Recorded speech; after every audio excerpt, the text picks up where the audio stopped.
တွေအတွက်ပျော်စရာကောင်းဆုံးနေရာ Let's play arena ကန်ထူရဲ့ကံမျိုးတိမ်တောင်ချီစုခုအတမဲကန်ထူရဲ့ကံမျိုးကိုရကိုစကိုချနေတဲ့ဂျိုင်းနေတဲ့ရ package တွေဝယ်ရင်အတကနေခုတိမ်တောင်ချီစုခုကန်ထူရဲ့ကံမျိုးတိမ်တောင်ချီစုခုအတမဲချေတဲ့ပြီးတော့ကန်ထူရဲ့ကံမျိုးကြာရ channel မှာကိုရကိုစကိုချနေတဲ့ package များဝယ်ယူပြီးစုစုပေါင်းငွေသားကျပ်သိန်း3000ကန်ထူလိုက်ပါ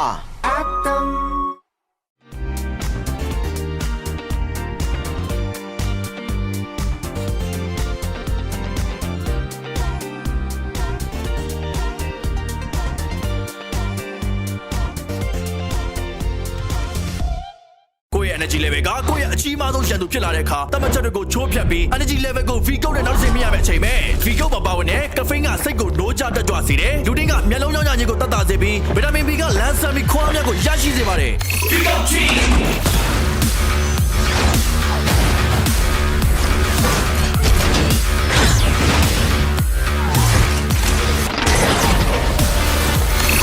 မြန်မာနိုင်ငံရဲ့ပထမဦးဆုံး sparkling coffee အားဖြည့်အချိုရည် V ကုတ် တမန်ရိုးကြပုံစံတွေကခွတ်ထွက်ဖို့အစင်းနေမယ်လားမြန်မာနိုင်ငံရဲ့ပထမဦးဆုံး FCON Sparkling Coffee အပြည့်ချိုးနေတူကိုသာလီကိုဘွားရဲ့ပဲ့ကန်ရှင်ဖြစ်ဖန်တီးလိုက်ပါ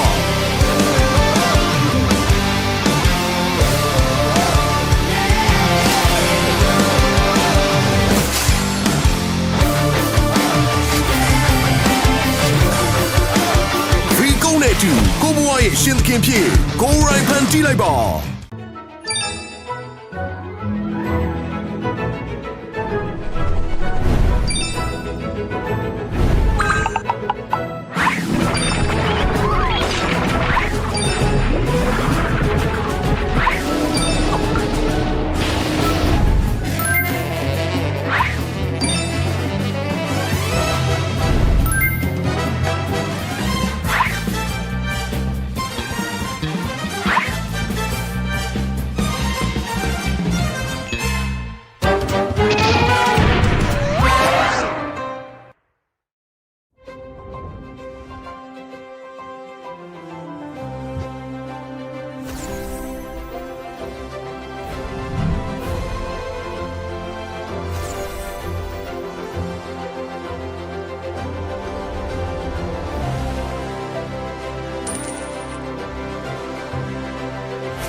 အတွက်ပျော်စရာအကောင်းဆုံးနေရာ Let's play arena ကန်ထူရဲ့ကံမျိုးတိမ်တောင်ချီစုခုအတမ်နဲ့ကန်ထူရဲ့ကံမျိုး999ချက်နဲ့ချက်ကြိုင်းနေတဲ့ရ package တွေဝယ်ရင်အတမ်ကနေခုတိမ်တောင်ချီစုခုကန်ထူရဲ့ကံမျိုးတိမ်တောင်ချီစုခုအတမ်နဲ့ချက်ဆက်ပြီးတော့ကန်ထူရဲ့ကံမျိုးကြာရ channel မှာ999ချက်နဲ့အထက် package များဝယ်ယူပြီးစုစုပေါင်းငွေသားကျပ်သိန်း12000ကန်ထူလိုက်ပါ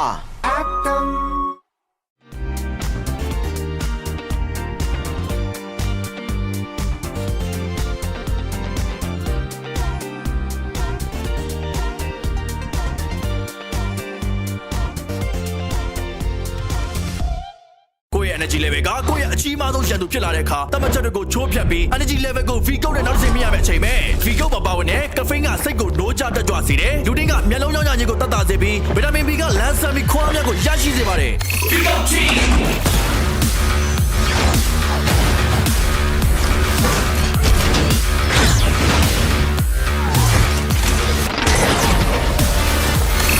မြန်မာနိုင်ငံရဲ့ပထမဦးဆုံး sparkling coffee အားဖြည့်အချိုရည် V ကုတ် တမန်ရိုးကြပုံစံတွေကခွဲထွက်ဖို့အစင်းနေမယ်လားမြန်မာနိုင်ငံရဲ့ပထမဦးဆုံး Vigo Sparkling Coffee အပြည့်အချိုနဲ့တူကိုသာလီကိုဘွားရဲ့ပဲ့ကန်ရှင်ဖြစ်ဖန်တီးလိုက်ပါ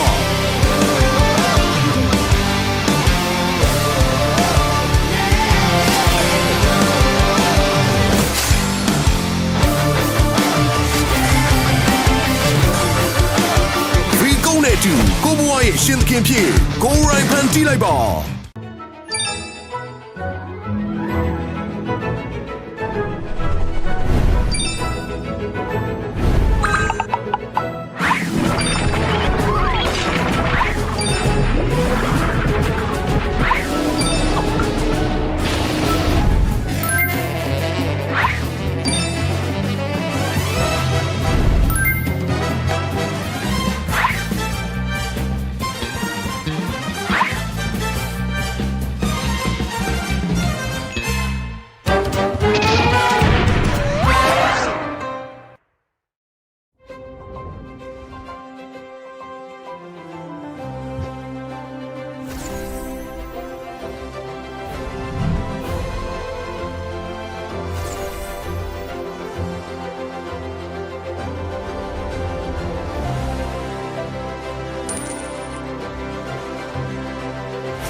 ဂိမ်းမာတွေအတွက်ပြောစရာအကောင်းဆုံးနေရာ Let's play arena ကန်ထူရဲ့ကံမြူတိမ်တောင်ချီစုခုအတမ်နဲ့ကန်ထူရဲ့ကံမြူ999ချက်နဲ့တက်ကြိုင်းနေတဲ့ရ package တွေဝယ်ရင်အတမ်ကနေခုတိမ်တောင်ချီစုခုကန်ထူရဲ့ကံမြူတိမ်တောင်ချီစုခုအတမ်နဲ့ချေဆက်ပြီးတော့ကန်ထူရဲ့ကံမြူကြာရ channel မှာ999ချက်နဲ့အထက် package များဝယ်ယူပြီးစုစုပေါင်းငွေသားကျပ်သိန်း12000ကန်ထူလိုက်ပါအတမ်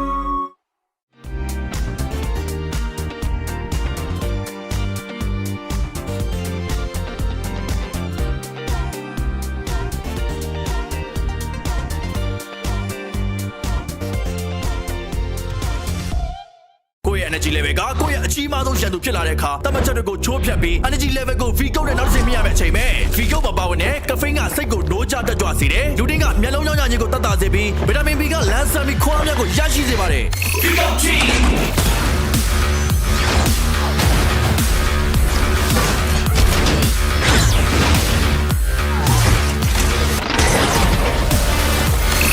မြန်မာနိုင်ငံရဲ့ပထမဦးဆုံး sparkling coffee အားဖြည့်ချိုရည် V ကုတ်တမန်ရိုးကြပုံစံတွေကခွဲထွက်ဖို့အစင်းနေမယ်လားမြန်မာနိုင်ငံရဲ့ပထမဦးဆုံး Vigo Sparkling Coffee အပြည့်ချိုရင်နဲ့တူကိုယ်သာလင်ကိုယ့်ဘဝရဲ့ပဲ့ကန်ရှင်ဖြစ်ဖန်တီးလိုက်ပါ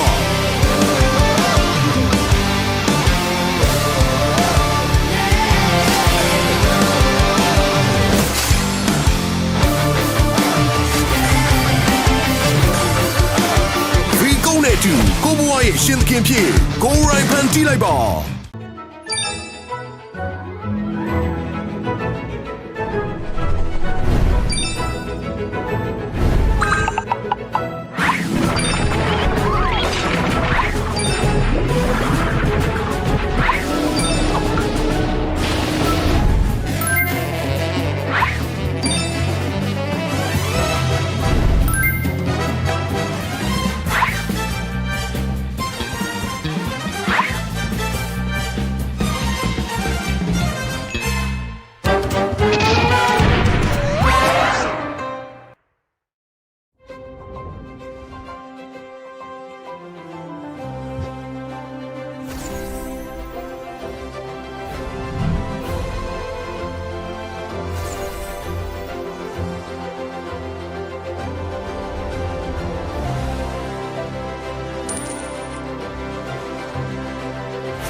တွေအတွက်ပျော်စရာအကောင်းဆုံးနေရာ Let's play arena ကန်ထူရဲ့ကံမျိုးတိမ်တောင်ချီစုခုအတမ်နဲ့ကန်ထူရဲ့ကံမျိုးကိုရကိုစကိုချင်နေတဲ့ဂျိုင်းနေတဲ့ရ package တွေဝယ်ရင်အတမ်ကနေခုတိမ်တောင်ချီစုခုကန်ထူရဲ့ကံမျိုးတိမ်တောင်ချီစုခုအတမ်နဲ့ချေဆက်ပြီးတော့ကန်ထူရဲ့ကံမျိုးကြာရ channel မှာ996ကျပ်နဲ့အထက် package များဝယ်ယူပြီးစုစုပေါင်းငွေသားကျပ်သိန်း12000ကန်ထူလိုက်ပါ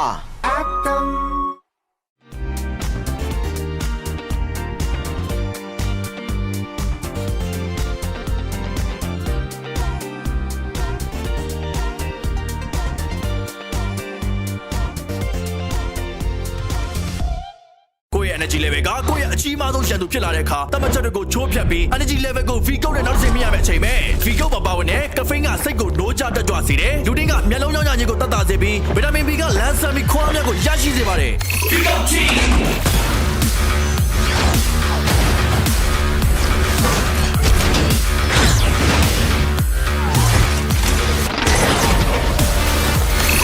မြန်မာနိုင်ငံရဲ့ပထမဦးဆုံး sparkling coffee အားဖြည့်ချိုရည် V ကုတ်တမန်ရိုးကြပုံစံတွေကခွဲထွက်ဖို့အစင်းနေမယ်လားမြန်မာနိုင်ငံရဲ့ပထမဦးဆုံး Free Go Sparkling Coffee အပြည့်ချိုရင်တဲ့တူကိုသာလီကိုဘွားရဲ့ပဲ့ကန်ရှင်ဖြစ်ဟန်ကြည့်လိုက်ပါ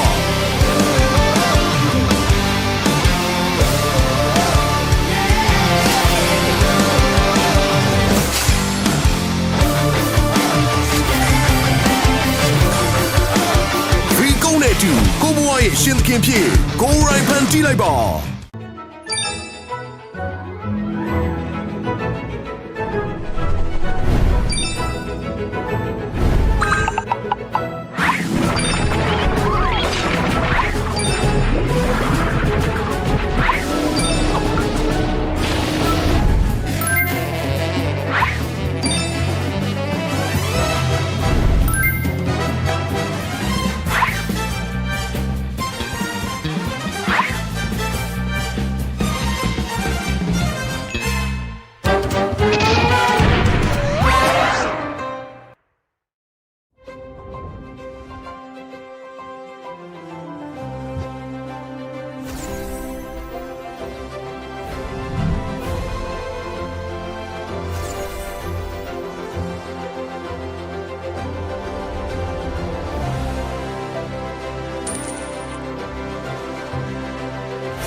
တွေအတွက်ပြောစရာအကောင်းဆုံးနေရာ Let's play arena ကန်ထူရဲ့ကံမြူတိမ်တောင်ချီစုခုအတမ်နဲ့ကန်ထူရဲ့ကံမြူကိုရကိုစကိုချနေတဲ့ဂျိုင်းနေတဲ့ရ package တွေဝယ်ရင်အတမ်ကနေခုတိမ်တောင်ချီစုခုထူရဲ့ကံမြူတိမ်တောင်ချီစုခုအတမ်နဲ့ chase that beat of ကန်ထူရဲ့ကံမြူကြာရ channel မှာ996ကျပ်နဲ့အထက် package များဝယ်ယူပြီးစုစုပေါင်းငွေသားကျပ်သိန်း12000ကန်ထူလိုက်ပါ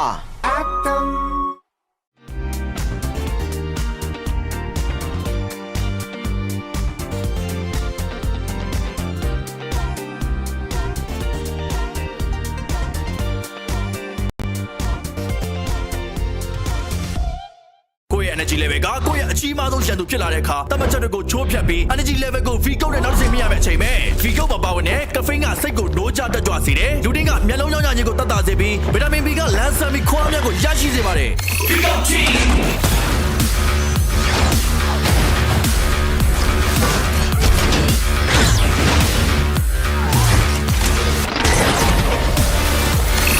မြန်မာနိုင်ငံရဲ့ပထမဦးဆုံး sparkling coffee အားဖြည့်ချိုရည် V ကုတ်တမန်ရိုးကြပုံစံတွေကခွဲထွက်ဖို့အစင်းနေမလားမြန်မာနိုင်ငံရဲ့ပထမဦးဆုံး Vigo Sparkling Coffee အပြည့်ချိုရည်နဲ့တူကိုသာလီကိုဘွားရဲ့ပဲ့ကန်ရှင်ဖြစ်ဖန်တီးလိုက်ပါ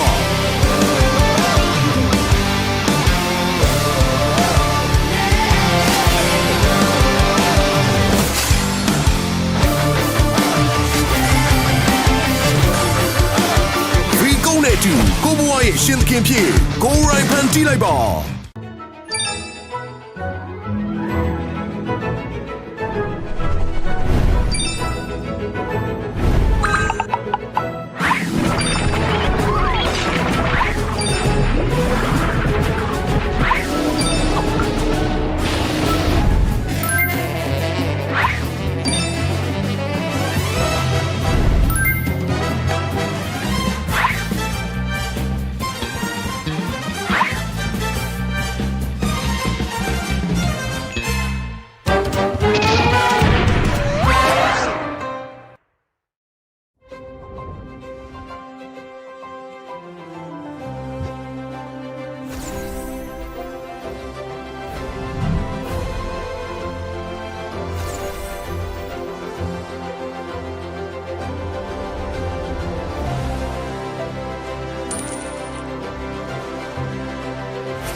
တွေအတွက်ပြောစရာအကောင်းဆုံးနေရာ Let's play arena ကန်ထူရဲ့ကံမြူတိမ်တောင်ချီစုခုအတမ်နဲ့ကန်ထူရဲ့ကံမြူ999ချက်နဲ့တက်ကြိုင်းနေတဲ့ရ package တွေဝယ်ရင်အတမ်ကနေခုတိမ်တောင်ချီစုခုကန်ထူရဲ့ကံမြူတိမ်တောင်ချီစုခုအတမ်နဲ့ချိန်သက်ပြီးတော့ကန်ထူရဲ့ကံမြူကြာရ channel မှာ999ချက်နဲ့အထက် package များဝယ်ယူပြီးစုစုပေါင်းငွေသားကျပ်သိန်း12000ကန်ထူလိုက်ပါအတမ်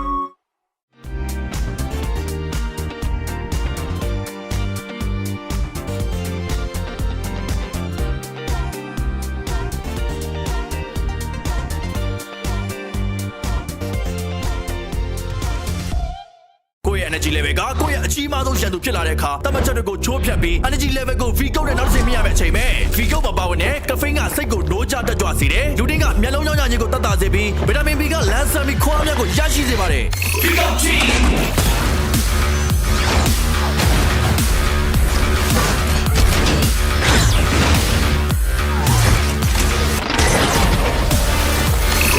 မြန်မာနိုင်ငံရဲ့ပထမဦးဆုံး sparkling coffee အားဖြည့်ချိုရည် V ကုတ်တမန်ရိုးကြပုံစံတွေကခွဲထွက်ဖို့အစင်းနေမယ်လားမြန်မာနိုင်ငံရဲ့ပထမဦးဆုံး Vigo Sparkling Coffee အပြည့်ချိုရည်နဲ့တူကိုယ်သာလင်ကိုယ့်ဘဝရဲ့ပဲ့ကန်ရှင်ဖြစ်ဖန်တီးလိုက်ပါ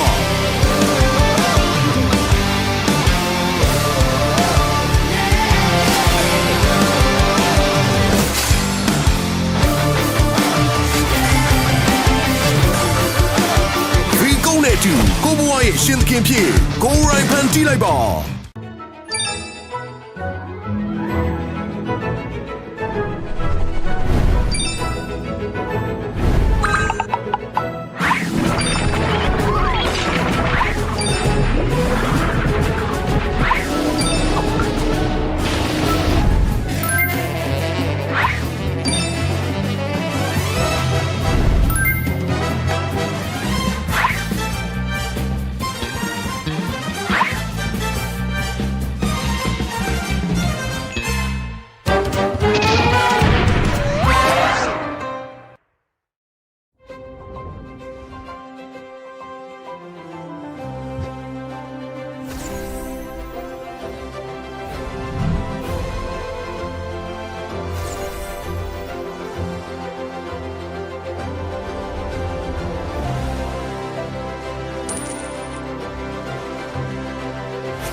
အတွက်ပြောစရာအကောင်းဆုံးနေရာ Let's play arena ကန်သူရဲ့ကံမျိုးတိမ်တောင်ချီစုခုအတမ်နဲ့ကန်သူရဲ့ကံမျိုးကိုရကိုစကိုချနေတဲ့ဂျိုင်းနေတဲ့ရ package တွေဝယ်ရင်အတမ်ကနေခုတိမ်တောင်ချီစုခုကန်သူရဲ့ကံမျိုးတိမ်တောင်ချီစုခုအတမ်နဲ့ chase that beat of ကန်သူရဲ့ကံမျိုးကြာရ channel မှာကိုရကိုစကိုချနေတဲ့ package နာဝယ်ယူပြီးစုစုပေါင်းငွေသားကျပ်သိန်း12000ကန်ထူးလိုက်ပါ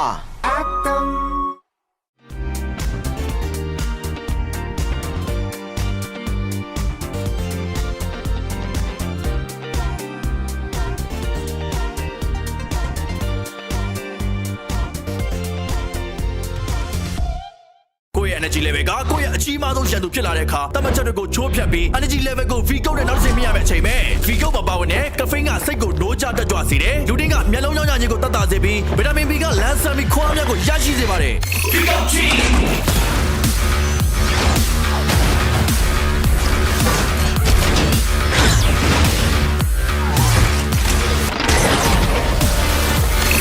မြန်မာနိုင်ငံရဲ့ပထမဦးဆုံး sparkling coffee အားဖြည့်ချိုရည် V ကုတ်တမန်ရိုးကြပုံစံတွေကခွဲထွက်ဖို့အစင်းနေမယ်လားမြန်မာနိုင်ငံရဲ့ပထမဦးဆုံး FCON Sparkling Coffee အပြည့်ချိုရင်နဲ့တူကိုယ်သာလင်ကိုယ့်ဘဝရဲ့ပဲ့ကန်ရှင်ဖြစ်ဖန်တီးလိုက်ပါ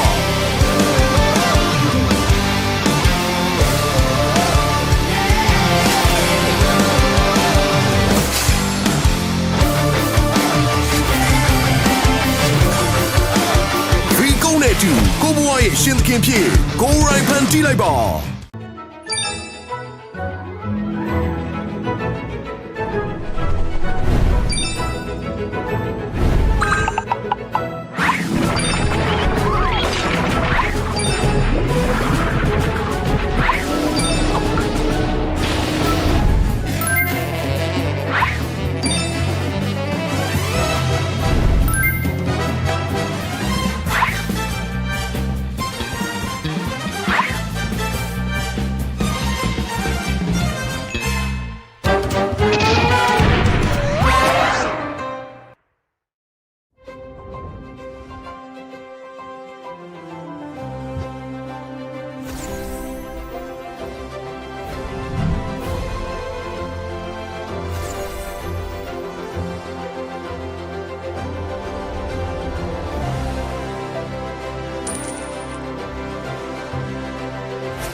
ဂိမ်းမာတွေအတွက်ပျော်စရာအကောင်းဆုံးနေရာ Let's Play Arena ကန်ထူရဲ့ကံမျိုးတိမ်တောင်ချီစုခုအတမ်နဲ့ကန်ထူရဲ့ကံမျိုးကိုရကိုစကိုချင်တဲ့ချိုင်းနေတဲ့ရ package တွေဝယ်ရင်အတမ်ကနေခုတိမ်တောင်ချီစုခုကန်ထူရဲ့ကံမျိုးတိမ်တောင်ချီစုခုအတမ်နဲ့ချိတ်ဆက်ပြီးတော့ကန်ထူရဲ့ကံမျိုးကြာရ channel မှာ996ကျပ်နဲ့အထက် package များဝယ်ယူပြီးစုစုပေါင်းငွေသားကျပ်သိန်း12000ကန်ထူလိုက်ပါအတမ်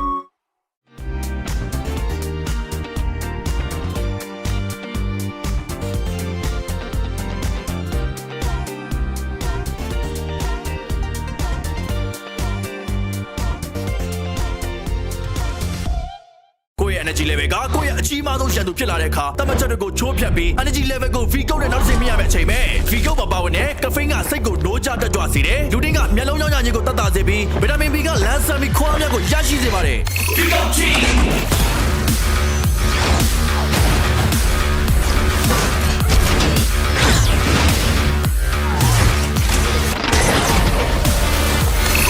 မြန်မာနိုင်ငံရဲ့ပထမဦးဆုံး sparkling coffee အားဖြည့်အချိုရည် V ကုတ် တမန်ရိုးကြပုံစံတွေကခွဲထွက်ဖို့အစင်းနေမယ်လားမြန်မာနိုင်ငံရဲ့ပထမဦးဆုံး Vigo Sparkling Coffee အပြည့်အချိုနဲ့တူကိုသာလီကိုဘွားရဲ့ပဲ့ကန်ရှင်ဖြစ်ဖန်တီးလိုက်ပါ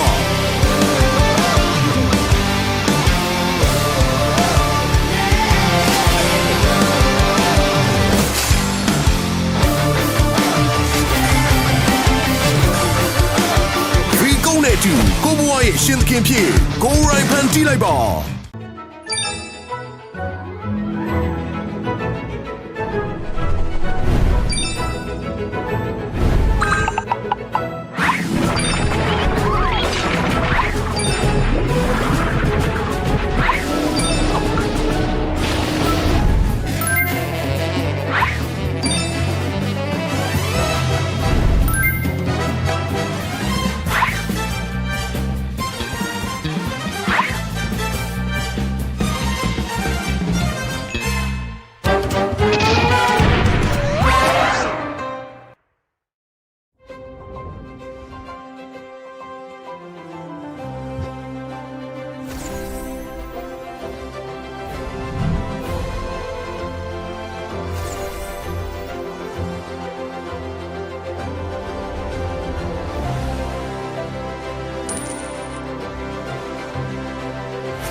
မာတွေအတွက်ပြောစရာအကောင်းဆုံးနေရာ Let's play arena ကန်ထူရဲ့ကံမြူတိမ်တောင်ချီစုခုအတမ်နဲ့ကန်ထူရဲ့ကံမြူ999ချက်နဲ့တက်ကြိုင်နေတဲ့ရ package တွေဝယ်ရင်အတမ်ကနေခုတိမ်တောင်ချီစုခုကန်ထူရဲ့ကံမြူတိမ်တောင်ချီစုခုအတမ်နဲ့ချိန်ဆက်ပြီးတော့ကန်ထူရဲ့ကံမြူကြာရ channel မှာ999ချက်နဲ့အထက် package များဝယ်ယူပြီးစုစုပေါင်းငွေသားကျပ်သိန်း12000ကန်ထူလိုက်ပါအတမ်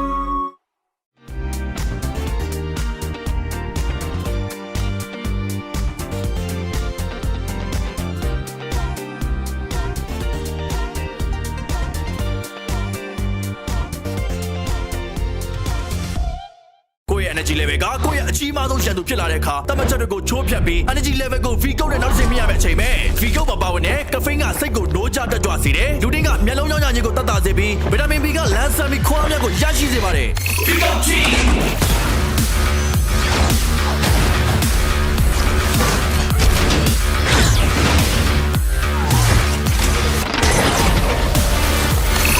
မြန်မာနိုင်ငံရဲ့ပထမဦးဆုံး sparkling coffee အားဖြည့်အချိုရည် V-Go တမန်ရိုးကြပုံစံတွေကခွဲထွက်ဖို့အစင်းနေမယ်လားမြန်မာနိုင်ငံရဲ့ပထမဦးဆုံး V-Go Sparkling Coffee အပြည့်အချိုရည်နဲ့တူကိုသာလီကိုဘွားရဲ့ပဲ့ကန်ရှင်ဖြစ်ဖန်တီးလိုက်ပါ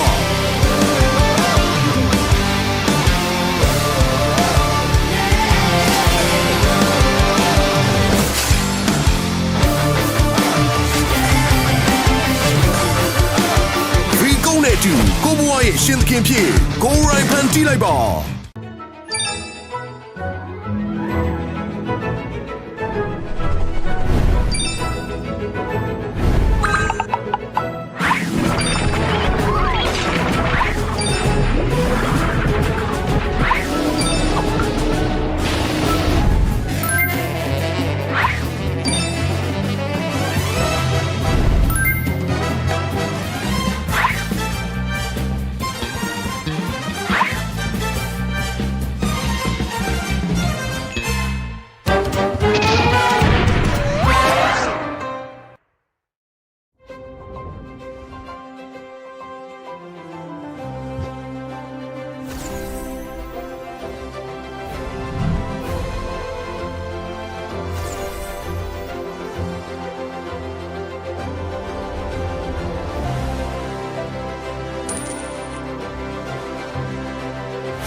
All right, welcome everybody. We are approaching the last day. Actually, this is the last day of MSL Myanmar Season 3. Welcome! We're going to have our lower bracket finals and our grand finals here today. And we'll be your casters for this. I'm Rockhart, and alongside me is Husky. What's up, brother? How are you today? I'm doing great. First, finally, we get to work together, and MSL Myanmar has been quite the eventful tournament. You know, we get the slot. Of course, everyone's fighting to go to Paris for EWC, for MSC, and 2 great series coming up. You know, best of 5, best of 7, and familiar names. I have, you know, my own predictions. I'm hoping to see a certain team make it through and lift that trophy. But to say the least, this season has been pretty unpredictable. Very, very unpredictable. Obviously, one of the things that really kind of just stuck to the top, thing that never really changed here is, of course, one of the teams that played yesterday, YG, man, Yangon, Galacticos. 9-0 in the regular season, wins it out on the play-ins, and also sweeps their games yesterday. Again, despite all odds on that game number 2, that was really insane. I got to give it to them, man. So YG, I think, is definitely a big forerunner here for the day. But again, we still have 3 teams. 3 teams are remaining here, and one of them, or 2 of them rather, are going to be fighting off later today. That is going to be Team 7 and, of course, Falcon Esports.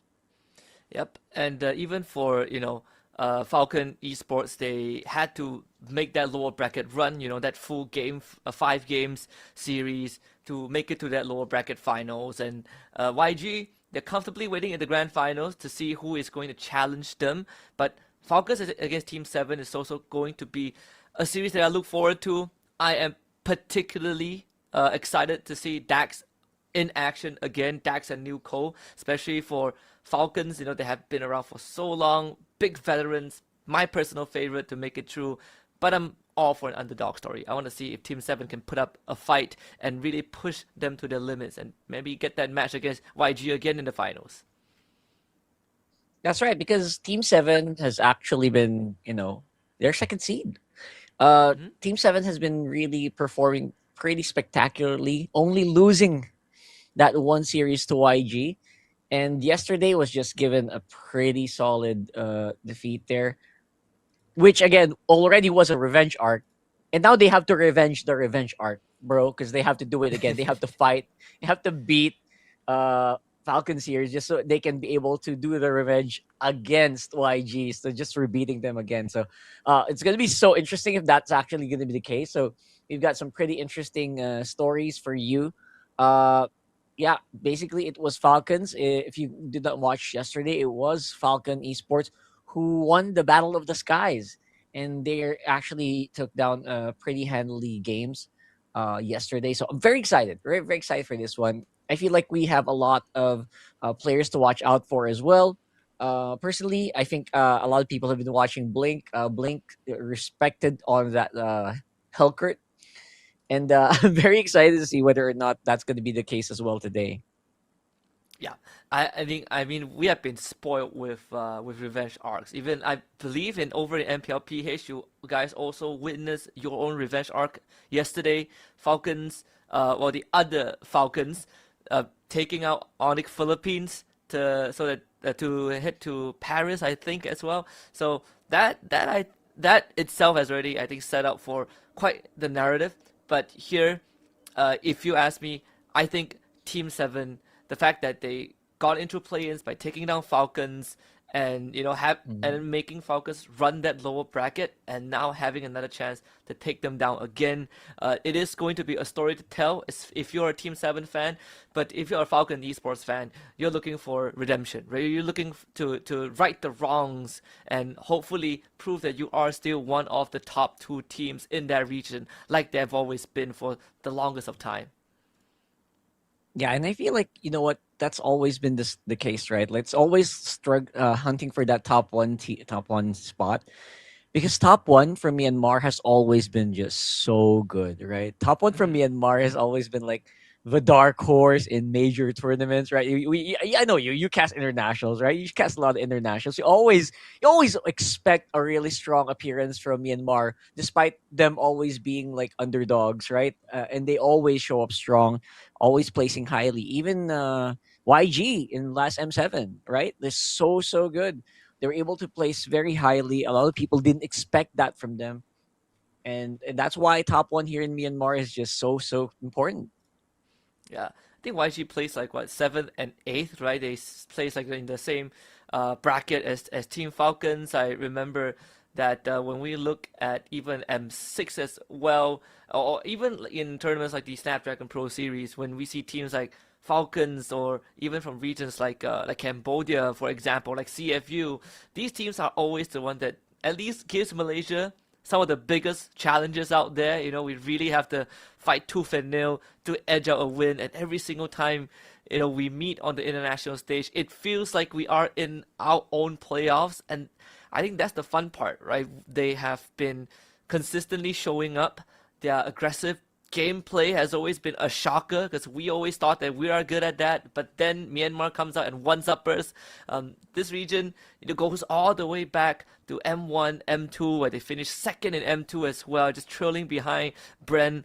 So I think overall across these years, if there's one thing they're good at, is that they are fighters, man. They are so good at setting up these situations where you are forced to take a fight, but you're never gonna win. That's always been the identity of a Myanmar representative. Every time you're in an international, we are fighters. We are the unpredictable. We are the game changers basically for a majority of the time. And I'm very excited. That's why, everyone's just so excited. And the play style for Myanmar has been very distinct. If you notice, right? Like, it's not just aggro, it's like complete chaos. It's fast gameplay. And that's something that we saw yesterday for YG. That's why YG really has I think a really high place in a lot of people's power rankings. A lot of people's power rankings for the championship today. Later on, they are in the grand finals. They're only waiting for the next fight or for the next winner of this coming best of 5. And again, it is going to be a best of 5 here in this one, guys. And then it's going to be a best of 7 later on. So hopefully you guys are excited for that one. Right now, yesterday, Team 7 really did do very well. They did very well, right? They were swept. But if you watch, they really put up a pretty solid fight, especially that game number 2, man. That game number 2, they were like 8K, 7,000 gold ahead. They were on the brink of closing it against YG. They just fell a little bit short. And again, a miracle comeback play, right? That's just a miracle comeback play coming in from YG. But other than that, it feels like Team 7 could have actually brought it all the way to 5. Yeah, I remember, like, I tuned in, I remember, like halfway through, and I noticed that, okay, Team 7, they were very far ahead, but the results say otherwise, right? Like, for a moment, I thought that maybe there might have been a graphical error, where the team tags were flipped, but then I looked at the plays, and I'm like, no, that's not the case. And I did YG, that game 2 was probably one of those morale boost moments where it really shows that their experience in the game and how they handle these late game situations, right? Having a comp that is well versed with obviously clear limitations up against what Team 7 has. Team 7 got that Freya, got the Harry going, late game demons, but YG just better in these kind of front to back peel, and they were able to hold it out, especially for Kaiser on that Zhu Xin, being able to go almost deathless the entire game and just being that rock that YG needs to outlast Team 7. That's true. It's amazing, right? That you were able to do a comeback like that. And that's what we were talking about last night as well. Husky, like, all right, I'll lose like that. What does that do to Team 7, right? What does that do to the morale of Team 7? Because they know they had that game. They should have had that game in their minds, right? So what do you do? What happens when you you just let that slip from your fingers? And I think we got a little bit of a preview of that in Game 3. Game 3 was just pretty far. That was miles away from their performance in Game 2. So what I'm hoping is, that they kind of just took the time to recover from that. Because if they don't recover from that mentally, mental is very important, right? So if they don't recover from that mentally, they might have a hard time here in this series. Yeah, in fact, I think the bigger irony for me as a viewer yesterday was that I went through the exact same situation, right? I watched 7 basically got comeback by YG. I went in to play a couple games myself, and I had one game where I was in the same spot as 7. We had like a 8K goal lead. We're about to knock on the base doors, and we ended up losing the game. And I gotta say, didn't do too well for my team. We couldn't recover from that, and we decided to call it a day and go to bed. But for Team 7, there are higher stakes, right? There's a championship at hand. There's a slot to Paris. So for them, I think by hook or by crook, they have to come back from this. And they have demonstrated some picks yesterday that I've also seen in MPL I've seen in MSL Thailand. The Valir has always been a very interesting prospect for me when it comes to a mid laner in certain situations. even though they lost that game yesterday, I feel like this is a hero that we probably would see a bit more of today, just because in the right conditions, Valir can be good. That's right. I think Valir yesterday was actually pretty nuts. I mean, it was picked very well. The Valir picking yesterday on the draft was very, very well. It was used against like heroes like a Frederian, the slower heroes, Freya. Usually, usually very, very good, right? But somehow Valir is just, it's been a little bit 50-50 now. Valir yesterday did get win. Um, but I feel like, that's where the macro shines. That's where the team building or the whole drafting phase really does shine, because if you can kind of just make your way around it and play around it with very certain heroes, you're absolutely golden. Atlas, man, the big story yesterday was it's so weird. So many Atlas picks coming out. Even Belleric in our first game of the day, we saw Belleric on Rome. Like, what is really happening to the metagame right now? It's so weird. The shifting is very unnatural, but at the same time, it's so fun. Yeah, we've seen it in like where Malaysia is as well. We had like one Belleric game, so I will not count that. That was a loss by Bigatron. But we had a couple of Atlas games, or at least Atlas bans. In fact, I think Atlas was banned more than it was picked here in the local league. Teams picking for just the annoyance of the passive, or being a disruption, right? A disruption in the early game. We've seen a couple of Paquitos now popping up ever since the minor patch that dropped, that really gave Paquito the extra oomph in his abilities. And as a result of that, we actually got a Paquito Savage towards the end of the regular season. And it was against SRG, so that was quite the spectacle. But overall, I think the staples are still going to be the same, the Khalid and Hildas, the Benedettas for teams that are good at it, the Fulvius into Harif, that one feels like a must, and I think the Gord as well, with one of the biggest rise in stocks, just being a very good hero to chew through tanks, gives you good clear, and has general stability. And even some teams in Malaysia are straying away from that Sin, just because you have picks like that Zerten and Gord, and even I think the Lilia to a certain degree, that sort of provides them a bit more in the long run. You're absolutely right. I feel like Lilia is just super underrated right now. Zetian feels like, you pick it when there's a Farsa, you pick it when you want global, you pick it when your team kind of feels like playing Yisan Gold Lane. We talked about this yesterday. There's just so much more flexibility in the meta right now that I'm surprised that not more heroes are getting picked up, honestly.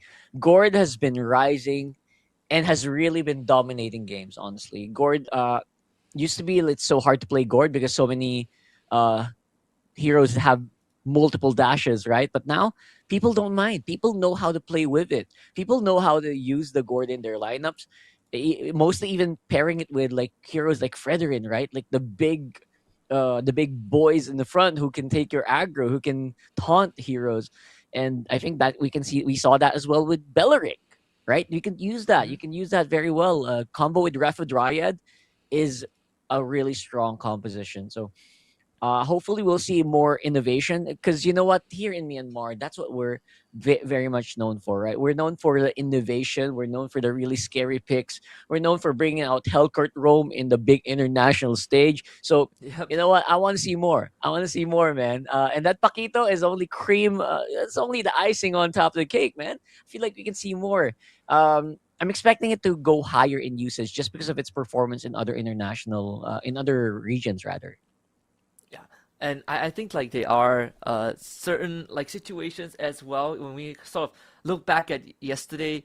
There are just so many, so many good storylines coming out from these teams. I think the craziest thing to me was that at some point in the play-ins there was a Selena roam by YG, and they made it work. Yeah.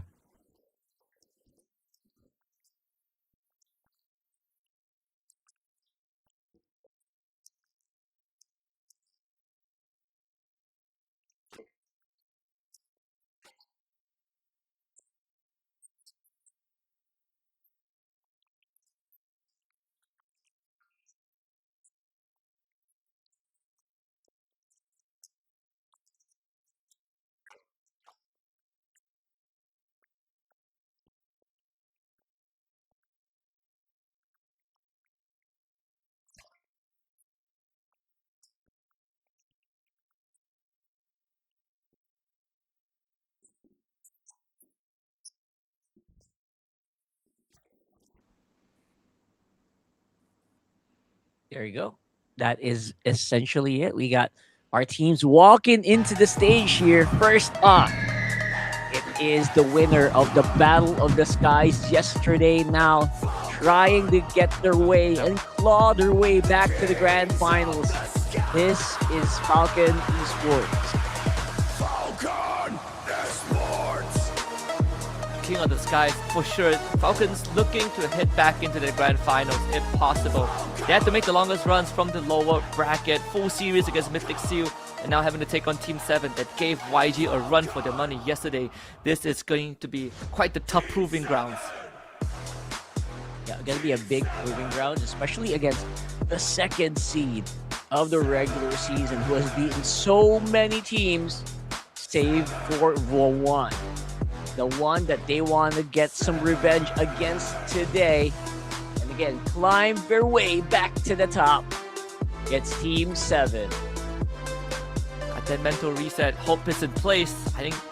I just gotta sidetrack a bit. Man, these team intro songs, they're pretty lit. I like it. I like the vibe that it's bringing. Obviously for Team 7, there's a lot of pressure on their shoulders considering the chain of events that has transpired yesterday. But the battle has to continue on, and we will have both coaches of the teams also coming out on stage. Then we proceed with the fist bumps and get them ready for the draft picks, man. Yeah, I'm so excited for the draft picks. I like the smiles here on our players' faces, especially for Team 7. That's actually the one that I was watching out for. I want to see what they will look like. I want to see how they're feeling coming into this game, because mental is like a big part of it, right? You know this very well, right? Your mental state coming into a game is gonna dictate how it ends, how it finishes.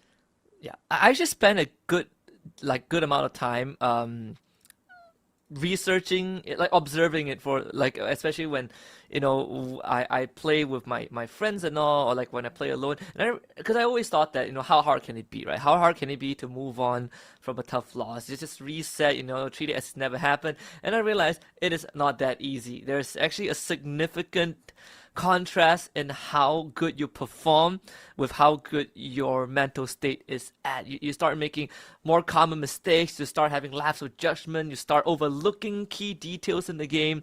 So it's a tough battle. Most games are won before you hop into the land of dawn, and it's won on the mental side. But for Falcons, we got Newco, Dax, PS, Kidax, and Benny, the usual names, the usual veterans, but in a more competitive climate.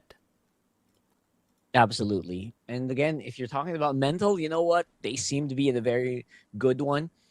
They did come from a big win yesterday, and that was something that you could be very, very proud of. If you're Falcons right now, you must be feeling very good about that. And knowing that you are facing off against Team 7, though, that might be a different story. They are second seed. They're the second most powerful team in MSL Myanmar right now, which is, of course, Team 7. Team 7, yeah. Again, CK, Lucky, Cien, Tanpok, and OP. I think, if you are in a spot like Team 7 is currently at as the second seed, there's going to be that extra pressure knowing that, you have something to prove for yourselves as compared to the usual names like YG and Falcons. But I personally think that, Falcons fans, they should feel a bit more at ease considering this lineup.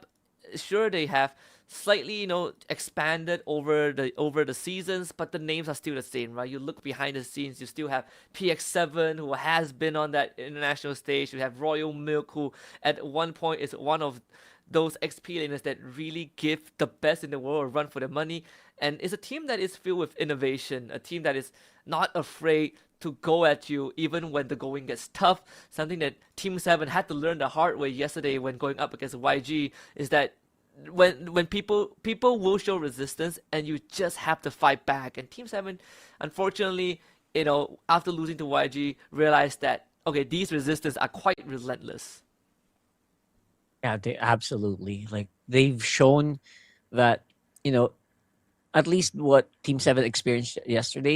I'm pretty sure they learned that there's just no fear. There's no fear with your opposition here. Even if it looks like you're the guy, you're the big guy, you're the Goliath, man, that David is going to attack. He's going to attack with all his heart. So I think that's very important to note coming into this one, that you can't rest on your laurels, man. I think in that game too, they kind of just slacked off a little bit in the last game, in the last few minutes. And that's when YG took advantage. After that, the mental hit was very evident, and that's why they couldn't recover. So hopefully they've had a really good talk. I'm walking on the stage; they look very, very refreshed, and that's what I'm looking forward to, man. I'm looking forward to seeing Team Seven in their optimal form. I don't want to see Team Seven lose because of like a mental hit because of YG. I want to see them flourish. I want to see that reset. Because if you want to be a champion, you need to learn how to reset your mind, right? You need to learn how to get your team together, talk, communicate, and make sure that you have a very good consensus and that you're all willing to go for the W. Yeah, my personal view on this is just I don't mind if a team gets swept 3-0, but I want it to be a good 3-0, right? I want a 3-0 where both teams were just neck and neck, and it comes down to sort of the smallest margin where the scoreline itself doesn't fully justify what actually happened. It's going to be a harder hit, of course, to the losing team, but I think being able to put up a fight would also be more of a respect to yourself and your opponent, and that's what I expect from both teams today. Even if they lose in a clean sweep, I want it to at least be a tight fight. Another thing I'm looking at is, at least here in NPL NY, we have some favorites in that goal lane. The Claude and Harif are almost always the priority. I personally am not a big fan of Harif, and I'll explain why, right? I'm not a big fan because of how much he has been juiced up in the recent patch. I think the numbers are a bit ridiculous now for Harif, even though he's not 100% win rate, but it's quite the insurance policy. How do you kind of deal with that? I mean, maybe you deal with it with using these assassin junglers, right? You use the Joy, maybe use the Fanny, which was used yesterday. Again, Dax was able to use that to a very strong effect. And maybe that's the way you deal with that Harif. And the matchup here is, of course, Lucky versus Dax. Joy, not so much. I will be honest, not very excited about seeing a Joy, if ever. I would probably like, if you're talking assassin junglers, maybe stick with Hayabusa, right? Like and Suyo. I like Suyo better, absolutely. But definitely we'll see a bit of a swap in. I think both of them are very versed in a lot of these assassin jungles. But I think the bigger test, brother, is whether or not they can actually perform with the big Frederian picks. Those are the ones that kind of just change the game a lot more. Yeah, even I think yesterday's Lucky put out the Uranus jungle too in that game 2 against YG, and actually has quite the effect in the early to mid game where you just take over with a minor lead. So that's something that they could bank on in their back pocket when push comes to shove. When we look at the team head-to-head as well, obviously for Team 7 side, a lot bloodier in terms of the KD and that GPM. Even for team fighting as well, they're not too far behind Team Falcon's Esports. Absolutely. I mean, all of this, of course, is accumulated through a very strong regular season. So Team 7, they have to just remember that, right? Like, if you're Team 7 right now, you got to tell yourself, hey, remember what we did? Remember a few weeks ago when we just keep winning and winning and winning and winning? Just get back into that one. Like, just remember who you are, as the big lion head in the sky will say, remember who you are. Just do that, right? Yeah, it's I think that's also it's something that I observe at least in Malaysia too, where we had what was that team again? Like RQ Tora. They had like a great week 1 and 2. They were smashing the competition, and then they went on like a 4-5 week lose streak, right? Like completely just losing every single game. And even in interviews, they were mentioning like how they couldn't find their groove, and even I think towards the very end, where it seemed like they've rediscovered who they were. They still showed some great inconsistencies, and I think that itself is quite the interesting subject to look at. How did a team go from that dominant force of nature to just being just another contender, something that people treat as a pushover for the majority of the regular season. I think even till now, I still don't have that answer. I think it's just quite fascinating how a team that already has a winning formula can suddenly just not be able to replicate that success. I mean, that looked like the case as well in the Philippines, honestly, right now. Like, it looked like Team Falcons was just like, slacking off a little bit in the first few against Onyx, and then suddenly they were top two. They were number 2 seed as well, and people were really just commenting really mean stuff. And you know what? You know what they are now? They're on the way to Paris. So, so stuff like that can really happen. It all depends on, again, you are how well you are going to be able to collect yourself. Just collect yourself and be able to just fight against the all odds. And again, that's if you really want to be considered a champion, that has to be part of your toolkit, right? What do you do when you're faced with a tough situation? Because not all games are gonna go smooth, right? Not all games smooth. Sometimes people misstep. Your opponent just does crazy stuff. What do you do in that situation? I think that really defines what a champion is. And if you want to be called a champion, you need to prove yourself in that regard as well, right? You got to be able to show what you're made of. Yeah, I think for Team 7, there's a couple of, I think, positive traits that they have shown yesterday. Is I think that early to mid game, right? They have some pretty good ideas on what to do, and clearly when they have some pocket picks up their sleeves as well, like again the lucky Uranus, I think that was quite brilliant. It's always nice to have a Cho player on your team, and Tanpok, does it pretty well. There's some pretty flexible means with the Freya too that we have seen in that XP lane. But I think the biggest excitement for me is still seeing that Selena back in the meta, right? It feels very last year, very 2025, where Selena was a very big thing. Obviously, the meta right now doesn't reward her as much, because at the end of the day, if the bulk of your kit comes from landing skill shots, you have to be super accurate, or you're not going to have too much of an impact. But they still were able to make it work. And I think, it's such a high stake situation. If we do ever go to a game 5, that is one of those few picks that I expect to be reviewed. Yeah, Selena mid has been becoming like, I was expecting Selena roam, but most of them have actually been on mid now. So maybe we'll definitely see Selena. But one thing's for sure, I want to see those roam picks really expand as well. Like, I want some really crazy stuff to come out today. Come on, show us that, that creativity, the Myanmar creativity, right? Like, I want to see that. And maybe, just maybe, right? We can get to a point where, okay, we're done being creative. Let's go ahead and show him full meta pick. Like, go, just be very, very stable. And those are the things that I want to see, like the transition between what you can be and who you really are is going to have to be shown here. So Team Falcons, I feel like they just have a really good performance, man. I was watching Team Falcons yesterday and I was like, all right. Because, Coach RC, one of their old coaches, he's a really good friend of mine, right? When he says, watch out for Team Falcons, I suddenly understood what he meant. Like, having Benny back into this lineup is really crazy. It's giving them so much stability. But Benny, obviously, he also plays that Harif a lot that you were talking about. He also plays the Claude a lot. So having more stability just enables everyone else, like New Code, like Dax, to just go crazy here. And I guess that's one of the things that make Team Falcons just so scary, man. Falcon Esports has been like a really wild card in so many games, and until now, like even way back, like years back, Falcons Esports already been wild card. What more now, right? With such a wide meta, so many picks that can be picked now.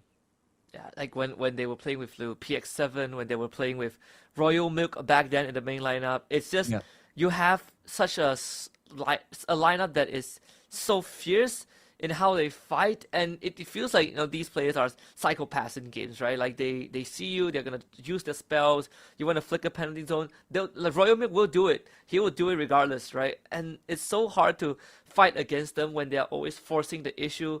The way that they draft is very linear. They're very honest in how they draft. They're not shy in saying, "Oh, we're gonna hide some flex picks and surprise you." No, they show you that they are out for blood, and they will do it. And I think this version of Falcons is the exact same thing. Just to echo on what you mentioned about Benny, he is, I think, one of the best goal laners we have seen come out from that region. And right now he's in a meta where he is given the tools to literally win a game for his team. And that the Harif again is one of the strongest heroes right now. But if you put it on something like a Claude, like a carry, Benny, I think he's got it. If we have to go down the list and somehow end up with that M6 Bruno as well, Benny's pretty good on that hero. That's true. Benny's so good on that hero, man. So I'm excited to see stuff like that occur. We saw a Bruno, I think, a few days ago. So check that out. Right now, we're going into the draft very soon. We're going into the random map draw. We got a lot of dangerous grass yesterday. We got a lot of expanding rivers. So I'm wondering if that's going to be the case as well here. I think we only have one game of broken walls yesterday or flying clouds. So this is going to be something, right?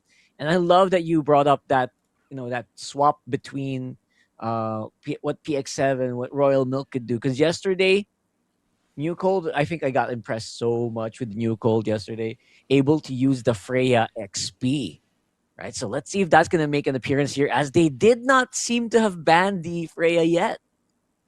Yeah, like Freya XP has been quite the thing in MPL MY as well. It is open up again.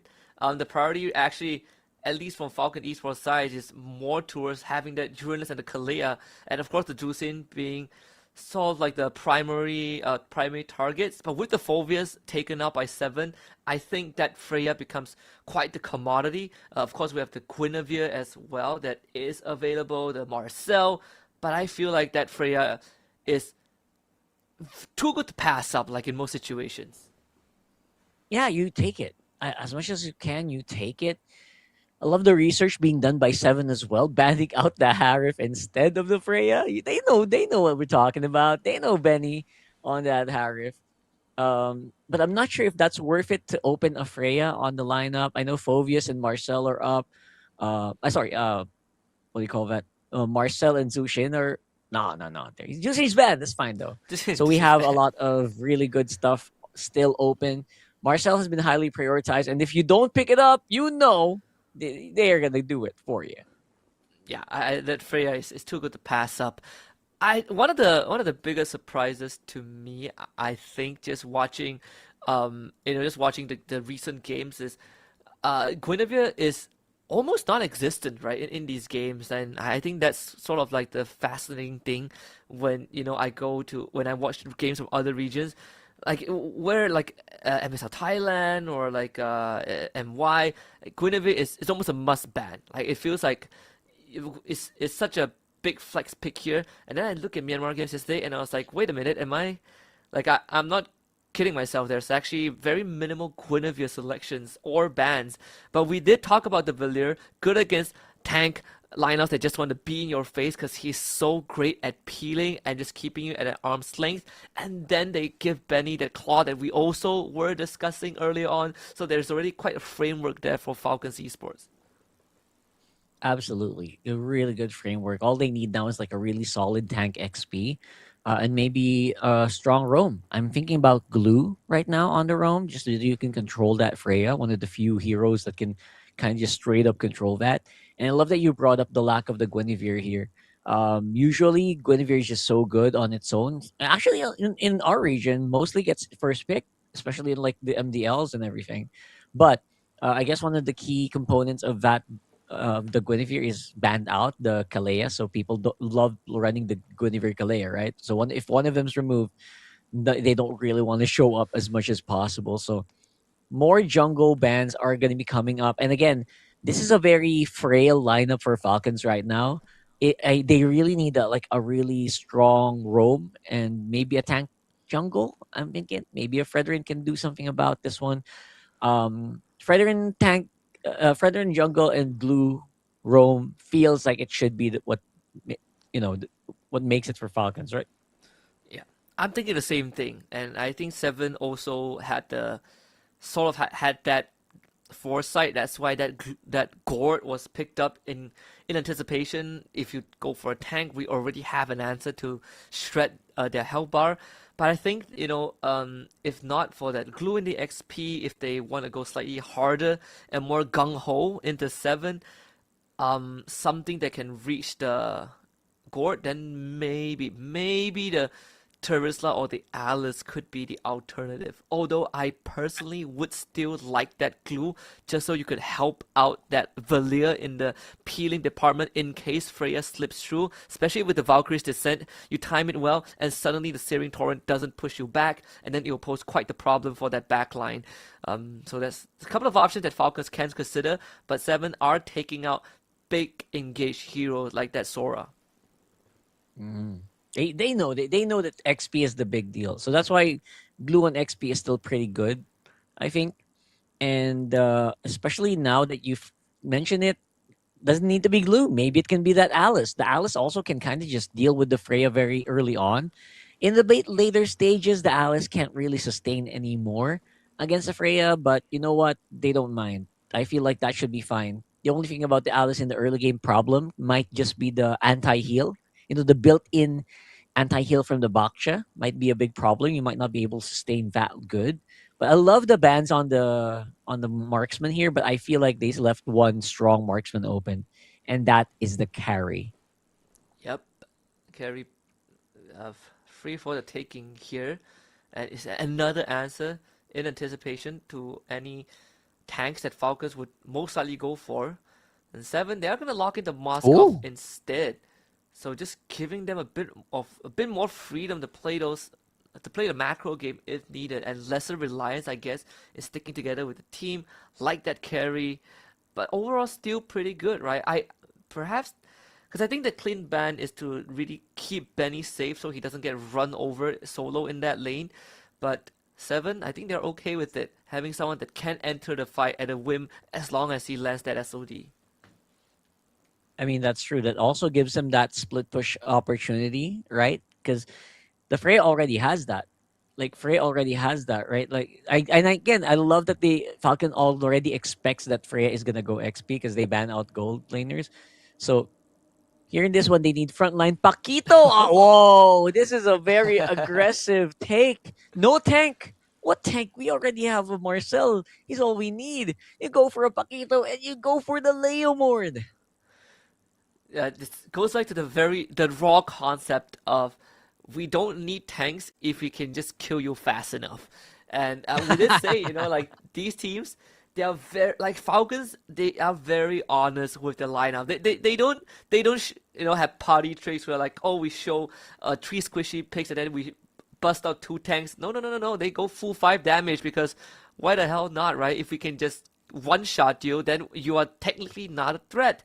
And this Paquito into Freya matchup, that looks spicy. But that also results in a glue being picked up for Team 7 as a means of deterrent.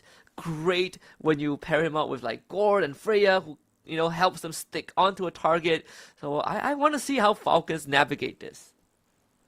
Yeah, this is going to be so interesting. I'm going to keep my eyes peeled on their map rotation because a lineup like this, you just say, hey, you know what? Let's move fast. Let's clear fast. Everyone has such fast wave clear, right?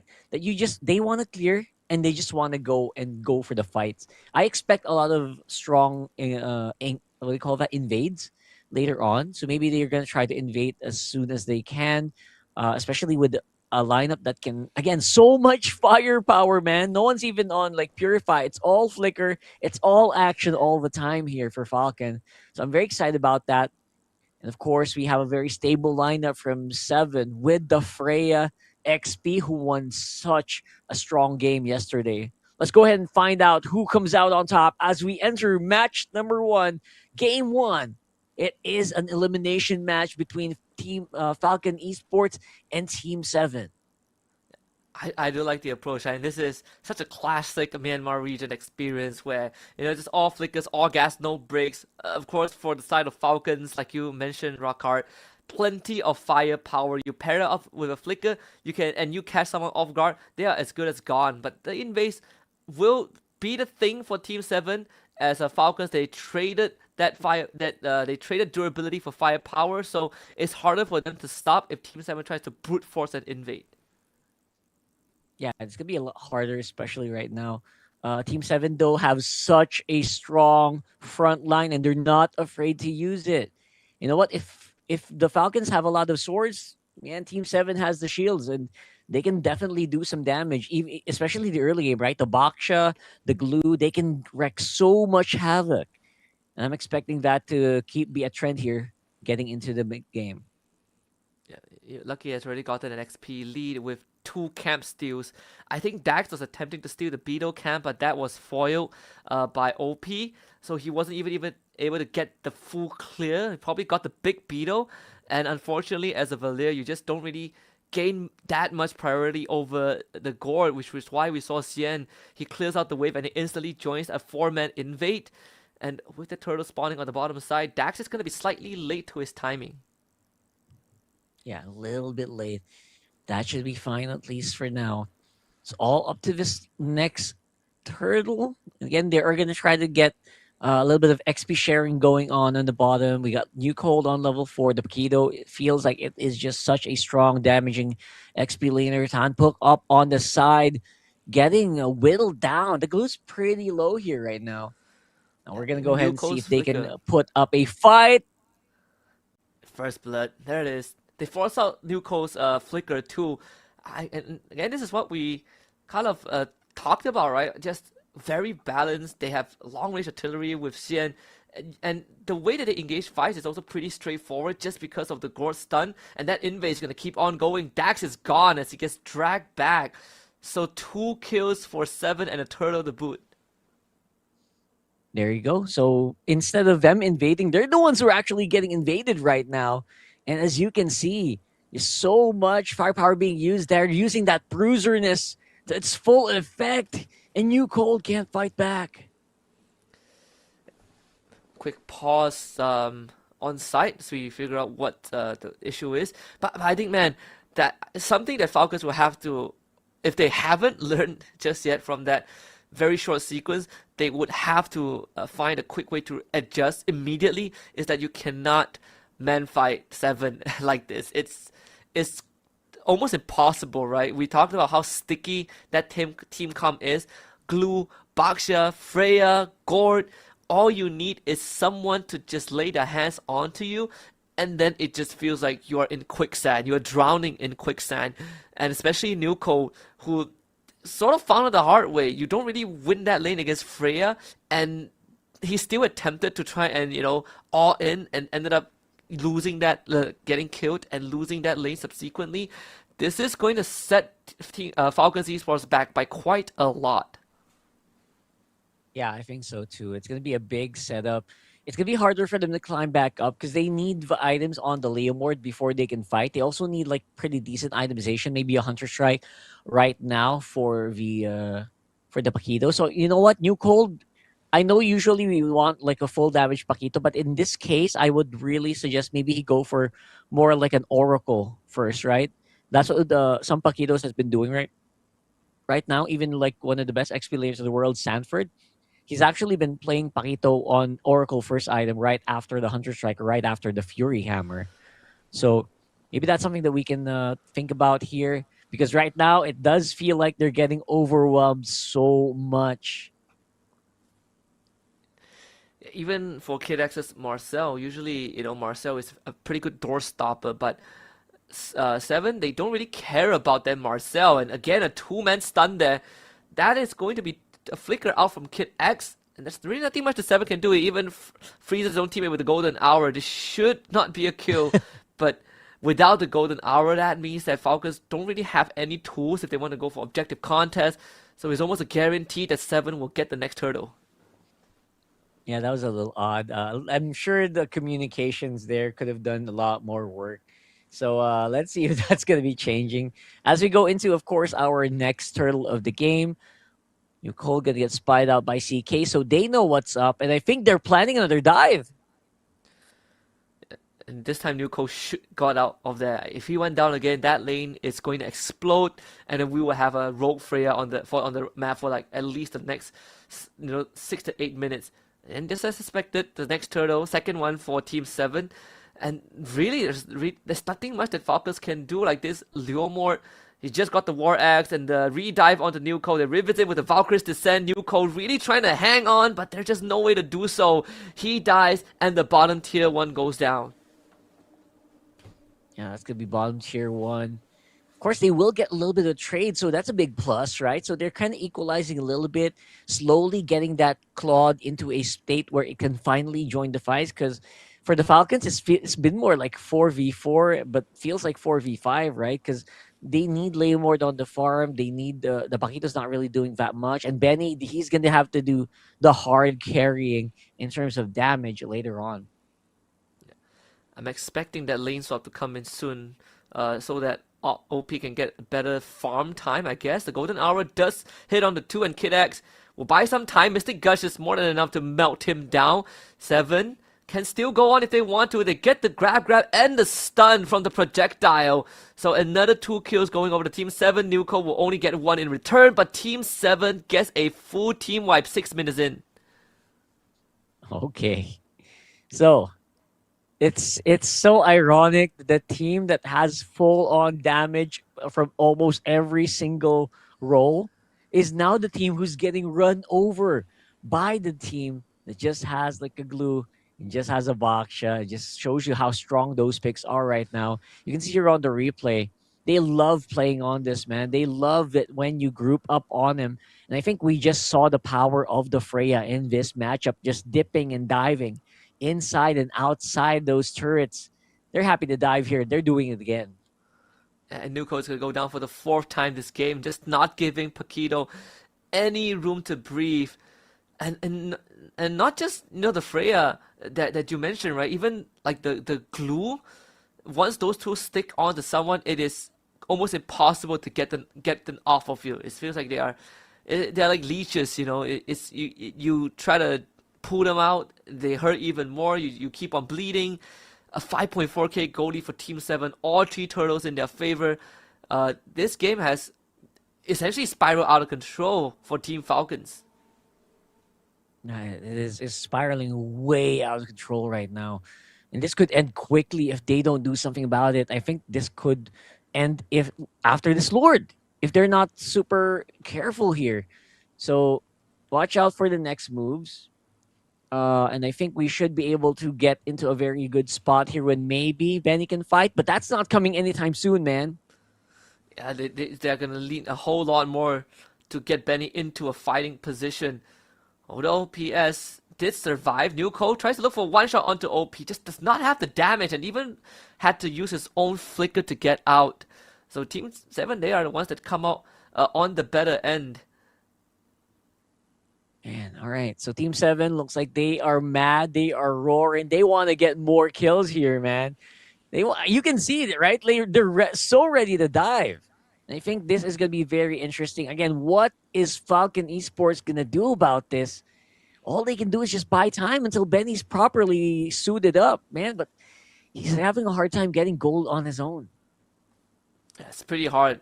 And you think about it, the cores on the side of Falcons, they all are resource hungry. And Kid X, he's going to get stuck on and instantly go down. Then Poke with the flicker out. SOD connects. Here comes Nuko from the corner as well. Does some decent damage, but not enough to find any sort of a trade back. So Team 7 walks away with a kill on the roamer of Falcons.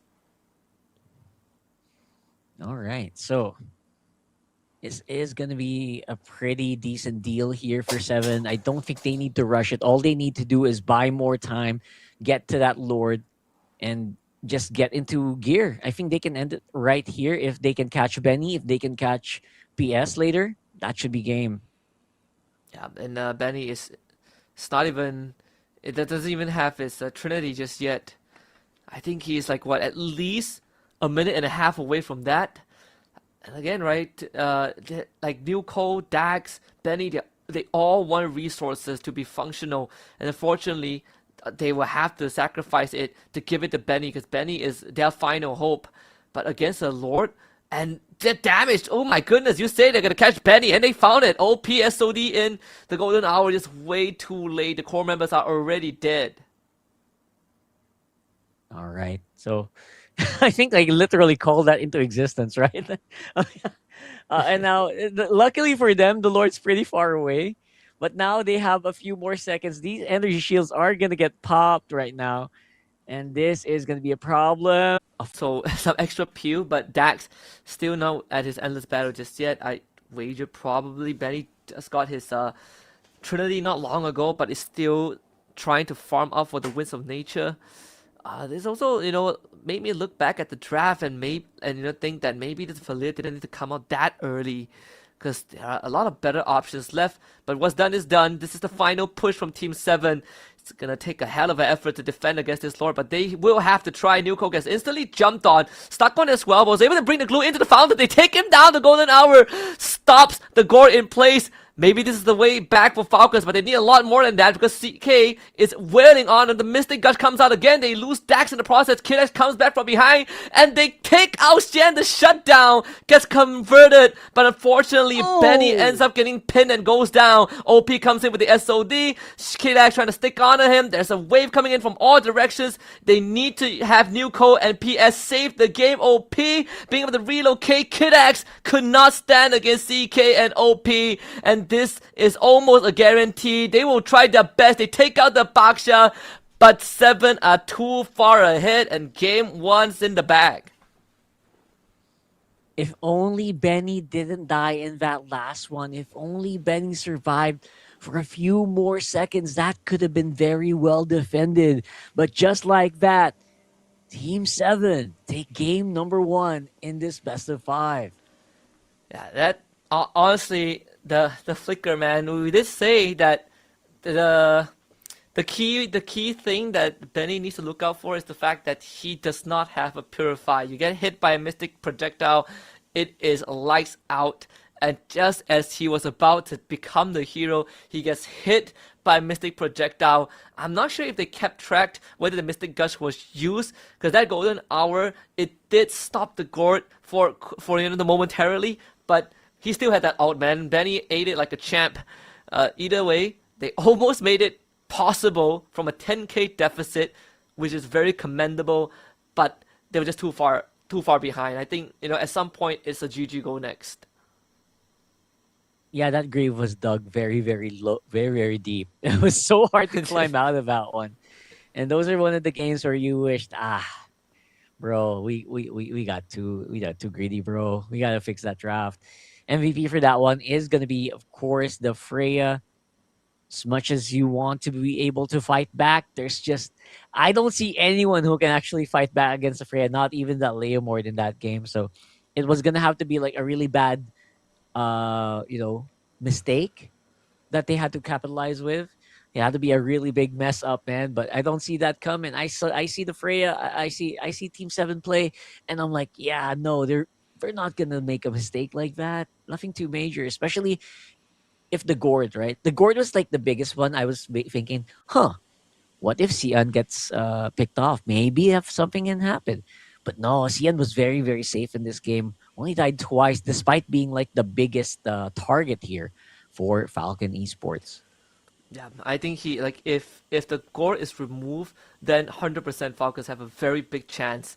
But as long as he is on the map, it feels impossible to walk up. Like he went for like a straight up lightning truncheon, man. Like he didn't even think about staying safe. He just goes full on damage. I think he probably doesn't even have glowing wand. If I last check, I think it was like what, divine glaive, lightning, and then an ice queen's wand or something. Either way, they were just too far ahead that even when the glue technically fountain dove, thanks to being pulled in, and then they still were able to win the game. And they closed out the game still with a 10k gold lead, despite giving over a couple of shutdowns over the Falcons Esports. Yeah, it was full damage. I mean, I checked. It was actually just the only defensive item there was Feather of Heaven, and I think even that one is like, yeah, you're fine, bro. You're fine. With this lineup that they created, obviously it can ramp up very quickly, and I think we saw the invades early on. I don't think the invades was something they expected, right? Because you know what? In fairness, I also expected that Falcon Esports would be the one to invade, but it was the other way around. It was actually Team 7 who invaded over and over again with the glue roam. So the glue roam really allowed them to just become such a nuisance in this game. And once you slow down the Leomord, once you slow down the Paquito, that was already good one. That was already, your job is already 100% done. And man, that Leomord just had to climb its way back up. It felt so bad watching it like that. Yeah, even when we look back at the replay, I think a big contributor to what allowed Team 7 to just walk into the Falcons jungle, in the first 2 minutes was the fact that they had that lane prior, right? Like Glue, Gore, they all had the priority that they need, whereas for Falcons Esports, we are looking at the Valir and the Marcel, they're just not as good as brawling in the jungle, despite the fact that you take lesser, you deal more damage to enemies when they're in your jungle in the early game. The hero itself not well equipped to deal with what 7 is bringing to the table, and not to mention that they lost like their tier 1s very early on, especially that mid tier 1. Once that went down, Team 7, they just kept on invading, and they only called upon OP when needed. I think at one point, like the Moscow that usually is split pushing stops doing so. He just 5-man sticks with the team and just waits for Xian to hit a Mystic Projectile stun or something. Now, that's saying something. When your Moscow, who's supposed to be split pushing, just starts to, you know what? We don't need to split push. Let's just win. Let's just team fight them and win, right? That's when you know the trigger is already active. Like they made up their minds. They want to finish this as soon as possible. They didn't want to give Benny any chance to recover. And that's what I'm talking about, man. That big stun on Benny. If only Benny survived, this would have been a possible defense. But yeah, the targeting here from Team 7 is just so good. And now with no one left to control here, that Moskov, it was just clean game. 13 minutes on the timer. Yeah, 30 minutes, quite a speed run through game 1 with just the amount of lead that they had. Again, it feels impossible to lose the game. And now it's on Falcons, because we floated the question of how Team 7 is feeling coming into the day after yesterday's chain of events. They look as if nothing happened. They were able to brush it off. In fact, refined how they approached the game and just came up with a more standard draft, right? A draft with larger margin of error, a draft where you could sort of mess up but have a way back into the game that is not too resource intensive as compared to Falcons Esports. We got 4 damage dealers, and if we somehow lose the early game, we just have to tuck our heads down and keep on farming. So much harder to pull off. And let's see if Falcons adjust to that, because knowing this team can be quite the stubborn one, but in a good way, where they will just try to brute force you again. They technically have 2 more losses that they can afford, so we'll see what Falcons does later on in game 2. I personally am a big fan of if they can brute force it. I mean, I don't want them to just go crazy. I don't want them to just feel bad about that draft. You can do it again. Just make sure that maybe I would like that draft. Maybe one adjustment. Just don't lean too much on itemization heroes. I think they kind of forgot that when they were drafting. Like, oh guys, we have very strong heroes. Oh wait, we need items on these heroes. All of them need items. Even the Marcel, right? The Marcel is very squishy if it doesn't have the correct items as well. You need Thunderbelt very early. So, just go back to the drawing board, man. Just go back to the drawing board and just go ahead and try to balance it out a little bit. Just a little bit more balance. Fredrin instead of Leomord might have worked. That's what I'm thinking. I would actually even prefer the Nakai there. Any jungler that doesn't need too much gold to actually be very strong, very impactful. Uranus gold. If they need a tank, Uranus gold, right? Like you pick free, squishy, 1, 2, 3, first 3 picks. So go ahead and get the Uranus jungle. Sorry, not gold, Uranus jungle, right? So yeah. That should have been like the turnaround or the pivot there. Yeah, I think like the only option they had was probably the Fredrin, because Uranus was banned by themselves. Oh, it was banned out. Yeah. It was banned by them, yeah. But my personal adjustment, if they wanted to offer the Leomord, is to not have that Valir shown that early, right? Because they shown Valir in the blue second and third pick, I feel like the Eve probably would have also helped just a little bit against a draft that wants to run in your face like that. The RWM is a great tool, and not to mention it's also a hero with just a 1 or 2 items can really start to become a problem for 7. Something that they could think of as well, because Valir, it's more of a, at least for me, it feels more of a reactive pick than it is a pick that you want to instantly show and be like, hey, now you can't do this. Teams would still go for what they want because there are workarounds around that Valir. He's not the biggest damage dealer, and he requires landing his abilities, and it takes time to really ramp up his control. So I think, yeah, if you want the Valir, use it as a reactive pick when you've seen majority of the enemy draft. That's true. The Valir, as strong as it is, you know, I can't stop singing praises about the Valir. It's so good in a lot of lineups right now. But you need to hit those shots. It has to be a straight line. If something blocks it, your combo's broken, right? And I would like to see something very similar to maybe a Lilia in that game. Maybe it could have been better. And again, don't show it too early. Don't show it too early, man. You show it too early, you got problems. That Valir can work. I see it work. Even in our region, right? In our region, you can pick the Valir, but it's number 4 and number 5 after the draft. Yeah. I agree. I think that's probably like the best place. It's more like a red side thing. Even on blue side, 4 or 5 is not bad because you see 4 picks from the enemy side. But overall, it's just game 1. If anything, I think Falcon Esports, that's going to be sort of like the litmus test to get a feel of what 7 is capable of and make some adjustments. You did say that they did their homework as well in how they went for the first phase ban. I was slightly caught off guard with how much priority they gave to the Uranus ban in the first phase. It doesn't seem like Team 7 were too bothered by it.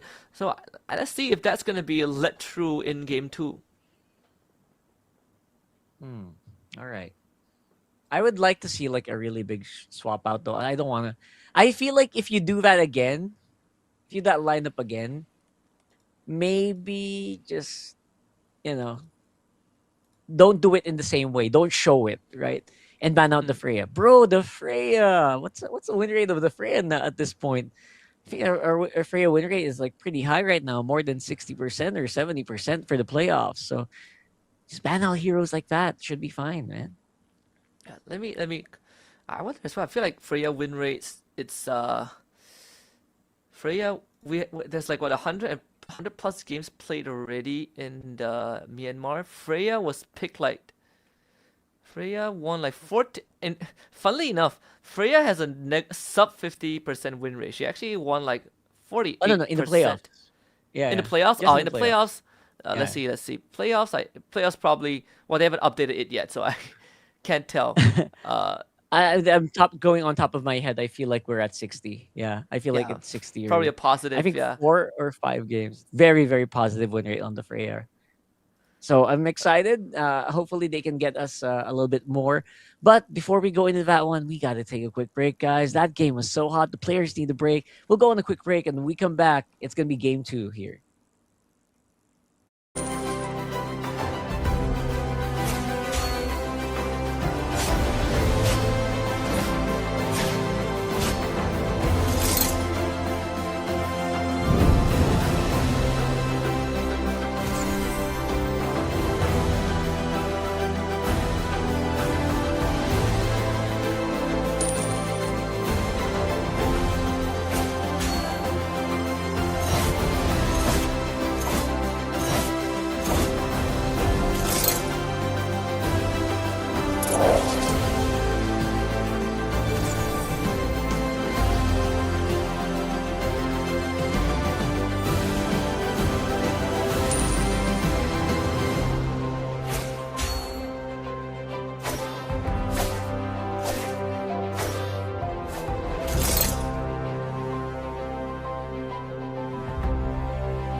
မာတွေအတွက်ပြောစရာအကောင်းဆုံးနေရာ Let's play arena ကန်ထူရင်ကန်မြူတိမ်တောင်ချီစုခုအတမ်နဲ့ကန်ထူရင်ကန်မြူကိုရကိုစကိုချင်နေတဲ့ဂျိုင်းနေတဲ့ရ package တွေဝယ်ရင်အတမ်ကနေခုတိမ်တောင်ချီစုခုကန်ထူရင်ကန်မြူတိမ်တောင်ချီစုခုအတမ်နဲ့ချေဆက်ပြီးတော့ကန်ထူရင်ကန်မြူကြာရ channel မှာကိုရကိုစကိုချင်တဲ့အထက် package များဝယ်ယူပြီးစုစုပေါင်းငွေသားကျပ်သိန်း1200ကန်ထူလိုက်ပါအတမ်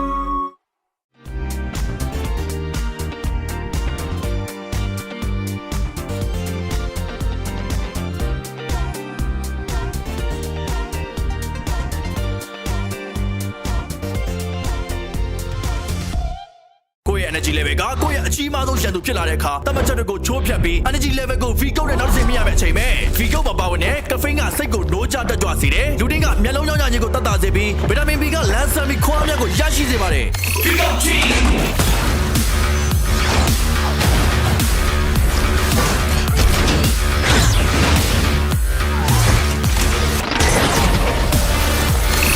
မြန်မာနိုင်ငံရဲ့ပထမဦးဆုံး sparkling coffee အားဖြည့်ချိုရည် V ကုတ် တမန်ရိုးကြပုံစံတွေကခွဲထွက်ဖို့အစင်းနေမယ်လားမြန်မာနိုင်ငံရဲ့ပထမဦးဆုံး Falcon Sparkling Coffee အပြည့်အချိုနဲ့တူကိုသာလီကိုဘွားရဲ့ပဲ့ကန်ရှင်ဖြစ်ဖန်တီးလိုက်ပါ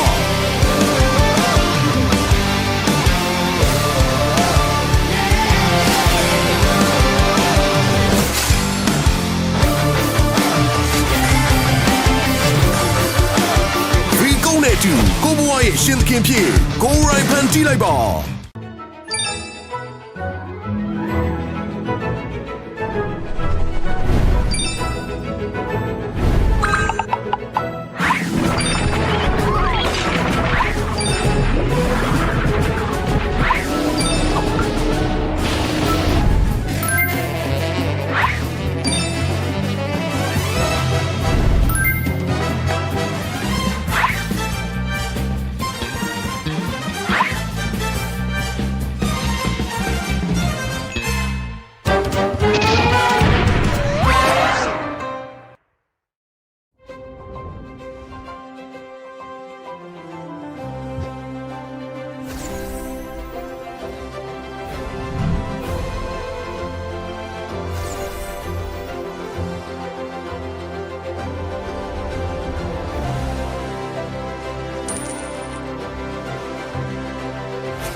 Game number 2, we are ready, we are rocking, we are rolling, and we are waiting for the draft here for the next one. I'm Rockhard alongside Husky, and we are going to bring you here for our lower bracket final. Don't forget, this is going to be a make or break, so loser of this whole series will be going home. And the winner is going to fight our current top contender here, YG, for a spot in they're going to be fighting for the MSL Myanmar Season 3 Championship and a spot in Paris for EWC 26. So big stakes here. So get your friends along, invite your friends to watch because it's going to be the Myanmar region, man. We're going to look for who's going to be the big representative for the Myanmar region today. So you don't want to be not here when that happens. Yep, and of course, game one has given us sort of the premonition of what might come, and of how, and also like how daring Falcon's Esports can be with the drafting patterns. It's very Falcon's Esports, but Team 7, they are very prepared, I think, to answer that, right? Again, they showed us a very standard draft, no shenanigans. They play very by the book, and even covering all of their bases with the draft that they have brought up. The preparation is definitely apparent as we head into the game 2 draft. The bans are almost the same, with Falcons Esports this time opting to ban out the Baksha instead, but everything else is the same as game 1. Yeah, I think they sort of forgot how strong the Baksha is, and now Falcon. Oh, this is scary. They're gonna be coming up first with the Freya of their own. Yeah, they took a gamble with the Marcel in game one and then realized that, man, that Freya is too much of a problem, but they will give the Marcel over to Team 7 this time. But Team 7 can also pair it up, with a strong pick of their own. It could be a flex if they want, like the glue, but they could also go for I think like a strong jungler. I think the Harif is open this time if they want to opt for that as well.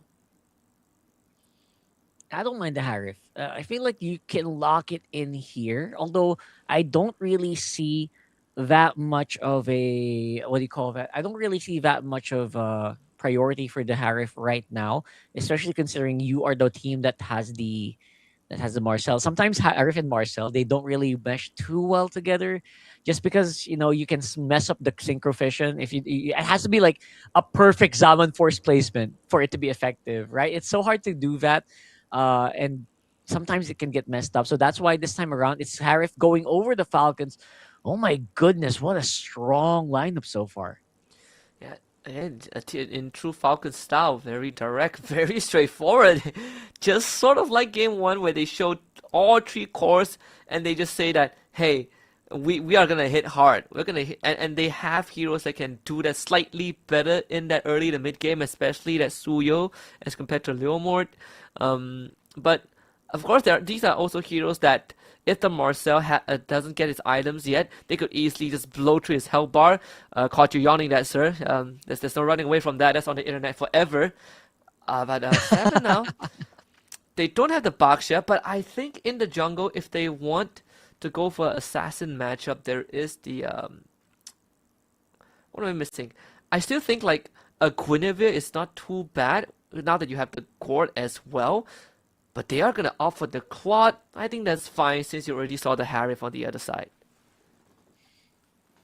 So for me, it's a little difficult just because you're gonna have to buy so much time for the Claude here. But to be fair, there's not really much of a good gold laner pick. I don't think the Moskov would be wise to pick early on. And if they really want to secure their gold lane, if they said, "Hey, you know what? I just want to stay on Claude, man. Just give me the Claude, we'll be fine." And then you got to trust them, right? So for now, it is gonna be a pretty much mid lane ban for me. I think completely removing a lot of good, strong mid lane picks is gonna be important.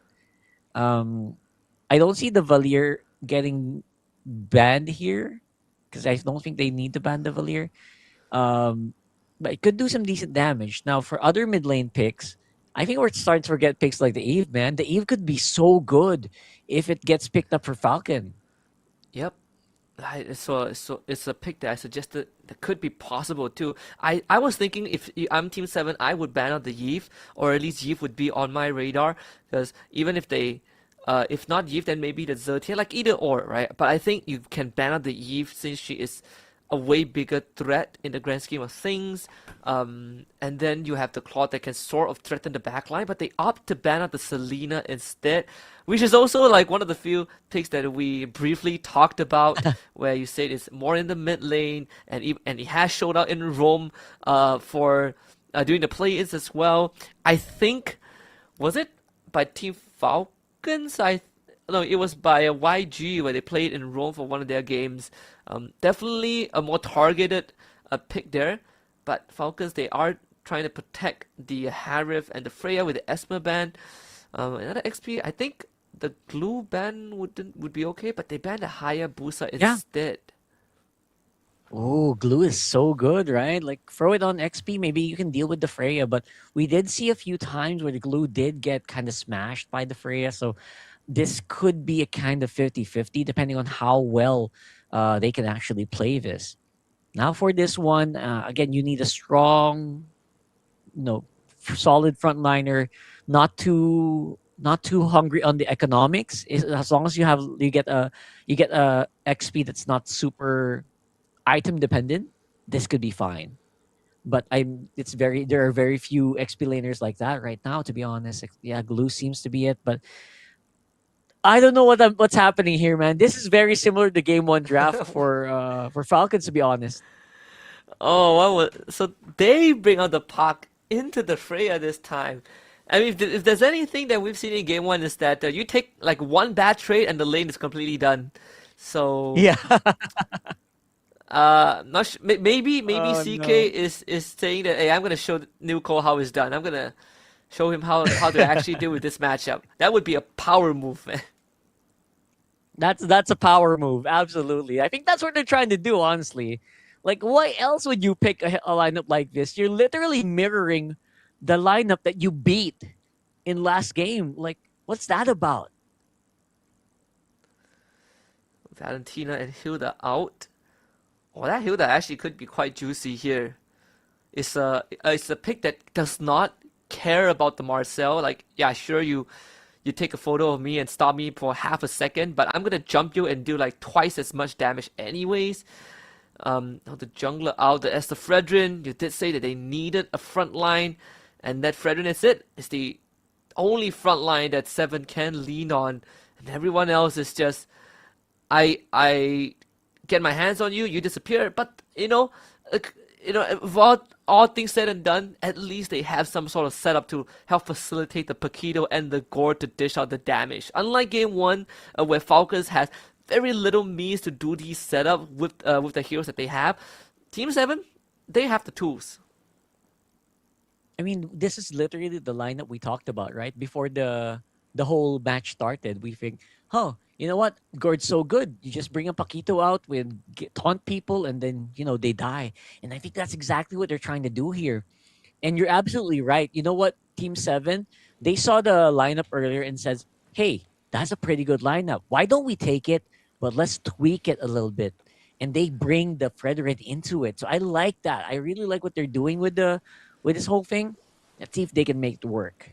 As we go into game number 2 of Falcons Esports versus Team 7. Again, so far it is Team 7 with 1-0.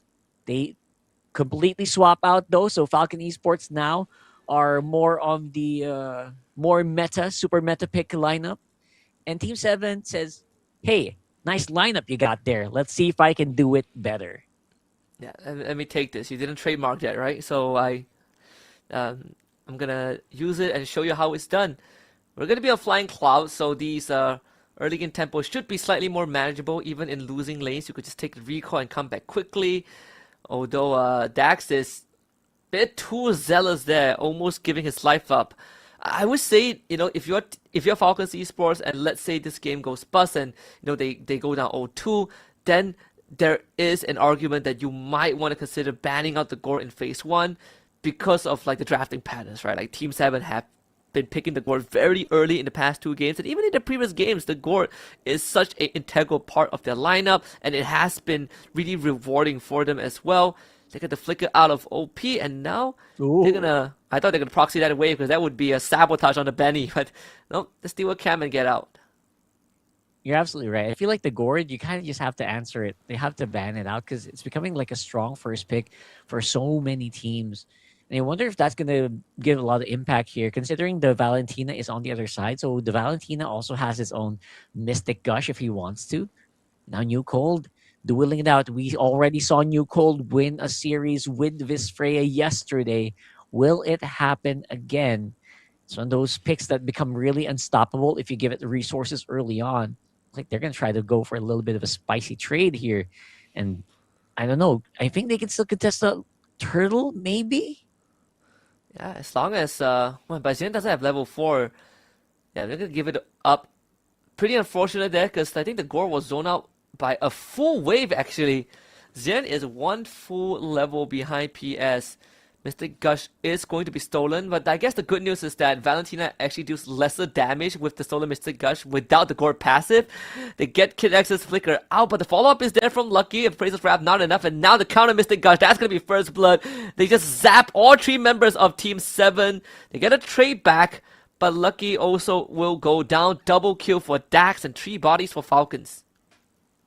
Yeah, trying to buy some time, but looks like Team 7 just does not have enough in the barrel. Luckily, flying clouds for everyone. Everyone's going to go back to lane pretty quickly. 1.4k for Falcons, that is not a joke. this lineup could snowball very, very quickly. And they're trying to do that right now as well, with everyone on the map struggling and scrambling to clear these waves, trying to get ready for that next hurdle. So I already expect a lot of aggression here for Falcon's top side, even if like they camp it out. I think Benny should be more comfortable to take this to OP, just because OP doesn't really have the items quite yet. And right now, 7 with the counter engages, counter invades, flicker in. Oh, they really want to get Kid X. They already set up the stun, so that's going to be a guaranteed kill onto the Hilda at the cost of their own Marcel.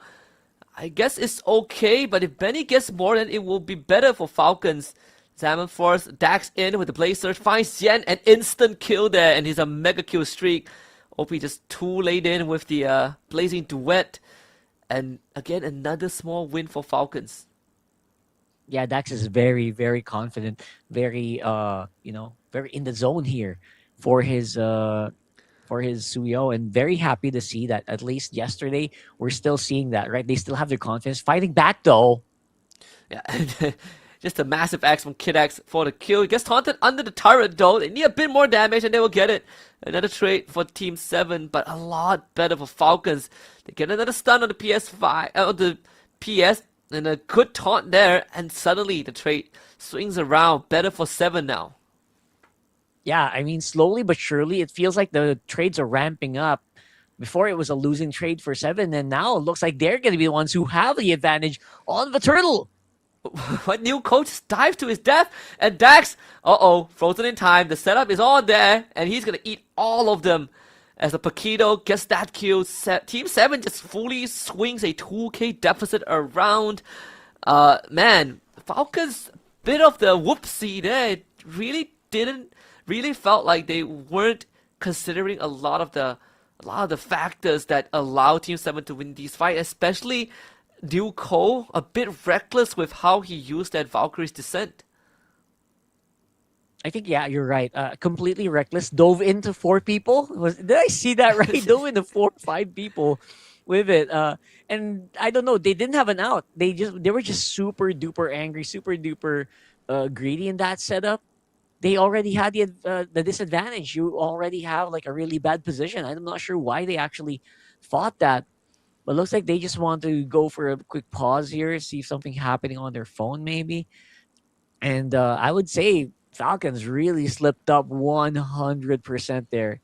It was just a little bit difficult to actually get into a good position, especially since everyone was pretty far away on the map. After they lost that one guy, I feel like they should just completely backed off there. Yeah, they just kept on funneling back in, right? Like I think they lost Kid X, and then PS got taunted on the edge of the wall, and in the mid lane he dies, and now Benny gets dove. He's gonna almost die, but they commit the flicker, because why not? You trade Lucky for Benny. I think that's still a win for 7, and you get the top tier 1, so whatever lead that Falcons has, that has been mitigated. Yeah, completely mitigated here. You're also giving away so much assist gold to OP right there. So OP's not getting the kills on the Claude, but he is getting the assist. He is getting that lane gold. He is getting that tower gold as well. So everyone else just looking like they're really roaring to go here. And Falcons, you better be ready for this. If you want to do that dive again, you know you have a strong diving composition. You have to have full comps. You have to have full info on the map. Don't get caught by surprise, and maybe, just maybe, you can still fight back. But so far, Team 7, despite having a bit of a squishy lineup, honestly, with a Marcel in the front, with a Frederick in the front, a bit slower, they're able to get these advantages. And now maybe they can use that Paquito to get some more gold for their side as well. Yeah, and I think the icing on the cake is CK kept his bottom tier 1 up. Just by a sliver of health, but the fact that Nuko couldn't crack that structure open means that the Paquito gets to stay in the lane and call in reinforcements whenever needed. Team 7 also has quite a low-cost team comp, right? They can keep on fighting with low cooldowns, low commitment, especially when you look at heroes like Gore and Fredrin. They love these kind of fights because their cooldowns technically will never run up, like almost 100% uptime. And now they're going to threaten to dive in the bottom lane. That's going to be Nuko. Again, the follow-up perfectly executed. And the Golden Hour catches all 3 of them. Team 7 have the setup, and now they will pounce again. Counter Golden Hour from PS to keep his team alive. And that is exactly what they needed to bail them out of the bad situation. That was pretty good. The counter golden hour here, PS, doing very good job here of making sure that his team does not get run over. So you stop the big bus from running you over by throwing another big bus, but now you don't have any buses. You lose out. You're like, it's just a wash. And now the guys who have the goal lead still maintain the goal lead, and they also retain their control of the turtle. So now the one thing that Falcons at least has is they still hold on to that mid tower, the outer tower and mid. So at least their jungle is relatively safe. But that could change very soon, especially now Kid X and Dax are having a hard time pushing into this river. Even for Dax, I think he doesn't want to man fight CK anymore because this Paquito can actually, he's finally packing a big punch. And now the invade will commence. As long as Xian is around, Falcons will need to, think twice if they want to go in, especially like a frontal assault from Falcons is quite ill-advised. If the Gore can easily just catch you like that, with the Fredrin as well, it feels impossible to run straight into Team 7. But to find an alternative angle, they don't really have the heroes for that, right? It really feels like maybe you're looking at Dax and Kid X to do so, but everyone else, they're more suited to take on an honest team fight. Yeah, absolutely. And honest is the way to go here. Because I feel like there's just no other way to go on the side. There's no way to take people by surprise. I don't even see any conceals here, right? So no surprise conceal play or whatever. It's just straight up fight. When you see a big Fredrin come in, when you see the Hilda come in, you know there's going to be a big brawl in the map, and you got to be ready for it. It's going to be hard to kill Xian too. He does have the Blood Wings ready. And all Team 7 is looking for is take down this mid-tier 1, and the whole map will be theirs to take. Lord is up, it's going to be coming up in, under 10 seconds on the top side, and that's where Kid X is positioned. But the thing is, the Hilda not able to provide the threat that she usually would want to by standing in a bush, just because, Team 7, they're not really worried about that. They did steal the golden hour away, so let's see if PS will find another bailout. Yeah, possibly. If they can find one, they gotta do it soon, man. Because once they get a hold of this turtle, this lord, it's over, right? These towers are gonna go down. They're gonna have so much gold. The Claude is gonna go crazy, and right now they're going for a fight. And that's another golden hour used. This one, I believe, both of them used their golden hour, and the Mystic Gush a bit better from Zhen's side. So Kid X goes down again. The Pak in almost takes down PS. And Townpoke also zones out the Harley. Benny actually commits to it. That's a flicker out from the Marcel. The Zaman Force is going to be waited out by Team 7. And the Paquito continuously causing distraction in the side lane. They need a way in for a potential steal, but it doesn't seem possible. And now Newco is completely out of position. Has to use the Vengeance. Lord for Team 7. They lose the Marcel, but CK ready to go back in with Lucky getting knocked up. Newco disengages in time. The stun doesn't connect. Shan with a Mystic Gush as a determined Kid X eats it up. And Team 7 finally calls it off. But Benny from the side seems like he's looking for an angle in. But Team 7, can they get out of this? The stun connects onto Lucky. Back. They're finally out here. Benny, dangerous! Almost gets hit by the Praiser's Wrath. And Team 7, now it's their turn to go back in. I love this swap, man. It feels like I'm watching a cartoon, man. They're all just going back and forth and back and forth. And I like what I see. I like the fight here coming in from Falcons. They said, you know what? We're behind. Who cares? Go ahead, fight. Go ahead and dive, man. But now they're going to be able to catch one very crucial member here of Team Falcon. And now they are in trouble. Dax is gone for 30 seconds with the Lord walking up on top. The good news is that they still have the Holy Shield. If the Lord crashes in on time, I think it should be possible. And Dax will come back in time as well with the Retribution.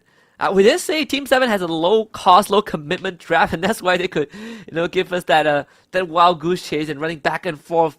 Not to mention his flying cloud, so makes it even more convenient to do so. The Lord will end up crashing, and they have the tools to clear it out. Falcons will not lose any inhibs this time, contrary to Game 1. Another stolen golden hour in PS's hands. Let's see, Team 7 This is a slightly harder game, only a 3k gold lead. The next Lord in a minute plus on the bottom side. Yeah, so in this Lord, despite everything that's happening for Falcon, I feel like they can still kind of contest this. It's only a 3k gold lead, and positioning is very off. Uses the golden hour so early on, though. Yeah, both of them whiffing the golden hour. I feel like the idea was there, but if Danpuk actually caught someone, then they would have the Fredrin to follow up with a taunt.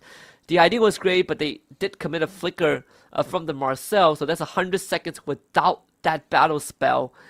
I guess the silver lining is that they basically have control of all the lanes, and they can basically send this Marcel to open up the map, and they have CK lurking in the jungle as well, so even if Falcons want to walk up into the map, they gotta do it as a team. Yeah, they can do it. I feel like they can have some, they have a license to walk out the map. Right now, though, they have to choose where the fights are going to happen. Because right now, if it happens here, it might be problematic. It's a very tough area to fight in. Oh, there's a golden hour catching on the tree. Follow up with another knock-up taunt. PS is burning out the glowing one, but still somehow manages to walk away. Can't say the same for Kid X as he goes down again. Just in time for the Lord to spawn. And I think Team 7, they're going to turn to the objective. Yeah, another -1 here so early on. How are you even going to fight? How are you even going to contest? They might just have to give this up because they don't have Kid X. They don't have like a really good way to get back into this. I don't know, man. It's going to be so hard for them to actually just get in the position now that even 7 just playing so aggressively. So let's go ahead and walk over to the other side here. Waiting for the next Lord on top. This could be a pretty deadly push. OP locking in the Malefic gun. So he should be more than willing to take this fight. They even caught Dex in the jungle too. Probably one Mystic Projectile stun into a couple of pack combos. This would do the job. Now they look for all the inhibitors. The mid and the bottom one guaranteed to go down. Another Mystic Gush. Benny almost getting one shot at there by the Paquito. And PS eventually ends up going down. It's a 5v4. The minion wave will be cleared out. And Flickering Time Poke gets all of them frozen up.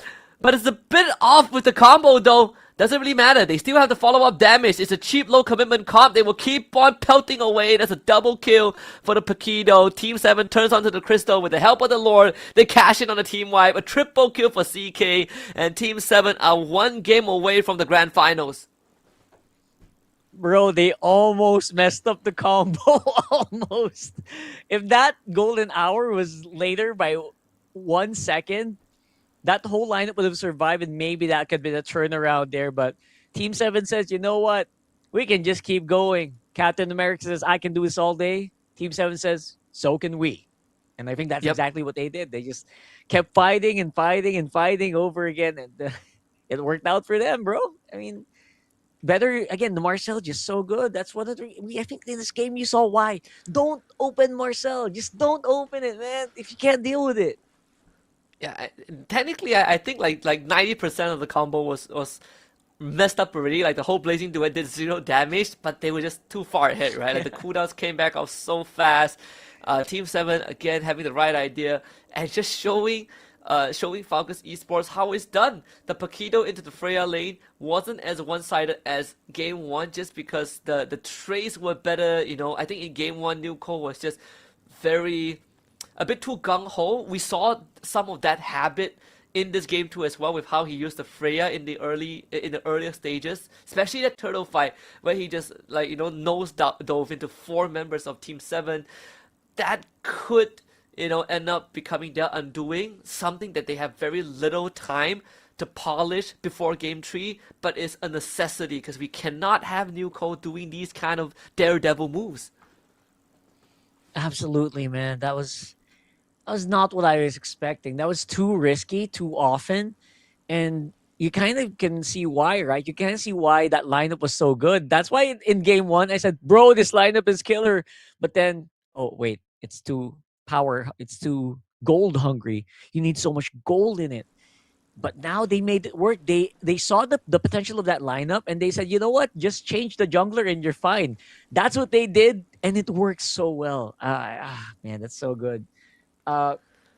a big props here for obviously for Falcon. I mean, they had a good idea. They just get the Freya. It's so high win rate, right? Just get the Freya. But no, it's not that simple.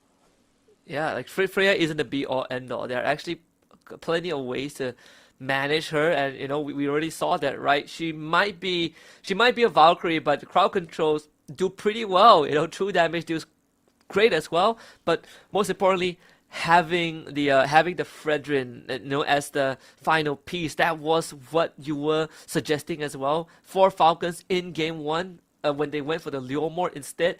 But Team 7 just showing them that, hey, that Fredrin is pretty darn good. You don't really need too much items on him, and he can still do his job well. Yeah, the combo was executed perfectly as well. The moment someone gets landed with the energy eruption, that guy gets bursted down by Mystic Gush. That's exactly what you need to do. We saw that over and over again in this game. And it was actually pretty fun, right? It was pretty fun to watch. Just two very simple combos. And it's funny to see how effective it can actually be. Again, despite Falcons already having such strong meta picks like the Suyo, like the Valentina, like the Harif, it didn't feel like there was much of a fight, to be honest, for most of the game.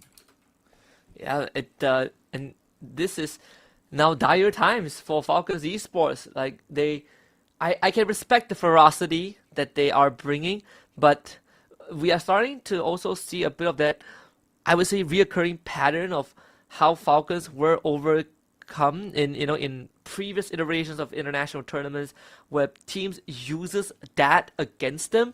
Because Falcons, if the only keyword that they have in their mind is to go and fight, then why not have a draft that punishes them every time that they do that? It's quite reminiscent of Team Vamos, for example, from MPL Malaysia back in season 14 to 16, but that's sort of all they do. You fight when you're ahead, you fight more when you're behind, but at a certain point, you have to know when to pump the brakes. And I think Falcons, they need to learn that, and quickly. Yeah, because time is slowly running out, right? So you have to learn everything, every single trade that you're doing here in this series. You have to keep it in heart, because we're one game away, bro. We're literally one game away. It's crunch time. If you don't learn all of that now, it's gonna be too late. You will lose the series. So I wonder how Falcons is doing right now with that all that info in mind. I wonder if they can kind of find a way to patch it up before time is too late now, right? Because you're only best of 5. You might think it's best of 7, lower bracket final, but no, it's only a best of 5. And yeah, to everyone just watching, it's Team 7, one game away from a grand final slot and to complete the revenge arc against YG. And that's gonna be insane. I think even YG watching this would probably, this series would probably make a couple of people's jaws drop with how it has transpired so far. But I think, heading into game 3, maybe some of the suggestions that we made that Falcons can consider, like for example, think about banning the Gord, or like you said, just don't let the Marcel through. I think Falcons might need to think about that, right? Or go red side for once, right? Go red side and get like a strong opening red 1 and 2. That could probably be one of the ways that they could recover, considering that on blue side, it seems that they were very focused on getting those big numbers out, but in the grand scheme of things, there were a lot of loopholes that Team 7 sort of took advantage of. Yeah, so many loopholes. Again, despite Falcons having like that counter golden hour, it's very fun to watch. Look at that. It's so good. It's so fun to watch it, but it's just not it, man. Dax had a hard time navigating this. Oh, I think all the golden hour made it so hard for the Suyo to actually be effective, right? Like, all right, you're a Suyo, you're very mobile, but watch where you're stepping. If you step wrong, you're dead. You're instantly dead because of how squishy you are. Yeah, like the stolen golden hour actually was more of more of a follow-up setup for Team 7 than it is as a deterrent. I think there's like one good golden hour from Falcon's side that, bailed them out from a potential catastrophe in that bottom jungle that we saw. But every single stolen golden hour after that point is I think Team 7 saw it and were like, yeah, well, thanks for the extended setup. Now we actually get to wipe you out. I think, for PS, definitely kicking himself in the shin there. I think it's just that the draft doesn't do well with the golden hour. The intention was good, but they just don't have the tools to actually utilize it.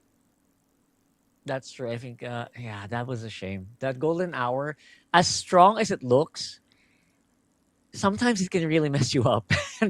if you try to steal it, it can mess you up. That's why sometimes if there's a Valentina, you might as well just focus on getting like the big burst ulti. But even then, right? Like even if you take the Mystic Gush from Gord, your Valentina, you take it, it's not as effective because no passive. Yep. Right? So honestly, the Valentina there feels like it didn't really do much. Yeah, it's like Valentina is great to sort of appeal for people, but there's like not much good ultimates that she can steal. Like Paquito ultimate is not that good. And like I think I only seen like Valentina really making use of a Paquito ult, and that was back in like season 12 of MPL MY, and that was like what 2-3 years ago, right? And during a base defense where you want to shove the minion wave out of crystal range, like I had to go into so much details to justify taking a knockout punch. But yeah, everything else aside from that, there wasn't really any good reason for the Valentina pick to come true, especially when you're on blue side. You pick it like 4, I think, after seeing the Fredrin and other thing the Paquito. So again, like I said, don't reveal the Valir too early. But this reactive pick of Valentina also didn't really give them much in the game, sadly. And that's also coming off of us saying that I think that Yves is pretty good, but they didn't consider it. Yeah, it was. The Eve could have been like a lot better. Maybe if there's a golden hour, you can stop the others from behind from approaching your team. Or if people get trapped, there's like counter plays that work like that.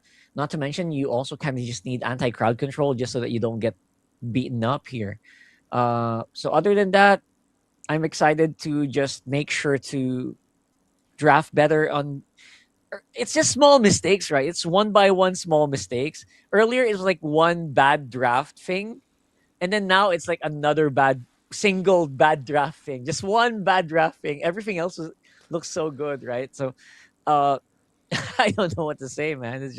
It feels so impossible. It feels so difficult to actually just get a good draft ahead against Team 7. So far, Team 7, good job. At least in draft and in game, they're doing good. Yeah, I'm not sure about like the other regions, but I know that at least where I'm at, blue side actually is the more favorite side now with slightly higher win rate. I'm slightly surprised. I think no Falcons were not able to make use of that because with so many like power picks open, right? Like we did talk about early on where they prefer to have Kalea and Gwyn in the same team.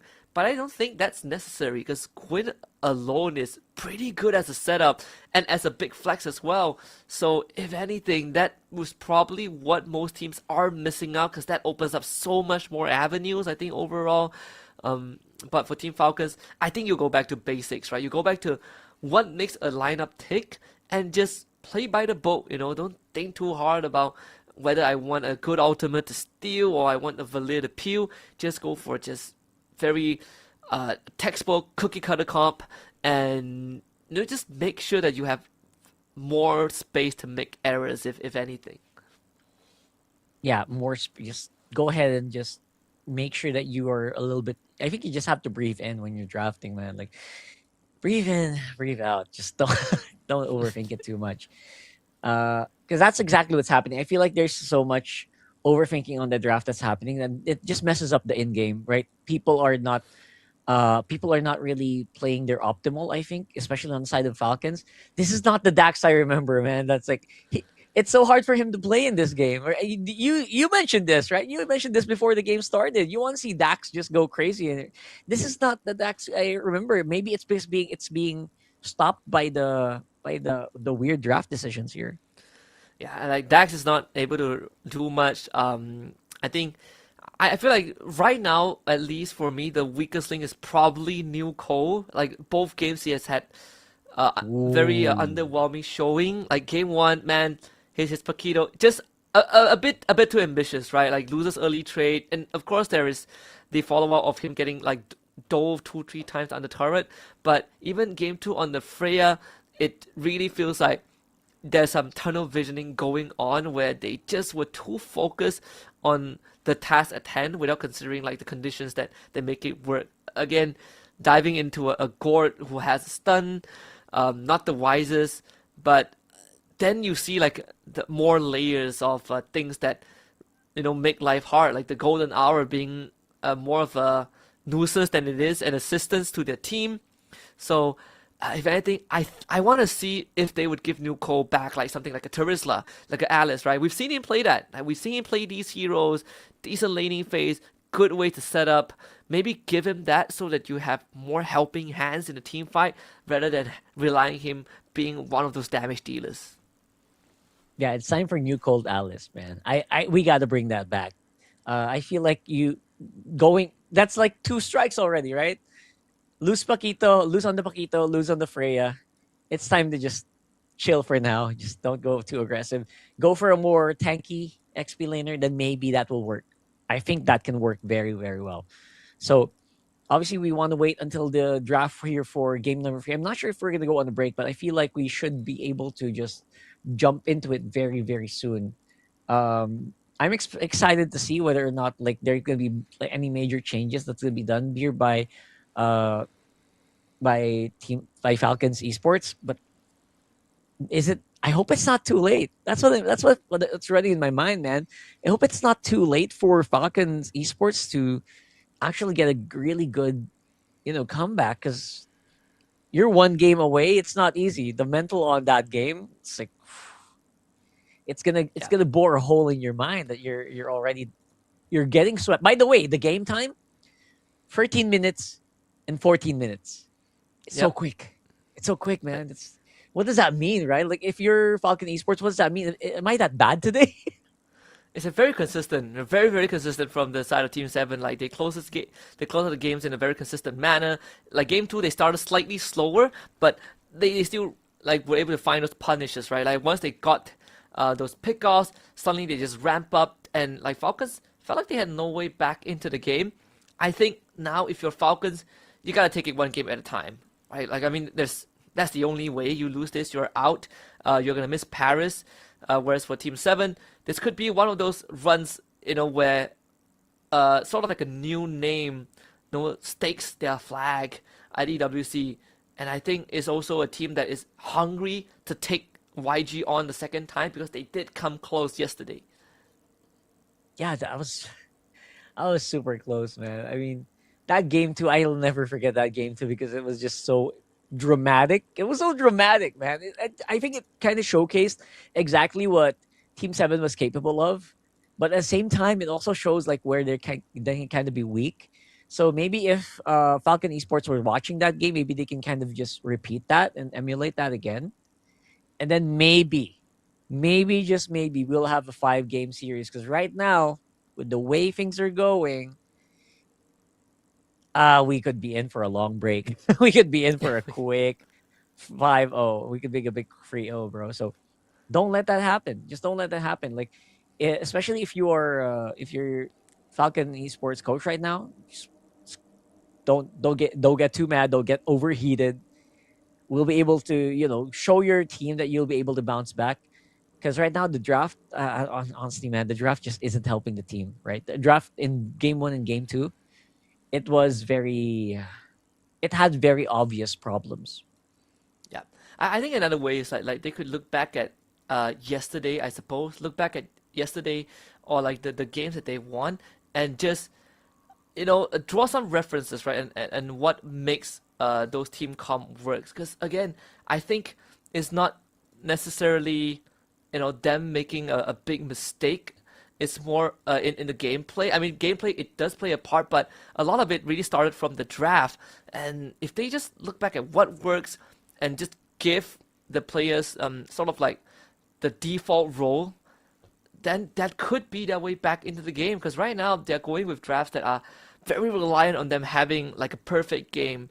But once you kind of slip out a bit, there's very little room to come back, and that's something that, if they haven't learned it in game 1, they should figure it out in game 2.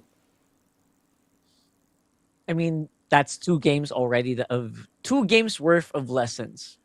Number 1, on how your team is playing the composition, and number 2, how the enemy is playing their composition. So that's already so much info, man. You maybe can be able to just get a lot of insights from both of those games and just, let your team fly with their own style. I think we have to go back to comfort, right? Let's go back to comfort for everyone. The Paquito and the Freya doesn't seem to be so super duper comfortable for them, especially for New Cold, right? So maybe go back into something that worked previously, like maybe Terizla, like you mentioned. Terizla and Alice could do so much. If you want to do some outplays, just do it in the game. Don't do it on the draft too much, man. I feel like he's outplaying himself in the draft too much, honestly. Just let your players, let the players do the outplaying inside the draft, and maybe you can get a chance. Because I'm just reviewing the composition right now. Kid X did not have fun with that Hilda. Like, do we really want to keep putting Kid X on Hilda picks like that? It's just not fun for him, man. Allow your players to have fun, and maybe they can get that dub. It's like 2 games in a row where they don't really have a setup per se, right? Like a part of me is quite surprised. I talk about the Quinn a couple of times, but also the Khalid. Right? No team, they were not looking at the Khalid at all. That's a pretty strong early game hero, but slightly better than the Hilda in a way that he actually has a setup with the Raging Sandstorm. He has a way to keep himself safe with his second ability, the Quicksand Guard. I guess because there is not as common in this region, that's why like the options seem so restricted. But when you look at the grand scheme of things and what has been working in the current meta, I feel like there's a lot that can be expanded here in MSL Myanmar. Yeah, so much more. Honestly, there are picks that I don't see. Like, where are the picks that I'm looking for here? I feel like I see a lot of like Benedetta before. We're like, where's the Benedettas? Like, come on, they show up the Benedettas. I feel like if you want to do it, but just not in this game, right? Just maybe not in this game. Before we get into game 3, though, I feel like the teams are still getting ready on stage. So we'll be back for in a quick break. When we do return, we're gonna see game number 3. So don't go anywhere. Just MSL Myanmar Season 3.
ဂိမ်းမာတွေအတွက်ပြောစရာအကောင်းဆုံးနေရာ Let's play arena ကန်ထူရင်ကန်မြူတိမ်တောင်ချီစုခုအတမ်နဲ့ကန်ထူရင်ကန်မြူကိုရကိုစကိုချနေချက်ဂျိုင်းနေတဲ့ရ package တွေဝယ်ရင် And we are back here in, of course, still our lower bracket finals for the Mobile Legends Bang Bang Super League in Myanmar Season 3 playoffs. We're on card. We've got Husky here, and we are going to bring you game number 3 of Team 7 versus Falcon Esports. Now, it's been an uphill climb for Falcons. Let's throw it over to the draft, and let's see what they're cooking. So no side switching. They both stay on the same side, but the bans definitely changed, right? Like, well, the Boxer and the Marcel are banned out. Freya, Gord, and Leomord given over to Falcon 7. They get the Claw and the Deuce in, so this is definitely slightly different from the first 2 games. I think, you know, right now I'm definitely slightly liking what Falcons have. Compared to the first 2 games in terms of the draft, you know, they have a decent scaling. They have setup and control, which is what they were lacking. And now he puts the ball into Seven's court. What else do they have as a response? I was thinking of the Glue, but I think the Alice also does fine. Yeah, the Alice should be fine here. We're already considering, like earlier, hey, why don't we give over like a pretty good explainer to New Cold? Maybe it's a trap. Maybe they want gold on Freya, right? I think if, you know, 7 might forget that Freya is gold lane, maybe that can be a good trap being set by Falcons. But here we go again, right? Like you're trying to flex too much. You might be overheating. You might be, you know, giving a bad, what do you call that? You might be giving like false presentation to your players. And I'm not sure if a big playstyle switch is gonna be good for Benny, because I like Benny on long range heroes, man. I don't know if I want to see Benny on gold on like a Freya gold. So I feel like this should still be New Cold on the Freya. What do you think? I think New Cold on Freya. I agree with you. I prefer New Cold being on Freya. And you give Benny like a Harry Vispan now. You probably give like a Moskov, a carry, or even the Granger, right, would be okay. Like someone that carries a Sky Piercer, that could help. You know, you have the Gore to soften up the targets for you. Your big burst damage from the Leomord, I think they both do well. Fredrin ban as well from Falcons. Great stuff on that. No Fredrin, no Baxia, so that would force Team 7 to opt for the Assassin Jungler route. All right, Assassin Jungler is something they really do need. Suyo being left open is already a sign that they might just go for that. They already have a pretty tanky front line with the Alice. I think, in my mind, Zushin's like, yeah, that's like tanky mid lane. So I think they have a good option to go Suyo here. Hayabusa might be overloading it, but they also need a good tanky roam. And I love that. I love the glue ban here. Could be a roam glue as well. Could have been. Yeah, could have been. I think right now we also know that the teams, they have like great Cho players, so I think Cho would also be okay if that's the route that they want to go down. The Khalid, I also talked about that, right? Like Khalid, fantastic roamer. The Quinn as well. Like again, I'm surprised it's not shown even till now. But for Team 7, they definitely need, you know, some sort of a setup to help facilitate this Alice and the Dusin. And they also need a bit of damage. Like they don't really have much damage except for the Claw. That's true. Oh, all right. That's one way to kind of deal with the Freya. Also one way to deal with the Gord here. Easier entry to the backline, aside from the Alice that's already entering the backline. So yeah, that's a pretty good roam pick. Very spicy. They don't really have that much bulkiness. They don't have that much mobility. They don't have that much tankiness, but they have a lot of mobility on their side. Yeah, they do. I think if you are FCON, I wouldn't mind a Moskov with a Purifier. Okay, they take the Belleric out again. And this time, I guess it's okay, you know, like Belleric isn't someone you want to grab. The Moskov comes out. I definitely prefer this draft. I think this is probably the best draft from Falcons Esports we've seen today. And it's gonna put Team 7 in quite a pickle, right? Who is that mid laner that you want to pick? I'm thinking maybe an Eve. Lilia isn't too bad as well. The Zetian. Oh wait a minute. They already have Zusin. The jungler. Yeah. Hmm. Jungler. Suyo. Man, That's even Suyo doesn't difficult. feel good. It's difficult. It's actually very difficult. It's not as simple as pick a Suyo in your gut. You're done. It's so hard to Suyo with a Belleric, man. This is gonna be a bit tough. I'm not sure. Fanny's banned, right? Yeah. All right. Fanny's banned out, yeah. Haya? I guess. Alice Sort of. Jungle, bro. Alice Jungle? Alice Jungle, yeah. Because we know that they do play the... Oh. Wait a minute. Yeah, it No. should be Alice Jungle, right? Oh, yeah, there it is. Yeah. Alice There it is. All right. You got me there. You got me going there for the first half. Alice Jungle kind of suffers from being super slow and clear, but let's see. Maybe it can still work out. Team 7, I don't know what they're cooking. It looks very good, like if on paper, but in reality, I think you have to agree with me, right? Alice Jungle is super slow in clearing. Sometimes can get overshadowed by a Leomord. How will it fare against the Belleric? Sora against Freya is also I'm scared of that matchup. So let's see. Yeah. I think overall it should be... This one I definitely prefer Falcons draft a bit more, but we've seen crazy stuff here, Rockart. It's having the game 3 this time. If 7 wins this, then Falcons are out of grand finals and out of contention for EWC. So this is a must-win from them. And again, gotta take it one game at a time. Yeah, one game at a time here. If ever there was a game that Falcons would win, this looks like it could be it. As long as they don't get too crazy with the shenanigans, which I think I already see shenanigans, vertical jungling being done here. They're trying to see if they can kind of insert themselves into the Falcon jungle, but looks like Falcon are ready to fight. Yep. And that almost looks like a first blood angle there. Flicker out from the Kalea. Another thing that, that the Team 7 might struggle with just a little bit is that because they don't have the Gord, so they don't really have the tank strat it needs to cut through a Belleric or a Freya, and almost a first blood angle. The Brace Smite actually saving Xian. So a lot of that damage is going to be coming, well, not a lot, almost 100% of the damage is going to be coming out from OP. So he's going to be put in the same spot as Benny, let's like Benny in game 1, where the game rests on his shoulders.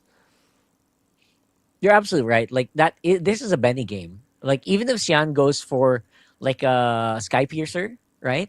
It's gonna be all up to OP here. It's all gonna be up to OP getting in a good position with that Claude, just like in game 1 for Benny. And yeah, they're gonna have to deal with so much. They're gonna have to deal with the uncertainty of a Belleric here, who is actually getting whittled down a little bit. Dax could actually invade, but they're fighting. Dax into deep, first blood given up, and 7 again wins out somehow. Even though, I guess, because Kid X, no, not level 4 just yet, doesn't have the Wrath of Dryas or the early game for Team 7, this is exactly what they need. So they get the Turtle on top as well to give themselves a much needed advantage. And I mean, even OP is somehow in ahead in experience. Does not have the Purify, but the stun doesn't connect, so OP will be safe. Right, a little bit of disconnect there, and OP definitely having a better laning phase just because, I don't know, just because he is a Claude, I guess. Moskov usually good at dueling, but only after we have like SOD. Before that, you only have to rely on really bad positioning from your opponent. But if your opponent is good at positioning, like he's not against a wall, he actually is going to be ahead. That's what we're seeing right here as well. Like OP is doing some pretty good work in sustaining, even though it's only like a 1v2 for a majority of that game on top side. Now, I want to go for one more. And Kid X, very much isolated. Yeah, it's just too much crowd control, man. Like, I just realized even CN went for the sprint instead of like a Purify or a Flicker. So as long as they cannot catch up to him, he's going to be the one that constantly poses a threat. They come in from behind as well. Benny able to navigate the first layer of engage, but not against Yen. You did not see that coming.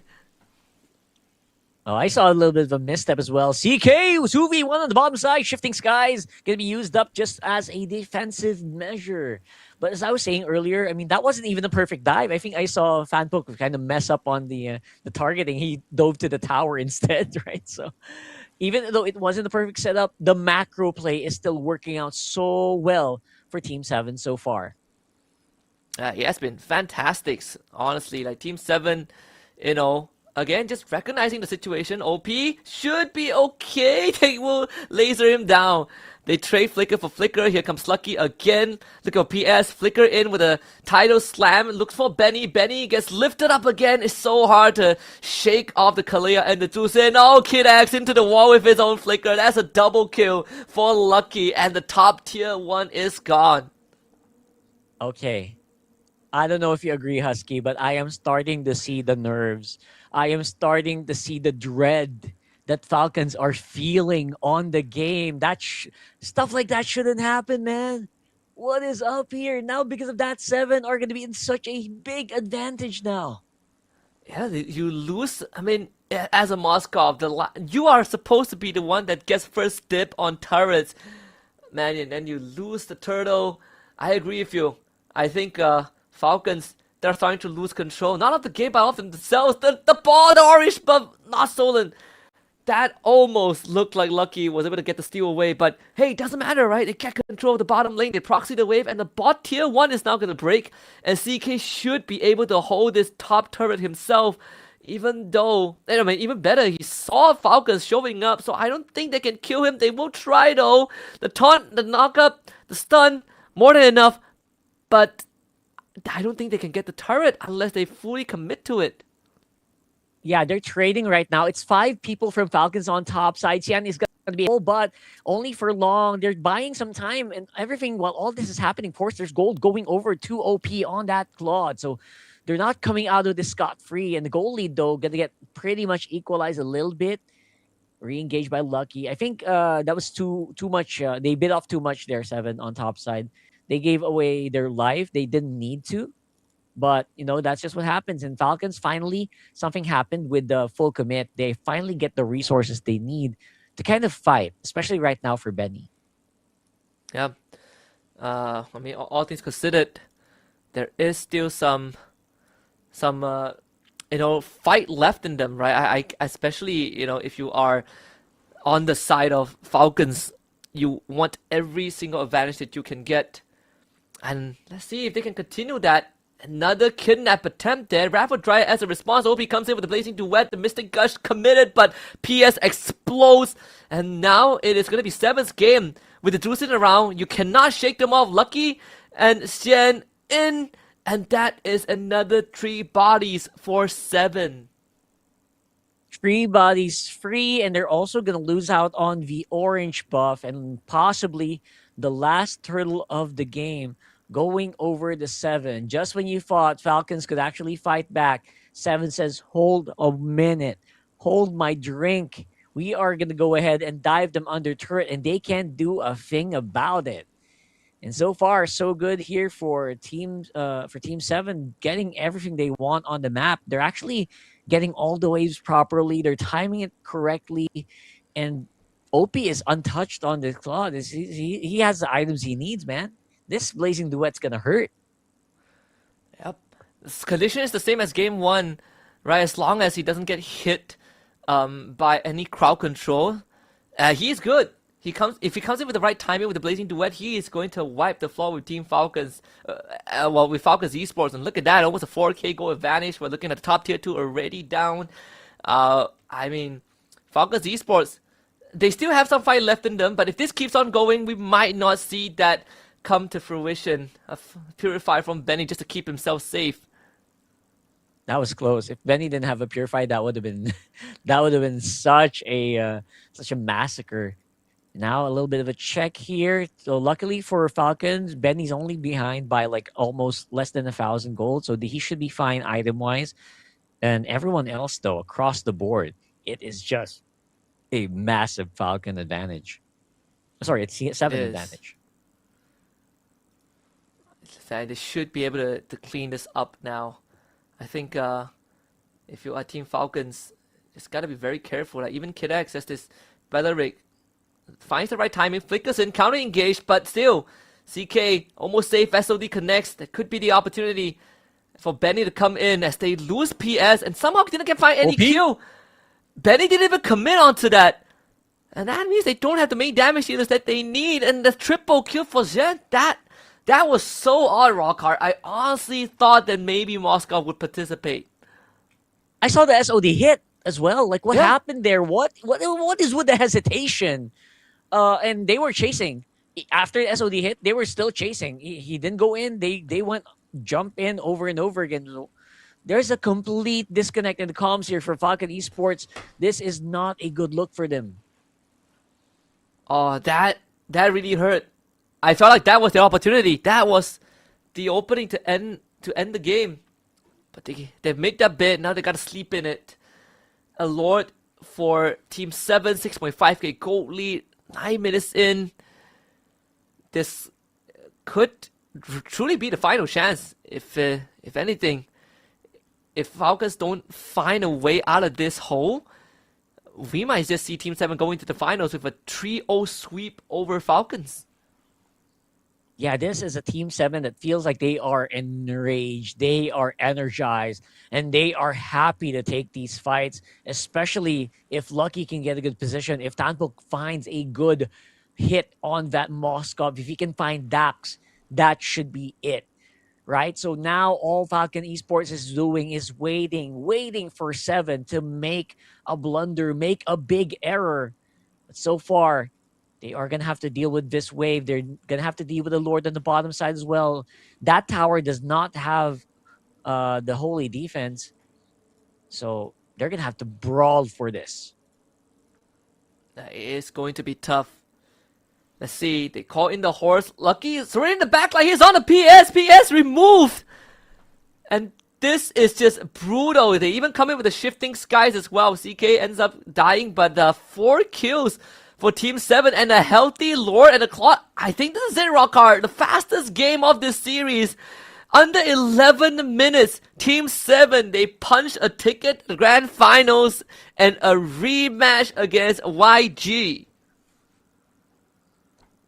The revenge arc is only beginning, says Team 7, as they end the journey here of Falcon Esports for this lower bracket final. So that's going to be it for Falcon Esports for this season. Thank you so much for joining, and you will be securing that third place slot. And now it's going to be Team 7 with the grand finals appearance against Yangon Galacticos. Top seed number 1 versus second seed happening here. It's so poetic as well because right back in MPLPH, it's also top seed 1 versus top seed 2 in the finals today. So I am super hyped for this one, man. We are seeing the power levels of all these teams, of all these players combined, and we are seeing exactly where they should fall.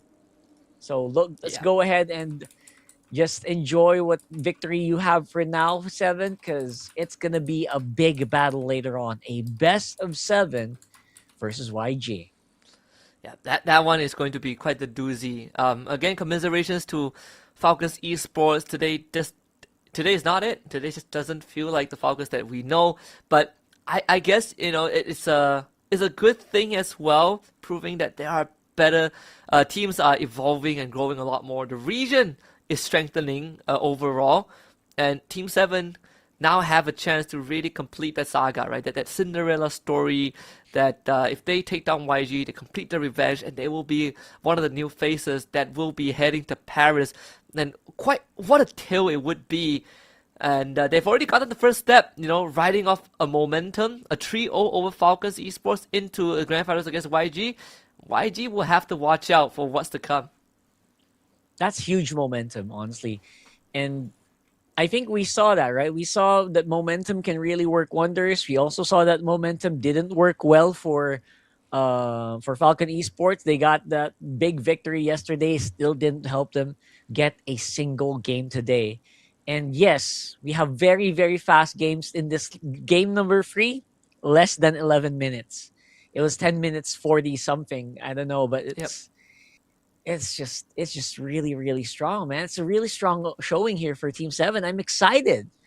They might actually be able to do well here in the revenge arc later on today against YG, where just so you guys don't for you guys who don't know, YG actually beat. They're the only team that gave Team 7 their regular season loss.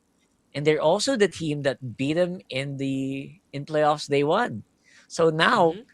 Seven's like, no way you do that three times, right? No way. No way it happens three times. So that's what Team Seven's fighting for now, since they have a chance to fight YG and fight for that slot in Paris. They will be able to fly into Paris and get that EWC, get a chance at that EWC trophy if and only if they can complete the revenge arc and beat YG.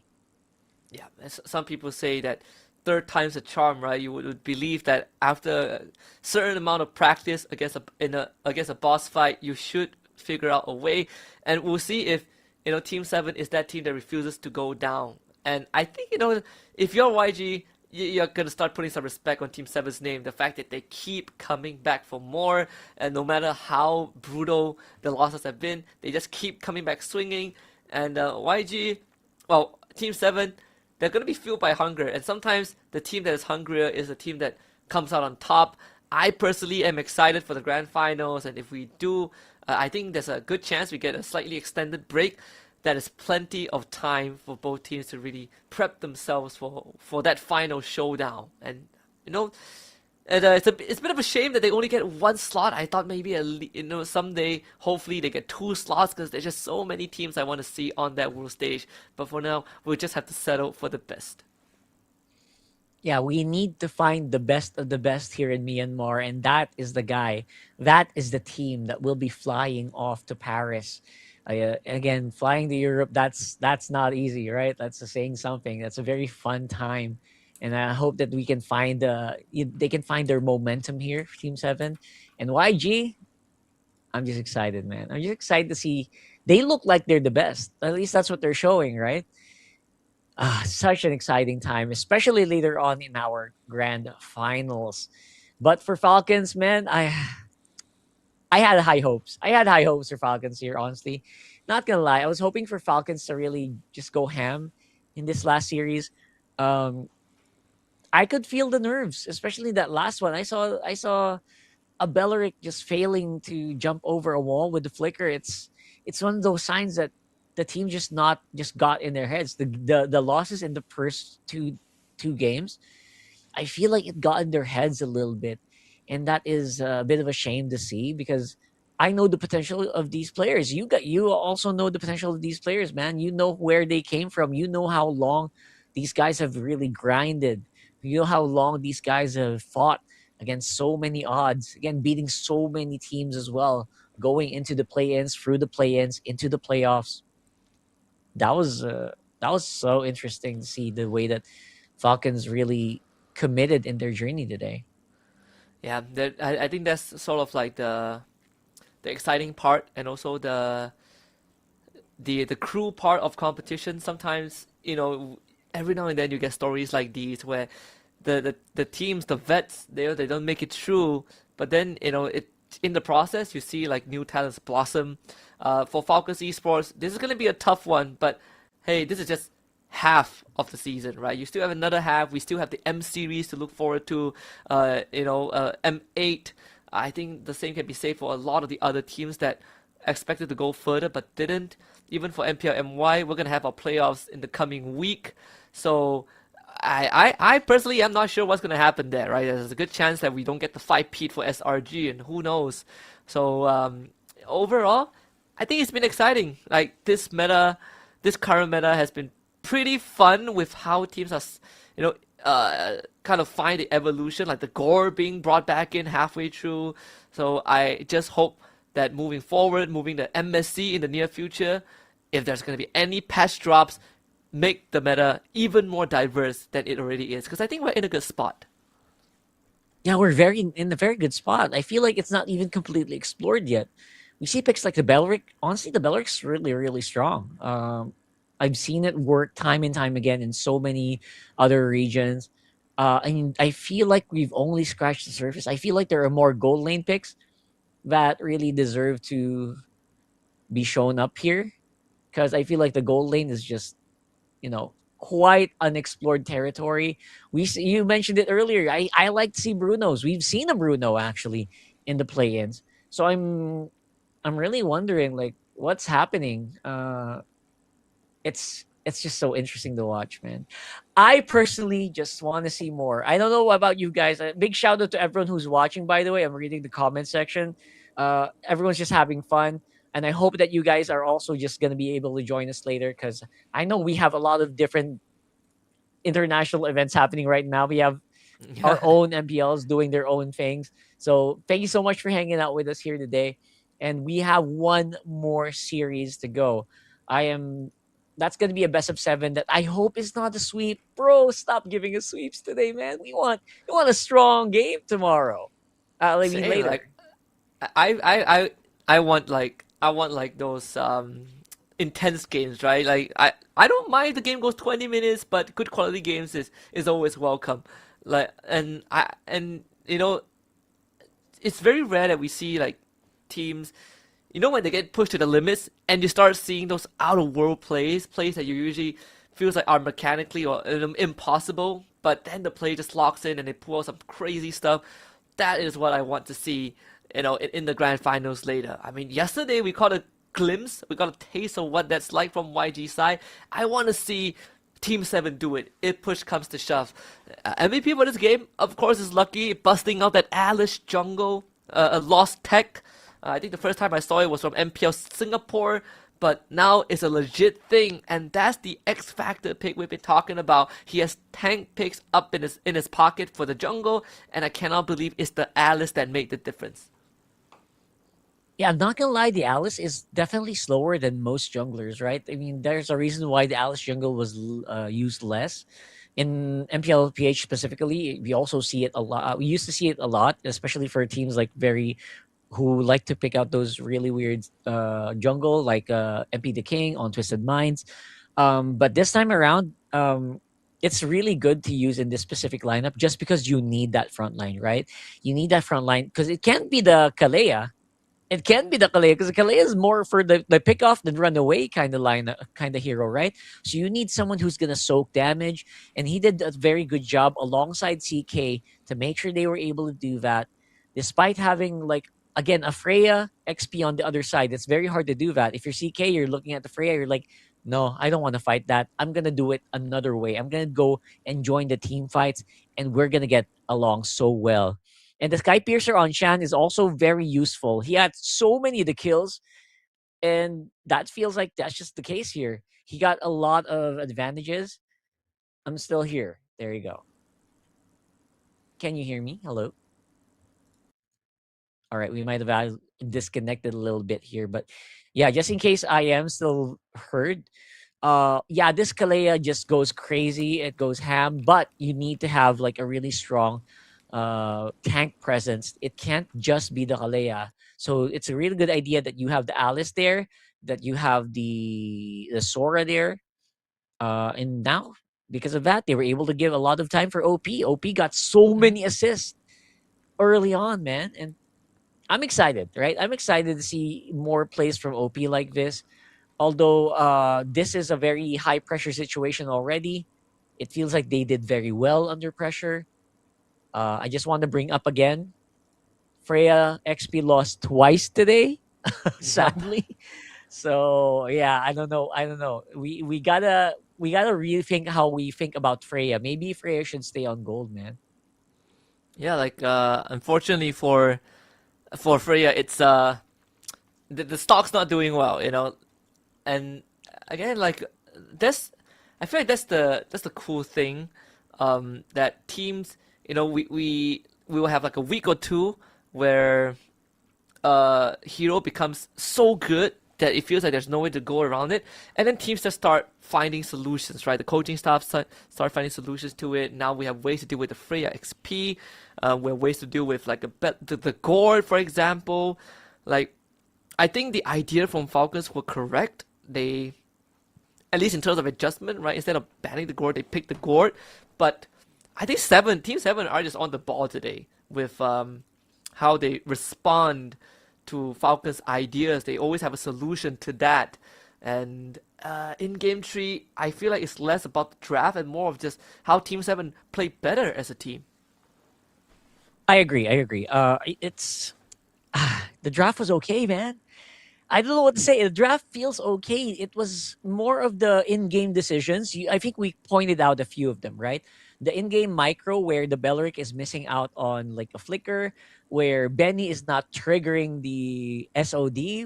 What's up? Like, are you guys just have so much fear, or are you just nervous? Maybe that's what I'm thinking. So, I hope they can kind of find these mistakes once they rewatch the video, patch it up, practice better, because that was a winnable game. Honestly, that draft felt like it was winnable. You can see, right? 7 made the mistake here. Like, instead of jumping on the hero, the Kalea jumped on the tower. So you could probably use those later on, but yeah, it was also not a perfect game for 7. That's why it feels so bad that this is what happened to Falcons, man. I think Falcons, like, this was the part where, we both agreed that there were some nerfs, the flicker into the wall, but I think it's also, like having the Belleric, you're less mobile compared to the Kalea. And not only that, there was quite a weird attempt while Benny was getting ganked that they tried to 2-man gank a Sora with Freya and Leomord, which on paper is almost impossible to make work. I can respect the attempt, but I think, Falcons, maybe they just felt like they needed to do something, and that something unfortunately didn't work. This was the one where the SOD land, I think, right? The SOD, it lands... Yeah, right there. And then Benny just takes a recall. I feel like He was he just could have recalling. done something. He just goes back to base. And I had to check the map. I was like, is this Flying Clouds? Like, did he not have mana? But no, he just went home and he left his team to die. Oh, that was painful. That was honestly painful to watch, bro. Because they were fighting. The rest of Falcons were fighting in that moment, right? It's not like they ran away. It's not like they were disengaging. They were punching.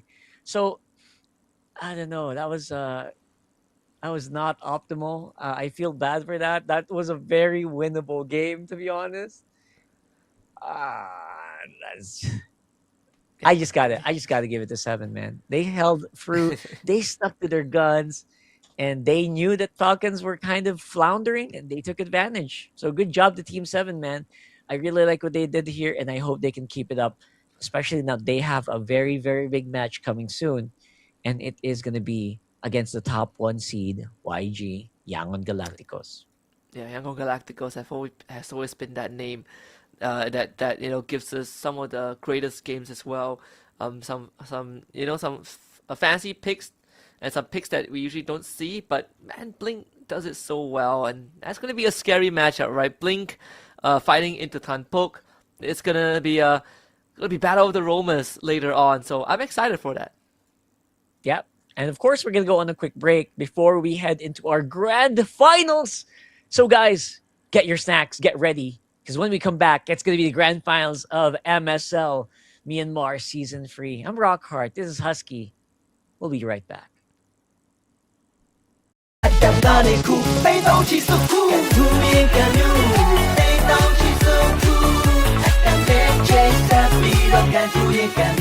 Channel မှာ999ကျပ်နဲ့အထက် package များဝယ်ယူပြီးစုစုပေါင်းငွေသားကျပ်သိန်း12000ကန်ထူးလိုက်ပါ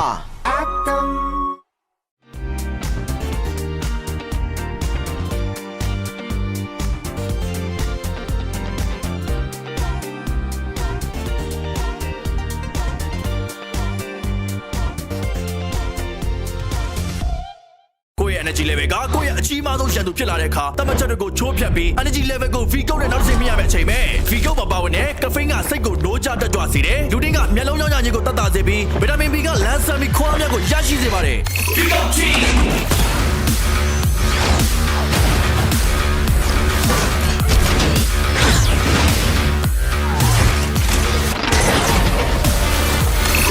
မြန်မာနိုင်ငံရဲ့ပထမဦးဆုံး sparkling coffee အားဖြည့်အချိုရည် V-Go တမန်ရိုးကြပုံစံတွေကခွဲထွက်ဖို့အစင်းနေမယ်လားမြန်မာနိုင်ငံရဲ့ပထမဦးဆုံး Vigo Sparkling Coffee အပြည့်အချိုရည်နဲ့တူကိုယ်သာလင်ကိုယ့်ဘဝရဲ့ပဲ့ကန်ရှင်ဖြစ်ဟန်ကြည့်လိုက်ပါ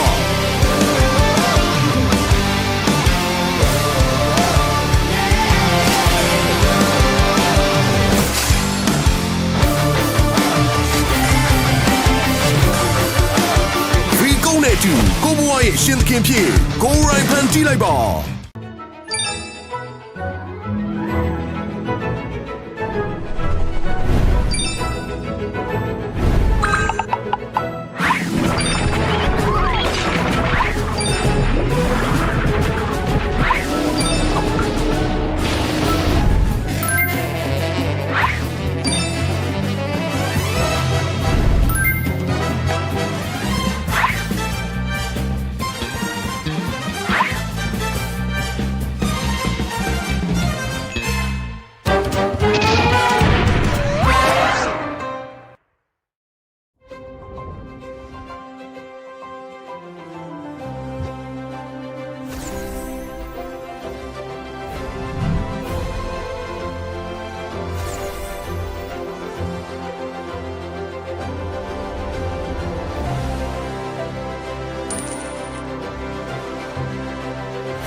တွေအတွက်ပြောစရာအကောင်းဆုံးနေရာ Let's Play Arena ကန်ထူရဲ့ကံမြူတိမ်တောင်ချီစုခုအတမ်နဲ့ကန်ထူရဲ့ကံမြူ999ချက်နဲ့တက်ကြိုင်နေတဲ့ရ package တွေဝယ်ရင်အတမ်ကနေခုတိမ်တောင်ချီစုခုကန်ထူရဲ့ကံမြူတိမ်တောင်ချီစုခုအတမ်နဲ့ချေဆက်ပြီးတော့ကန်ထူရဲ့ကံမြူကြာရ channel မှာ999ချက်နဲ့အထက် package များဝယ်ယူပြီးစုစုပေါင်းငွေသားကျပ်သိန်း12000ကန်ထူလိုက်ပါအတမ်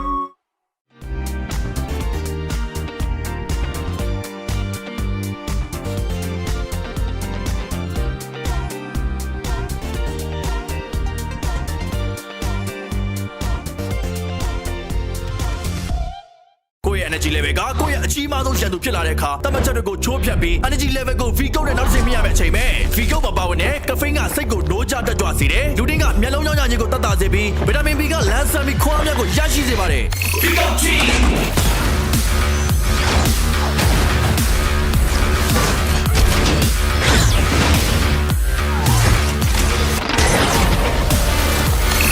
မြန်မာနိုင်ငံရဲ့ပထမဦးဆုံး sparkling coffee အားဖြည့်ချိုရည် V ကုတ်တမန်ရိုးကြပုံစံတွေကခွဲထွက်ဖို့အစင်းနေမယ်လားမြန်မာနိုင်ငံရဲ့ပထမဦးဆုံး Falcon Sparkling Coffee အပြည့်အချိုရည်နဲ့တူကိုယ်သာလင်ကိုယ့်ဘဝရဲ့ပဲ့ကန်ရှင်ဖြစ်ဖန်တီးလိုက်ပါ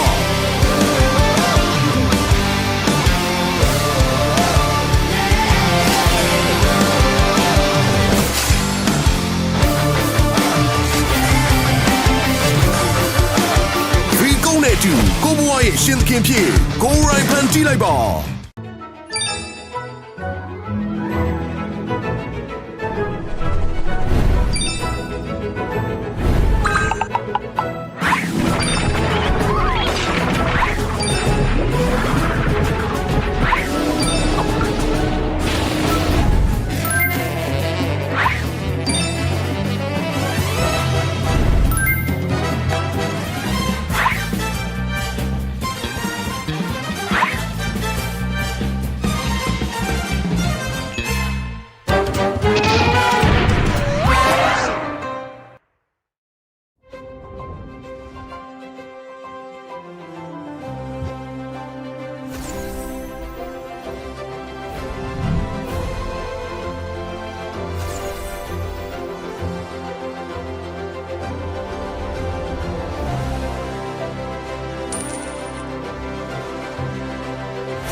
တွေအတွက်ပြောစရာအကောင်းဆုံးနေရာ Let's Play Arena ကန်ထူရဲ့ကံမျိုးတိမ်တောင်ချီစုခုအတမ်နဲ့ကန်ထူရဲ့ကံမျိုး999ချက်နဲ့တက်ကြိုင်းနေတဲ့ရ package တွေဝယ်ရင်အတမ်ကနေခုတိမ်တောင်ချီစုခုကန်ထူရဲ့ကံမျိုးတိမ်တောင်ချီစုခုအတမ်နဲ့ချေဆက်ပြီးတော့ကန်ထူရဲ့ကံမျိုးကြာရ channel မှာ999ချက်နဲ့အထက် package များဝယ်ယူပြီးစုပေါင်းငွေသားကျပ်သိန်း12000ကန်ထူလိုက်ပါအတမ်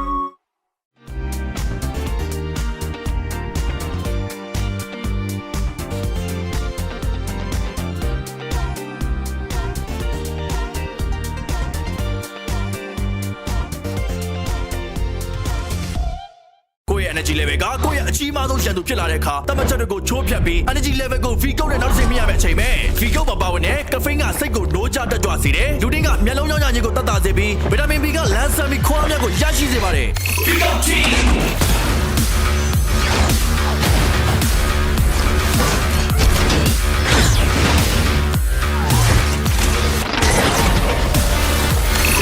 မြန်မာနိုင်ငံရဲ့ပထမဦးဆုံး sparkling coffee အားဖြည့်အချိုရည် V-Go တမန်ရိုးကြပုံစံတွေကခွဲထွက်ဖို့အစင်းနေမယ်လားမြန်မာနိုင်ငံရဲ့ပထမဦးဆုံး V-Go Sparkling Coffee အားဖြည့်ချိုရည်နဲ့တူကိုသာလီကိုဘွားရဲ့ပဲ့ကန်ရှင်ဖြစ်ဖန်တီးလိုက်ပါ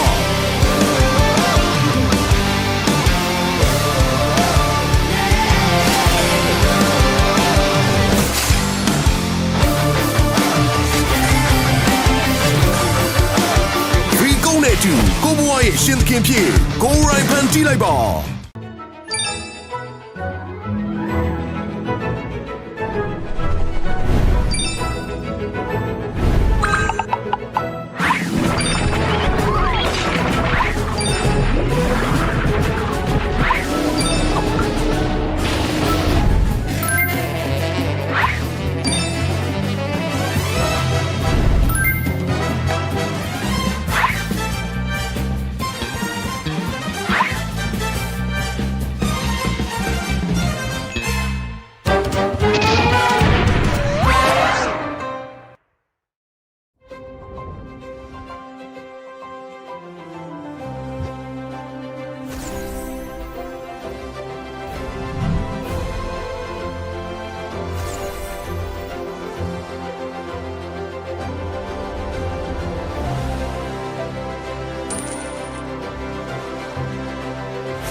အတွက်ပြောစရာအကောင်းဆုံးနေရာ Let's play arena ကန်ထူရင်ကံမြူတိမ်တောင်ချီစုခုအတ္တနဲ့ကန်ထူရင်ကံမြူကိုရကိုစကိုချင်နေတဲ့ဂျိုင်းနေတဲ့ package တွေဝယ်ရင်အတ္တကနေခုတိမ်တောင်ချီစုခုကန်ထူရင်ကံမြူတိမ်တောင်ချီစုခုအတ္တနဲ့ချေဆက်ပြီးတော့ကန်ထူရင်ကံမြူကြာရ channel မှာ996ကျပ်နဲ့အထက် package များဝယ်ယူပြီးစုစုပေါင်းငွေသားကျပ်သိန်း12000ကန်ထူလိုက်ပါ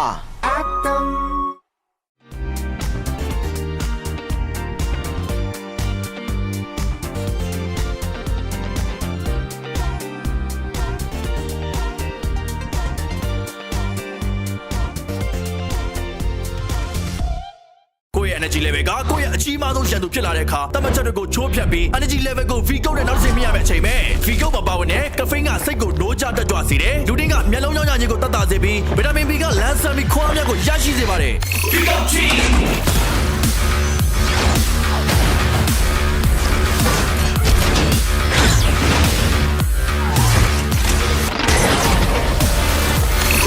မြန်မာနိုင်ငံရဲ့ပထမဦးဆုံး sparkling coffee အားဖြည့်ချိုရည် V ကုတ်တမန်ရိုးကြပုံစံတွေကခွဲထွက်ဖို့အစင်းနေမလားမြန်မာနိုင်ငံရဲ့ပထမဦးဆုံး Falcon Sparkling Coffee အပြည့်အချိုနဲ့တူကိုယ်သာလင်ကိုယ့်ဘဝရဲ့ပဲ့ကန်ရှင်ဖြစ်ဖန်တီးလိုက်ပါ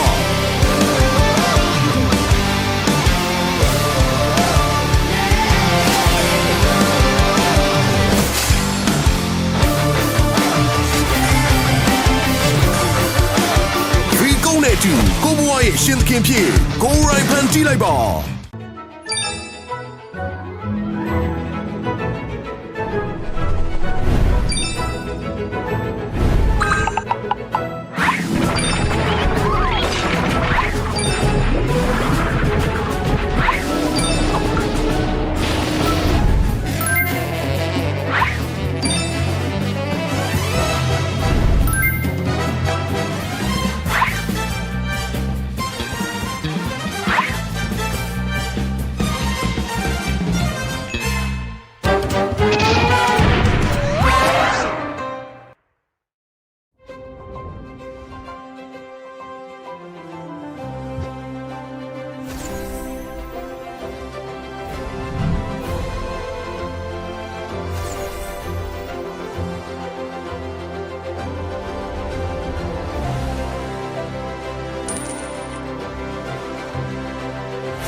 ဂိမ်းမာတွေအတွက်ပြောစရာအကောင်းဆုံးနေရာ Let's play arena ကန်ထူရင်ကန်မြူတိမ်တောင်ချီစုခုအတမ်နဲ့ကန်ထူရင်ကန်မြူကိုရကိုစကိုချင်နေတဲ့ဂျိုင်းနေတဲ့ရ package တွေဝယ်ရင်အတမ်ကနေခုတိမ်တောင်ချီစုခုကန်ထူရင်ကန်မြူတိမ်တောင်ချီစုခုအတမ်နဲ့ချေဆက်ပြီးတော့ကန်ထူရင်ကန်မြူကြာရ channel မှာ996ကျပ်နဲ့အထက် package များဝယ်ယူပြီးစုစုပေါင်းငွေသားကျပ်သိန်း12000ကန်ထူလိုက်ပါ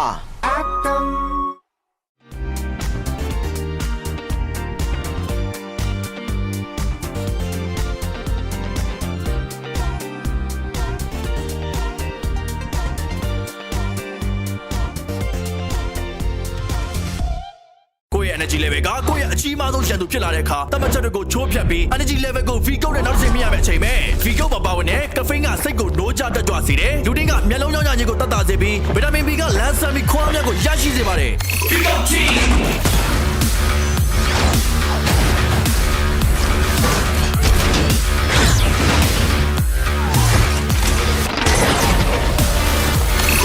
မြန်မာနိုင်ငံရဲ့ပထမဦးဆုံး sparkling coffee အားဖြည့်ချိုရည် V Gold တမန်ရိုးကြပုံစံတွေကခွဲထွက်ဖို့အစင်းနေမလားမြန်မာနိုင်ငံရဲ့ပထမဦးဆုံး Falcon Sparkling Coffee အပြည့်ချိုရင်နဲ့တူကိုသာလီကိုဘွားရဲ့ပဲ့ကန်ရှင်ဖြစ်ဟန်ကြည့်လိုက်ပါ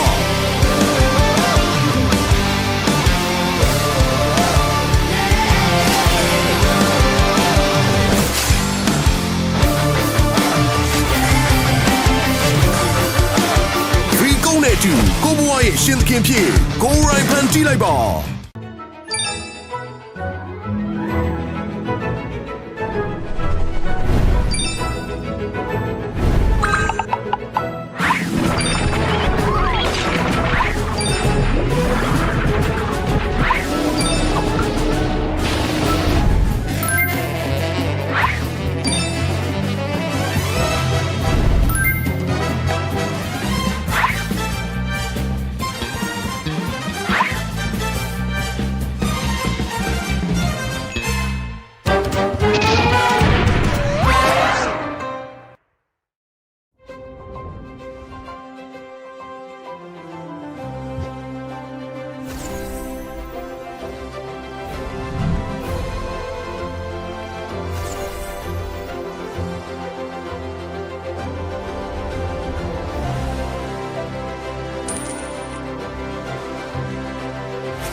မာတွေအတွက်ပြောစရာအကောင်းဆုံးနေရာ Let's play arena ကန်ထူရင်ကန်မြူတိမ်တောင်ချီစုခုအတမ်နဲ့ကန်ထူရင်ကန်မြူ999ချက်နဲ့ချက်ဂျိုင်းနေတဲ့ရ package တွေဝယ်ရင်အတမ်သားနေခုတိမ်တောင်ချီစုခုကန်ထူရင်ကန်မြူတိမ်တောင်ချီစုခုအတမ်နဲ့ချက်ဆက်ပြီးတော့ကန်ထူရင်ကန်မြူကြာရ channel မှာ999ချက်နဲ့အထက် package များဝယ်ယူပြီးစုစုပေါင်းငွေသားကျပ်သိန်း12000ကန်ထူလိုက်ပါ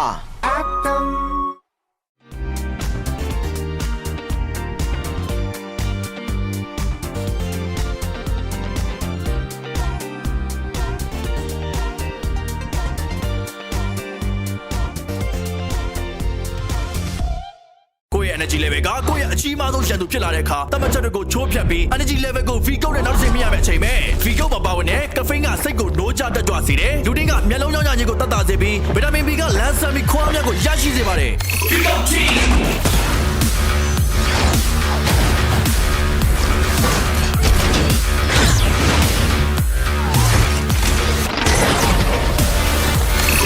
မြန်မာနိုင်ငံရဲ့ပထမဦးဆုံး sparkling coffee အားဖြည့်ချိုရည် V ကုတ်တမန်ရိုးကြပုံစံတွေကခွဲထွက်ဖို့အစင်းနေမယ်လားမြန်မာနိုင်ငံရဲ့ပထမဦးဆုံး Falcon Sparkling Coffee အပြည့်အချိုရည်နဲ့တူကိုယ်သာလင်ကိုယ့်ဘဝရဲ့ပဲ့ကန်ရှင်ဖြစ်ဖန်တီးလိုက်ပါ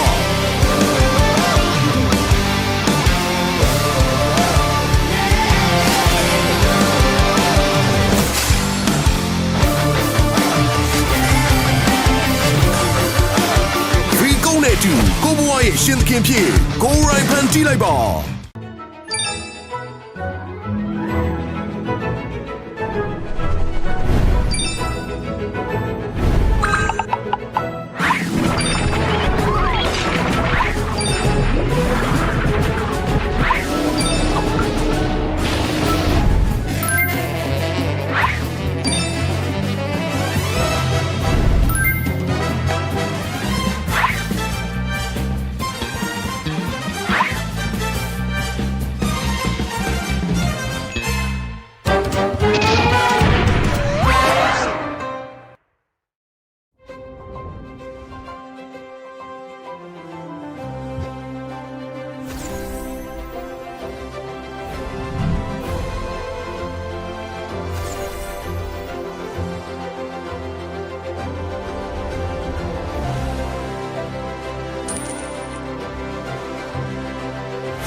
မာတွေအတွက်ပြောစရာအကောင်းဆုံးနေရာ Let's play arena ကန်ထူရင်ကန်မြူတိမ်တောင်ချီစုခုအတမ်နဲ့ကန်ထူရင်ကန်မြူကိုရကိုစကိုချင်နေတဲ့ဂျိုင်းနေတဲ့ရ package တွေဝယ်ရင်အတမ်ကနေခုတိမ်တောင်ချီစုခုကန်ထူရင်ကန်မြူတိမ်တောင်ချီစုခုအတမ်နဲ့ chase that beat of ကန်ထူရင်ကန်မြူကြာရ channel မှာကိုရကိုစကိုချင်တဲ့အထက် package များဝယ်ယူပြီးစုစုပေါင်းငွေသားကျပ်သိန်း12000ကန်ထူလိုက်ပါ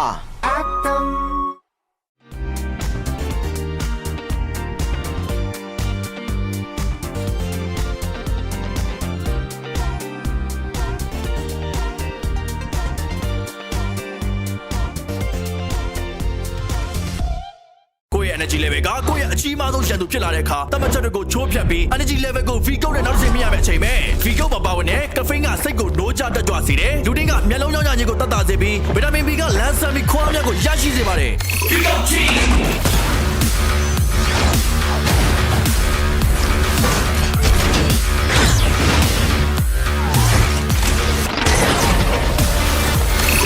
မြန်မာနိုင်ငံရဲ့ပထမဦးဆုံး sparkling coffee အားဖြည့်ချိုရည် V-Go တမန်ရိုးကြပုံစံတွေကခွဲထွက်ဖို့အစင်းနေမလားမြန်မာနိုင်ငံရဲ့ပထမဦးဆုံး V-Go Sparkling Coffee အပြည့်အချိုနဲ့တူကိုယ်သာလင်ကိုယ့်ဘဝရဲ့ပဲ့ကန်ရှင်ဖြစ်ဖန်တီးလိုက်ပါ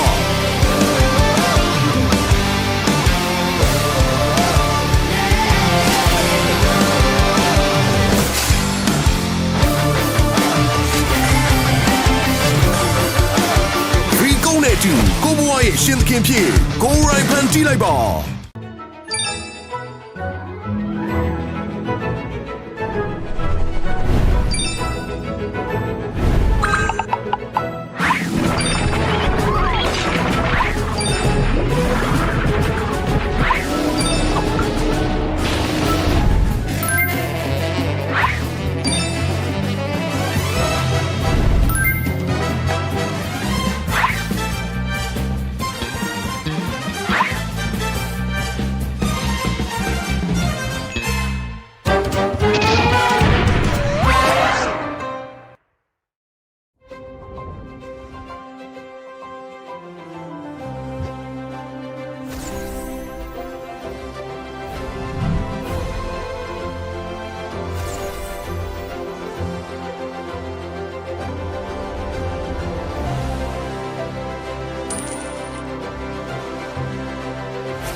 တွေအတွက်ပြောစရာအကောင်းဆုံးနေရာ Let's Play Arena ကန်ထူရဲ့ကံမျိုးတိမ်တောင်ချီစုခုအတမ်နဲ့ကန်ထူရဲ့ကံမျိုး999ချက်နဲ့ချက်ကြိုင်းနေတဲ့ရ package တွေဝယ်ရင်အတမ်ကနေခုတိမ်တောင်ချီစုခုကန်ထူရဲ့ကံမျိုးတိမ်တောင်ချီစုခုအတမ်နဲ့ချက်ဆက်ပြီးတော့ကန်ထူရဲ့ကံမျိုးကြာရ channel မှာ999ချက်နဲ့အထက် package များဝယ်ယူပြီးစုပေါင်းငွေသားကျပ်သိန်း12000ကန်ထူလိုက်ပါ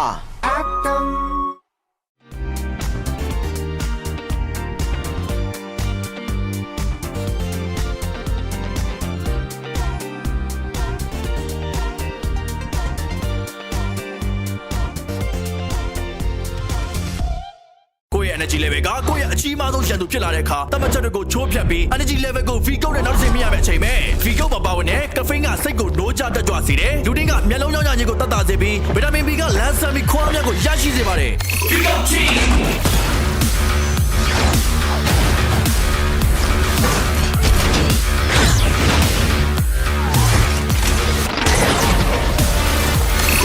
မြန်မာနိုင်ငံရဲ့ပထမဦးဆုံး sparkling coffee အားဖြည့်အချိုရည် V-Go တမန်ရိုးကြပုံစံတွေကခွဲထွက်ဖို့အစင်းနေမယ်လားမြန်မာနိုင်ငံရဲ့ပထမဦးဆုံး V-Go Sparkling Coffee အားဖြည့်ချိုရည်နဲ့တူကိုသာလီကိုဘွားရဲ့ပဲ့ကန်ရှင်ဖြစ်ဖန်တီးလိုက်ပါ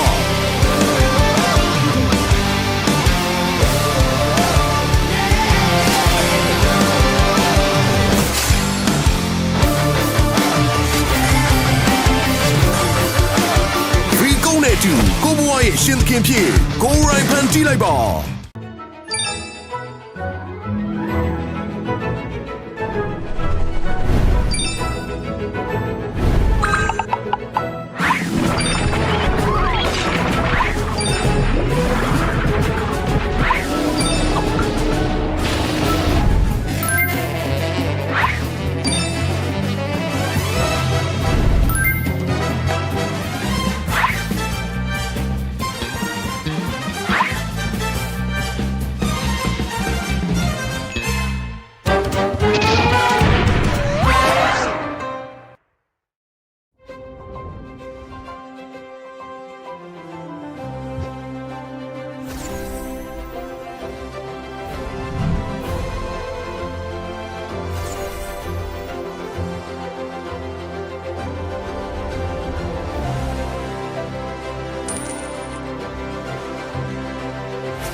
ဂိမ်းမာတွေအတွက်ပြောစရာအကောင်းဆုံးနေရာ Let's Play Arena ကန်ထူရဲ့ကံမျိုးတိမ်တောင်ချီစုခုအတမ်နဲ့ကန်ထူရဲ့ကံမျိုး999ချက်နဲ့ချက်ကြိုင်းနေတဲ့ရ package တွေဝယ်ရင်အတမ်ကနေခုတိမ်တောင်ချီစုခုကန်ထူရဲ့ကံမျိုးတိမ်တောင်ချီစုခုအတမ်နဲ့ချက်ဆက်ပြီးတော့ကန်ထူရဲ့ကံမျိုးကြာရ channel မှာ999ချက်နဲ့အထက် package များဝယ်ယူပြီးစုစုပေါင်းငွေသားကျပ်သိန်း12000ကန်ထူလိုက်ပါအတမ်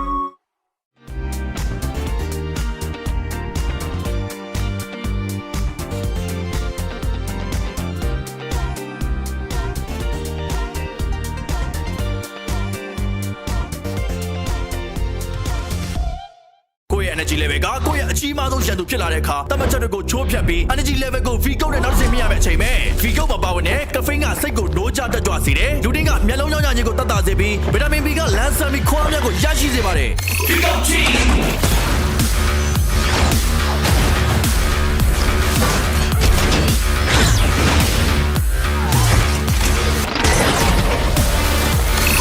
မြန်မာနိုင်ငံရဲ့ပထမဦးဆုံး sparkling coffee အားဖြည့်ချိုရည် V ကုတ် တမန်ရိုးကြပုံစံတွေကခွဲထွက်ဖို့အစင်းနေမယ်လားမြန်မာနိုင်ငံရဲ့ပထမဦးဆုံး Falcon Sparkling Coffee အပြည့်ချိုရင်နဲ့တူကိုယ်သာလီကိုဘွားရဲ့ပဲ့ကန်ရှင်ဖြစ်ဖန်တီးလိုက်ပါ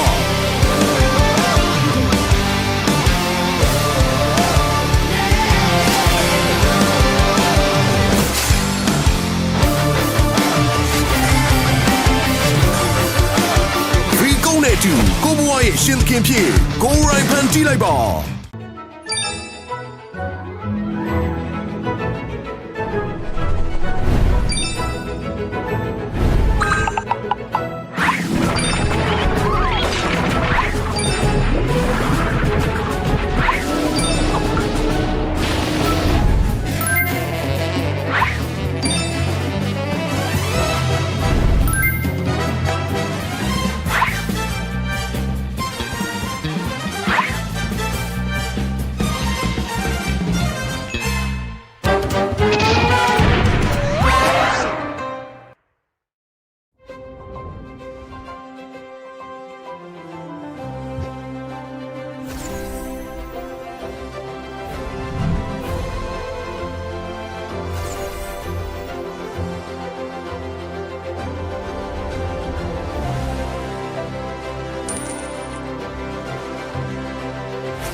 တွေအတွက်ပျော်စရာအကောင်းဆုံးနေရာ Let's Play Arena ကန်ထူရဲ့ကံမြူတိမ်တောင်ချီစုခုအတမ်နဲ့ကန်ထူရဲ့ကံမြူကိုရကိုစကိုချင်နေတဲ့ဂျိုင်းနေတဲ့ရ package တွေဝယ်ရင်အတမ်ကနေခုတိမ်တောင်ချီစုခုထူရဲ့ကံမြူတိမ်တောင်ချီစုခုအတမ်နဲ့ချေတဲ့ပြီးတော့ကန်ထူရဲ့ကံမြူကြာရ channel မှာ996ကျပ်နဲ့အထက် package များဝယ်ယူပြီးစုစုပေါင်းငွေသားကျပ်သိန်း12000ကန်ထူလိုက်ပါအတမ်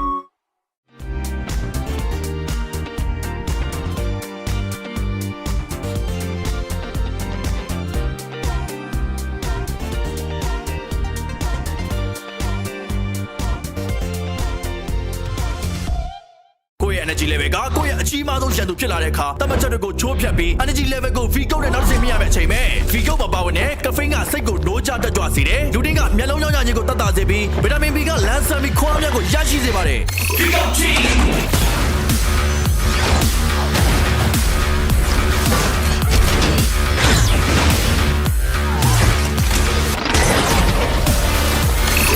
မြန်မာနိုင်ငံရဲ့ပထမဦးဆုံး sparkling coffee အားဖြည့်ချိုရည် V Gold တမန်ရိုးကြပုံစံတွေကခွဲထွက်ဖို့အစင်းနေမယ်လားမြန်မာနိုင်ငံရဲ့ပထမဦးဆုံး Falcon Sparkling Coffee အားဖြည့်ချိုရည်နဲ့တူကိုသာလီကိုဘွားရဲ့ပဲ့ကန်ရှင်ဖြစ်ဖန်တီးလိုက်ပါ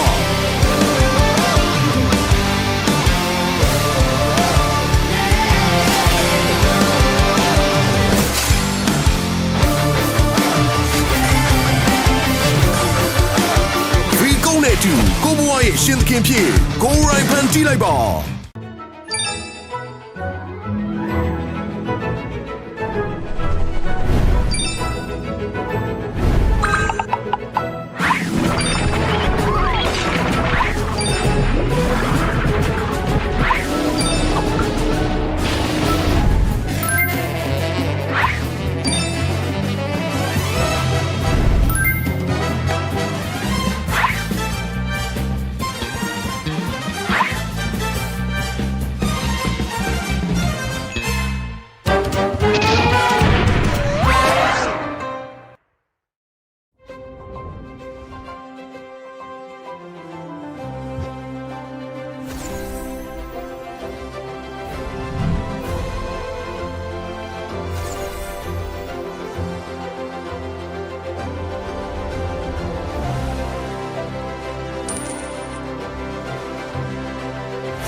တွေအတွက်ပြောစရာအကောင်းဆုံးနေရာ Let's play arena ကန်ထူရဲ့ကံမြူတိမ်တောင်ချီစုခုအတမ်နဲ့ကန်ထူရဲ့ကံမြူ999ချက်နဲ့ချက်ကြိုင်းနေတဲ့ရ package တွေဝယ်ရင်အတမ်ကနေခုတိမ်တောင်ချီစုခုကန်ထူရဲ့ကံမြူတိမ်တောင်ချီစုခုအတမ်နဲ့ချက်ဆက်ပြီးတော့ကန်ထူရဲ့ကံမြူကြာရ channel မှာ999ချက်နဲ့အထက် package များဝယ်ယူပြီးစုစုပေါင်းငွေသားကျပ်သိန်း12000ကန်ထူလိုက်ပါ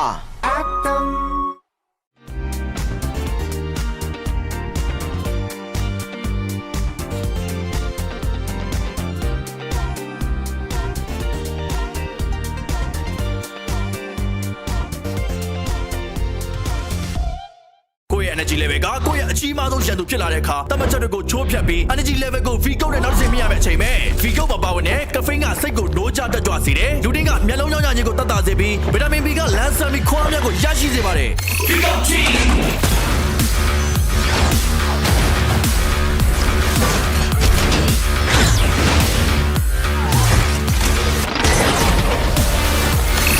မြန်မာနိုင်ငံရဲ့ပထမဦးဆုံး sparkling coffee အားဖြည့်ချိုရည် V-Go တမန်ရိုးကြပုံစံတွေကခွဲထွက်ဖို့အစင်းနေမယ်လားမြန်မာနိုင်ငံရဲ့ပထမဦးဆုံး V-Go Sparkling Coffee အပြည့်ချိုရင်နဲ့တူကိုယ်သာလင်ကိုယ့်ဘဝရဲ့ပဲ့ကန်ရှင်ဖြစ်ဖန်တီးလိုက်ပါ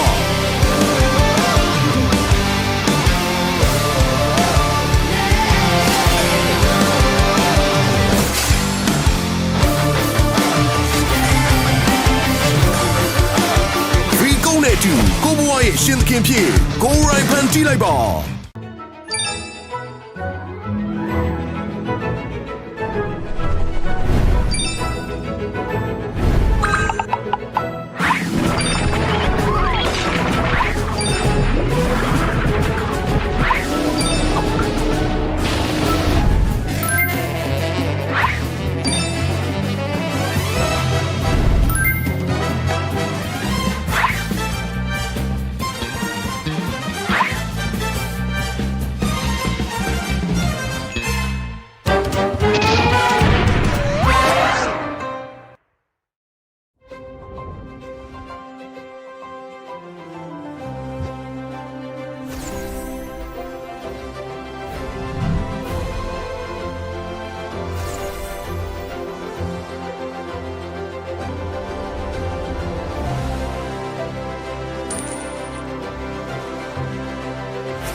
တွေအတွက်ပြောစရာအကောင်းဆုံးနေရာ Let's play arena ကန်ထူရင်ကန်မြူတိမ်တောင်ချီစုခုအတမ်နဲ့ကန်ထူရင်ကန်မြူကိုရကိုစကိုချင်နေတဲ့ဂျိုင်းနေတဲ့ရ package တွေဝယ်ရင်အတမ်ကနေခုတိမ်တောင်ချီစုခုထူရင်ကန်မြူတိမ်တောင်ချီစုခုအတမ်နဲ့ချေဆက်ပြီးတော့ကန်ထူရင်ကန်မြူကြာရ channel မှာ996ကျပ်နဲ့အထက် package များဝယ်ယူပြီးစုစုပေါင်းငွေသားကျပ်သိန်း12000ကန်ထူလိုက်ပါ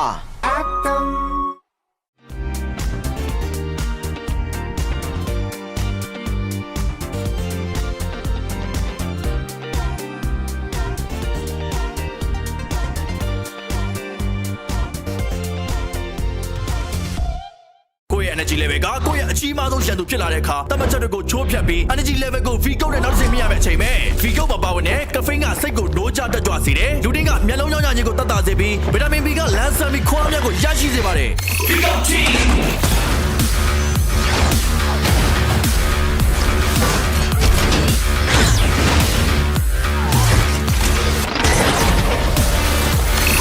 မြန်မာနိုင်ငံရဲ့ပထမဦးဆုံး sparkling coffee အားဖြည့်ချိုရည် V ကုတ်တမန်ရိုးကြပုံစံတွေကခွဲထွက်ဖို့အစင်းနေမယ်လားမြန်မာနိုင်ငံရဲ့ပထမဦးဆုံး Falcon Sparkling Coffee အပြည့်ချိုရင်နဲ့တူကိုယ်သာလီကိုဘွားရဲ့ပဲ့ကန်ရှင်ဖြစ်ဟန်ကြည့်လိုက်ပါ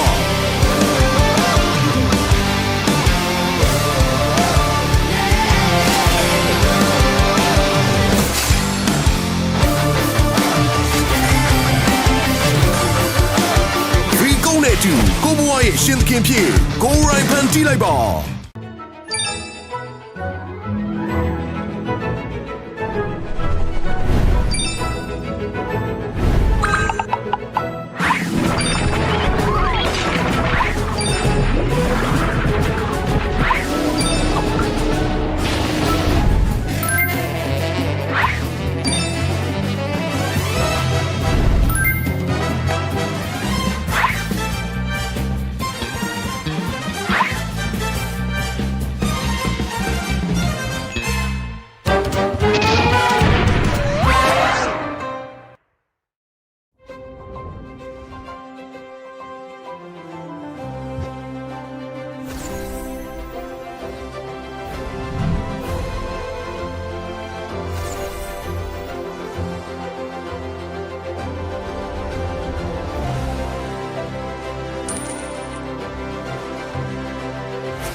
တွေအတွက်ပြောစရာအကောင်းဆုံးနေရာ Let's Play Arena ကန်ထူရဲ့ကံမြူတိမ်တောင်ချီစုခုအတမ်နဲ့ကန်ထူရဲ့ကံမြူကိုရကိုစကိုချင်နေတဲ့ဂျိုင်းနေတဲ့ရ package တွေဝယ်ရင်အတမ်ကနေခုတိမ်တောင်ချီစုခုကန်ထူရဲ့ကံမြူတိမ်တောင်ချီစုခုအတမ်နဲ့ချေဆက်ပြီးတော့ကန်ထူရဲ့ကံမြူကြာရ channel မှာ996ကျပ်နဲ့အထက် package များဝယ်ယူပြီးစုစုပေါင်းငွေသားကျပ်သိန်း12000ကန်ထူလိုက်ပါအတမ်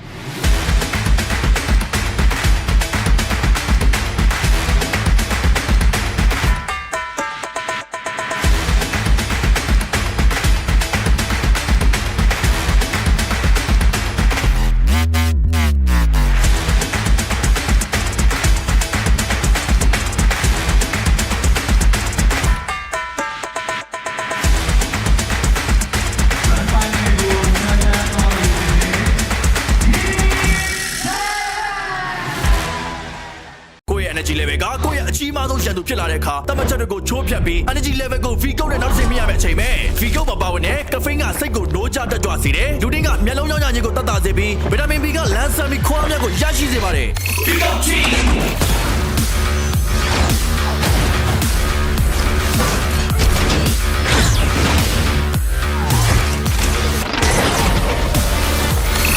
မြန်မာနိုင်ငံရဲ့ပထမဦးဆုံး sparkling coffee အားဖြည့်အချိုရည် V-Go တမန်ရိုးကြပုံစံတွေကခွဲထွက်ဖို့အစင်းနေမယ်လားမြန်မာနိုင်ငံရဲ့ပထမဦးဆုံး V-Go Sparkling Coffee အပြည့်အချိုနဲ့တူကိုယ်သာလီကိုယ့်ဘဝရဲ့ပဲ့ကန်ရှင်ဖြစ်ဖန်တီးလိုက်ပါ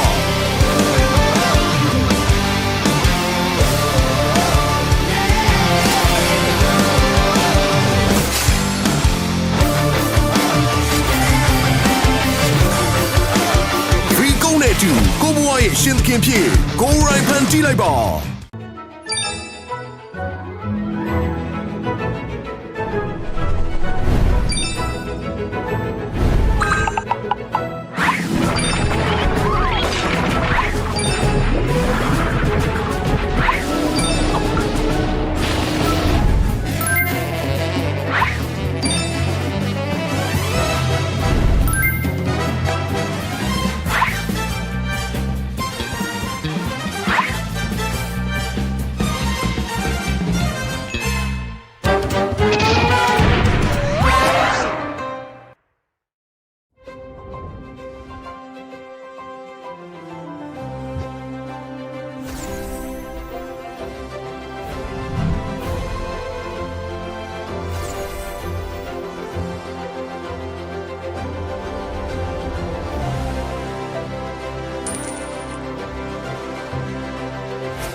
တွေအတွက်ပြောစရာအကောင်းဆုံးနေရာ Let's Play Arena ကန်ထူရဲ့ကံမြူတိမ်တောင်ချီစုခုအတမ်နဲ့ကန်ထူရဲ့ကံမြူကိုရကိုစကိုချနေတဲ့ဂျိုင်းနေတဲ့ရ package တွေဝယ်ရင်အတမ်ကနေခုတိမ်တောင်ချီစုခုထူရဲ့ကံမြူတိမ်တောင်ချီစုခုအတမ်နဲ့ချေတဲ့ပြီးတော့ကန်ထူရဲ့ကံမြူကြာရ channel မှာ996ကျပ်နဲ့အထက် package များဝယ်ယူပြီးစုစုပေါင်းငွေသားကျပ်သိန်း12000ကန်ထူလိုက်ပါအတမ်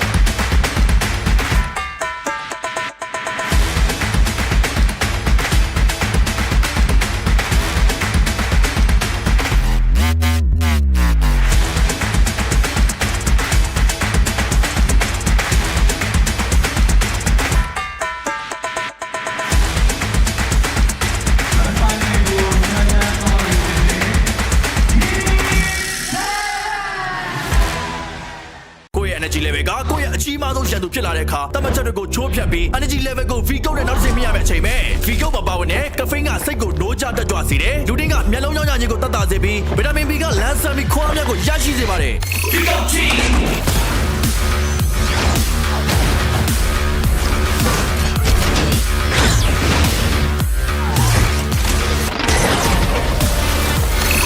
မြန်မာနိုင်ငံရဲ့ပထမဦးဆုံး sparkling coffee အားဖြည့်ချိုရည် V Gold တမန်ရိုးကြပုံစံတွေကခွဲထွက်ဖို့အစင်းနေမယ်လားမြန်မာနိုင်ငံရဲ့ပထမဦးဆုံး Falcon Sparkling Coffee အားဖြည့်ချိုရည်နဲ့တူကိုယ်သာလီကိုယ့်ဘဝရဲ့ပဲ့ကန်ရှင်ဖြစ်ဖန်တီးလိုက်ပါ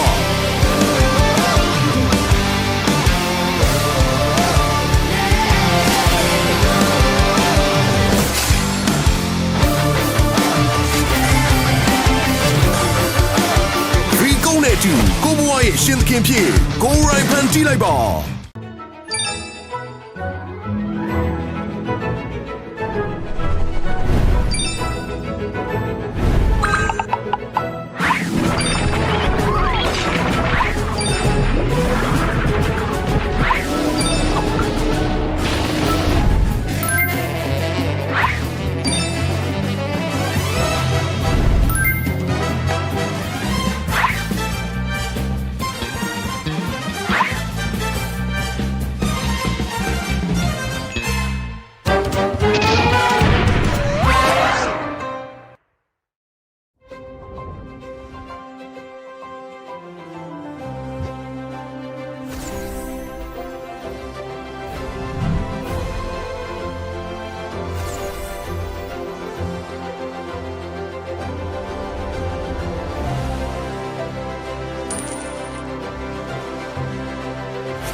တွေအတွက်ပြောစရာအကောင်းဆုံးနေရာ Let's Play Arena ကန်ထူရဲ့ကံမြူတိမ်တောင်ချီစုခုအတမ်နဲ့ကန်ထူရဲ့ကံမြူကိုရကိုစကိုချင်တဲ့ဂျိုင်းနေတဲ့ရ package တွေဝယ်ရင်အတမ်သားနေခုတိမ်တောင်ချီစုခုကန်ထူရဲ့ကံမြူတိမ်တောင်ချီစုခုအတမ်နဲ့ဂျိုင်းသက်ပြီးတော့ကန်ထူရဲ့ကံမြူကြာရ channel မှာကိုရကိုစကိုချင်တဲ့အထက် package များဝယ်ယူပြီးစုစုပေါင်းငွေသားကျပ်သိန်း12000ကန်ထူလိုက်ပါအတမ်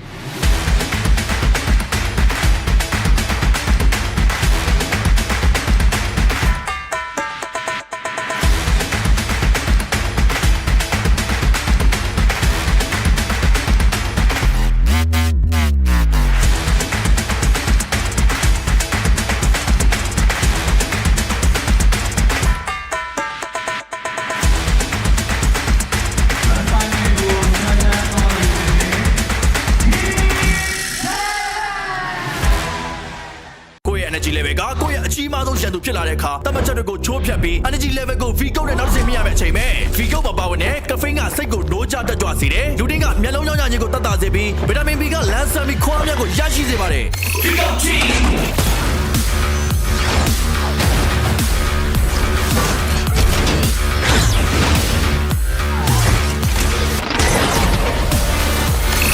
မြန်မာနိုင်ငံရဲ့ပထမဦးဆုံး sparkling coffee အားဖြည့်ချိုရည် V Gold တမန်ရိုးကြပုံစံတွေကခွဲထွက်ဖို့အစင်းနေမယ်လားမြန်မာနိုင်ငံရဲ့ပထမဦးဆုံး Vigo Sparkling Coffee အားဖြည့်ချိုရည်နဲ့တူကိုသာလီကိုဘွားရဲ့ပဲ့ကန်ရှင်ဖြစ်ဖန်တီးလိုက်ပါ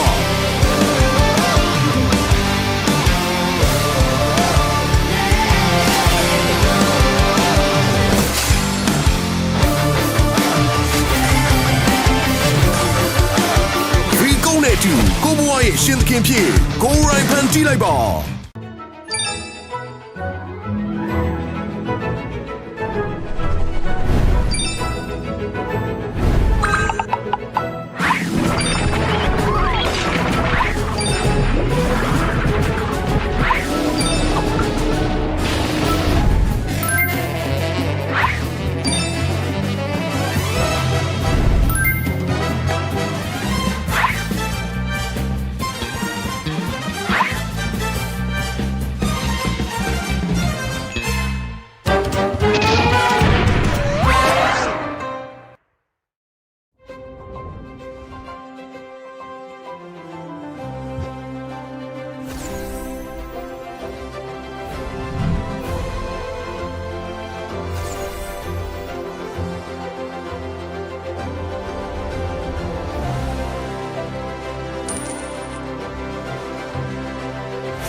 There you go. And here we are into our last match for the day.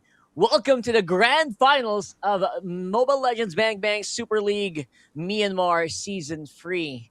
And we are about to witness history here as one of our two teams today will be joining us for the big event, EWC 2026, happening in Paris later on this year. I'm Rockhart, and this is Husky, and we are about to bring you the action coming here from of course, the big last game, the BO7 that will determine everything for Myanmar. The BO7, which is also the rematch on top of a rematch between Yangon Galacticos and Team 7. And we did say at the start of the day, Rockhart, that the only loss that was delivered to Team 7 was by none other than YG. Did it in the regular season, did it again in the upper bracket, but Team 7, they are back for more and they always come back stronger. Now they get a full BO7 to prove that they have it, especially after coming off a momentous win over Falcon's Esports earlier on in the lower bracket finals in a insanely dominant 3-0 fashion. That's right. And of course, all of that is, of course, live on the stage. So let's throw it over to the stage and see what's happening here for our grand finals. Happening right now, by the way, live on the venue. community မှာအပြည့်အဝ supporting ပေးခဲ့တာပဲဖြစ်ပါတယ်။ Vico ကိုလည်းကျေးဇူးထူးပဲတင်ရှိပါတယ်ခင်ဗျာ။ ဟုတ်ပါတယ်ဒါတော့နောက်ထပ်ပြောစရာရှိရဲ့ partner တွေအနေနဲ့ကတော့ဒါ DH Razer နဲ့ဒါတော့ Grab တို့ကိုလည်းကျေးဇူးအထူးပဲတင်ရှိကြောင်းဒါဒီကနေပြီးတော့ပြောကြားလိုပါတယ်။ဒါနဲ့ဒါတို့ဒီ MSL လာကြည့်မဲ့ပရိသတ်ကြီးတွေအတွက်ပေါ့နော်။ဒါတို့ MSL Grab ကိုသုံးပြီးတော့ဒါတို့လာလို့ရှိရင်ဒီ9000ကျပ်ပေါ့နော်။အထိ discount တွေရယူနိုင်ပဲတော့ free discount တွေရယူနိုင်မဲ့အကြောင်းလည်းဒါဒီကနေပြီးတော့တင်ကောင်းပြောကြားလိုပါတယ်ရှင်။အဲ့တော့အခု online ကနေကြည့်ပြီးတော့ကိုရိုင်းခရိုချာအားပေးခြင်းနဲ့ Grand Final ပွဲကြီးကို Thuwunna Indoor Stadium ကိုလာခြင်းနဲ့ဆိုရင် Grab မှာ promo code လေးက MSL Grab GRAB ပေါ့နော်သုံးလိုက်လို့ရှိရင် discount 9000တောင်ရမယ်အဲ့တော့ online ကကြည့်ရှုနေတဲ့ပရိသတ်တွေကိုလည်းကိုရိုင်းကိုချကိုအားပေးတဲ့အသင်းကိုအားပါးတွေကအားပေးဖို့အတွက် Thuwunna Indoor Stadium ကိုရိုင်းကိုချလာရောက်ခဲ့ဖို့ကျွန်တော်တို့မောင်နှမ2ယောက်ကနေပြီးတော့ဒီနေရာဖိတ်ခေါ်ပါတယ်။ Okay အားလုံးပဲအားပေးဖို့အတွက် ready ပါပဲလားခင်ဗျာ။ Okay, ready ပဲဆိုရင်ရင်ခုန်စရာကောင်းတဲ့တင်ဆက်မှုအစီအစဉ်တွေကိုကျွန်တော်တို့ guest star ရဲ့တင်ဆက်မှုတွေနဲ့အတူဆက်လိုက်အောင် Let's go to guest stars. Okay. There you go. Thank you so much. So we are all live, of course, in Myanmar right now, and everyone's just so hyped, so pumped to get to the action. It is a best of 7, like you mentioned, a big revenge arc as well for one of these teams. Of course, our two teams for the day will be featured.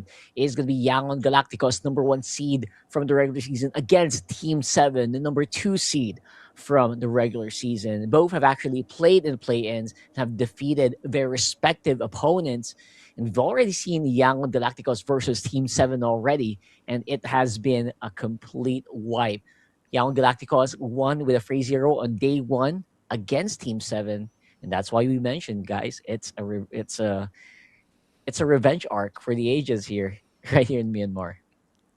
Yeah, and the fans, the Myanmars, the fans get to witness it all the way, in the Thuwunna National Indoor Stadium as well, right? I think, the Burmese super excited for this one. I think it's either we get the old guards of YG onto the EWC MSC stage, or we get a new name, the new bloods of Team 7 making it to Paris, France. Either way, this story is going to have its own a victor that will define what the region is going to be for the next few months, and I can't wait, right? 'Cause I think YG they've made a name for themselves over the years of being one of the top contenders. You have players like, again, Blink, especially one of the elites there. But then you also have Team 7, who has shown great composure, great drafting, and most importantly, their handling of the game itself. It's very clean, very composed. It really feels like nothing gets by their keen eye. And it does put into perspective how good YG is with how they took down a Team 7 that we just saw roll over Falcon's Esports. Yeah, Falcons Esports, really, they tried their very best to soar, but they were not given a chance at all. It was a 3-0 sweep earlier in game number 1 of today, where we saw Falcon just really got their wins clipped in the 3-0 fashion by Team 7. That's why everyone is so excited to see, is this the Team 7 that can finally complete the revenge arc? Will we see them really come into action here? That's something that we'll see. So let's go ahead and throw over to the stage for now. We have the performance live for you.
ခင်ဗျာ MSLမြန်မာ Season 3 Grand Final ပွဲရတဲ့ကြိုးစိုးလိုက်ပါလေ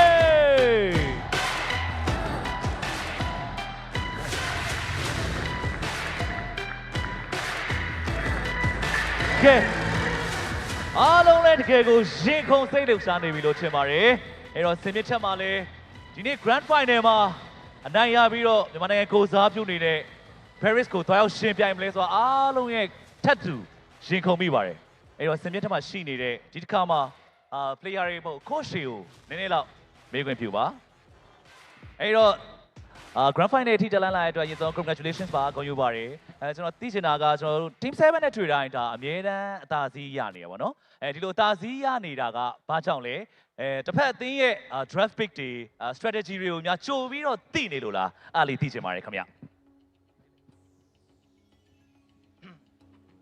အမြဲတမ်းရနေတယ်မဟုတ်ပါဘူးသူတို့ကလည်းကျွန်တော်တို့အများကြီးကောင်းကောင်းမ response လုပ်ခဲ့တယ်ပေါ့နော်ဒါပေမဲ့ကျွန်တော်တို့မှာသူတို့နဲ့မှမဟုတ်ဘူးအသင်းတိုင်းကိုကျွန်တော်တို့တေချာလေးလာတယ်ကျွန်တော် data တေချာကောက်တယ်ကျွန်တော်အကုန်လုံးပြင်ဆင်ပြီးမှလာရောက်ရှင်ပြိုင်တာဖြစ်တဲ့အတွက်ကြောင့်သူတို့မှမဟုတ်ဘူးเนาะဘယ်အသင်းနဲ့ပဲတွေ့တွေ့ကျွန်တော်တို့ကတော့ပို့ပြီးသားရအောင်ကြိုးစားသွားမှာပါ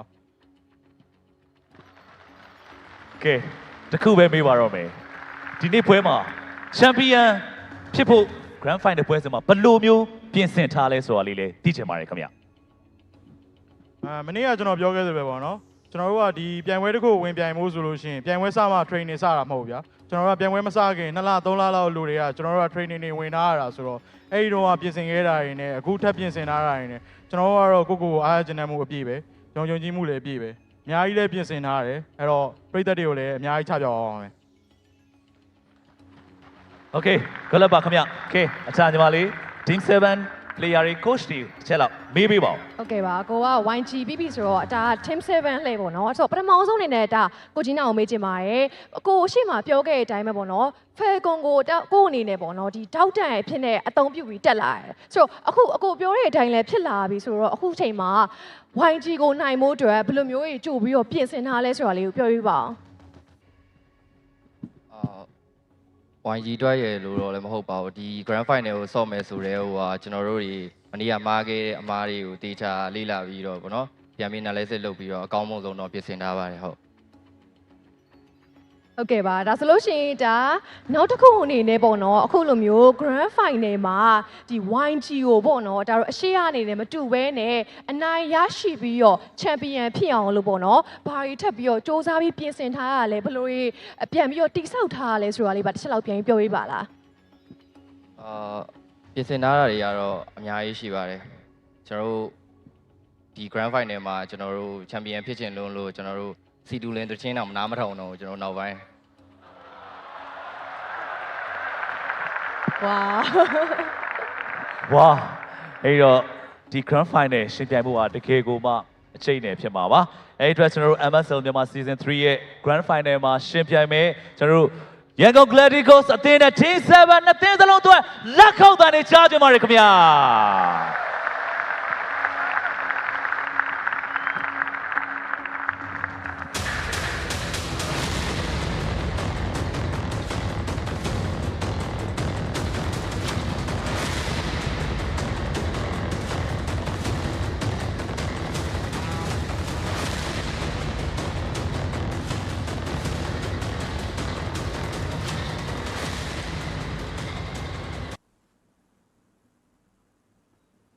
And there you go. Our teams are roaring and ready. And we are about to take center stage here. Husky, I don't know about you, man, but I could feel it from the players, man. That was insane. And I could feel their energy ready for this game. Yeah, I think the stadium is ready for this series. This best of 7. I want it to be a bloody one. I want it to not end in a clean sweep because that would be a disservice to everyone else. I hope it goes full series, but I think the players, right, Stone Cold, they are ready to take on the battle as well. I'm not sure what was the prep for YG coming into this finals, but I know, at least for a fact, that Team 7, they've gotten their warm-up runs in, right? They've done the sets. Now it's time for the actual battle. It's time to put whatever warm muscles that they had earlier on, channel that, and take on YG. And in particular, the one thing that I want to see is how is the draft going to transpire? Because when Falcon's Esports took on Team 7, there wasn't really too much variation, at least in the bans, right? We only saw a bigger shift in Game 3, but against YG, I think Team 7, they brought out a lot more tricks from the bags that were stopped by YG. We saw heroes like the Fanny being picked up on YG side as well, so I do wonder if that's going to be a bigger difference compared to what we've just witnessed. Yeah, the Fanny, I think you just have to leave it on the ban list because right now it feels like this kind of series can really be determined by like the smallest increments, right? Like the smallest gap. You do not give an inch to your opponent, they will probably be able to take a mile, and that's something that you really have to watch out for. So don't leave stuff like the Fanny on the table. Maybe just permaban the Marcel. We've seen the Marcel really completely dominate, completely decimate the matches, especially earlier today. And I don't think that either teams want that to happen here. Although, when you come to the draft, there are times when you don't really have a choice. Sometimes you do have to take these risks, and I just wonder who's going to make the bigger one. Yeah, and sometimes when it comes down to like a draft, I think it's like picking a poison, right? Like do you take the red pill or the blue pill? And a lot of times these choices can be pretty complicated depending on what you want to give forward to enemies. And if your opponents are the Yangon Galacticos, then there's even more thought that needs to be put behind it. Ying, Han, Kaiser, Blink, and Sanji, if they've shown anything, is that so far they are the unstoppable force. And of course, for Team 7, if you have an unstoppable force, of course, for YG, Team 7 also is that team who is completely warmed up. If you're talking an engine, they are roaring, they are burning, and they are ready to go for it. YG definitely is the team to fear here, and I think most people would definitely agree that YG is the top dog. But you know what? Well, people on top don't always stay on top, right? So that's what Team 7's banking on with CK, Lucky, Shan, Tanpok, and OP. So again, this team on its own really just has performed dominance just in the regular season, right? You also saw them go on a 7 or an 8-1 series record just because they're just that good. The only team that gave them a loss here in the regular season was Yangon Galacticos themselves, the only team that stopped them from having a perfect regular season run. And that's got to count for something. Let's go ahead and look at the GPM rankings here. Definitely the one that you have to watch out for is Sanji. Number 1 on the GPM. Pretty far behind is going to be, of course, the GPM from Team 7. I don't know if that's going to be catching up anytime soon, but definitely one that you have to look out for if you're facing this team. I mean, the fact that, usually when we look at GPM, the players that take center stage, that take the spotlight are going to be gold laners because, that role you farm the most. But to see, Lucky, the jungler of Team 7 on that list as well, that says a lot, right? Followed by Dax, especially when Lucky has a couple of games where he pivots towards the tank junglers. Usually the tank junglers, they don't really farm as fast, they don't really rely too much on items, compared to the kind of the current assassins. And then we also have mid laners coming in 4th and 5th place. Really does show sort of the dynamics in the region, right? I expected to see a lot more gold laners up there and with some assassin mains, but instead we get a bit of a mix of 3 different roles, especially that jungle with a jungler that plays hybrid role.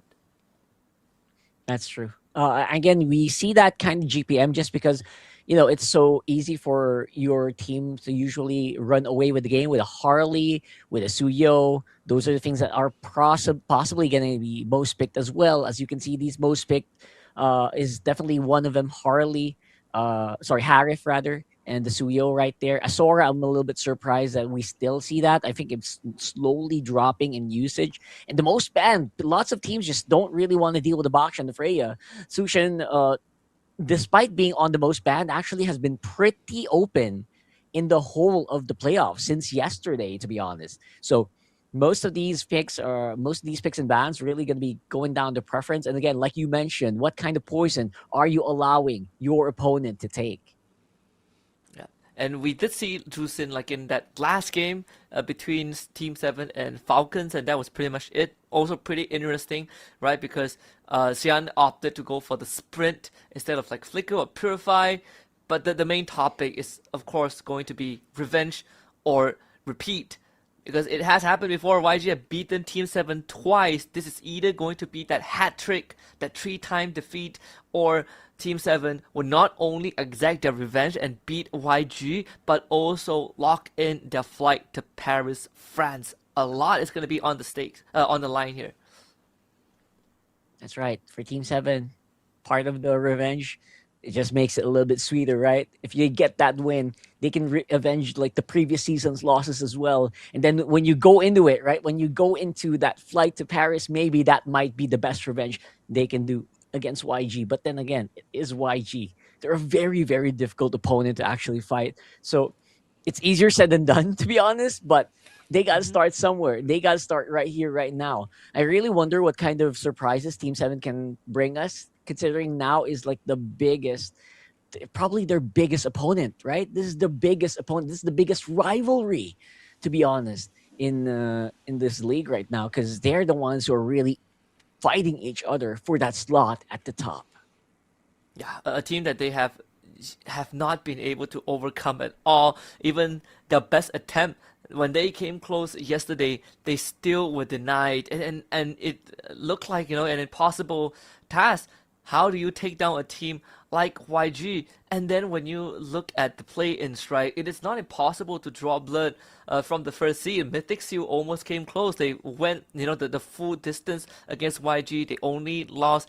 They lost with a 2-3 scoreline. And then you look back at how Team 7 lost yesterday in 0-3. It seems pretty jarring that the results, considering that Team 7 is the second seed. But then when you look into the details, it doesn't really justify the overall picture, right? Team 7 put up a very good fight. Maybe not the last game, but the second game gave us a glimpse of what Team 7 is actually capable of and where they need to work on a bit more heading into the grand finals later. And if you base it from the games today, like earlier in the lower bracket finals, you could see Team 7 have completely turned a 180. Like, they seem very confident, especially against Falcon Esports. Now, that is easier to do because it is Falcon Esports. They're not placed super highly. And again, Falcon Esports has also faced their fair share of stumbles. But again, that could be something that helps Team 7, especially now that we see on the head-to-head, it's a pretty far discrepancy here in terms of KDA and GPM. But you know what? Their team fighting, they're pretty much on top. Yeah, I think that the KDA is definitely the one that could, theoretically be slightly inflated because of how dominant YG has been, right? Like the 6.0 KDA, insane numbers overall. But when you look, when it boils down to just team fighting and how much these teams play together as a squad, then we get a better picture, a better gauge of where they actually stand. Team 7 fighting together as a squad very, very often, and oftentimes than not, we see them really push that lead. They make sure that the gold lane wins out, and then they always walk with the mid and XP lane together. Often, even in the earlier series, 4-man invade very, very early on, but once they unlock the gold lane, even heroes like Moscow, which was picked by 7 in one of their games, started sticking with the team because of how far, of how strong they feel they are. And I think that's pretty interesting as well, right? You are giving up sort of giving up the macro a little bit just to push the envelope further, and it worked against Falcons. And I do wonder if YG has an answer for that. I mean, they should, right? I mean, the YG definitely has been also pretty on point with the control, with the draft that they've been doing. I mean, despite running risky drafts in some of those games yesterday, YG were able to really bounce back. Now, picks that we're looking forward to today, obviously, is going to be that Marcel. The big question is, will the Marcel be left on the table? Will they be able to actually pick it up? Usually first pickable, very, very potent hero. And number 2 is obviously, surprisingly, by the way, the Paquito. The Paquito has been really showing up in a lot of these drafts. And I really wonder, is this the grand finals where we see the Paquito finally carry a game into victory, whether by a team fight win or maybe by a split push? Just, slowly giving us a bit of that rerun of those fighter metas, Paquito, the Yuzong, the Lapu Lapus, where XP lanes are actually an island of pain. I mean, I think the PH finals is also just happening, and I'm like looking at some of the drafting that is actually currently going on, and there are some interesting approaches as well, right? Like we kind of went through how Myanmar handles their drafts, certain heroes that are not really considered, not really prioritized, even though they are, I think like S tier picks, like the Guinevere, for example. But I also feel like the Yves is still something that we haven't seen as much, even though it is up there on the list. And maybe we are going to see it, at least from YG's side, especially when you have a team like Team 7 that wants to fight as a squad. There are certain answers in that mid lane, or in the roam, for example, the Khalid, that can, show some resistance. Khalid, you know what? I love that you brought that up, man. I am super surprised we're not seeing that much Khalid for today. Even yesterday, right? I think you only see like 1 or 2 Khalids. MSL Myanmar really just, I don't know, just deprioritizing that hero so much. Although I do see a lot of potential for it. We've actually been seeing more Alice compared to Khalid in the series earlier as well. So one thing's for sure, though, I feel like gold lane picks. I don't think either team or any teams right now in MSL have actually just innovated too much onto it. I feel like they want to prioritize more on the safer, strong, super late game carry picks, just like the Harif, just like the Claude. I don't think we're gonna see any changes for that one. But for the random map draw, we've been seeing a lot of dangerous grass and expanded rivers. Maybe we'll see more flying clouds. Maybe we saw the flying clouds game that we saw earlier, but no, it's gonna be broken walls. It's gonna give us that big stage for the big lore dances, and I hope that we see some of that here today. Yeah, and also makes it very convenient for heroes that want to run around the map. And mobile heroes are gonna have a field day, and well, surprise, surprise, brings me to Khalid or Hilda again, right? Two of these heroes that really would enjoy those extra crevices, those nooks and crannies on the map. The Cho as well in the jungle, and assassins like Suyo, and even the lesser preferred Joy would also appreciate this a bit more. I think if there's anything, I also want to see like big setters in the XP lane, and I know we saw Sora once, but the Arlet is also a hero that I feel like can be in the XP lane and does have some very good utility to turn the game around on his heals. But let's see if that's going to come true. As we're in the draft, the Marcel still led through. Marcel Claude for YG, and even if Team 7, they get the Harif and the Zhu Xin. Yep, and exactly what we predicted. Claude and Harif here in game number 1. And of course, the first pick on the Marcel is very much warranted, but the pick on the Gord, I think that might be a little problematic for me. I think we saw that firsthand earlier, right? Like Gord and the Marcel just sometimes just doesn't really mesh well together. It takes such a high skill cap to actually make them work. And I hope that YG has been practicing for that, because that might be a point of pressure later on. I think the best part about the Gord, which certain players might still not know about, or our viewers might not know about, is the fact that no matter what you do to him, if you try to stun him or put him in a golden hour while he still has Mystic Gush will continue to channel. So in a way, you could give him a free Winter Crown while he's in Mystic Gush to melt your enemies if it is coordinated well. I had to find out the hard way because I saw a Gore and I was like, well, Zetian's out, I can press out when he Mystic Gushes. Nope, doesn't matter. He gets hit by the Fury of the Phoenix, and I still die to his ult. So you learn new things every day. The Lapu Lapu Landshaker also can't stop the Mystic Gush, which is a pretty interesting mechanic to find out, especially when you are in a competitive setting. The Frederick and the Alice band from Team 7 really want to take away the front lines of YG. Yeah, absolutely taking away the front lines. That's what we were talking about earlier as well. I love that everything we're mentioning is actually coming true here. Plus, one more jungle ban would probably be pretty good. I don't know if the Suyo ban is going to be in place here, just to clean it up, right? But yeah, right now, so many jungle picks are actually not available. So this might be just a big test. And weirdly enough, Fanny is open. Mm-hmm.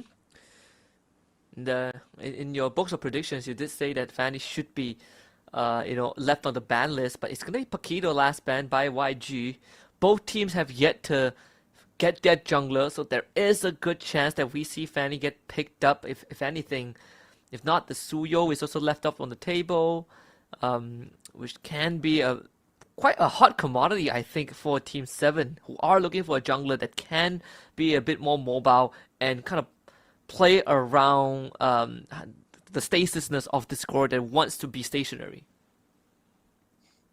Yeah, you got to make something that can kind of just throw maybe more movement. I just feel like he needs more movement. Suyo feels like it should be the key here if you're looking for a jungler, but it's going to be the Leo board instead for CK. Yeah, I'm not sure about this, Lucky.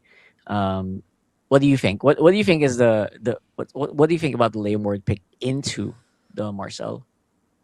I think the Leomord is not the worst, but I would definitely appreciate the Suyo's mobility slightly more. And I did talk about the Gwyn and the Arlet, right? And I'm so happy that YG picked out both of them. You have the Gwyn in the jungle, and it's a great setup against a Leomor. If you catch him without the Phantom Steed, he won't have that extra defense, and you just blow him up. But more importantly, it sets up for the glue. You have a tank melter, which is the Gourd, and eventually the Claude as well. But if you have someone like a Arlet or Gwyn that could keep that glue in place, there is nothing that the glue can actually do before he goes down. He doesn't get to trigger his ult at all, and you just remove any target that you find. And that's why, you know, we keep saying that these heroes like the Gwyn and Arlet are so important, because they give you the ability to essentially just disable an enemy hero. That's right. Disabling an enemy hero is super crucial, especially at Leomord. If you can disable it properly, that will be a big one. Especially with spatial migration and maybe with the Final Slash, you can stop it from being such a menace. Same with the Harif. So it's going to be the Hilda locked in for Team 7 here. Don't know how I feel about that. Maybe we can see it in more of an engage or invade composition, like what we saw earlier. I think we saw something similar to this with the glue, right? Where they invaded very early on, level 2, and they actually got a pretty good advantage. So those are things that we're going to watch out for as we load up into the game here. It's Yangon Galacticos versus Team 7 in a best of 7 grand finals. Now, it might be in the name. Maybe that's the name that they need to get that lucky charm. But we are loading it up for the grand finals of MSL Myanmar Season 3. Broken Walls will be the map for Game 1. Yangon Galacticos, blue side. Team 7 on the red side.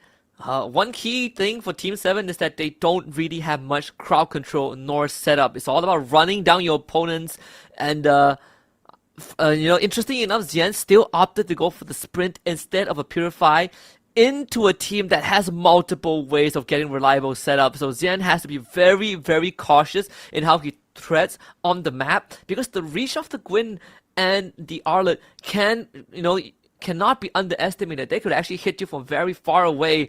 And for Zusin, the last thing you want is to get picked off before the fight even starts. You want to be there as a constant utility nuisance.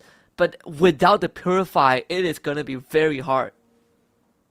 Yeah, without that Purify, you will be in trouble. Just like in moments like this, where they can catch you off guard here. Kaiser, luckily, does not really have that many offensive skills yet. But I think that is a small preview, right? Blink is going to run all over you.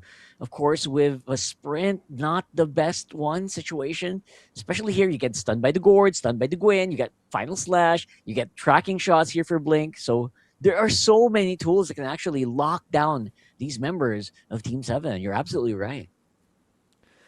It's pretty scary. I personally am looking to see how Team 7 is going to play out this draft. I don't think you can kind of force an invade. Maybe with the Suyo, there would have been better odds, but they are running a Leomor, right? And the last thing you want is that Leomor going for an invade before level 4 and just losing his life before the turtle. So, and more so, you have a Hilda, which I think in an invade situation, I would slightly prefer having a Khalid just for the extra burst in that first 2 levels. But again, no setup means that these kind of events can happen. They commit fully onto Team 7, but unfortunately end up getting outnumbered. So double kill for Jan instead. Right, this is what we're talking about, right? This is the amount of firepower that Team 7 can actually offer with the glue up on front. Doesn't even have grab yet. So Team 7 definitely got a very, very good start here.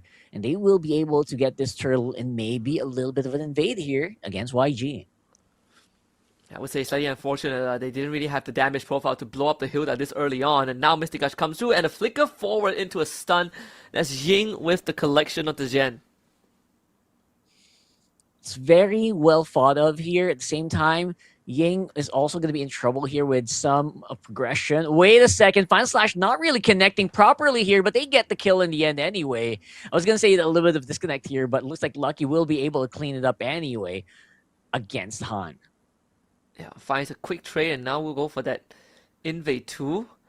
So at least, there are some resistance being shown by Team 7, despite the, a bit of that unfortunate pick-off. The revisit to the bottom lane definitely wasn't expected if you are Team 7. And more importantly, this hasn't really, affected that gold lane too much. Both Sanji and OP are left on their own island. Of course, OP will get all of the gold crab thanks to the extra damage from Synchro Fission. the next turtle is probably going to be the turning point. And again, because it's on the bottom side, usually you will want the gold laners to blow out the wave and join the second turtle if possible, or at least double wave mid. So we'll see if the teams make that rotation to the top. I think they might just be doing that here with a little bit of trying or fishing here in the mid, trying to maybe they can fish off that Sushin, which is exactly what they were looking for, right? They're trying to look for that guy who doesn't have the Purify and only has the Sprint. So maybe we'll see them be more aggressive around the mid area. But for now, looks like they will be respecting 7 very, very much, waiting for the next few seconds before they start on this turtle. This time, everyone will have access to the ult. And because Han is going to be waiting in the bush, Jing will be nearby too, providing enough vision. Han goes in with the Violent Requiem, maybe trying to attempt a steal, but he is out of position. So the jungler is completely removed from the fight, and odd movement as well. Blink with his flicker to get out of there. And YG just surrenders the turtle to 7. That was like a major that was a major misstep, right? I don't know what Han was trying to go for there. Way too greedy in that last one. So because of that, they will be suffering, but they will be fighting again inside the golden hour. A bit of a knock-up here for Shan, and that's what you want to see. OP with the Zaman Force clicks him out. That just might be the case. They might just force YG back here, taking out Ying in the process. Team 7 looking baller. Man, YG gotta stop. They have to cut the losses. There's no point forcing these fights. I think YG are grossly misjudging how this comp works, right? Like, you have great setup, but the damage comes from your gourd. It comes from Sanji's Claude. And without them, you don't really have the output the longer the game goes on.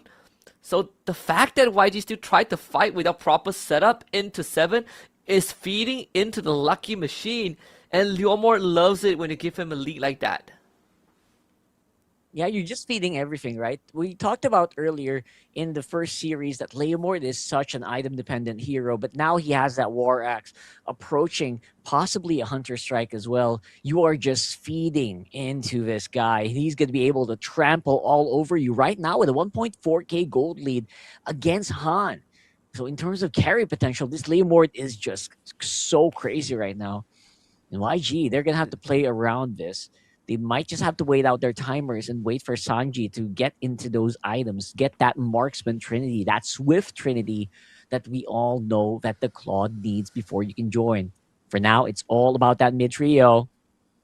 Another setup there. Xian completely forced out of the fight. Again, this is the kind of setup that I'm talking about, right? They have very easy ways to set things up. Just with the Marcel passive will do the job. It gives enough room for Kaiser to follow up with his projectile. And they just have to keep that in mind. You do need the key members around to make things happen. And that's why YG, if they're not in the right position, if you don't have the right members, then you have to be a bit more cautious in how you take these fights. They bring the Harif in to the mid lane, at least for a double wave. Blink throws out the golden hour, but his team not even there. So a wasted golden hour and the third turtle of the game for Team 7. Yeah, that kind of movement from Blink, I think that's already a signal to us, Husky, that they really just want to buy more time. YG's game plan here seems to be relegated to just staying inside the base, staying inside these turrets, and just try not to fall while going for catches like that. That was crazy. Shango be able to use the Crimson Beacon to walk on out there, but that was close, and Sanji could be in trouble on top side. They're trying to go for him. Sanji actually ends up flickering away, and that will surrender the top turret to Team 7. And they should be able to crack it. And again, another successful setup, almost resulted in a kill on Zhen. Really starting to feel it, right? The lack of the Purify will lead to moments like that, and that is just the first-hand taste of how painful it can be, and it will only hurt more from that point onwards. Purple buff stolen by Han as well, as he desperately tries to recover. Still 2 levels behind Lucky, but if you're in YG shoes, any extra credit that you can get is going to be good. They get the pullback on the Marcel. Blink still able to run away thanks to the golden hour, but can't say the same for Tanpuk though, who has to flicker away. Ying with the stun final slash, but the team not there to follow up as Oppie drops the Diamond Force. Blink back in, but they don't really have the follow up. Yeah, it's gonna be it's basically just a big discrepancy in terms of firepower here for YG. It's like, okay, you're positioned properly there. That's a nice place, bro. But can you actually hit me? You hit your crowd controls. They hit all their stunts, but the follow-up damage is almost non-existent. If there's like one guy gets targeted, Kaiser's looking for him, but Kaiser can't really clean it up. They need one more guy. They need to wait for Sanji. And Sanji so far has been holding his own ground pretty well. The only difference that separates him and OP is that 1 kill and 1 assist on the Harif. But this is what you talked about earlier on, Rockhart. The Lord Dance on broken walls. And YG, again, they have very easy conditions to get these kind of setup. If you can catch the glue and just blow him up before anything else, you set yourself up for success. The Claude has a good angle to work with as he hard shoves out the middle wave. Xian just got his Ice Queen wand. They find that knockup onto Tanpu to try to finish him off as fast as possible. The golden hour comes in as well as the glue ends up going down. The Han goes back in, tries to get another knockout, but they did lose Kaiser in the process. But getting OP is more than enough. A double kill delivered over to Ying as they now jump onto Lucky with the blazing duet. That is exactly what YG have been waiting for. A setup into a perfect follow-up. CK left to run home. And YG gets the first Lord. No way, YG, right? Not again. This is so familiar territory. One small team fight, one major misstep is all it took. And Sanji, using the blazing duet at the very tail end of that fight, really turned the tides around for them. Yeah, like this golden hour, it caused Kaiser to end up dying as well, but it gave enough time for Han to get the reset on the spatial migration. And Sanji was free hitting the whole time. I did say that they had a good angle to work with because Sanji was able to shove up the mid wave. And unfortunately for Team 7, they just didn't have a way to stop Sanji. And we also saw the lack of control that Team 7's draft that Team 7 draft is made out of. They just don't have a way to keep YG in place. Whereas for YG, you want to stun, you got it. It's so funny because you know what's happened? Kaiser also just ran into it. Look at the assassination attempt here from YG. Super duper strong right now. And they're going to have to go on back out of here. But don't forget, there is a Lord walking up on bottom and the big minion wave of Lord minions on the top. So they're starting to really ramp up that gold. From a 3K, 4K gold deficit, now YG are ahead. Yep. And Ying can keep doing this, starting the final slash, and that is the magic trick that YG is good at, the disappearance of their targets. And there really isn't anything a glue can do. From this point onwards, every time you get caught like that, the gore is going to send you back to the fountain, no matter how tanky you are, because true damage does not care about your resistance. As Team 7 would just have to live with that fact. You either don't get caught, or you blow up Kaiser, before he can do some significant damage. Easier said than done though. 12 minutes in, YG are the one in control. Yeah, YG absolutely in full in control of the driver's seat here. And Blink is heading the charge. Kaiser, all he has to do is just stay back, wait for that moment to throw that Mystic Gush, and all is good for them. But it looks like they don't really want to go a little bit too obnoxious here with the aggression. They're going to be leaving the jungle for now and just repositioning the waves, which is honestly very smart. Now, for Team 7, you're absolutely right. They don't have that hold. The best hold they have actually is the Lantern Flare coming in from Sean. Other than that, it's just nothing, right? Like, if you have to pray for like someone to not have flicker if you're Tanpuk on the glue. But if that guy has flicker, you're dead. You're going down, right? And that's something that's so scary for Team 7. They have so much firepower, but people are just running away, especially now that more items are starting to be built by YG, so they're more durable. You can't one-shot them anymore. You can't like instant delete them, and that's becoming a big problem here for Team 7. Indeed. And they're going to do that again onto Tanpuk. Tanpuk does get the grab on this time at the last second. Golden hour in the back line as Tanpuk still ends up going down and CK follows up And the collapse from YG forces the rest of Team 7 to fall back. Sanji as well, fearless in his BMI forward. And just as the Lord spawns bottom 2, YG will turn to the objective.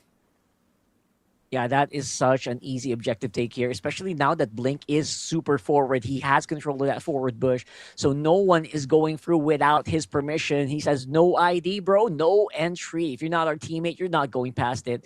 And Blink just having so much more confidence on this Marcel as well, just giving him so much time to get that Lord. And we're 14 minutes in. This Lord is not going to be a joke, especially now that we have a solid lead being built for YG already. It's going to be an uphill battle for Team 7 from this point onwards. They have the tool, well, they have the damage, but it's the tools that enables them to do the damage that is lacking. And there's no easy way around it. If they are the ones that make the first move, Blink can always stall it out with the golden hour.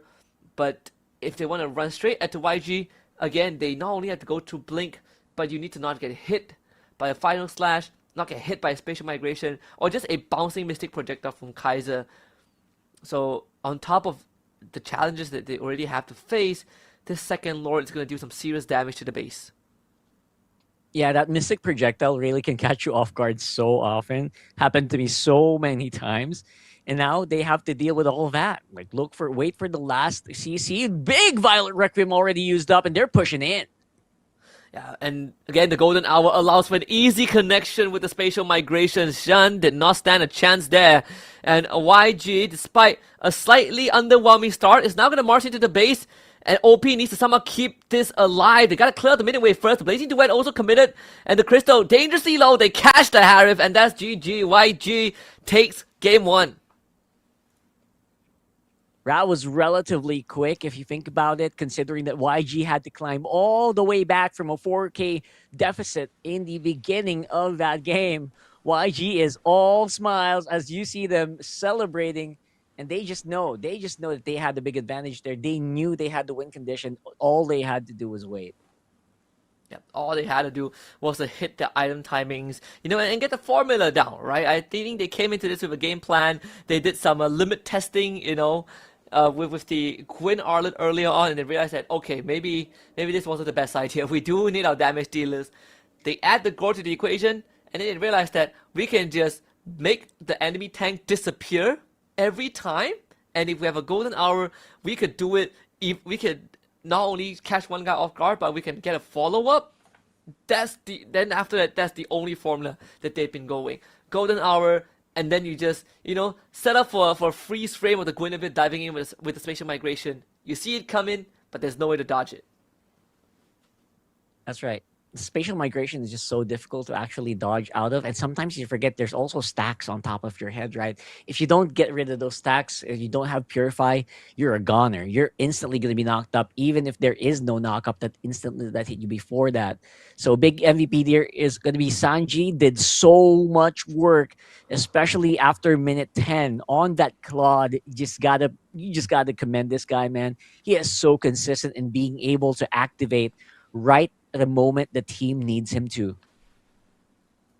Yeah, and completely uncontested as well, right? Like Sanji, the entire game, the reason there wasn't anyone that could relatively touch him, and just the positioning was immaculate. Of course, enabled by the rest of his teammate. If you have such a tough front line to go through, and the Claw is going to free hit you, day for day in, day out. And that was why both of us were slightly unsure about the Hilda and the Leomord pick. Like, on paper, they look like they could be good, but you do need a setup. You do need someone that can navigate around these fights in a more agile manner. Leomord is not it. Hilda, unfortunately, also doesn't solve the problem. That's true. I mean, I could imagine them, right? We talked about this on the draft. All right, you have a good idea. This is a good idea to actually go and attack. You can invade very strongly with the Hilda. You are on a very good map as well. We're broken walls, right? You can go around everywhere. You can cut very, very quickly if you're Leomord or the Hilda, because these walls are broken. You can just walk right past them. But they didn't really maximize it that much. I think they played the glue a little bit more conservatively than I thought they would. So they got a good goal lead. They got 4K goal lead, but other than that, didn't really have much, right? Like their fight was just so spread out, and you know what? They could split up. You know, YG could split up whatever they want. They can split 4 and 5 directions. They don't mind. They don't mind as long as they're actually they're keeping their gourd alive. They have the golden hour. You know what's so funny, Hus? Because I actually saw earlier, Kaize flickered into the golden hour. He was outside. He flickered in so he could be safe. So whatever you said, the one thing you said earlier, it actually came true. It happened. He used it as a stasis to keep himself alive. Yep. It still ended up dying, but cool idea, right? Like it's quite a cool concept if you think about it. It did keep him safe for a bit longer, but when you look at the end game screen, right, most of the kills that Team 7 got was prior to the Lord fight. Once that Lord fight concluded and YG got a first taste of the full potential of this lineup, they never looked back. Team 7 never really got to fight YG in a fair manner again. The Arlet sees them, final slash, and that target disappears, right? You get caught up by a Han, you disappear. A random missile projectile hits you from 10 miles away, you die. It's just impossible for Team 7 to play an honest game against YG. Yeah, if you want to play an honest game, you need to have crowd control. Honestly, you just need crowd control. I would love to see if they can maybe swap it out a little bit. That Hilda could have been like a Yuzhong, honestly. I just want to see something like that. If not the Yuzhong, someone with really, really big crowd control. Help me out here. What's a really good crowd control hero in the XP? Because that's exactly what they need. There you go. There you go. Exactly. Right, it's like, I mean, some of the cult classics, right? Terizla, I think Alice was banned out, but Terizla, Alice, Arlet, you know, decent crowd control too, if it wasn't taken by YG. I think pretty much, yeah, I think that's pretty much it. Like, if you want, I mean, Sora as well, but even though it's not that popular anymore, yeah. But I think, like, if you just want an honest, you know, an honest hero, Terizla is sort of always the way to go. It still will probably not survive against, you know, a Violent Requiem into a Mystic Gush, but it is reliable. He can get some snap engages in, and that's something that Team 7 was missing. Yeah, man. We need those engages. If they had like one more layer of crowd control to deal with, maybe they could have made a case. Maybe they could have dealt with the Guinevere. Maybe they could have dealt with the with the gourd. Maybe they could have dove it properly if they had that one big snap crowd control, like we mentioned. So Team 7, as strong as they are in team fighting, especially in the first few minutes of the game, when the game goes longer, right? When you see a bigger picture, when you get a bigger sample size, it feels like that's just not the key. This kind of lineup will just keep running.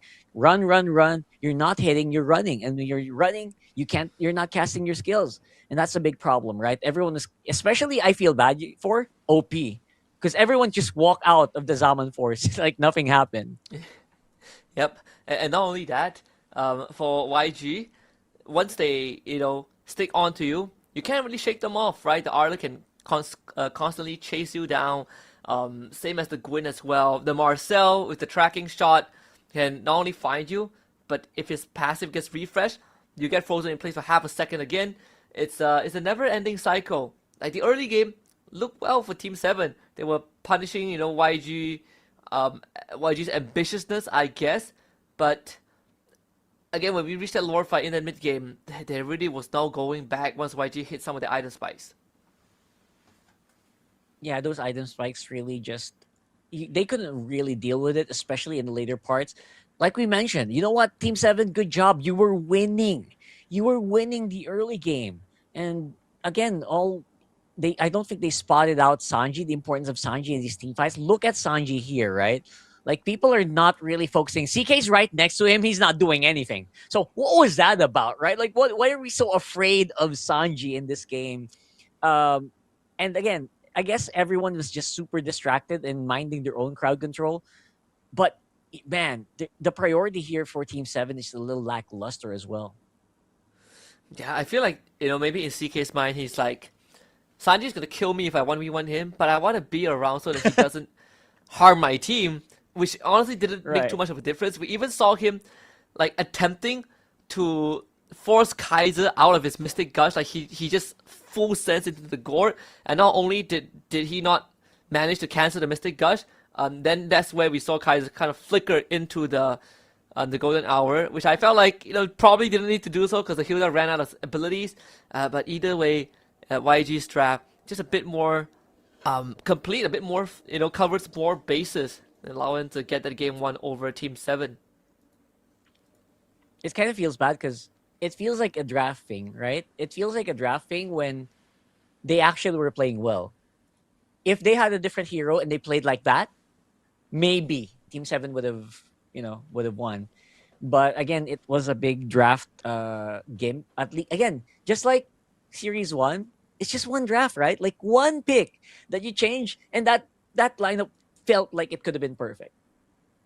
Yeah, I think maybe we should just revert back to the early series, like the Gore has to go, because it seems like most of the teams don't have an answer to the Gore. I know that Team 7 technically beat a Gore on Falcon's side, but this game 1, it didn't really seem like they were equipped to deal with it, right? Like if you're just relying on a Hilda to stop the Gore is going to ignore you, right? You need something more powerful. You need more than just one member, someone that can actually threaten the Gord. Unfortunately, Leomor is not it because Leomor is a bit too honest. He needs to first coin barbell and he needs to run at you, and Gord can see that coming. That's why I think the assassins, the Suyos, the Lancelot, heck, even the Hayabusa would have a better time dealing with these backline mages. Man, that's high. I love that you brought that up. Those are the picks that we were talking about earlier, right? Those are the picks like, if this Haya came out, maybe this Suyo came out, but no, they stick with the Leomord. It's just off tempo. The tempo of that draft felt like it was a little bit off, despite working. I have to admit, it did work for like 8 minutes, 10 minutes, but the late game scaling and the crowd control usage was just not quite there. So I'm hoping that we see a bit of a change here later on, because I really want to see, at least, again, we don't want to sweep. I don't think anyone wants a sweep, right? Especially here in this one. Yeah, not at all. I hope that we get more games, and again, it's your Team 7. They've been in this spot before, and now they have to sort of, I guess, go back to the drawing board, and just think about what to polish for the second game, because this one is going to be a long one, right? Like, it's not just a battle of mechanics or draft, it's also a battle of attrition. And the last thing you want is to run out of gas before the following games start, because that's where you lose. And for Team 7, if they've been through this, they just need to find a way to bounce back, especially in the mental department. Yeah. Again, you don't want that to happen again. If you're talking about mental, look at these guys. Does that strike you as anything less, right? Like, if there's going to be a mental hit, it might be on Team 7, but YG, yep, they're very happy to just play like this. I actually talked to Coach Marvs. I talked to Coach Marvs last night. He said, you know what, we're just praying, man. I said, you know what, I have a good feeling about you guys' performance today. He says, nah, we're just praying, man. All I do is pray right now, and that's exactly what he is. And I think they are doing well. I think aside from praying, he has actually prepped his team very, very well, and they're in good spirits. They're able to bounce back even from like really bad situations. This is like the second time, right, in 2 days they have bounced back from a game that felt like it should have been Team 7's twice in 2 days. So what does that say, right? What does that attack? What does that mean for Team 7 players? We'll have to find out, because again, if they want a chance to become the champions of MSL Myanmar, they need to have that comeback mindset. They need to have that hard mental. Especially, I think, we compare like the quote-unquote recovery earlier to yesterday.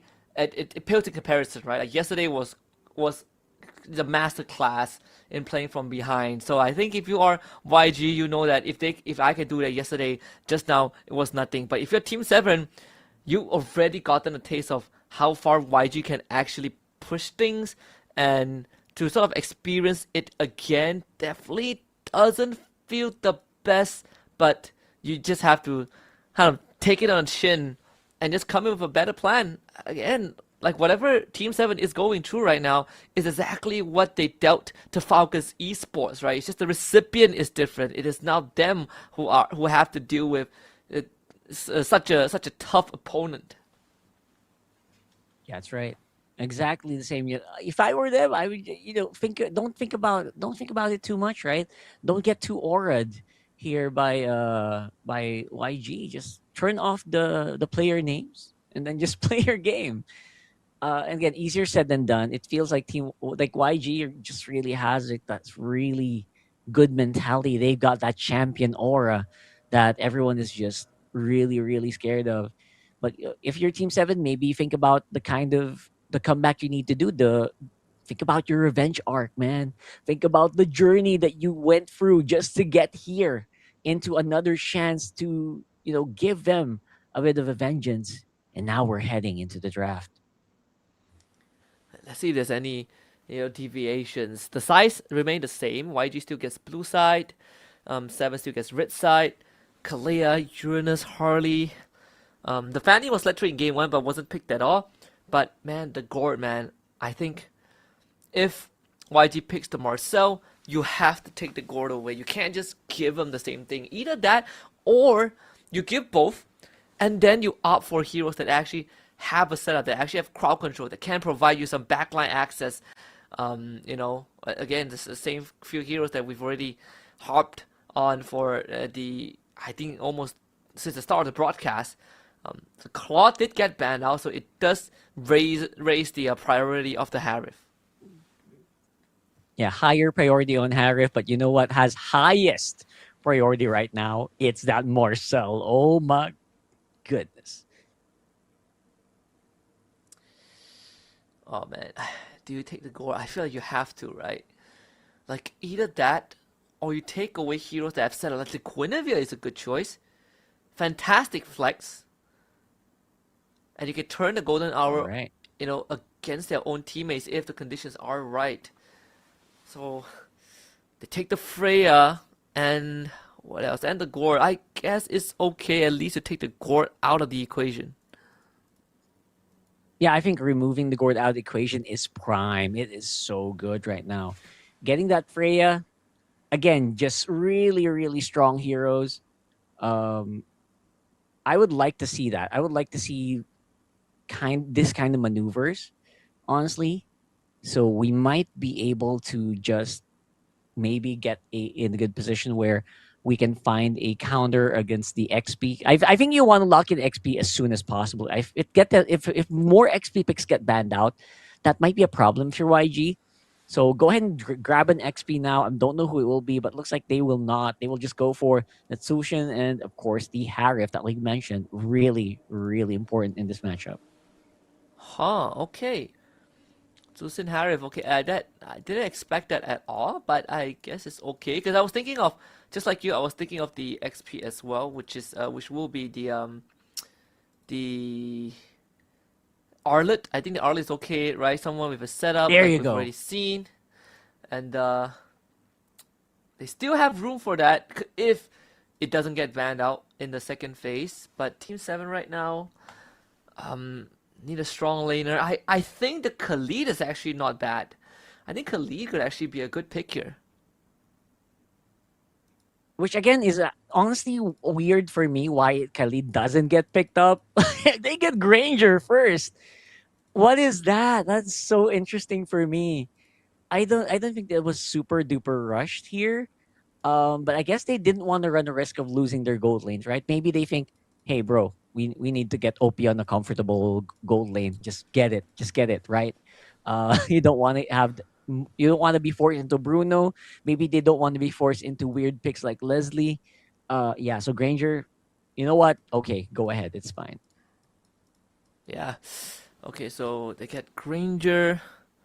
They banned the Arlet, which we sort of expected. If the Arlet doesn't get picked up, it's gonna get banned out in the second phase. Hayabusa banned out by YG. I think you might be looking at Suyo too. Suyo is always good to be considered. I think if you aren't planning on playing him, I think especially for 7, I think the Suyo Looks like a very juicy pick there. Yeah, Suyo definitely looks like it can do some decent damage. Although YG might encounter a very similar proposition or very similar problem here where they might lack in crowd control here and they won't really have that front line presence. So, yeah, Suyo here for 7 would be great, honestly. Just go ahead and pick it up. Unless, again, in this draft, I have to remind everyone, Fanny is open. I know it's weird, but it could come out as even just like a dedicated split pusher, you know? Alice on the XP. Man, 7's XP lane picks are so good so far, right? Every single pick is good, except for Granger. Yeah. Except for Granger, yeah. I thought that. I honestly thought that it would be something else, but in the grand scheme of things, I can see the idea behind that. So I'll give it a pass, right? Let's see what they have in store. Now it's YG's turn. You want to dive? Terisla, Yuzong, they're decent ideas. Now that the Alice unfortunately went over to 7's side. If not, then the assassin, I guess Suyo or the Frederick is not bad, but the Benedetta, right? We actually floated this idea at the start of the day. Benedetta, fantastic. You don't have to play a normal lane, you clear fast, and then you're always a backline threat. I like this. I like picks like this. Benedetta here is going to work wonders, I think. And it'll only be so much better here.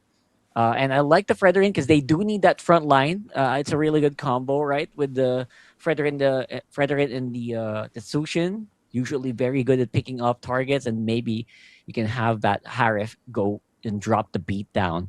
But now it's going to be the jungler question here for 7. What's the jungler going to be? And Alice jungle. It's Alice. Yeah. Yep. We've seen this before. We've seen this. Alice jungle. All right. It's not going to be as straightforward, I think, as the earlier series, but you can pose some threats to, I guess, the Harif. Probably only the Harif feels slightly threatened. Wait a minute. It's Freya jungle. All right, that kind of blew my mind. That is, I don't know. I don't know about now. This, I'm man. unsure. No, it's Alice. Oh wait, no, Alice. it's okay. It's Alice. Also, I could Right. because when the overlay dropped, I still saw like CK with the Freya, and I was like, wait a minute. Okay, Alice jungle. Okay, not a problem. But Freya in the Benedetta, as long as Ying doesn't play the lane the traditional way, I think he should be fine. All right, let's do it. We're going for a pretty interesting game here between YG and Team 7. I am just a little flabbergasted by the choices here for Team 7. But you know what, guys? I hope that I will be surprised. I really hope that I get caught here. And I hope that I'm wrong with everything I'm reading from Team 7's lineup. It's so chaotic, man. It's like my brain is just melting. Again, like the teams, man. The teams, they always have, like their own ideas and what works and what not, what doesn't. But the fact that they still were able to come up with this kind of how do I put it? Like a curveball, right? But that's the fun thing about certain teams. Like they have these pocket picks, these picks that you usually don't see it working or you usually don't think about, and then they made it work. It works out a few times, and now you have to be on guard. We'll see if YG can deal with it. Yeah, honestly, when you think about it, when on hindsight, by the way, since we did see the Freya alongside the Granger, we should have really expected it to be just like an XP Freya, right? What I didn't expect was like the Alice to be XP as well. And I think this is already very telegraphed in pick number 4. So yeah, I think the only thing they were lacking at that point is a roam. So man, my mind is blown here by 7. It completely like just threw me off. And I like that because if it did that to us, maybe it did that to YG as well. Maybe they're thrown off a little bit too. And the question is, can they actually execute that? We'll find out. Yeah, they also have like the high lows on Tanpok's end, right? Like you are gonna take some serious punishment into a Dusin. Like Dusin is technically your worst enemy if you are any stationary tanks like bulky in mobile ones. But you do provide sort of like the instant stun, right? Although I don't think YG cares too much about getting controlled by the high losses that either mobile or keeps you at an arm's length. But it is still a reliable front line that Team 7 can work with. Yeah, my biggest gripe, honestly, is the wave clear for YG. And let's see if they can do that right now, though. Big knock-up. For some reason, Kaise threw them backwards. I'm not sure what that was about. I guess trying to stay safe and just hope that no one dies before this big turtle fight, which they will do right now. Yeah, and unfortunately, the Revitalize already used by Tanpok, so it's going to be even harder for them to contest, even though you have an Alice. But if you want to talk about long fights, both teams are pretty good at that. They get the stun and the engage. Wow, the chain was perfect from Xian. The max range Mystic Projectile. Two-man stun from Blink. Electro Final Blow from Ying as well. Looks for Tanpok, kills him off, and disengages perfectly. CK comes in with Descent of the Valkyries, and they praise this wrap for Han. Gets the turtle for himself. 7. Seems like they still want more this time, looking for Blink, but it is Flying Clouds. So Kaiser back in the fight again. They gotta be careful as steam is running out. And Ying back into the backline again, looks for Jen, kills him off. This guy ducking in and out. The Benedetta joined by OP from 7 as they get a trade back. That was a big trade back, honestly, but CK now in trouble. This Freya gonna go down here so quickly, and YG starting the lead very early with 1,000. They do see that Sean does land that back down because of the Flying Clouds. So Team 7, what a chain of unfortunate events. That was nasty. Yeah, indeed it is. Again, Flying Clouds, especially in that early game fights, if the fight prolongs for too much, you get caught off guard by these re-entry into the fight. But I gotta say, Team 7, they got some nasty setup, right? Those max range magic projectile into a follow-up, Blink getting absolutely zapped to oblivion, and Zhen cross with the E mode finds another kill there. But the Ying is going to be quite the problem. Not able to get the lifter on the Zhen as Tanpok bails him out. But a solo kill up top, Ying completely decimates CK. Bro, you broke rule number 1. XP laners, you should not get solo killed in your lane. And that's a Freya, mind you. Apparently, the Vendetta is doing very, very good against it. Maybe that small amount of assists and kills really got him a big advantage after that fight. And now Ying could go crazy if they don't check him. And that's why, right? Like Vendetta, you can opt to not play a normal lane at all. You could eat a proxy because the Freya can't really stop you.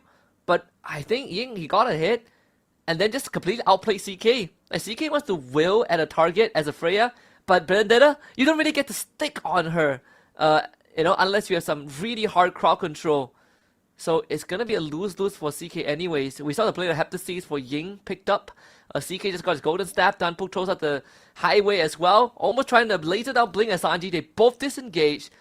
With Tan now in the fray too. This is going to be a dragged out fight. Valkyrie's descent from CK into the middle. Another good retribution. It's Han that comes out on top. But Blink will zone at the backline. And the rest of YG goes to work. Ying slices Tanpok into oblivion. The actual final blow after the golden hour is scraped from YG. And they find 2 more kills. But they will get a triple kill for the Benedetta. That was just absolute cinema, man. My mind blew up in that game.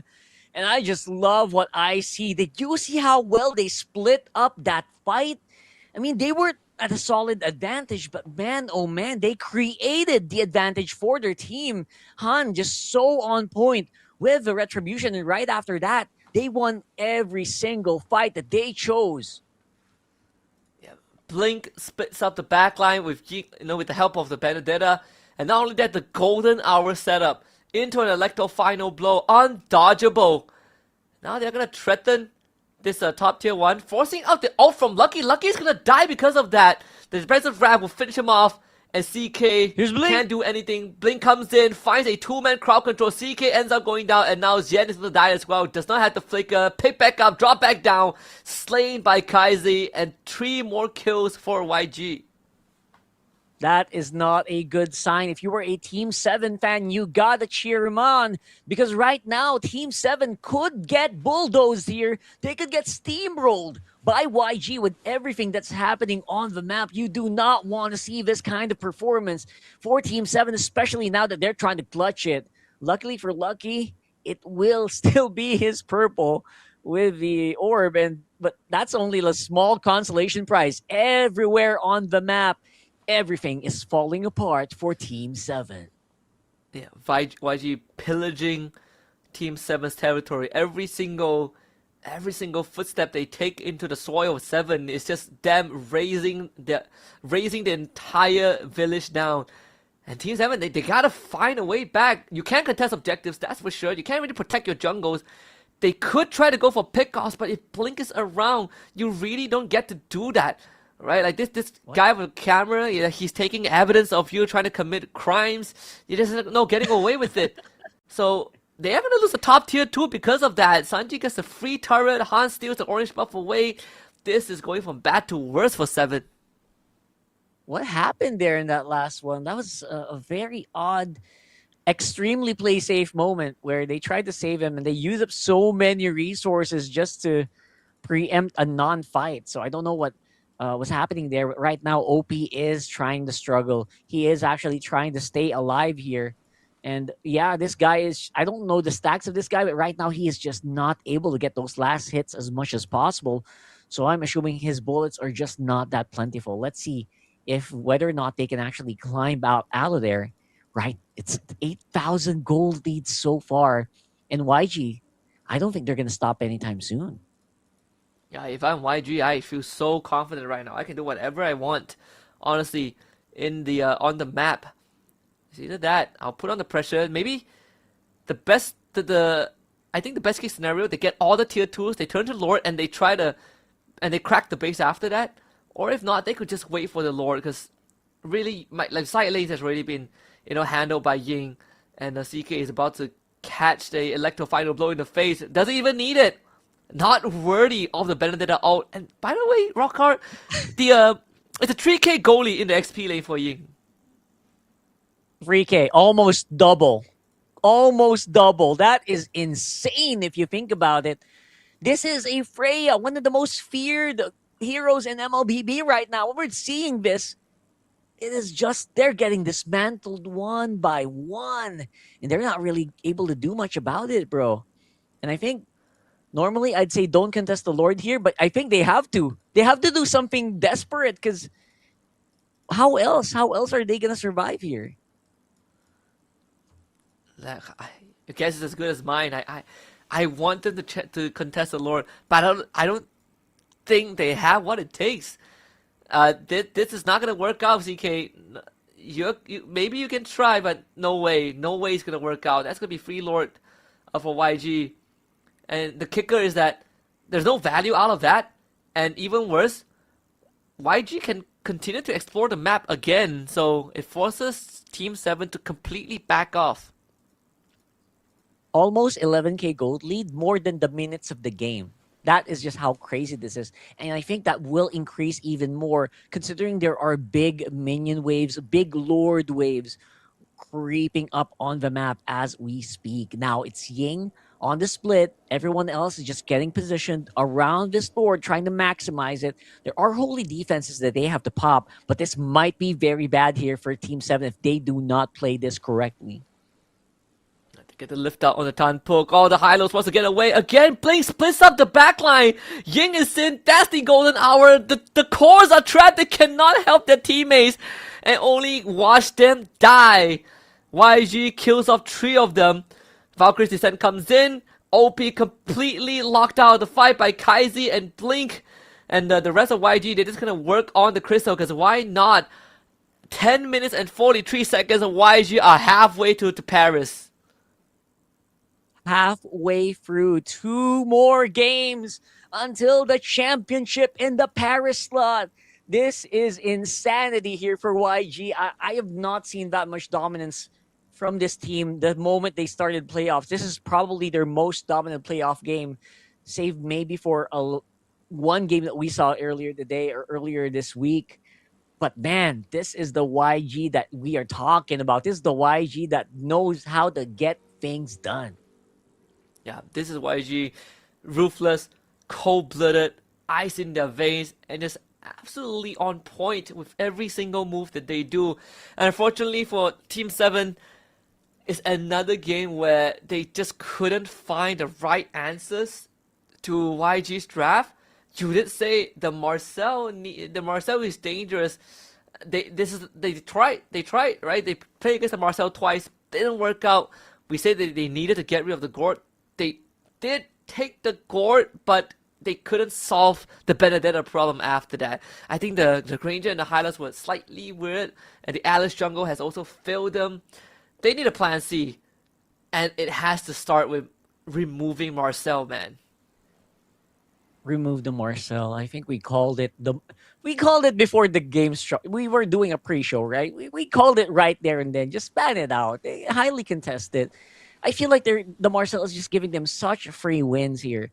That's the problem, right, brother? That's the problem with facing against YG. Team 7, they're already working on the problem that they saw in Game 1. And now here in Game 2, they're given a new problem. This Benedetta, I don't know if this was part of the planning, but so far Ying on this Benedetta has been just so disruptive. Yeah, absolutely crushed it, right? We even saw a Paquito ban, I believe, from Team 7 that probably contributed to a Benedetta pickup. But this is just the tip of the iceberg. Like, we've seen deeper pools from YG side, and they haven't even dug into that. Maybe save for the Benedetta, but we know that they play heroes like the Hellcat Rome, like the Kaja in the Rome role. But Blink, he's been given the Marcel, so he doesn't even need to think too much of how much more creative he needed to get. You're given the Marcel, YG just builds a draft that utilizes the Marcel. Yeah, and if you can't deal with the Marcel, just ban it out. Come on, let's not overthink this, because this was a 10-minute and 43-second game. Man, oh man, everyone's just having a field day here on the side of YG, man. It's like, how do you even deal with this? I don't know. I think, I have a mad respect that Kaiser still went for utility. I would have went Sky Piercer if I was snowballing this hard. But either way, like, it's that's why we were not sure about this Granger. I think the craziest thing was the fact that they themselves banned out the Claude, but they didn't take the Harif. They went Freya Gord. So that sort of, is a head scratcher there for Team 7. The only reason I would think of that why they would do that is they're also afraid of YG picking up the Freya. That's the only thing. They're afraid of, like, Freya. They said, hey, in Game 1, the Gord destroyed us. Let's pick up the Gord. But they completely forgot about their gold laner. And now your gold laner, third pick Granger. Like, bro, really? I don't think that doesn't seem like the right call, right? I think we called it the moment you saw the Granger. It's like, are you sure you want to pick the Granger? But yeah, they already locked it in. So we don't really have much else to say about that. But the biggest thing is they just let the Marcel go. That is, like, for me, the singular thing that they can do to change their fate in this game. Ban out the Marcel, bro. Come on. Yeah. Like, if you don't want to ban the Marcel, if you feel like it's not worth using a ban on, there are heroes that pressure the Marcel slightly better, right? Again, the Khalid is one of them. The Khalid is so good at pressuring the Marcel because you really just do not care what the Marcel does. You trade with him, you win. Another hero that does that is the Hilda, but we saw the problem that the Hilda sort of poses is where you don't really have reliable crowd control. So just try Khalid, man. Just try Khalid, someone that can ignore the Marcel in the early game and really, force him to prevent him from just walking into bushes, or alternatively, ban a hero. Like, force YG's pace, because YG, I don't think they're sweating just yet in the draft. No, very far from sweating. They had the they had the audacity to pick up the Benedetta, right? So you know they're not worried in that draft. And yeah, aside from the Khalid, you can also just pick heroes like the Cho. Maybe go for something that can really disrupt the golden hour, disrupt that Marcel, or maybe just focus down the Marcel before it can do anything. Because right now, the Marcel is a big, big nuisance. I don't know how you deal with it Yeah. except for just taking it out right away, right? So maybe pick a lineup that can burst down the Marcel. I know, easier said than done, but it's possible. I've seen teams deal with the Marcel that way. So right now, it is going to be a 2-0 so far. And YG just looking so unstoppable in this series. I wonder if Team 7, how are they? How are their mental after this game number 2 loss? Right after that really vicious game 1. Game 1 is the closest game we've had so far, right? But here in game Mhm. 2, it was a literal steamroller. Yeah, just complete domination. Like, I think from the get go, you've already saw some of the cracks, and then when it started snowballing, when this Benedetta started participating in fights, and we see the possibilities of what you can do with a lineup that completely separates the battle lines, suddenly you realize that, man, there really wasn't a chance at all for Team 7 to fight back, even if they want to. So I agree with you. I don't know what's the best way of dealing with the Marcel aside from banning it, and unless Team 7 figure out an actual solution, I think you just don't take the risk, right? It's just way too much. This Marcel keeps bypassing your front line, runs to your back line, and just ults your carries. Like, there's no counterplay against it. You just don't kill him fast enough. Yeah, there's literally no counterplay. Unless, again, you can find a way to burst them down, which in itself is already very difficult. And while you're bursting down and while you're targeting the Marcel, your teammates are probably dead already, right? So that's the thing, right? So you're trying to look for an opportunity to maybe deal with that. It's not going to come easy. So the best, easiest thing, ban it out. 3 words, ban Marcel. All right, that's 2 words. Ban Marcel. Yeah. There you go. Just that's the biggest help I can give here to Team 7 if they actually want to get a small chance of getting back here, because right now obviously your players' minds are probably scrambled as well, because imagine we're just watching, we're already like mind blown. What more the opposing team who is absorbing all this punishment?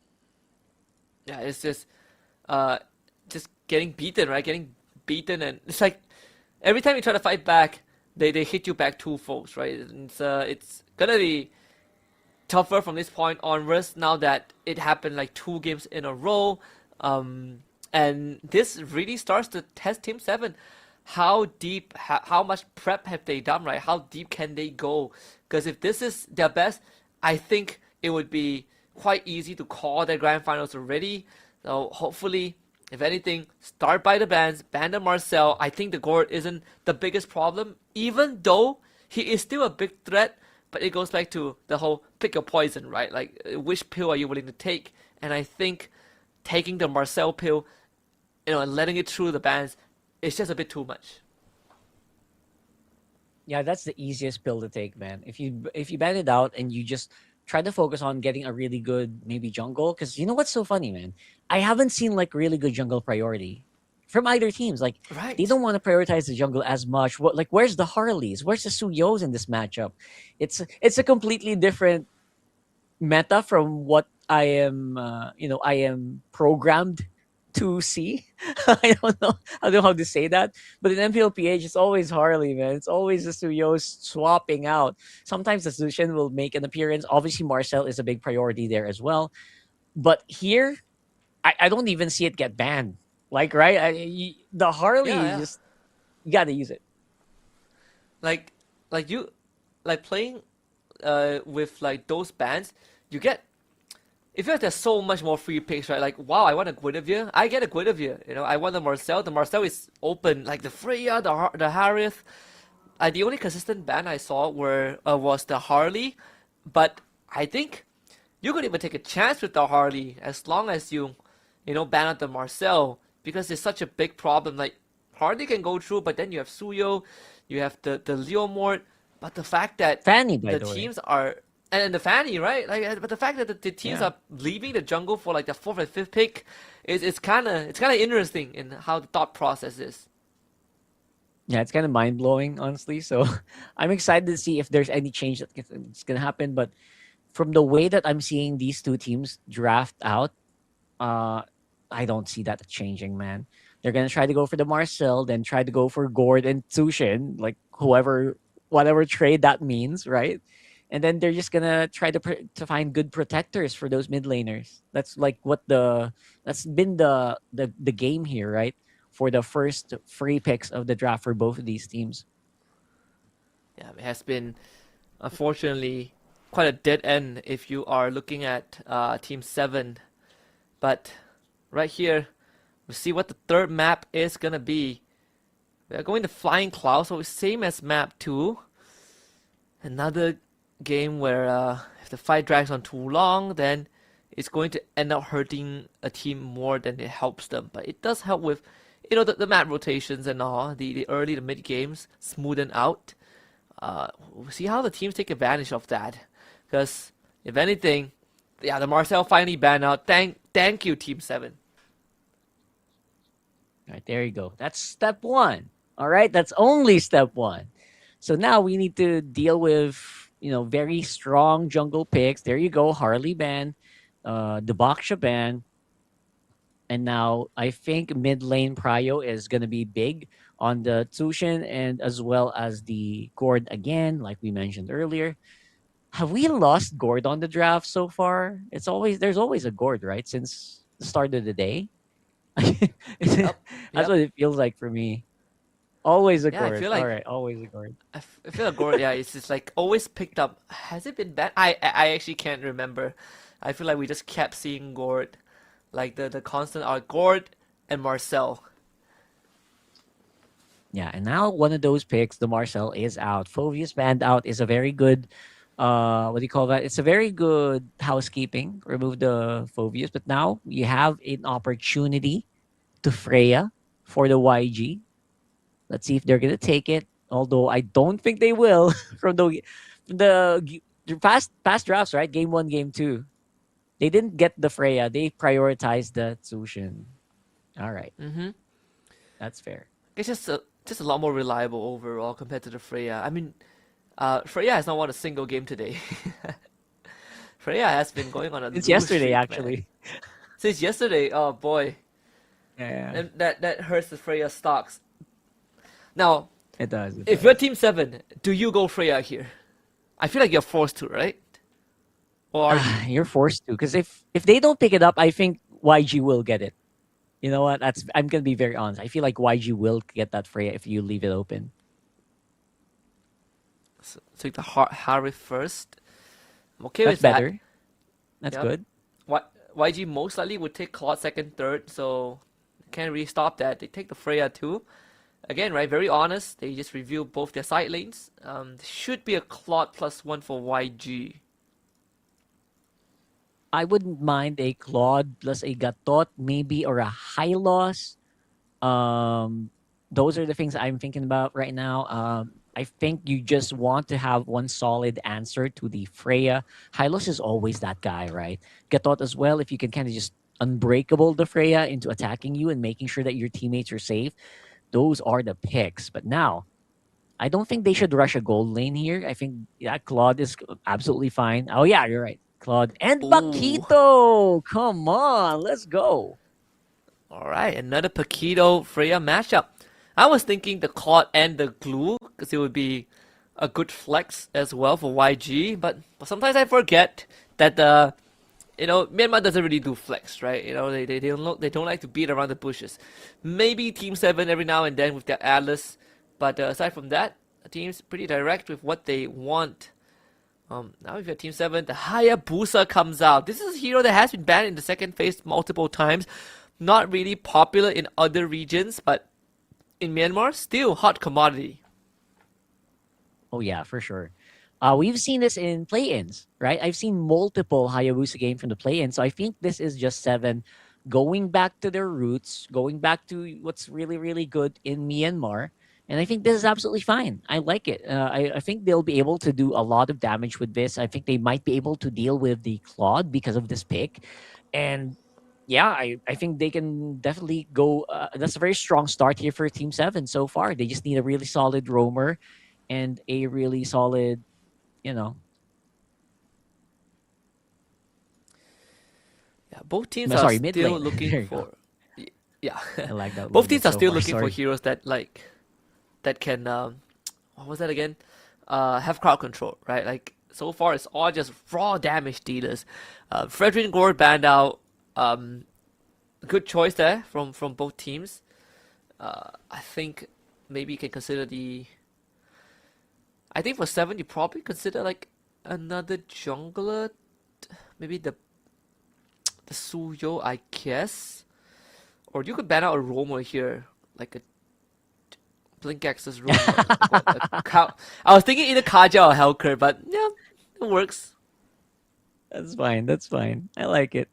Although I think a tanky roamer would be great. Oh, I love that Selena mid ban, bro. That's exactly what they need. Yeah.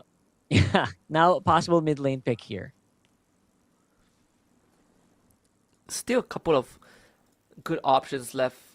I think against Claude Park. I mean, Yves doesn't feel that good. I mean, Zetian, I guess. Man, if only she's still a Kagura meta, that would have been a decent option. Oh yeah, yeah, unlikely. I think Lilia will have higher priority for gold for mid lane if ever.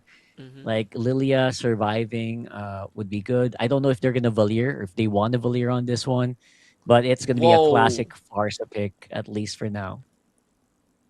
Again, just full on damage. No crowd control, right? I kill you first, I win the fight.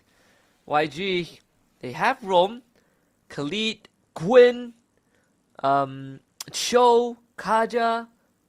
A lot of good choices. There, here comes the Glint and the Atlas. Oh, baby. All right. This is I don't know if YG is gonna win, but one thing's for sure, I know they're gonna have a lot of fun with this lineup. This is insanity. The amount of crowd control this lineup has is just through the roof. So it's gonna be a bit difficult, especially for this Freya to actually go bananas like he usually does. You can still expect that Freya to go vengeance and just try to to jump in the middle of the YG lineup. Imagine, right? Imagine a Freya jumping into that lineup. That's bad. That's very bad. Yeah, and oh man, what roamer can 7 pick for this? I can't think of a good one. They go for the Hilda again, but I'm not sure about this Chief. I don't think the Hilda can do much, honestly. I might have actually liked the maybe Kaja. I don't know, but I think they're thinking about their durability against the Atlas. Definitely will be able to survive a Fatal Links. It will also be able to survive like a jump from the Guinevere, but other than that, you don't really have that many crowd control options. And you know what I noticed about Team 7's drafting, especially in this later part, they're focusing more on surviving, a lot less on being proactive. I want them to be proactive. I would have even liked the Franco better here in this game, to be honest, but no. Just something that can allow you to be proactive. Just like in the previous games, brother, Husky, zero crowd control. Almost zero crowd control here for 7. Yeah, it's actually scary. As a Team 7 fan, right? Like, man, zero crowd control. There's so much restrictions that you have to play with. This one, I'm definitely leaning towards YG just based off of the draft, but we'll see if Team 7 can prove us wrong. Game 3, Flying Clouds. Both teams, again, still remain on the same side, so we get YG Blue and 7 Red.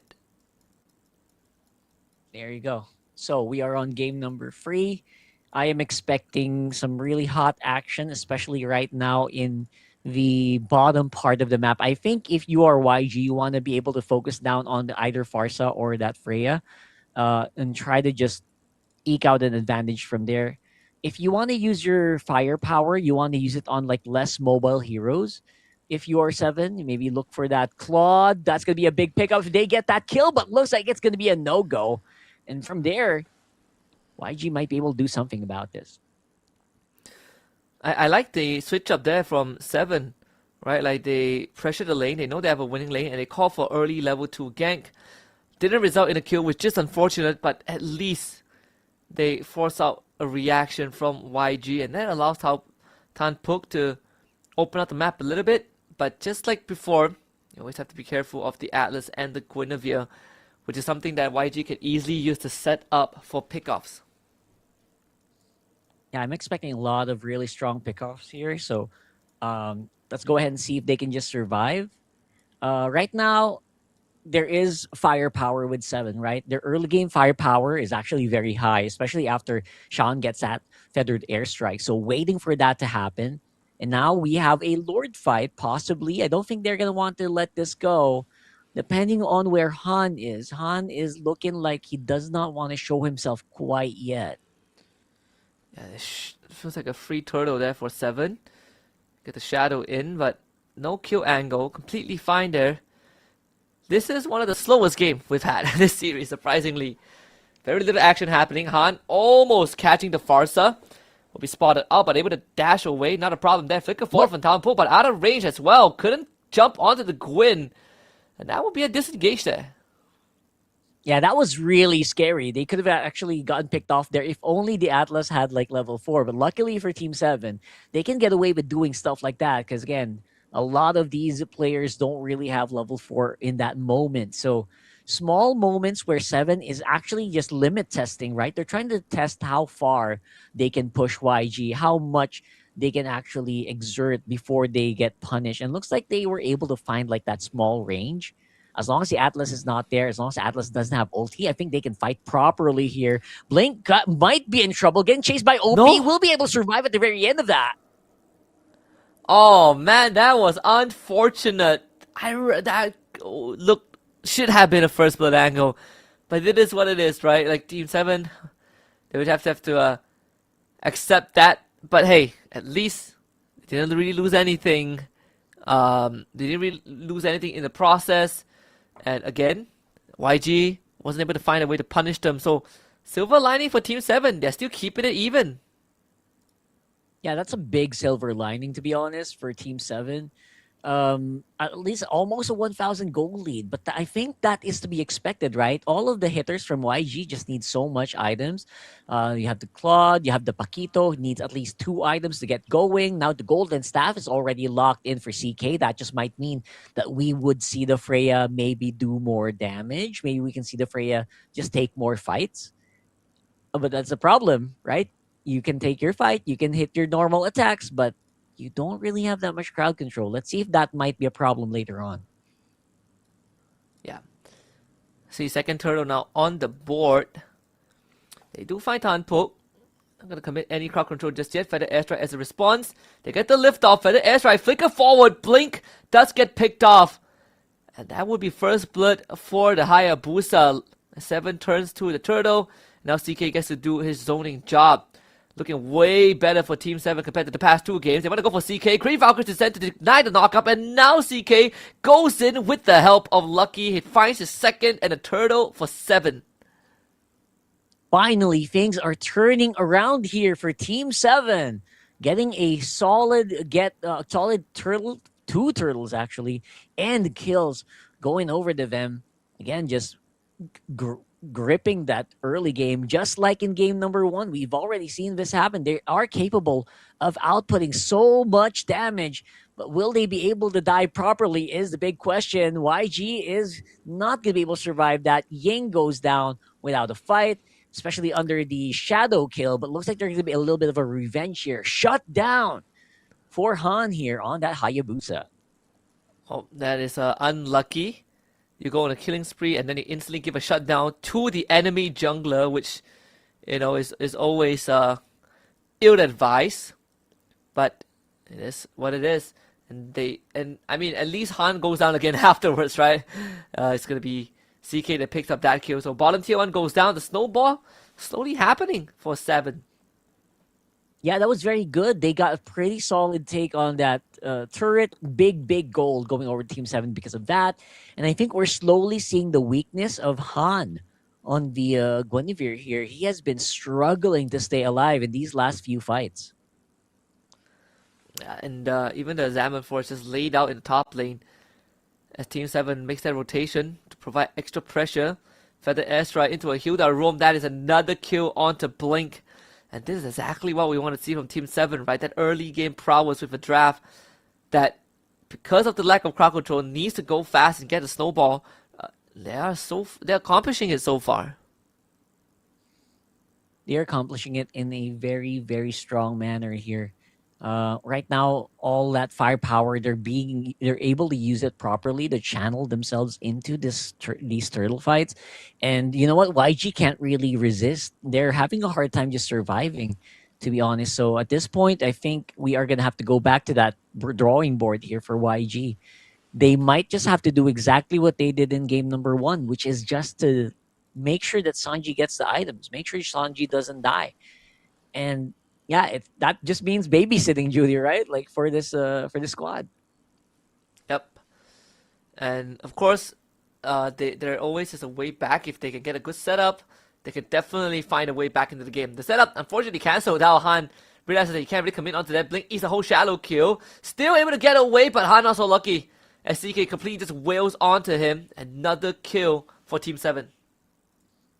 Han is slowly bleeding resources here, getting beaten down by this Freya.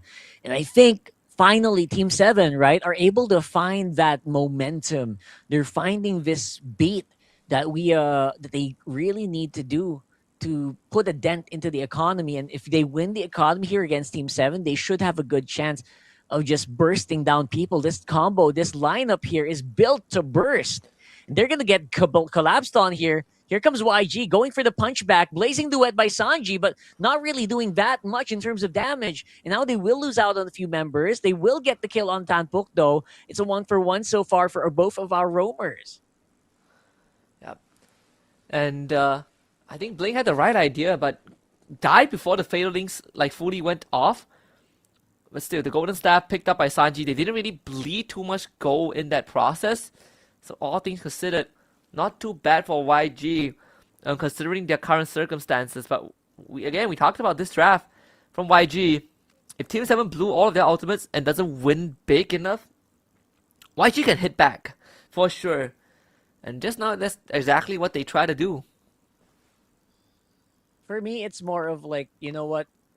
If Han doesn't die, because honestly, Han's been dying nonstop in these last few fights. So I wonder if they can actually do that and maintain their momentum. If they just can keep their members alive here, let's see if that's going to happen here. They are circling around this Lord right now. Instant dive onto Han. Forces his Riot Recruit out as well. Blink trying to look for Jen, but gets his Flicker out instead without having to use his. 5 seconds for the Atlas Flicker. The Lord still fairly healthy. It's not going to be easy for Team 7 to rush this Lord down. And now Flicker in from Blink, trying to look for a target. Lucky forced into his out form immediately. They're going to blow him up again. The Paquito comes through big. Blink will be chopped in half. But that is good for YG as they just took down the jungler of Team 7. That's actually massive. That's 20 seconds. No jungler with a Lord right in front of you. And now no ultimates as well. Blazing Duet cast already by... Oh my goodness, no way. They find it again. Again, Rockhard. They are just so good at these counter engages. We literally just said if Team 7 blows the spell without much profit, they're going to get turned on. And that's exactly what happened. CK going to try and will on Han. Will get him, but at the cost of his life. This is not worth it if you're Team 7. Tanpuk trying to run away. Kaiser ran out of mana. Lucky comes in with the shadow kill, but cannot finish off the Lord. YG just gonna let it reset. Yeah, I think they don't really have a choice. They have to reset this because the retribution is close by, but they're gonna go for a fight instead. And I think this will be a problem here for YG. They are low on HP, and that's a huge knock-up here. Lord goes over to 7, and they do an almost wipeout in this game. And that one was the first major, I think, error from YG. They just overstayed their welcome. The idea was correct, but they didn't have the resources, right? Especially after Hunt went down, you sort of lack like big crowd control, and unfortunately for the Atlas, without the flicker, slightly harder to pose a threat. This is going to be the first big lead that Team 7 will get for themselves, and see how much damage they can do. Yeah, I think they're doing a lot of damage. Team 7 finally in the groove. They find that opening, and I think YG might have just overstayed their welcome in that last Lord fight, where it might have been actually wiser for them to just back off, man. I mean, just let it reset, since they don't really have their own jungler anyway. So at this point, it is going to be a lucky shot. They were trying to go for a lucky shot. Maybe they thought 7 would back off completely. But 7, they are holding on for dear life. Yeah, they truly are. When you look at this, it's a replay. And not to mention, because this Lord was never fully de-aggro, so he basically stacked out the passive to max. So this Lord was doing like true damage with every swing. So that Lord was the adjudicator, you know, like he was damaging everyone with true damage at fixed intervals, making it even harder. But I mean, even then, right, like this goal lead for Team 7 can be easily submitted if YG finds just another good engage like they have done previously. Yeah, so it's all about finding that way, finding the opportunity to get back into this by just prolonging the game, honestly. Because item-wise, it feels like both of our goal laners are ready to go. I think, oh, look at that. They're starting to build the Malefic Gun, I think, for Sanji. So that's extremely aggressive instead of going for like a Wind of Nature or something. That is, I think he's very confident that Lucky won't be able to catch him, but you also have to still be aware of the Feather Airstrike, right? You don't want to get blasted by this Farsa, which could kill you with 2 shots. Maybe that's what the flicker is for. We've seen Sanji be very, very patient with his Clot, and if he can do it again, then he is going to be what becomes the undoing of Team 7, who currently now have the control of the map. Yeah, they got pretty good control, I think. They've got like a solid 5,000 gold lead. They still have a lot of their towers alive. They've also got the Lord advantage here for sure. I don't think YG will want to extend so far just because Sanji doesn't have all the items quite yet. And Blink in this game is just so squishy, man. He's not as squishy as I thought we would see a Atlas here. Looks like they're going to try to scout it out. Oh, they're not completely giving it away, huh? They want to contest here. Yeah, I think that's a smart choice, right? You have a fight. Oh, Blink actually gets stunned when he tried to go for the engage. That is huge. If you are 7, you just prevented catastrophe. But they're going to look for Tanpuk. They bring him low. They dive in. Blink now. Fatal links. They get the cash. Then disappears. Tanpuk jumps on the Sanji, but Sanji BMI's out to safety. But CK though, there's no answer to him. He is wailing away, looking for Kaiser. The liftoff will keep him safe for now. Oh, the flicker Tanpuk on the wrong target. And now Sanji comes back in, kills him off. A bit of a minor error there from the Hilda. But in the grand scheme of things, 7 still finds the win, and they will now get the Lord. All right, that's a very forgivable error, especially if you guys get this Lord right here, which is absolutely stonks for Team 7. They needed this. They needed that big swing. Lucky able to actually dodge and dive inside that big forced fatal links coming in from Blink. And you know what?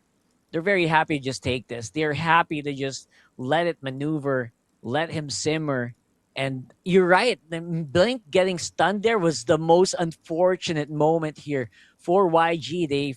I think they feel like they have a good chance to make an entrance, but they were completely flabbergasted out of nowhere by what seems like a completely random stun.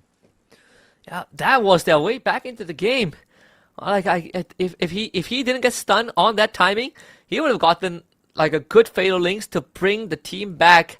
But it is what it is, right? You just gotta live with that moment and see if they can still hold on. I think there is a good chance that they have what it takes, but it's gonna come at a huge cost. Feather Airstrike used Blink, not able to find a way to cancel that Feather Airstrike. but they should have the resources to at least deal with the lore. The top and bottom wave have been pushed out, so YG have some space to deal with this push. Yeah, I can tell that Seven wants to finish this soon. They want to be able to end because they know that there's like a ticking time bomb here in the form of Sanji right now on the Claude. So they're trying their very best to break these inhibitor turrets down, try to open up the base of YG, maybe open it up for maybe a surprise conceal later on. I'm not sure if they can do that, but right now it is looking very dire for YG. Gold lead is slowly being met here by our XP, our side laners, our golden XP, but it's a pretty far distinction between mid, jungle, and roam here. So most of that gold is on the side of the Haya. It's on that Farsa. They're gonna hit like a truck. And the question for YG is, how do you deal with that now? It's a 7.2k gold lead, and there's gonna be 55 seconds on the next Lord. Yeah, this is the longest game we've had so far in the grand finals, and the biggest goal lead that Seven has gotten over YG in quite some time. Barring yesterday, it's the same situation as yesterday, right? They took down 2 other 3 inhibitors from YG side. They have a massive gold lead, and they are set for success. And now it's about finishing the job, which is going to be the scary part. Because YG now, they go for the conceal. Oh, they found Zen. Are they going to catch him? The flicker forward. Zen, good flicker as a response. He gets out. And now YG will have to slowly fall back. There is going to be CK from the wings as well. Blink might have to be sacrificed. The immortality will only buy some time. But there's no way out of this. Oh, Lucky catches the Claude without the Winds of Nature. And that's 2 dead for YG. That's what I'm talking about. You need that Wind of Nature if you want to survive. Lucky, if you want to blazing duet your way into this one. And now with 2 members of YG gone, 7 are looking like they can go for this take. And they do not have the minions for now, but they will be here soon. Yeah, there's still the Sky Piercer for Lucky. They have to be careful though. A good attempt from YG, but 7 finally draws blood in the grand finals. And not gonna go quietly into the night with a 0-4 scoreline. And YG, it's time for them to step back up. We finally have a series, ladies and gentlemen. It is gonna be Team 7 on the board here. And I have to say, they look very, very good in that last one. Again, despite the lack of crowd control, the heavy reliance on a strong engagement here, the Hayabusa completely turned that game around. Yeah, the Hayabusa, the Farsa to just long-range artillery, right? Like, if we can't fight them head-on, let's just whittle them down before the true fight even begins. Series of unfortunate moment, man. Blink has some good ideas, gets stunned up at the Lord Pit before he gets his engage off, and then Zen with a good dodge in the final fight, because I think if he got caught, he goes down, that would have been completely different. That would have been a comeback angle for YG, but Team 7 not willing to let it happen, and they are able to edge out in that fight and give us at least 5 games in this BO7. Yeah, Team 7 really found found their momentum. They followed rule number 1 in this matchup, which is to ban the Marcel. And you know what? They're heavily rewarded for it, right? This is exactly what I was expecting from Team 7 at the beginning of this game. And I like what I saw when they started really pivoting into like really strong heroes like the Freya. Now, the big problem is, of course, my big gripe with that lineup was it didn't really have that much crowd control. So many heroes they have just rely so much on like making sure that your opponent doesn't run away. But I guess that's the thing, right, Husky? It's like they already know that they don't need to force them to fight because they know that YG will always fight. It's like they know they're very aggressive. So why do we need crowd control if we can just throw it in? They're just gonna fight us anyway. So I like what they did there. A little bit of adjustment, a little bit of knowing your opponent as well. So big props there for Team 7. We're able to read YG like a book and basically punish Han and Blink so much in that game. Yeah, and then they had the right idea. This is one of the games that I personally, I say I prefer the draft of YG because it just feels more all-rounded. But, mad props to Team 7 for having a response to that, right? Just, again, being a lot more, I think having the foresight, having the right foresight really gave them the edge that they need, and allowing, OP to really go off on this Harith 3-0-9, untouched the entire game, and not to mention lucky as well on the Hayabusa, like you said, big contributor to their win.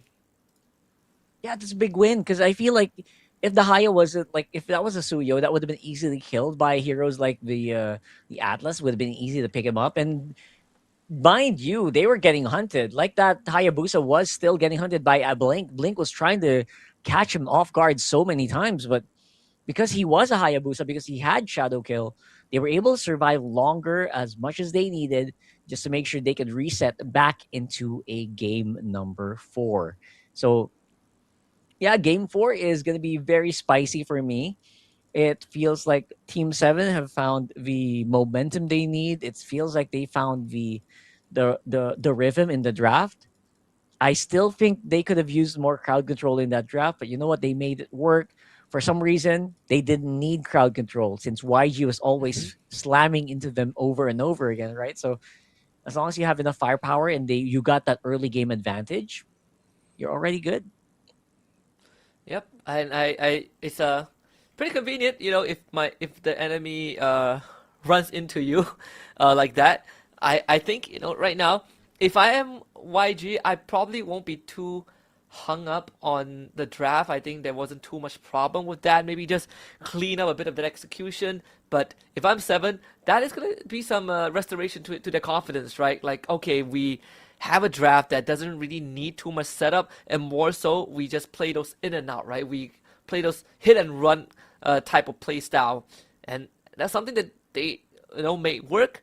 And I want to see if they're going to push it further in game 4 now that they've kind of figured out the recipe. Yeah, I think this is a recipe, right? Like if you're YG here, you're thinking you might overthink. If you're not careful, it's very easy to overthink that. But I absolutely agree with what you said. I feel like this lineup is good. I like it. I would have run it if I was a coach and I was running a lineup like that. I'd be happy. I'd be happy with the draft, bro.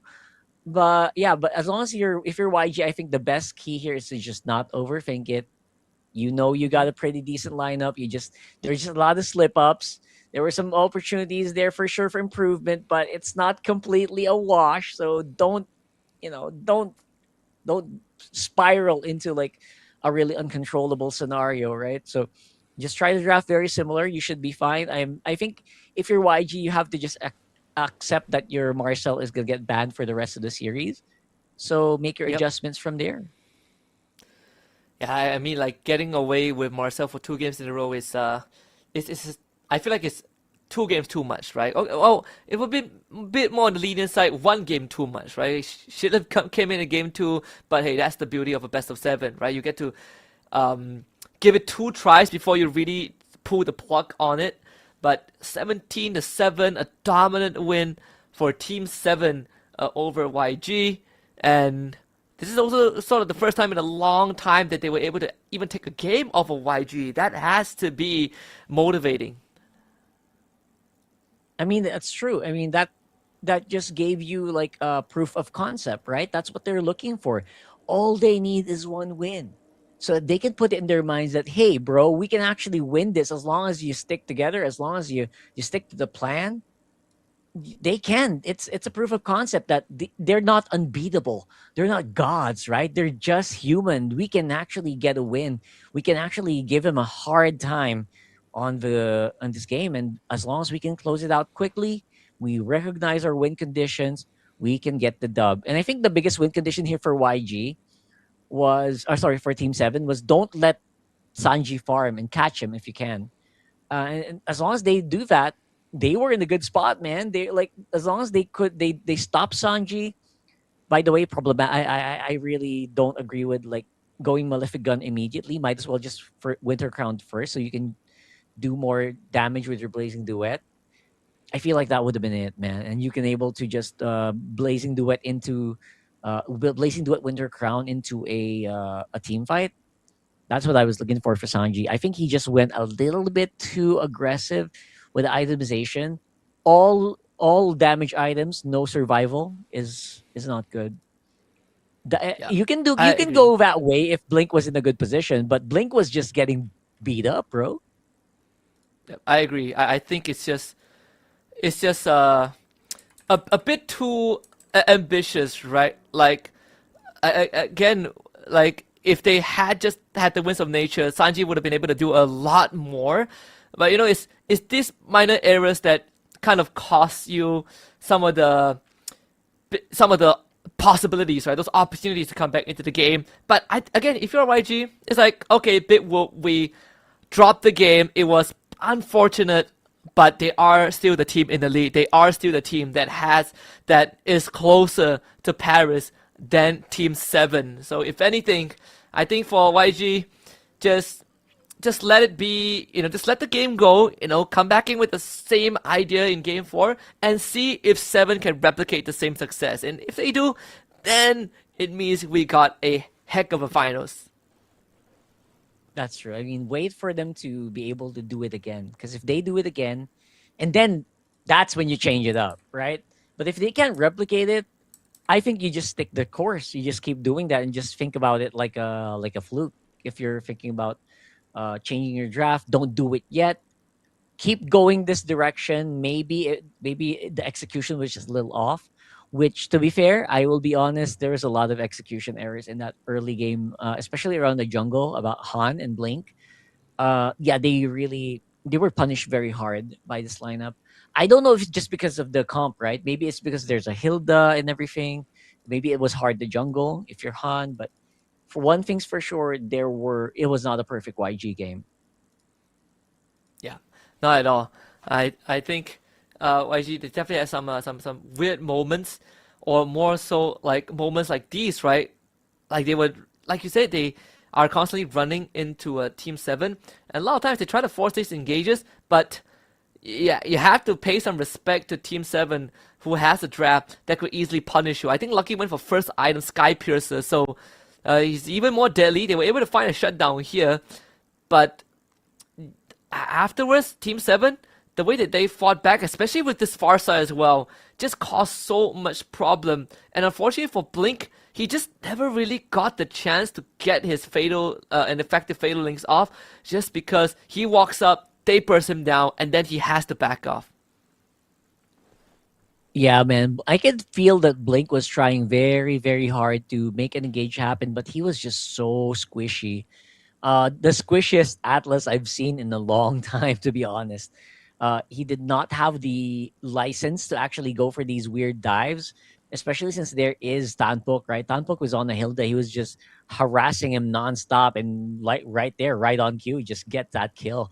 And you get axed into the head. Your Atlas is just super duper low HP. You don't have the confidence to pull off these miracle sets. You don't have that, right? So yeah, take two here for YG. I think it was more execution problem, to be honest, than the draft problem. And maybe something can change later on. And I think this Lord fight as well, where YG, they saw a way back, but unfortunately they overstayed and then ended up losing out. This was the one, I think, where Blink got hit by just one of the most random stunts and cancel out his engage.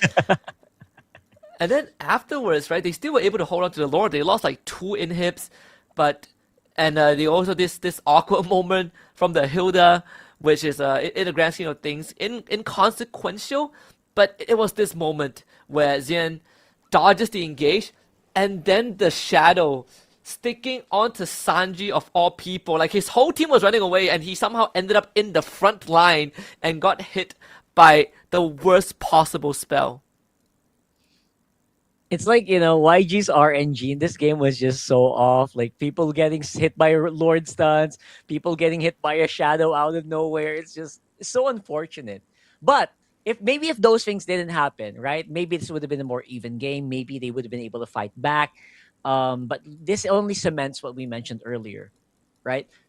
Don't change too much of what you're doing if you're YG. Just go ahead and take it. Just go ahead and take that fight. Go ahead and take the lineup that you think will work, because I think this lineup is pretty good. This composition is very good. Don't overthink it and just play into it like you normally would. And I think the RNG will kind of equalize or even out at the end of the day, right? Yep. There are just some games where, the game doesn't want you to win. And no matter what you do, the game just does not want you win. You want a last hit, no last hits for you, right? Like you want to get the Lord. Some for some reason the Lord resets out of nowhere. It's just one of those moments that really tests you, but it's not indicative of anything major in the grand scheme of things. YG, now I want to see how they kind of adapt to this, right? Like how do they bounce back from that loss where things really just don't go their way? I mean, that's good. That's a fair question. I think what do you do if you're YG? Like, I know we've seen them already lose a game. I think in play-ins. I think that they had a 5-game series where they had to run free too. So, again, they're not immortal. They're not gods, right? So we'll have to wait and see if they can kind of find a way to deal with that. But for now, it will be, of course, Team 7. Just go ahead and enjoy that victory and ingrain that in your mind. Ingrain in your mind that you're fine. You're fine here in this series. You have your own gameplay style. You have your own technique. Just go ahead and execute that, and you can actually get wins from YG. Yep, and let's see. We're gonna go into the random map again. So far, we've had 1 broken wall and 2 flying cloud maps.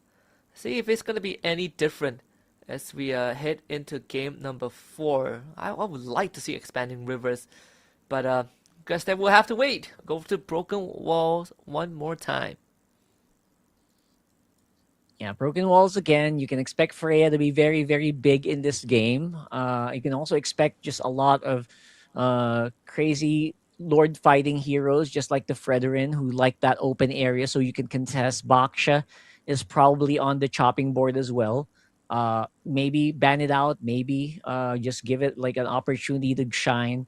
But the Freya right now, I feel like can be more of an option, right? It's more of an open option now. Yeah. Speaking of the Freya, Freya, you get the Harif. I mean, both teams still on the same side, by the way. So the Harif comes out. The Gourd is still open. I wonder if they want to go for that. All right. So Gourd is going to be the big thing. Gourd getting picked here would be massive. Honestly, I think they should pick it up. Double magic. Oh, wait a second. What do you mean, Gourd? What do you mean? All right. So they go straight for the Selena, huh? All right. I mean, something. I like this. Could be something, yeah. It completely changes the dynamics of the game, huh? Yeah, I think the stuns are going to be so crucial, especially if you're continuing. This gives you more room for error, or sorry, this gives you less room for error. If you get a stun into a Freya, for example, into a retreating Zushin, maybe you can get more pickups because of that. To be honest, the glue is pretty good, especially against the Hayabusa. I think they kind of already figured, I think they will redo the Hayabusa. You know what? Let's go ahead and pick up a glue. They should do very well against that hero. Yep. And this lineup is a variation of sort of like the lineup we saw from 7 against Falcons. The very sticky kind of lineup, right? Like once they get onto you, it's very hard to shake them off. You just have to either win the fight or outlast them, which, man, it's quite possible to outlast Glue, Tusin, and Freya. So that means that early game pressure is going to be huge from YG, especially if like they get a decent lead. You can't expect an invade to happen. And I think they're removing the invades already. Like if they're removing the invade potential, Fredrin and Hilda are all of the table. I love the Fredrin ban. I would expect another jungle ban maybe, just to even it out. I mean, most junglers are already down for the count. No Harley, no Uranus. Suyo is being forced here by 7. I don't know if I want to ride into that. But for now, it feels like a roamer ban would be very much warranted for YG. Yeah. I think you I think they banned the Claude as well, so you take away sort of like the usual pick for Sanji. I think if that's the case, what is this left? The Paquito gets banned out here. What else is there? I mean, unless they play a Benedetta, but it's Moskov. Yeah, Moskov YG would be okay. Yeah, I don't mind that actually. I don't want like a full-on team fight configuration. I think I want to have some split push. You know what I mean? If you go full team fight, you only limit yourself to that win condition. So if you get a Moskov, it's pretty good. I love the Cho, man. Cho's so good on this one. Can really stop that Freya if it gets too nasty. And you can also do pickoffs against Zushin. You force them to take the Purified too, and the Arlet as a response. So that's going to be a glue roam, and that's what we talked about, right? Like these long series, the longer it goes on, the deeper the pockets we get to see, and it really starts testing these players. Like I can't believe we had to wait 4 games for the Suyo to even get picked. By the way, I know 4 games. Like in NBLPH, that's like unheard of, to be honest. So we're going to see here a pretty solid lineup. Alice getting locked in as well. So very spicy overall. Look at the lineups, man. Almost all of them have offensive capabilities. This could be a very, very fast game going either way. Yeah. I feel like if, like in any other region, if like we had to, like not picking up Suyo is like actually a crime, you know, like, so, hey, we got what we wanted. We get a more traditional game. This is going to be a true test. We start to go down the rabbit hole of how far these teams can push themselves. So let's see. Both teams are still going to remain on the same side. We still go to broken walls, unfortunately. And I really want to expand the rivers if we can, but no, this is what we get for now. Game number 4 underway. Yeah, for here in game number 4, we've already seen, right, the proof of concept for Team 7. They could get a win against YG, but now can they keep it up? Let's find out here in game number 4. Now, Team 7, obviously the Selena mid accelerates the game even further, especially for Hayabusa picks. Usually when you get stunned by an Abyssal Arrow, the Hayabusa can usually follow up very quickly to that, which could lead to more kills on side Team 7. And for now, Team 7 said, you know what? We can use a Suyo. Let's go ahead and try it out. Han has been stuck in Guinevere duty like for a few games now. So maybe this time, this will be a good opening for Han to really show off his skill, show off his micro against Team 7. Because the mid prio should go over the YG. As Selena, not really the best at clearing out the wave, but I am curious, right? Like this is the first time in quite a long time that we see that Freya gold lane as well. So we're looking at basically a double fighter lineup from YG, which poses its own problem. It's not the best at sieging, but it's incredibly cheap to play. Where again, they're incredibly sticky. Yeah, that's right. They're incredibly sticky. It's a version of what 7 played last game, except now they have like a Final Slash, right? Which is very good. Honestly, I really like that they have a lineup that can kind of engage and disengage if they want to. And now they're fighting off around this area. You can't shadow kill with the glulets though, so that's what Lucky's avoiding. That's why the glue's so good against the Hayabusa. Now let's see if they can keep that up right now as they are on the chase. Yeah, they did force out the flicker from Blink. So some resources that they could, be happy that is unavailable. Although with that being said, their lineup not the best at contesting Turtle without much map control. So that will go over the YG. They even brought Sanji over just in case a fight breaks out. And that's what the double fighter meta sort of gives you, right? The ability to just make these early rotations and having a way better chance of winning early fights. Yeah, and getting those early fights is where YG has been struggling, honestly, for the whole series, right? They've been struggling to actually get some really good early game kills, and I think now is a great time for them to actually get in control of that early, especially now that Blink is on a very tanky hero, a hero that can kind of deal with a lot of these threats. Forces a flicker out of that show as well. That is big. Very important to get that flicker out, because if you get lift up into the glue, you are almost guaranteed to go down, and that's what makes it so scary. So I do like the fact that Seven Tanpok respected that possibility, and Blink actually one full level ahead of the Cho somehow. Yeah, one full level. Imagine that, right? Like, so this is what I'm talking about. This is why the glue is just so good on Rome. And now Tanpok wants to go for something, but only baits it out. Maybe baiting out the split is already good enough, but now Kai's is pretty low. I don't think they want to fight this any further. Yeah, I think if you're Kaise, you just gotta hold back a little bit, but it doesn't take too long for him to heal back up. Especially the second turn is going to be on the top side, so this Freya gets to participate regardless. We might see the first full-blown team fight happen, at the 4-minute mark.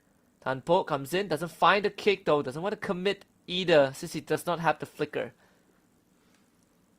Yeah, no, and now it's all about those resources, right? Tanpok's no flicker means they're pretty safe. Flickering by Ying is pretty good since he already saw Lucky. He saw Tanpok, so that means that's a free signal to go for the turtle, and there's no trade. There's no trade for 7 here. What a big brain maneuver. Han still has his retribution, so could go for an invade, and yeah, this is dangerous. There's a proxy here. OP's gonna try and clear out the wave as fast as he can. They're gonna jump on him, force out the purify. I don't think they should commit further though. Han doesn't get hit by the Shadow Strike as Blink comes in on time to absorb the pressure. As they now will disengage. That could have gone incredibly ugly for YG. Yeah, that could have been really, really bad. So for now, I would say YG is in a pretty good spot. They can re-engage, and of course, that's going to be Kaise with the Lantern Flare, pushing OP and Tanpok back. Now here's backup, though. I think they want to go for it again. Yeah, and Tanpok comes in. Again, this time does not have the kick, unfortunately. So can't really get any sort of an engage there. Guess at the end of the day, it's it'll be 7 that has to take the loss. A silver lining is that OP didn't go down, but it does concede a bit of that control over the YG in the lane. We can see on the minimap that Sanji is willing to brawl it out with OP. Yeah, very willing to just sprawl and take these fights. And I think that's exactly what 7 should just keep doing, right? They mustn't be afraid. I know this is very scary because YG is starting to build momentum again, but they have to have confidence. They need to have confidence in themselves so they can get this dub. And again, they want to equalize it. Paris is on the line. Just make sure you can get a cleaner game. Just don't be afraid to exert yourself on the map, or else YG will walk all over you. Yep. I actually, respect the fact that Ying tried to use the final slash on the Shadow just in case. Lucky was thinking about, doing a fake there when the arrow actually connects onto the glue. Not really the target that you want to go on. Sanji forcing Tanpok away.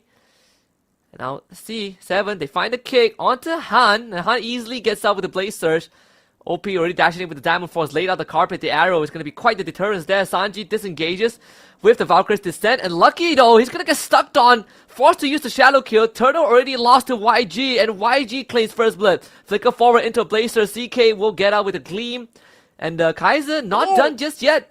Comes in with the Crimson Beacon. Looks for the lift onto Tanpok. He is dead. Purify forced out again onto OP. Ying far in with a vengeance. But no damage from 7 to get the trade. That is a very poor trade here for 7, man. And while all that's happening, they got the turtle and they got the kills. And they're also getting the tower gold. So overall, the growth here for Sanji is just off the charts now. And he didn't even join the fights that well, right? Like, he was just basically there. And now YG kind of opened up the map a little bit more. There will be still tower on the bottom and the mid part of the map here. Can kind of stop the invades from happening. but that's not going to be for long, man. You're building up. YG is going back into God mode slowly but surely. Again, we did say this draft is incredibly sticky, and we saw that in effect. They can just keep the chase going for days on end. This game might only have 2 kills overall, but we're looking at a 3.4k goal lead for YG already. Yeah, 3.4k goal lead is huge. If you think about like the heroes they have, do you want a 3.4k goal lead against a lineup that has a Freya? Are you sure you want to do that? Are you sure you want that to happen? No, of course not. You should be even, right? Like with the lineup they have. Very aggressive right now. Sean is in trouble here. Final Slash will clean it up, and he will go down, sliced and diced here by Han. And that's the bait. Oh, Han almost catching the recall of Lucky. And now the goal lead slowly ballooning in favor of YG. And that is going to be quite the problem here. Especially with this lore up on the table too.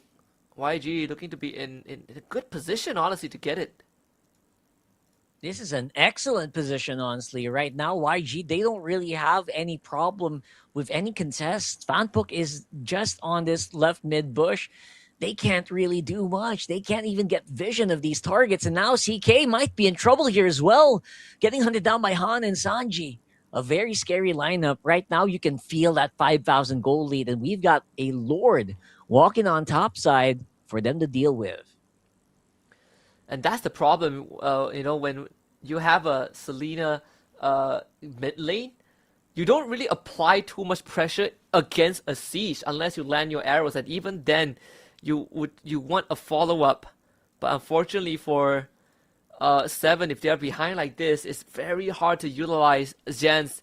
And if he gets jumped on, the only thing you can do is to just back off. So this Lord should be easily dealt with, as we did say. The YG Strap isn't the best at sieging, but Lord will keep 7 preoccupied long enough for them to get control on the map. And Poe doesn't really get the kick. Good flicker, good Crimson Gaze in from Kaiser, and that's going to be your Cho sacrificed. That was very, very random. Again, the micro mistakes are just not optimal here. You don't want to keep doing that. You don't want to give away free gold. You already have like a decent defensive advantage. Like you mentioned, Siege is very difficult, but now you're a man down, and that just makes it easier for YG to make plays like this. Final Slash straight into the back line, and that's going to be Lucky going down. Here's going to be a Throne of Ruin activated. Knockup is active with that Lantern Flare, and that's going to be non-stop action going in. YG, they are barreling down onto this one. Tanpuk not long for this world with the grab as well. That just gives so much more resources, and now 7 are locked inside their base. Yeah, and this could just be the nail in the coffin. A 7 now don't really have a way to come back into the game unless YG makes a catastrophic mistake, which I don't see happening anytime soon. The next door could be the end of Team 7 in Game 4. It is tough. Like Selena, Cho, very single target oriented, and it really relies on Tanpuk to get a good play, get a good set, or Lucky finding the right target. But contrary to Game 3, doesn't matter who you shadow kill. They are very, very durable. They have their own means of surviving it. And if Blink is nearby, it gets transferred onto the glue, then it's just a wasted ability. That's why the glue is just so good. I guess one of the reasons why Hayabusa really fell off of usage, not just here in MM, but a majority of the other regions, is because there's just so many ways to deal with it, especially if you're not surprised by it anymore. Now, Flicker can be used up for Shan, though, and this is going to mean that there's going to be no big tools available here for 7 to contest this turtle, or this Lord, rather. All they got to do is just get some vision. They should be fine. Yeah, they should be. And if anything, 7 would just have to let this go and play for the base defense. It's just not worth it to contest. This is the situation they put themselves in. This draft doesn't really enable them to have much of a comeback mechanic unless everything goes well. Not to mention, they have horrible wave clear too. Oh yeah, absolutely horrible wave clear. So let's go ahead and watch here what we can do for seven. For the meantime, I would say all seven has to do is to just keep that clear active. Don't engage from a close distance. Fight it from a very far configuration. Now it's going to be a big Lord push. I know it's going to be difficult to be more conservative. That's exactly what they need to do. They need to take the fight outside. Now, no holy defense means this is going to be a bit of a difficult Lord to break. It's going to jump in, and we're going to see that fight happen, erupt here. What a beautiful fine slash here for Sean. And he's going to be able to walk on without the flicker. He's going to be fine, but look at that. That's a big fight. Everyone is jumping in onto their targets. Blink could be going down, and he gets taken out, actually, by Lucky. And as you can see here, it's going to be a pretty easy cleanup.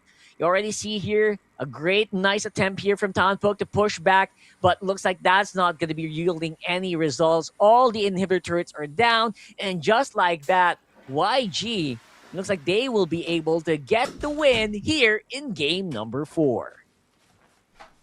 And that's exactly what whoa, that's a lot of audience. I was surprised. That's that many audience in the grand finals here right now who just witnessed YG just get that beautiful win and get that comeback. Again, just it's like game 3 didn't even happen. What a great result here coming in from YG. Yeah, again, good stuff from YG.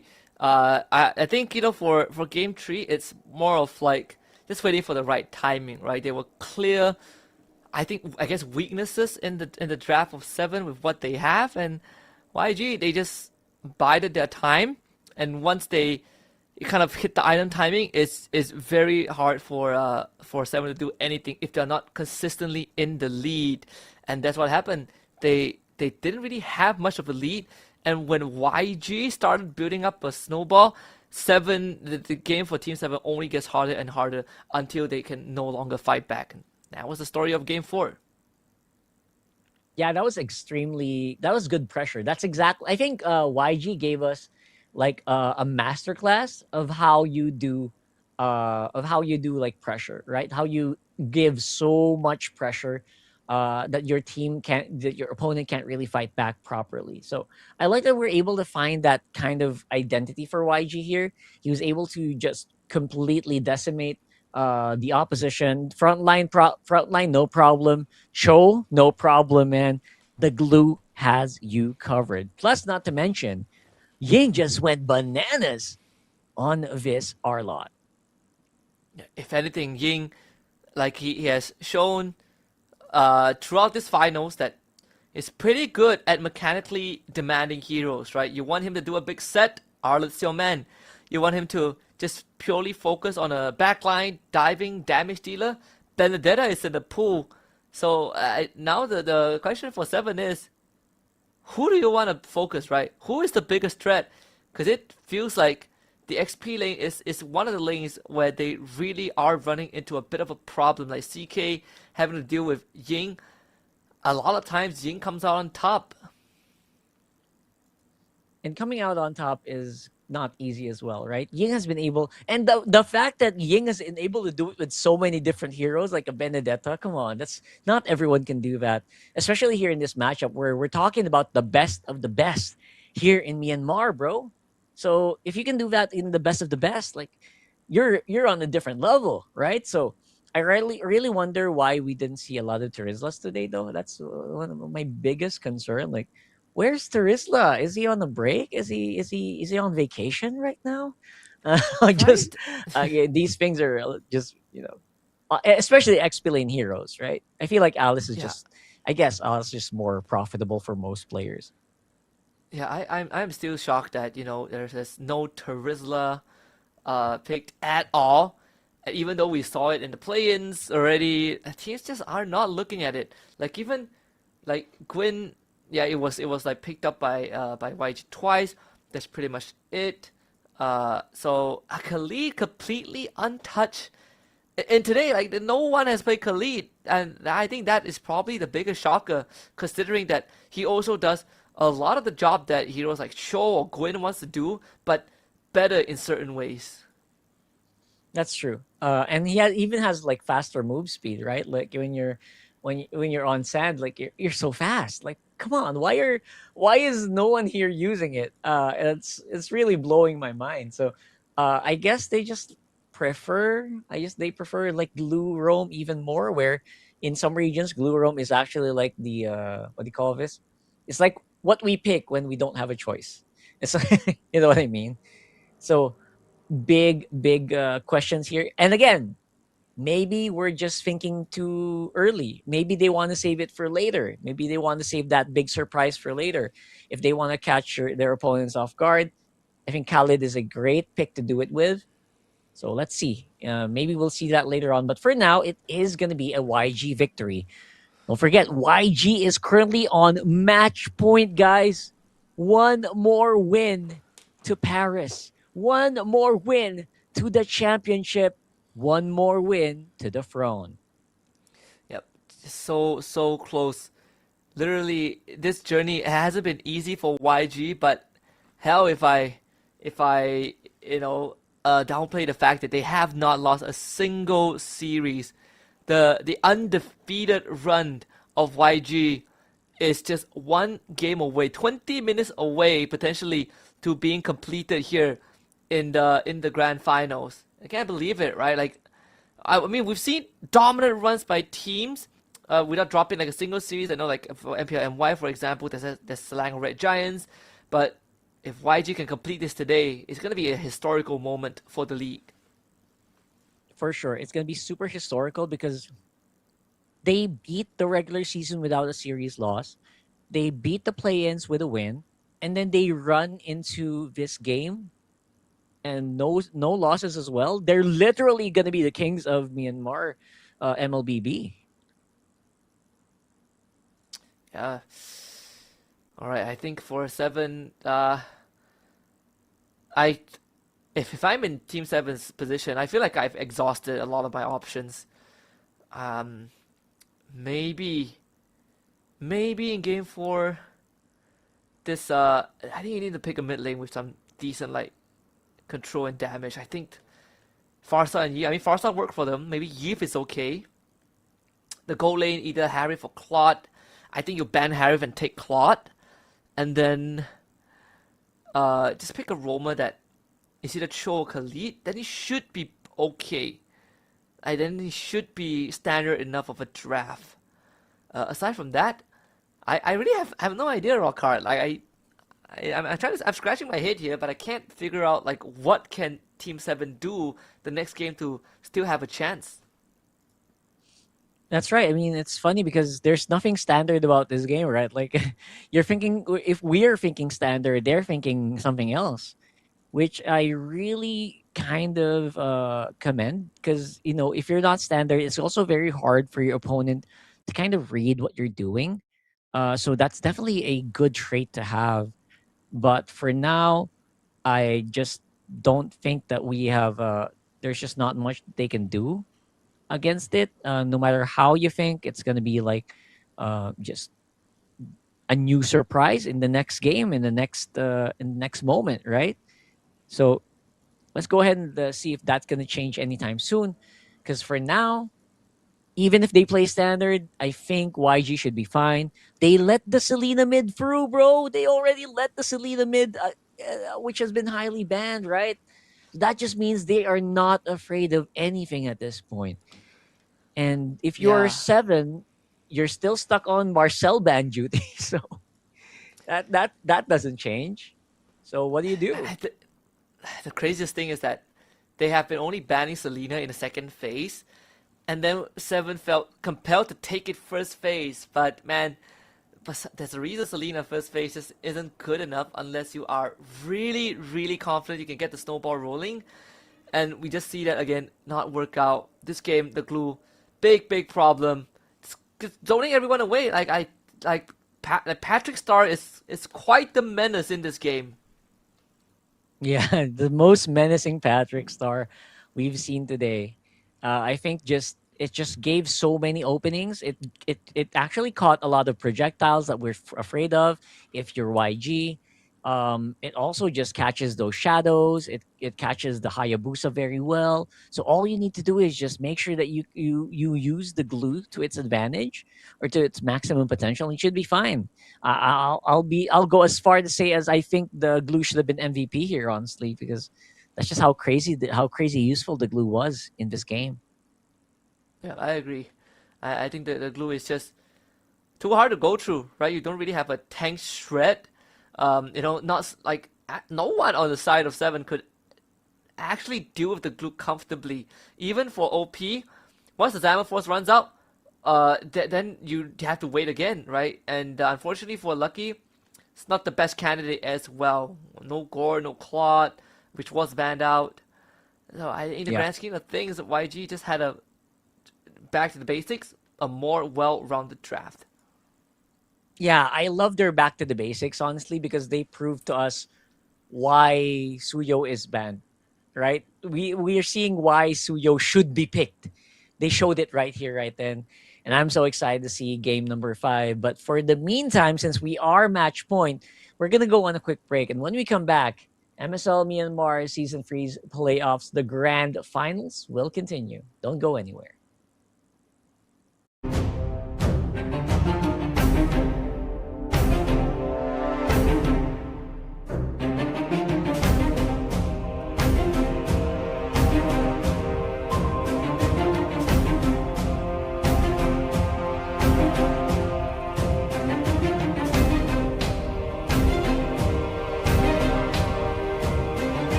Game မှာအတွက်ပြောစရာအကောင်းဆုံးနေရာ Let's Play Arena ကန်ထူရဲ့ကံမြူတိမ်တောင်ချီစုခုအတ္တနဲ့ကန်ထူရဲ့ကံမြူ999ချက်နဲ့ချက်ကြိုင်နေတဲ့ package တွေဝယ်ရင်အတ္တကနေခုတိမ်တောင်ချီစုခုကန်ထူရဲ့ကံမြူတိမ်တောင်ချီစုခုအတ္တနဲ့ချက်ဆက်ပြီးတော့ကန်ထူရဲ့ကံမြူကြာရ channel မှာ999ချက်နဲ့အထက် package များဝယ်ယူပြီးစုစုပေါင်းငွေသားကျပ်သိန်း12000ကန်ထူလိုက်ပါ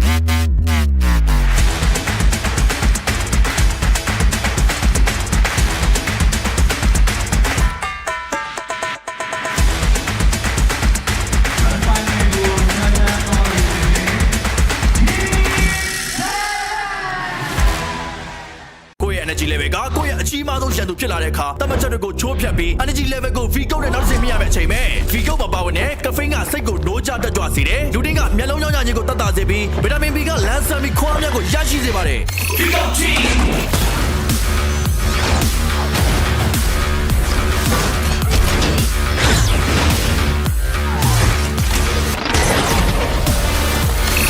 မြန်မာနိုင်ငံရဲ့ပထမဦးဆုံး sparkling coffee အားဖြည့်ချိုရည် V-Code တမန်ရိုးကြပုံစံတွေကခွဲထွက်ဖို့အစင်းနေမယ်လားမြန်မာနိုင်ငံရဲ့ပထမဦးဆုံး V-Code sparkling coffee အားဖြည့်ချိုရည်နဲ့တူကိုယ်သာလင်ကိုယ့်ဘဝရဲ့ပဲ့ကန်ရှင်ဖြစ်ဖန်တီးလိုက်ပါ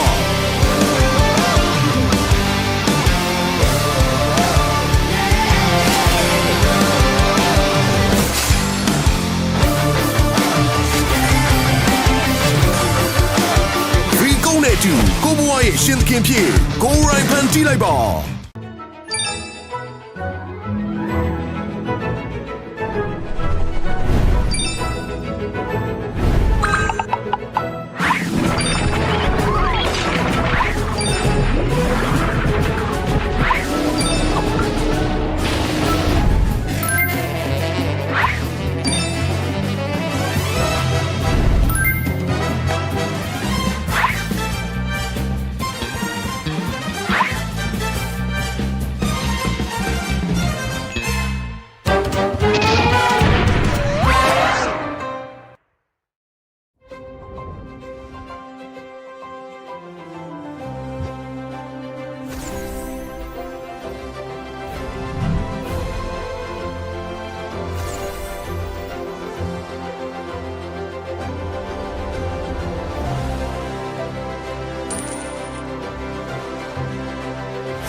Welcome back to possibly the last match of MSL Myanmar Season 3's Grand Finals. And we are heading into game number 5. But for that, don't forget, we are also your casters. I'm Rockhard, this is Husky, and we are about to deliver you a match point game. YG, 3-1 right now versus Team 7. Yep, YG 1 game away from Paris, 1 game away from completing the undefeated run in that MSL Myanmar Season 3, and 1 game away from crowning themselves champions of the region. And for some of these players, for example, Blink is 1 game away from revisiting that international stage. It's been a long time coming. Yangon Galacticos has been quite the family name in MSL Myanmar, and one of the new gens as well when the league first restarted. And right now, they are at the cusp of making one of the greatest runs the region has seen. Team 7 drew blood from them, left a scar. It's not a perfect grand finals, but YG so far has just been proving that it takes more than a small cut to take them down. That's right. And they're on the way to becoming the kings of Myanmar MLBB right here, poised to take the throne. We're going to map select here. We're going into draft very, very soon. Flying Clouds for the game number 5. See, so the bans, like you say, Rockhart, it's still a Marcel banning duty, unfortunately, for Team 7, but still opting to stay on the same side. I thought at least we would see a side change for once in the finals. Not the case here. Freya first pick for YG. Harif and Claude are both open, so YG not in a rush to secure any of them. Yeah, and Sushin, by the way, is going to be the trade. I'm almost 100% certain. If you get the Freya, usually you will lose out on Sushin priority. Now, don't forget, there's also Gord available on the map right now, so they didn't ban that out. We could still see it here in Game 5. Yeah, I feel like they could take the Drusin here. Drusin Claude, I guess. Yeah, there it is. Drusin Claude for Team 7. There should be a Harif response from YG. Harif and maybe a jungler. Hayabusa sounds nice, honestly. They take the Selena and Fredrin. Wow. What? My brain. This time around, they're going to be able to use it. Kaiser. Wonder how comfortable he is going to be on this Selena now. I mean, he should have a lot of confidence considering they are just 1 point away from the championship. Did not expect them to go a bit more conservative, right? Because YG, I kind of expect them to go a little bit more aggressive, but the Fredrin is like one of the least aggressive options there are. And with the Suyo pick here, that's exactly, that looks absolutely fine for Team 7. I think they saw the importance or the power of the Suyo in the previous game. So they said, you know what? Let's go ahead and use that. And now, ban out the Gord. That's what I was going to say. Ban out the Gord very quick. You don't want to give the combo of the Fredrin and the Gord over, but there are a lot of options as well. Maybe something like a Valir could make an appearance back here. Definitely not like something too crazy. Like a Kagura, but maybe a Lilia for them. Actually, it's already Selena mid, right? Unless they choose to put it on Rome. That would be the weirdest flex. Yeah, that's such a hard read. I know we've seen Selena Rome once in the play-ins. Was it by YG? Let's see. Yeah, it was by YG. They played once against Mythic Seal. Against Mythic Seal in the play-ins, but that is an insanely hard read from the side of 7. I guess better be safe than sorry. They banned the Harif. Hilda banned by YG. 7 looking for a roamer here. I think Cho is okay. I don't mind the Cho this game. The Kalea's banned. Also probably Cho. Someone that can isolate target, isolate the Fredrin. Or like if you find a Selena, someone that can basically do Minesweeper, which I think the Cho is probably your second best option, Cho or Khalid. So let's see what 7 has to go, right? They still need like the Rome and the XP. Yeah, so finally Khalid, oh my god, this is looking like a more meta lineup, man. Like Seven's lineup is so baller right now. So I feel like I kind of like what I'm seeing here. But now the question is this the Selena roam, or do you have a surprise for us? Is Selena mid, or is it going to be the roam? It's okay to roam because you have a tank jungler anyway. Arlott. Hilgert! It's a Selena mid, man. Oh, baby. Here it comes. This is going to be so iconic. If they get the dub with this, oh my goodness me. This In would true be YG like the fashion. biggest pivot. That's true. True, Yeah. right? True YG fashion. And if they do get the dub here, permaban in EWC. You know. All eyes on YG. I mean, the fans coming out in droves as well. Oh, 7. Go back to the classic, right? We did say stick with what the book allows. And it's going to be the Alice XP. This is going to be one hell of a game. The fact that we are literally looking at a Hellcurt roam, a Selena mid, a fighter comp, a non-marksman comp with a tank jungler and 2 assassins. This is some insane stuff from YG. And a 4-1 scoreline already on the board for some of these fans out there. Team 7 definitely needing to beat the odds to stay alive in the finals. They really do. They are beating so many odds. And Team 7 decided to go for like a super meta lineup where you won't have any problems in most lanes. You have one of the strongest mid laners, strongest roamers, strongest gold, strongest jungle, and possibly one of the strongest XP laners as well. So individually in their own roles, they're very good, like in individually. But now I wonder, can that be broken down here by YG? Do they have a plan against that? Because they smashed their face into it, right? Like they can see this from a mile away, and they're choosing to choose Hellcurt Roam here. Let's see as we load up into game number 5. Yeah, here we go. This is potentially the last game of this grand finals here, and YG decides to bust out all of their cards, and that's gonna be flickered off on Kaizi. We did say Khalid pretty good. It took us a long way to get this Khalid out from the draft, but now he's here. We get to see the immediate impact. Sanji comes in to try and bail Han out of that situation. Doesn't want this camp to go away, but since it's flying Klaus, Kaizi easily comes back, lands the arrow. Here comes Han. They dive back in. The Terrify comes through. First blood for Han, and Team 7 overstays and gets punished. All right, so now we are seeing exactly why the Hellcurt is getting banned out. Kaiser will be traded here. So that's a little bit of consolation prize. It's a pretty good trade. Blink could be in trouble as well. And looks like that's going to be a dive in. Blink, he's so mobile on that hero. Oh my God, that was actually next level. Blink could still be in trouble, but he decides, you know what, go back, walk manually. And Sanji is a bit stronger right now on the Freya, but look at the Khalid. It's a really good skill check, and the Freya can't really do much against that sand guy. Yeah, it's the lane freeze in the mid lane as well, just to gain a bit more of their priority back for Kaizi. That means Xian can move early if he so wishes to, and at least in this turtle contest, it's not going to be as clear cut. Although Blink, he does have the execute instead of the petrify, so slightly different. They just blow up Lucky. What was that? Lucky is straight up dead.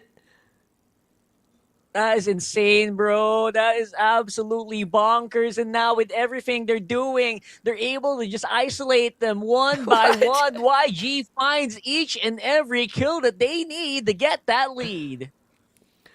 What was that? Blink, and you miss it. Honestly, I did not expect that to hit that hard. I think if you're in Lucky's perspective, your screen just suddenly went gray. Like there's no respawn. There's no time to respond to that.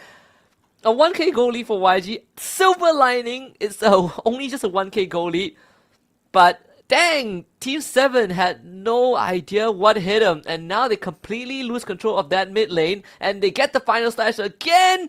Xian ends up going down.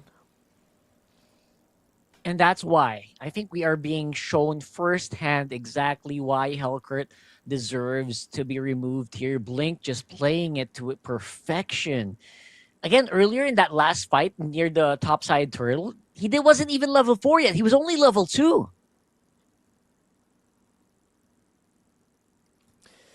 How do you? I mean, if you're Team 7, don't let the nerves get to you. It's not the end of the world. You have a Claude. The Claude is always going to be the be all end all. As long as you get that wisdom nature, right? If not, Blink's gonna one shot you with the execute, on top as well. And not to mention you have to deal with a Freya too. This is gonna be tough. Like even Khalid, who had priority and map pressure in the first 2 minutes, after that sequence at the turtle pit, suddenly struggles to walk out onto the map. They get a gang on the top side. CK should be fine here. The next turtle in 25 seconds. Execute Hellcurt is something that can really throw you off your game. So I think you just have to be ready for that. 7 should still be able to punch back because it's not a bad, it's not like a major goal lead, right? Their goal is actually pretty even, especially on the goal laners. But look at this. They're just giving Lucky such a hard time here. And Blink just walking in and out. There's no stunts to hold the Hellcurt. So they said, you know what? Let's go ahead and make something happen. Dark Knight Falls is going to be casted. And there you go. Throne of Ruin wombo combo straight into the face of YG. And YG are falling one by one. And there goes that punchback that we were looking for here. They are so deep into this one. They really wanted to wipe out YG. But you know what? YG says, no thank you. We will stay alive.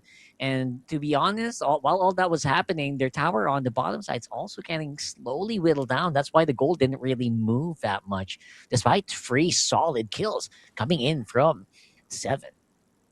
Yeah, this was quite the commitment there. I like the idea. The counter engage was also there from YG, but that Throne of Ruin, man, hitting 4, and then of course the Raging Sandstorm as well. That is the setup that Team 7 has the potential of winning them the fight with. And now Lucky gets his Sky Piercer.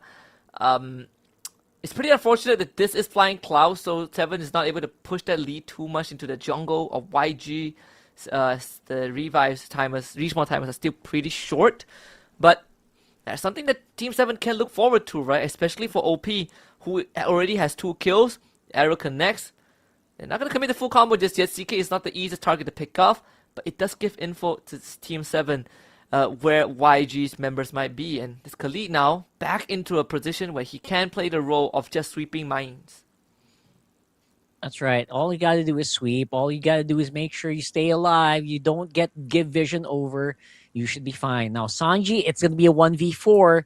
We have backup coming, but they might be too late. Goes for the isolation play here instead. And OP might be in trouble here. Super duper low, Sean. Gonna be put down to half. The arrows will be connecting, but only to the wrong targets. OP still goes down though. And Tanpuk trying his very best to just keep into the fight. But looks like that's gonna be a double kill for the Freya. And that's more gold over to that rampaging gold leader of YG.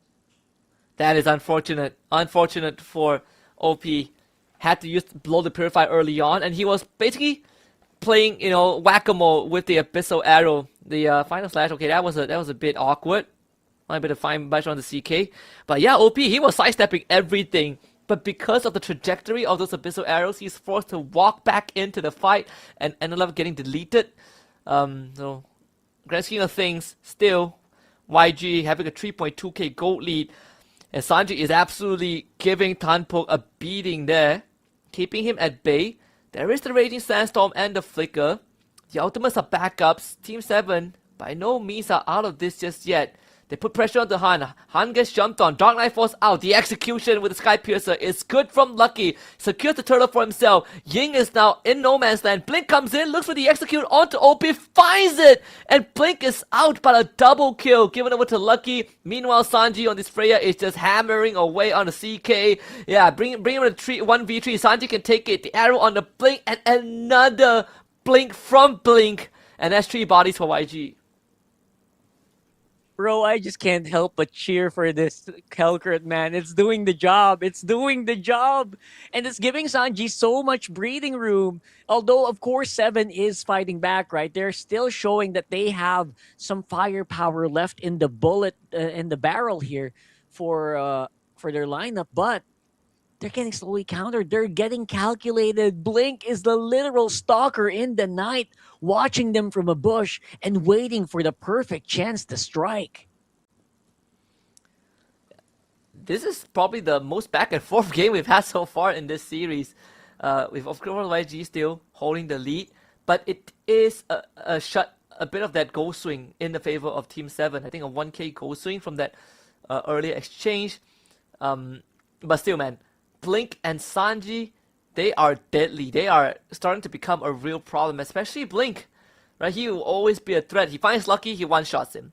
If he finds OP without the Winds of Nature, he one-shots him as well. And not to mention, having the Terrify, the fear from Blink as well, that extra crowd control can make the difference. It does. Like that small amount of crowd control can really disrupt the flow of anyone. So imagine that, and then non-stop stacking from the rest of the members. And it's so easy for them to stack because they do have the Selena. Selena can do it from like a really long distance as well. Yeah, and YG, I think even for Han, as durable as he is, he needs to be, aware that there are some decent damage from 7 that can take him out of the fight. Raging Sandstorm already forced out. This is going to be an important lore dance for both teams. If you're 7, you definitely don't want to give up possession. But unfortunately, you have Sanji and Kaiser just constantly being a thorn in the side, especially in that mid lane. They hold their priority, so it's very hard for 7 to just walk up. Not to mention, actually, Blink is going to get chased down in the bottom lane. He might go down there, so this is YG's chance to turn onto the Lord. There is no jungler from the side of 7. The bait actually worked out, so get the Lord. Now they come back in with a Q on the CK. Ying trying to get away from Tanpook. The rest of 7 tries to disengage, but they did end up losing Kaizi. Sanji also burned to death as Ying gets dropped on by the Raging Sandstorm. Comes in with the Vengeance Stun. Almost gets outplayed, but does find the trade. YG gets wiped out, so I guess worth it for 7. That was absolutely worth it. 7 finally got that foothold that they have been looking for. They have been itching for the whole game now. And they get the wipeout. Although the death timers are so quick that YG are able to spawn right back out. So they have to be very, very mindful of where the engage is coming from. Don't forget that Blink is also here around the map. You could get bursted down if you're not careful. OP could be in trouble. He's getting hunted down by Blink. He got Serified, put into half.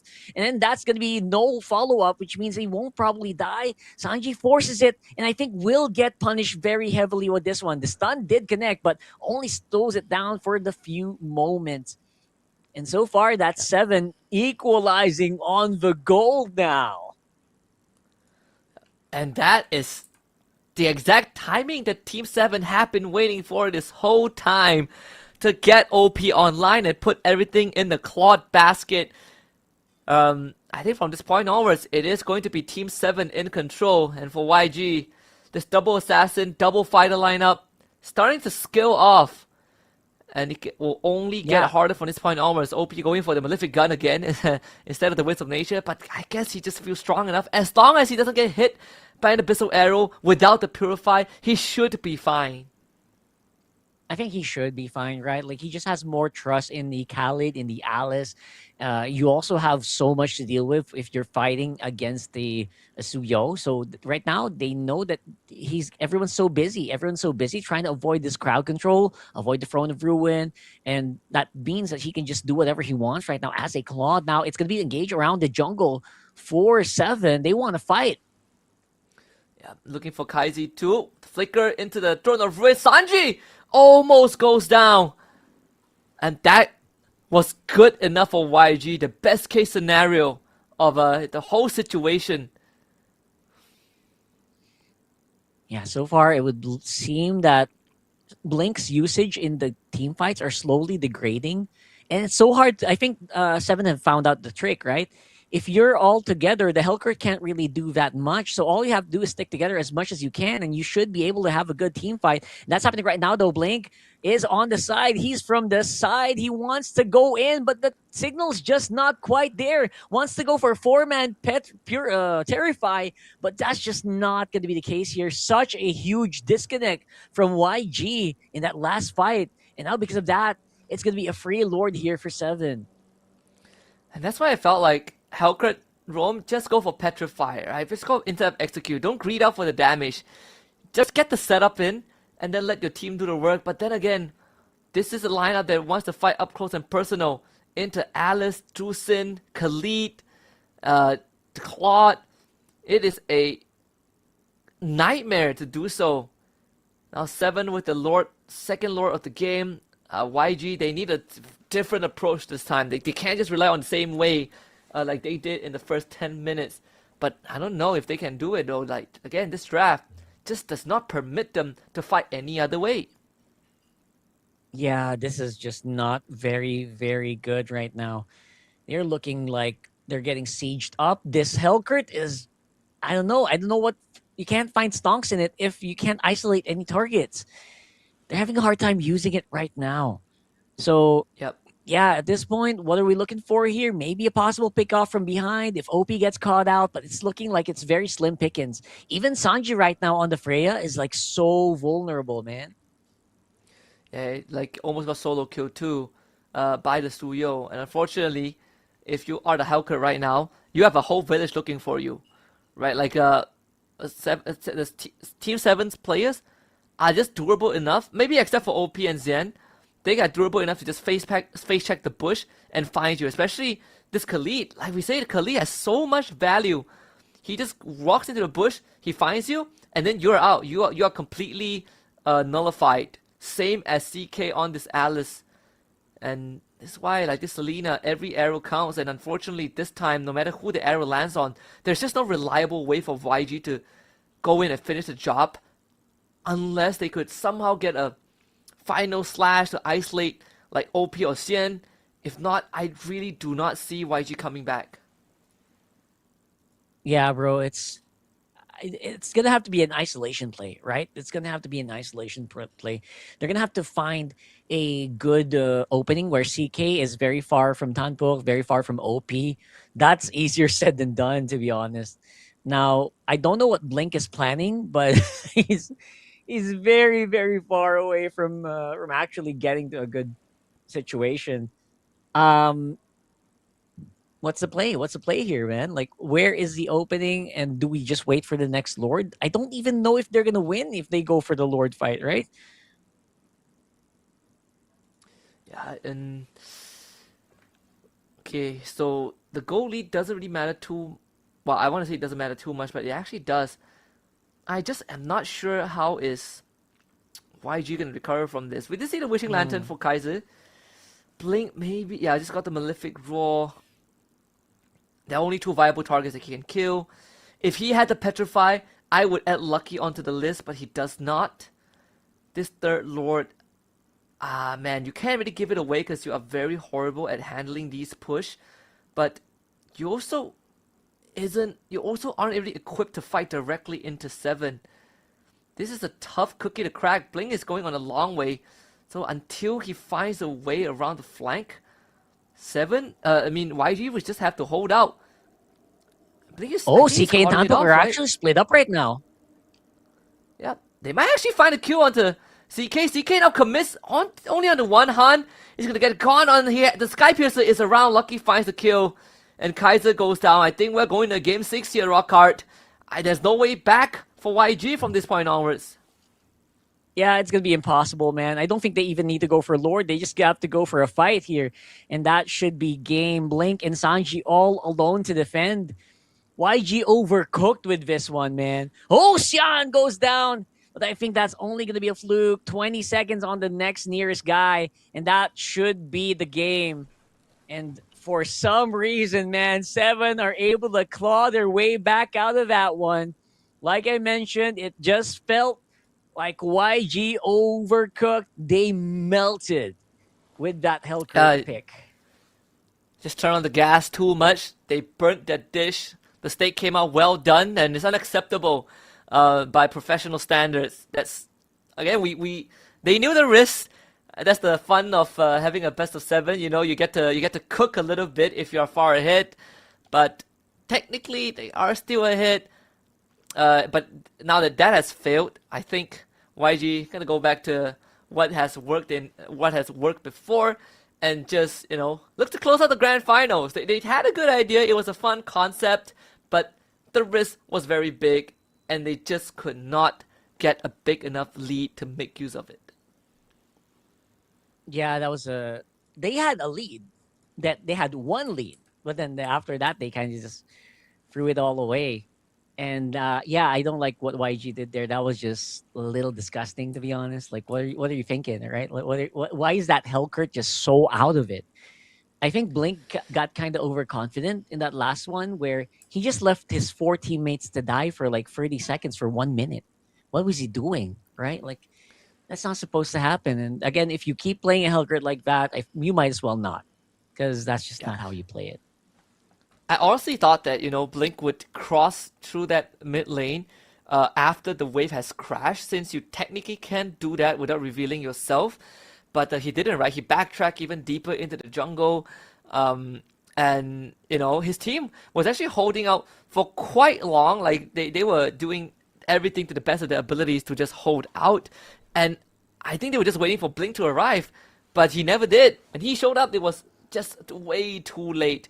The MVP this game is going to go over to OP on the Claude, of course, instead, not the Kaja. And yeah, I mean, it's a free Claude game. What can I say? This Claude gets to do whatever he wants. Yeah, this Claude just did whatever he wants. He went anywhere he wanted to go. And he did so much damage. Now, I get that it was a very difficult Claude game to play, honestly. It was like, all right, there's probably like a boogeyman hunting me somewhere in the bush behind me. So I get it. It's a very difficult Claude game. That's why actually he kind of deserves to be MVP in that last one. I just don't know if that would have happened if the Hellkurt was a little bit more proactive. I just completely put it there, man. Like, they had a solid lead. They did the exact right things. One by one, you pick him off, and it was easy to do that in the laning phase. Right? It's easy to Hellkurt in the laning phase. It's harder to Hellkurt when it's already like super late game and everyone's combined together. So I don't blame him for slowing down around minute 12 or minute 10. But it's not an excuse to just let your whole team die while they're taking the Lord, while they're fighting your whole team, man. That was just a huge blunder here for me. Yeah, I just think it's pretty interesting. Like, even in the draft sequence, right? Like, They get the Freya opening, and we were like, okay, this is pretty much expected. And then we thought, okay, maybe they would go for a Harry for something, right? They would go for some trade. They would take an assassin. They go for Selena Fredrin, and we're like, okay, maybe. And then they force a hard read, right? They force a hard read onto a Gord ban, and then they went Hellkurt roam and Arlet. It's like, all right, so now it's a double fighter, double assassin. At some point, it's going to skill off against a Claude, which again was predicted, the Drusin Claude. And it happened, right? It went exactly according to what we thought would happen. And that's what I think, that's what I think YG should have done. They should have just not overcommitted. They should have just played their usual game. I think they tried to outplay so hard that, again, they fell flat on their feet. They were getting the lead, and they should have realized they can't hold on to that kind of lead. They can't hold on to that kind of lead for a long time. They should have just gone for end as soon as possible. But I think they respected their opponent too much. I guess that's one of the stakes when you are... What do you call this? That's one of the stakes when you are on this very high tension game. It's high stakes, right? It's literally a trip to Paris. It's literally a chance to get that mid-season cup. But that's not an excuse, right? That can't be an excuse. You have to still play a really solid foundation. The Hellkurt plus Selena, it can work. They know it will work. It's very easy to play, especially in laning phase. But they should know that there's a really hard limit to where they can do. And like you mentioned, it's also very hard to siege with this lineup. So if they wanted to do the Helgrid Selena, maybe they needed like a Moskov there somewhere, someone that can kind of do a split push, that can do a hyper carry from long range. Because if you're Helgrid Selena, you want to be able to swish, swish, swish. You want to be able to normal attack, normal attack, normal attack, close range. If you don't, if you get kited, you're dead. And I think that's exactly what we saw happen here. Yeah, I saw like the itemization of Sanji, and I just realized that what I would have slightly changed was that you dropped the corrosion sight and you went for a brute force breastplate, right? Because you went like the full on hit, Freya, the corrosion sight, golden staff, war axe, malefic roar. I think if you drop the corrosion, or even maybe the malefic roar for like a brute force breastplate, maybe you have a slightly better chance against a team comp like 7. You get the extra resistance and just a bit more damage and survivability. This full damage Freya that runs a flicker, it's a bit too easy to just burst down. When you dive into the 7th team comp. Minor adjustments there from I think that YG could have made. And for Blink's case, aside from changing the execute for Petrify, maybe do not need the Demon Hunter Sword and just go straight for like full burst like BOD Malefic Roar, because he doesn't really get to like auto attack much anyways in these fights. You just go in, press all your buttons, and then you pray that someone goes down. Yeah, that's exactly what I was talking about. Like, if they want to do the auto attack game, they should have just equalized, right? For 7, it's a lot easier to just re-engage and disengage just because you have the Alice. Alice is such a good tool to make that happen. And yeah, Alice was the last pick here, right? Yeah. Alice was last pick. Yeah. So maybe they got caught by surprise a little bit by that Alice. Again, not an excuse, but you can still kind of just find a way to play around your win condition. I think they didn't. They had the win condition. I'll be honest. YG, they had the win condition here. They didn't really play into that. They played the game too much. You know what I mean? You played around. It's already a game. You're already playing it. So those are the things that maybe they can change. They have to be a more stable competitor, if you know what I mean. They have to be more reliable. Because if they end up with games like this, that's scary, right? That's very unstable. Yep. I think they just had too much fun, Like, I'm pretty sure that they were just laughing around in the team comps until they realized, that, oh crap, we might actually That's lose what this I mean. game. That's what I mean. Oh boy, it's still a fun game, to look at. Like a lot of the things that we've been, begging in a way for the teams to to look at finally came true. Like that Khalid, man, I feel like after Team 7 got a taste of that Khalid, they probably would prioritize it slightly more, because it's just so good. Like the amount of sets that they could do, the amount of priority that they get with just the Khalid itself is too good to pass up. Yeah, I think YG got overwhelmed. This is literal anti-meta versus meta, right? This is the literal full meta lineup versus anti-meta lineup on the left. Yeah, they really got shown here why meta is just so good. Despite playing it to its, I think they played it well, right? Like Sanji played it as much as well good as they can. I mean, even Kaiser were hitting some really good arrows. But if you're fighting against like the meta composition, the best in slot for most of these roles, you're just gonna lose out in the long run. And yeah, like this is probably sort of like the peak of YG, where they should like start to run away as much as they can. But unfortunately, once we see those big sets, especially this one, this was incredibly funny. Like now looking back at it. They lure the enemy jungler away, they get the lore, and then they get team wiped after that because their comp is just not able to keep on fighting. Yeah, they're just not fighting, man. And look at that. I mean, this is so messy. I mean, even if you did split them up properly, those kind of team fights shouldn't really happen, right? You're having problems with sticking together. They created a lineup that if you stick together, everyone dies because you're also squishy. So again, overcooked to the lineup. I think Blink just missed so many opportunities. He went in when everyone was dead already. Like, what the hell was that, Blink? I'm gonna go talk to Blink directly and say, what the heck were you thinking? Blink was super duper late. Your team's already dead when you arrive here. Like, Yeah, what's you the plan, waited bro? way too Like, long.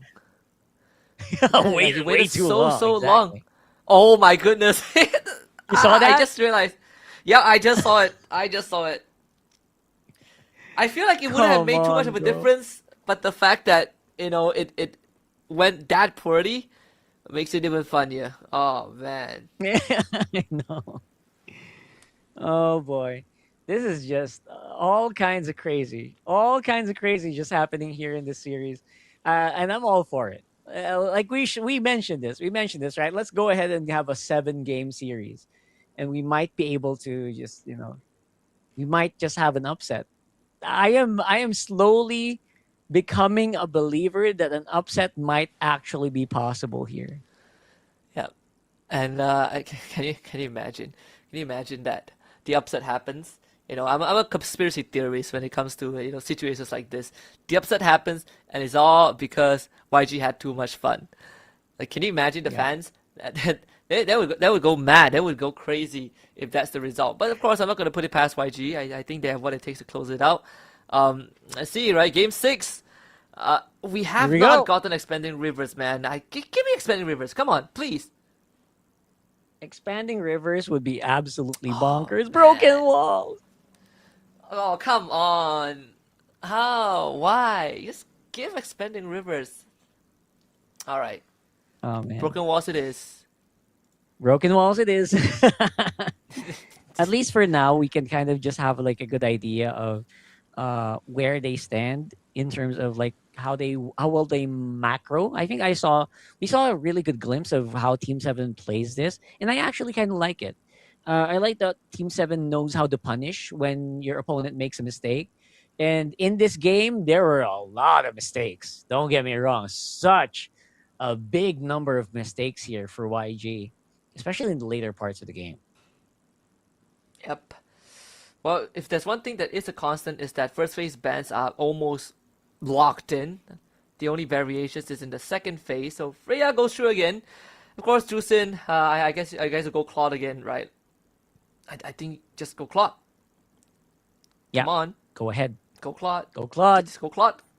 Go Claude. Sushin Claude. Don't overthink it. There you go. Yes. All right. So this is going to be, I would expect this to be a pretty closer game. So we're going back to that story, right? We're going back to that story where it's basically anti-meta versus meta. That's what, oh, wait a second though. That's a great pickup. Yep, that is, this is so much better, right? This is exactly what makes the Gort and the Frederick, well, the Gort tick. We literally saw the same thing from Team 7 when they fought Falcons early on, and now it's gonna be quite the headache for Team 7. I think if you're YG, double fighters doesn't seem too bad this time, but I personally would prefer if you just put that Freya in the XP lane, you get a proper gold laner, I don't know, like Moskov, I guess Clint if you just want to demolish the lane hard, and just play a standard game. Because the draft so far, pretty nuts. Yeah, I think it is. Right now, it's a more stable lineup. I think YG found a good mix of a little, just removing out some pretty good threats. By the way, did you notice? YG did never change that ban. It's always Harley, it's always Kalea, right? Like, I wonder what's with those Harley, heroes. Kalea. I should ask Coach later. Right, like Harley, Kalea, the Uranus. The Uranus is the one that really like gets me. Like, are we so scared of the Uranus? You could technically deal with him the same way you deal with like the Glue, any tanks. If you have a Gord or if a Claw, there are ways to deal with it. But I guess it's the same mindset of if I really don't want to, handle it, I might as well ban it out. Okay. So they banned out a lot of the stuff that they know they can't handle. The Harif, I would like to commend them for that, banning out the Harif. So they'll force YG on a really weird gold lane pick. Look at this. They're redoing the exact same lineup. Yes, they understand it now. It took them the whole day, but they finally understand it. Some heroes are just so good to pass up. Yes, go get him. Get the Khalid again. The Alice is the last pick. Well, the Alice was banned out, so the last pick is going to be different, especially to deal with this Freya. But guess what? I have a great idea. The Terizla. Right? The Terizla for Team 7. Okay. That actually makes a lot of sense. They do have good engage. They have lockdown. Moskov and Kaja. So it's going to be the... All right. That's going to be it. So Terizla is... If they pick Terizla, that's like perfect meta. Am I right? Like, is that's like the Perfect most meta. meta composition. Yep. Take Terizla. The caveat here is Kaja catches you, the Gore just deletes you from the game, right? Like we have the Han Eraser with this Gore.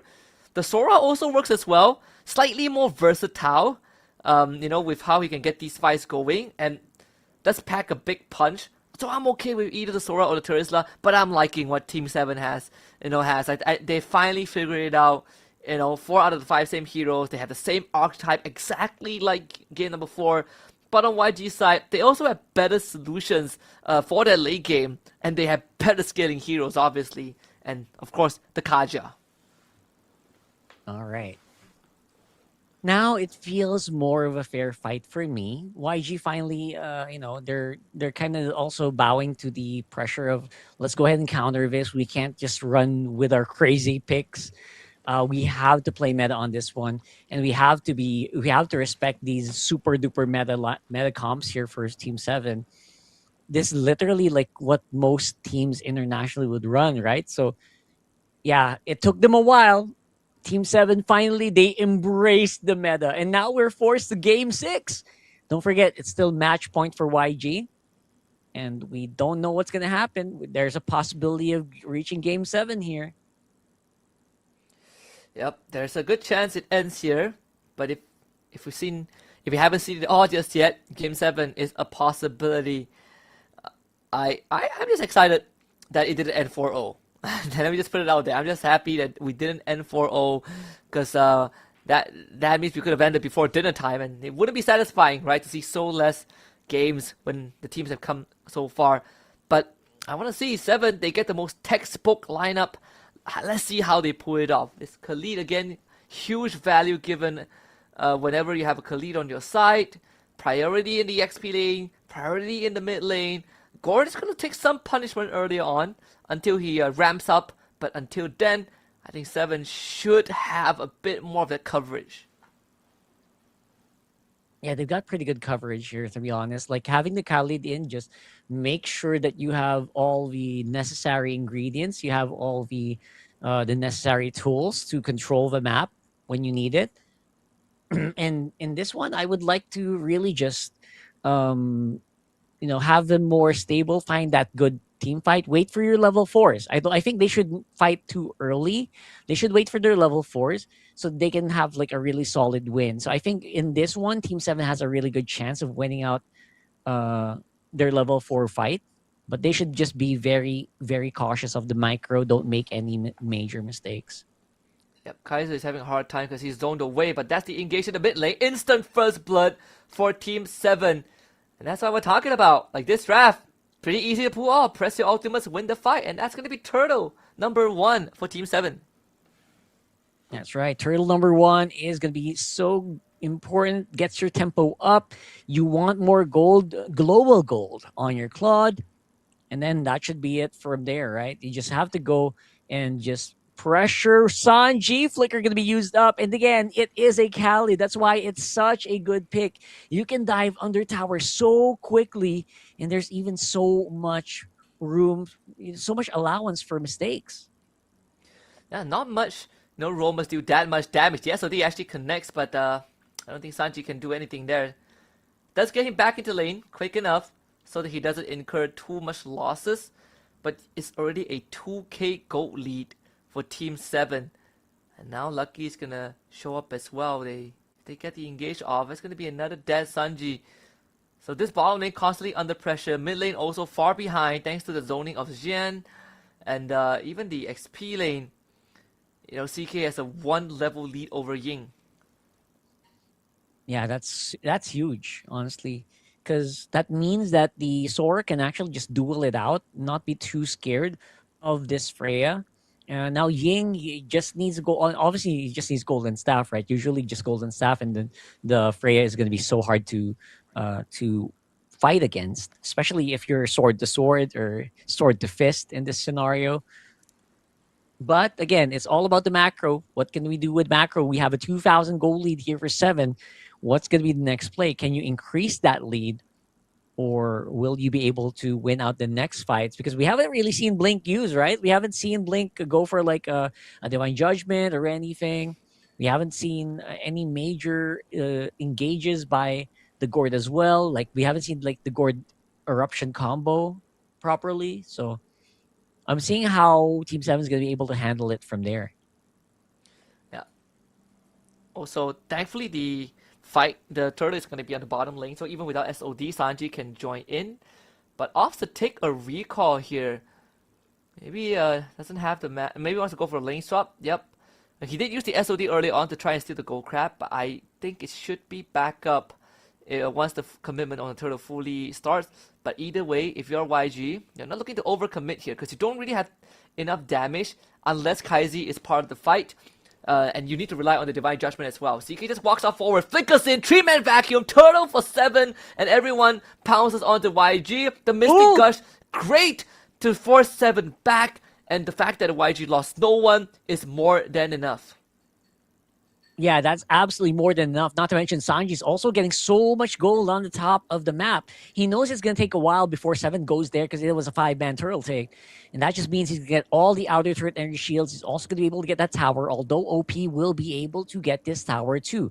Also denies up so much gold from the bottom side of the map. But in terms of gold, I think it's a little bit more even compared to earlier. For sure. So they trade a tower for a tower. The earlier conceal at 10 from Blink was also spotted out as well.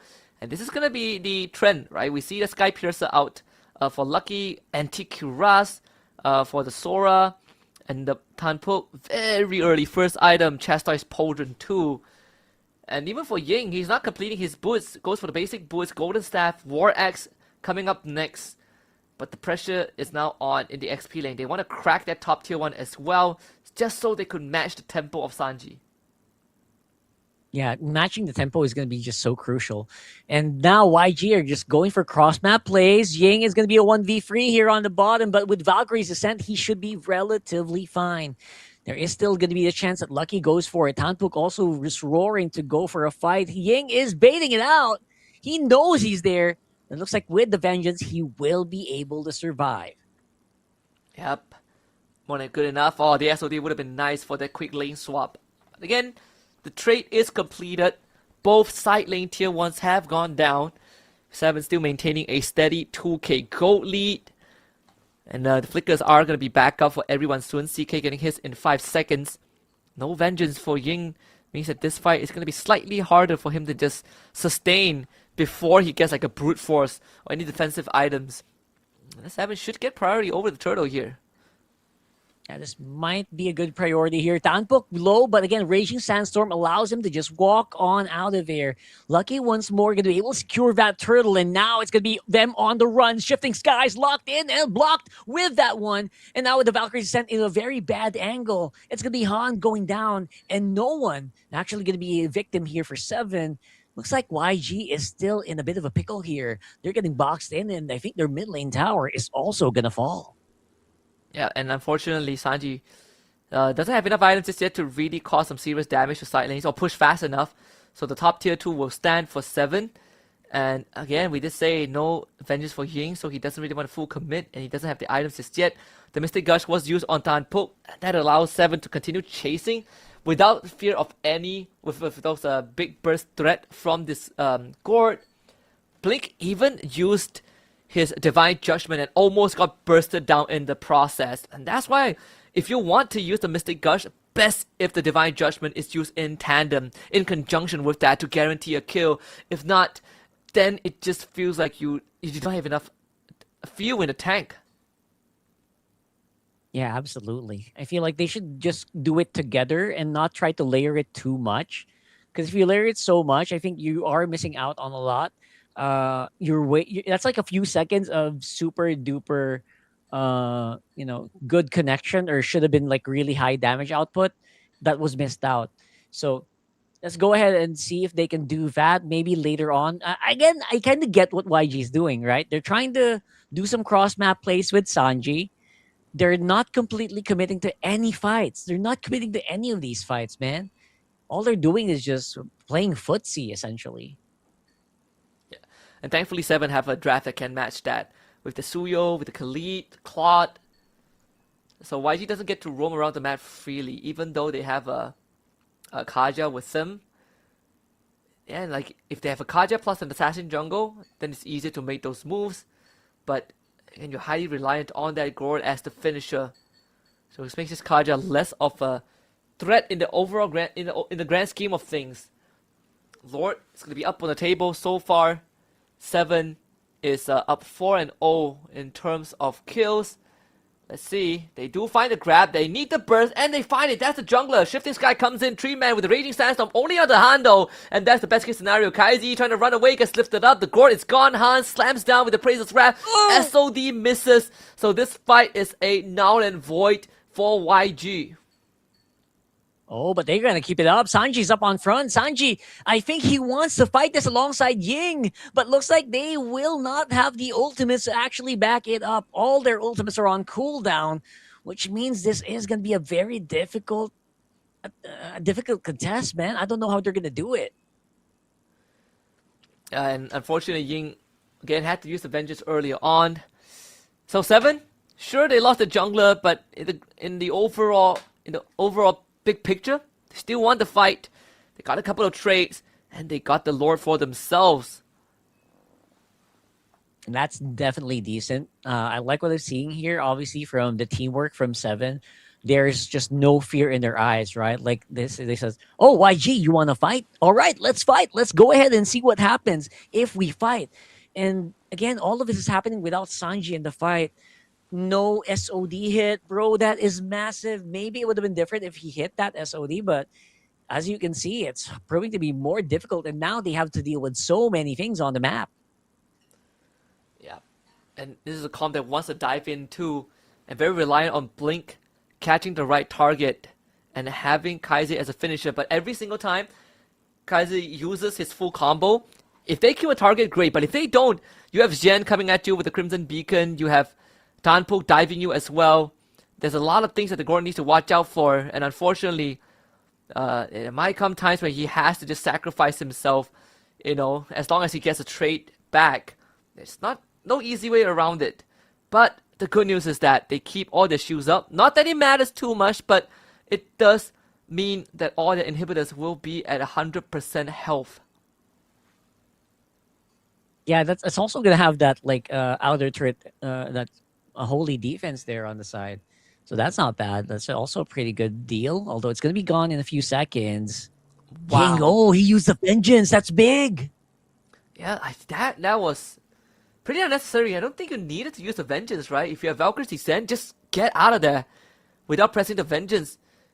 You lose two important resources when 7 barely use anything. And that's bad news, because that Vengeance, that means that for the next 50 seconds, they'd rather not take big team fights, but it will be back up for the next Lord. Yeah, absolutely. We've got a few more seconds, literal minute before a possible eruption and before this game could get decided on. See, with the amount of firepower that is present right now on 7, with a Claude that is fully powered up in OP, I think they should have a chance to do this. Yeah, and I think for YG, again, it comes down to the Kaja, whether Blink can find the right target here. Conceal would do. I think they have a good idea on who to take out. I personally think taking out Tanpuk or Lucky would be ideal enough. If you can find OP, even better, right? But that's going to be the hardest target to catch, considering it is a Claude. Let's see, Blink is in the position, but unfortunately the Gord's a bit far away. They don't want to pull the trigger just yet. And that's absolutely fine. If you just want to go for a cross map play, I think YG just wants to reset it anyway. So maybe what you can do if you're 7, you can try to go around and force the fight anyway, while there's like not a wave. YG can't really manage a wave with the Moskov. But look at the map. Look at where Sanji is. He's actually a lot closer than you expect. Mm-hmm. It's even risky to play cross map because they feel like it's hard to drag out the fight. They get the control, but unfortunately the Mystic Gush was a bit on the wide end. And now Han, he's going to take all of the punishment. Sanji jumped on. He's going to back off, but Han needs to stay alive. The Praise's Wrath doesn't go through. He gets executed. And Ying, same as well. Sanji needs to go big though. He has the room to do so. The SOD isn't there. Doesn't get to relocate. Sanji fighting out 1v3. Doesn't get the kill. So close. And it's just blink left. What is happening to YG? Are you seeing what I'm seeing? They're getting split up so heavily. Their skills are not being used at the same time. This is not classic YG gameplay. I'm gonna be honest. That is so odd for me. Yeah, the turnaround is ever so possible now. Oh man, Sanji almost became a hero there. The 3 low health targets that he could have had a chance to outplay, but just didn't have the gas to do so. I don't think you want to go there if you're a Han. Just give it away. Play the defense. SOD connects, but tad too late. 6.5k goal lead for Team 7. Yeah, this is absolutely super uncharacteristic. They got to reset here. But so far for Team 7, man, they are getting everything they want on the map. And they're also giving away so much to OP. OP is just so low-key right now. Yeah, OP is just so happy to just be able to Blazing Duet without anyone attacking him, to be honest. So, yeah, let's go ahead and see what else is going to happen here. This is going to be a big wave they need to deal with. 6.6k right now on the gold lead. And we have a big Lord wave on top as well. Like, both marksmen are already decked out. Like, the base defense from YG isn't too poor, I guess. Because you do have that X factor in the Divine Judgment. They're going to try. Tan pokes, taunted up. Whoa! She flickers away. He's safe, but not to CK. He just goes straight into the Mystic Gush and disappears. And that is more than enough for YG to mount that defense. So many random things are happening in this game, man. So many things that feel like shouldn't even be happening in the first place. Oh my goodness. This is becoming one of those games. Again, it's still close. It's still close, right? But 7, you don't want to give away any more leeway here, man. Like, this shouldn't happen. Yeah. And again, at this point, it is going to be the YG offensive. Let's see what they're going to be able to do with this. Get some of that gold from that turret. You also have to remember there's so much more standing gold on the map available for YG to pick up. So 7 have to kind of slow that down. Yeah. For Shen, he has the Winter Crown first before purchasing the Brute Force Breastplate for the extra survivability. Winter Crown is great as long as you don't die during Divine Judgment. But I gotta say, people sometimes still really underestimate what the Gore can do if you just eat his full ult. And right here, it's also the battle of attrition, right? Like you play a series this long, especially for Team 7 who had to play a best of 5 early in the day, it starts to wear on you, right? And maybe it could partially contribute to all these uncharacteristic mistakes. But from this point onwards, you cannot afford to make those mistakes anymore. Like one more misplay like that is going to cost you a potential championship, especially for Team 7, who have played pretty much flawless up to this point and even punishing YG for overstepping. But the fact that YG essentially didn't lose anything from that earlier Lord push gives them the confidence to fight another day. Yeah, this should be like a very confident move here for YG. Because I think all they're waiting for is like Sanji's items, right? And look at Sanji's items. It's full already. No boots, ready for war. They just want to fight, and I think they're going to get it. Yeah. Blink spotted out by Tan Pook. And this Taunt as well, cancelling any sort of engagement. But the zoning is enough for 7 to get the Lord. Ying, does he want to go in? SOD has already connected. Gotta watch out for Sanji. They find the suppression on the Lucky. Sanji whirling away. Tanpo trying to keep him back as they already took out CK. And Divine Judgment getting value here. Han most likely will go down, but they actually took out OP in the backline with the help of Sanji and Blade. That is the fight that YG has been yearning for the entire game. No Lord, no problem. 4-man down is strong. Is this it for YG, Rockhart?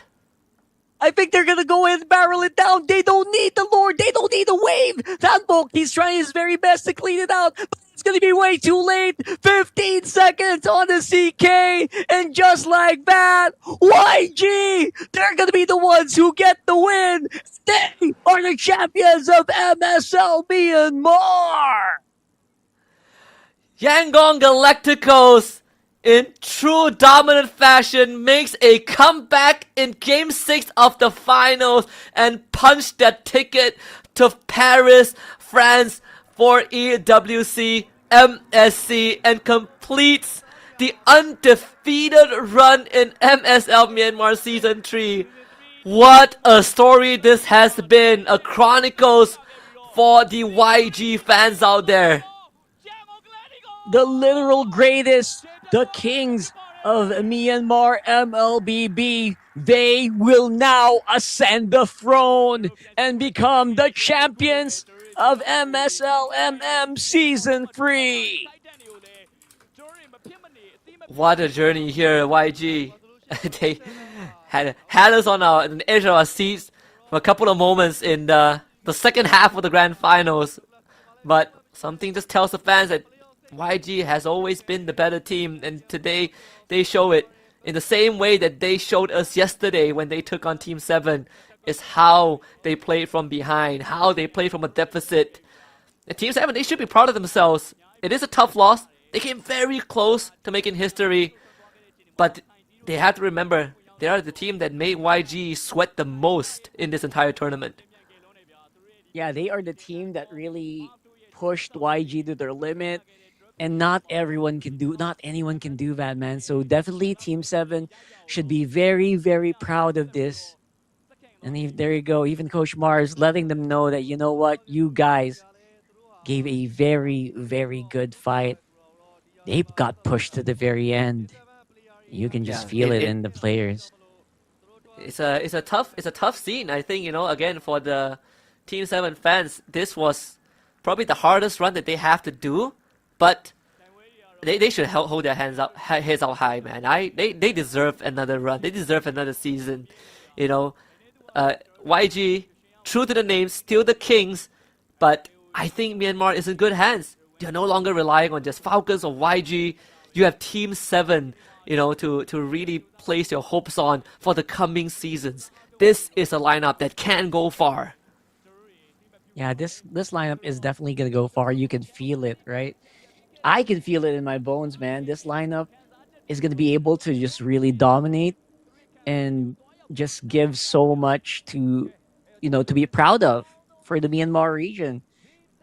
And yeah, this team is going to be a team to watch out for, not just because of the Hellcurt anymore, but because of what they can do, because of what their team fighting can do, because of how they draft, because of their composition that they decide, their selection, their target selection, all of that. And now we will see them raise the Mobile Legends Super League Myanmar trophy. And there you go. Your champions for MSL Myanmar Season 3, Yangon Galacticos.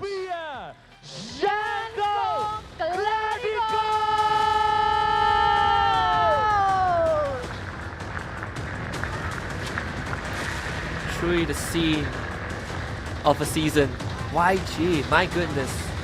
I think at the start of the season, I would have thought that YG can go on this run. But here they are. YG!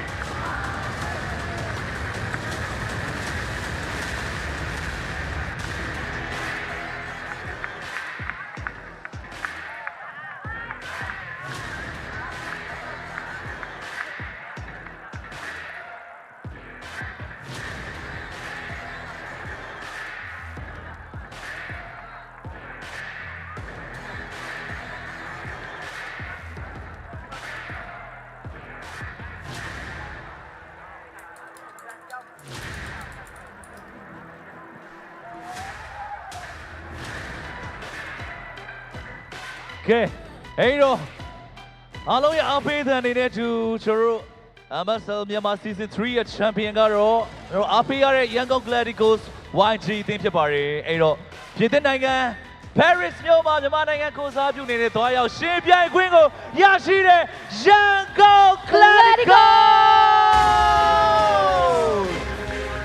Okay အဲ့တော့ YG ကညီကိုတွေအားလုံး Congratulations ပါဂုဏ်ယူပါတယ်ကဲအဲ့တော့အခုလို့အနိုင်ရရှိတဲ့ပုံမှာပျော်ရွှင်မှုတွေရင်ခုန်သံတွေကိုပြိသက်တွေကိုဝေမျှပေးပါဦးကဲဒီလေးကစပြောပေးပါဦးစိတ်တော်လည်းလှုပ်ရှားနေတယ်အရင်လည်းပျော်တယ်အဲ့အတွက်ကျွန်တော်ညီလေးတွေကိုလည်းကျေးဇူးတင်တယ်ကျွန်တော်အကိုကြီးတွေကိုလည်းကျေးဇူးတင်တယ်ဝိုင်းညီတင်းလုံးလည်းကျေးဇူးတင်တယ်အဓိကကျွန်တော်အိမ်ကအဖေနဲ့အမေနဲ့ကျွန်တော်အကိုနဲ့လည်းကျေးဇူးတင်ပါတယ်ကျွန်တော်ကောင်မလေးလည်းကျေးဇူးတင်ပါတယ်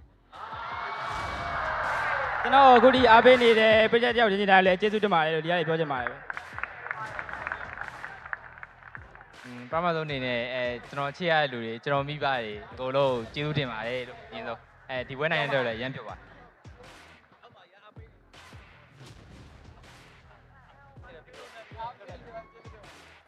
အရင်ပြောပါတယ်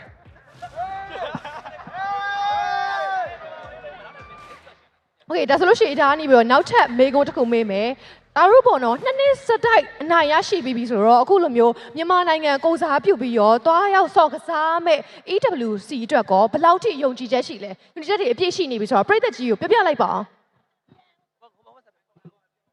အောင်ဟုတ်ငါပြီးမှပြောမလို့လေအဲ့ရပြောတယ် so sorry ရတယ်ကျွန်တော်ပြောရအောင်နော်ကျွန်တော်အများကြီး training တွေလုပ်ထားတယ်ကျွန်တော်အခုအရင်ပြီးခဲ့တဲ့ season ရတဲ့ဆိုင်လို့ရှိရင်ဒီ season မှာကျွန်တော်တို့ပို့ပြီးတော့သင်းဖောင်အနေနဲ့လည်းပိုငြိမ်လာတယ်အသင်းအကောင်နဲ့ discipline ဘိုင်းတွေမှာလည်းကျွန်တော်ဘာမှပြောစရာမလိုတော့ဘူးပြီးတော့အကုန်လုံးထက်ကျွန်တော်ဒီseason အတွက်အခြေအနေဆုံးကတော့ကိုပဲဘာလို့ပြီးခဲ့တဲ့ season ကကျွန်တော်ညီတွေဆဲခံရတယ်ဆိုတာကျွန်တော်ပြစ်တွေအများကြီးပါတယ် international မှာထွက်ပြီးတော့ကျွန်တော်ရှုံးသွားတယ်သူတို့ဆဲခံရတယ်ဆိုတာသူတို့ညံ့လို့မဟုတ်ဘဲနဲ့ကျွန်တော်ရမှားတွေကြောင့်ရှုံးခဲ့တာပေါ့နော်ဒီနှစ်တော့ကျွန်တော်ညီတွေကိုကျွန်တော်အဲ့လိုမျိုးမျက်နှာငယ်အောင်မလုပ်တော့ဘူးကျွန်တော်အများကြီးပြင်ဆင်ထားတယ်အဲ့ဒါအကုန်လုံးလည်းကျွန်တော်အခုလာမယ် Paris က EWC မှာကျွန်တော်တို့တက်သေးပြအောင်ပါမယ်ကဲအဲ့အတွက်မပြောရသေးတဲ့သူတွေကတော့ကဲပရိသတ်တွေအတွက်မပြောချင်လဲတယောက်တစ်ခုစီပြောပေးဦးနော်โอเคညီလေးပြောတယ်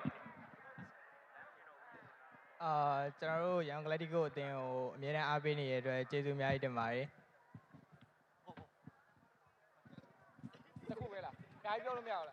ကျွန်တော်တို့ရန်ဂလက်တီကိုအသင်းကိုအားပေးနေတဲ့လူတွေအကုန်လုံးကျေးဇူးတင်ပါတယ်ပြီးတော့ကျွန်တော်ရဲ့မိဘတွေကိုလည်းကျေးဇူးတင်ပါတယ်အိမ်ကနေလာပေးရဲ့ကိုရောကျေးဇူးတင်ပါတယ်အကုန်လုံးကျေးဇူးတင်ပါတယ်ပထမဆုံးအနေနဲ့ကျေးဇူးတင်ချင်တာကတော့အဖေမရှိတဲ့ကနေကျွန်တော်ဘာပဲလုပ်လို့ support ပေးတယ်အမေကိုကျေးဇူးတင်ပါတယ်ပြီးတော့ကျွန်တော်တင်ရ player တွေအကုန်လုံးလည်းကျေးဇူးတင်ပါတယ်ပြီးရင် coach ရင်းကမာဗီအမ်ကော့ပြီးတော့ကျွန်တော်စာအမြဲမေးတဲ့ကိုပလေးကလေးတွေကိုလည်းကျေးဇူးတင်ပါတယ်ပြီးရင်နောက်ထပ်ကျွန်တော်ဒီသင်းကိုယုံပြီးတော့ခေါ်ပေးခဲ့တဲ့အမ်ကော့ဘလင်းရင်းပြီးတော့ YG ကတာဝန်ရှိတဲ့လူတွေလည်းကျေးဇူးတင်ပါတယ်ပြီးတော့ကျွန်တော် player တွေ coach တွေကို game နဲ့ focus နိုင်အောင်အမြဲတမ်း support တွေပေးခဲ့တဲ့ကျွန်တော် manager ဂျိုးကူပြီးတော့ YG အသင်းကတာဝန်ရှိတွေလည်းကျေးဇူးတင်ပါတယ်ပြီးတော့ကျွန်တော်ဒီနေ့ offline ရော online ရောလာရောက်အားပေးတဲ့ပေးတဲ့တယောက်ချင်းစီကိုလည်းကျေးဇူးတင်ပါတယ် international မှာလည်းဒီထက်ပိုကောင်းတဲ့ performance တွေပြနိုင်အောင်စူးစမ်းသွားပါမယ်အားလုံးကိုကျေးဇူးတင်ပါတယ်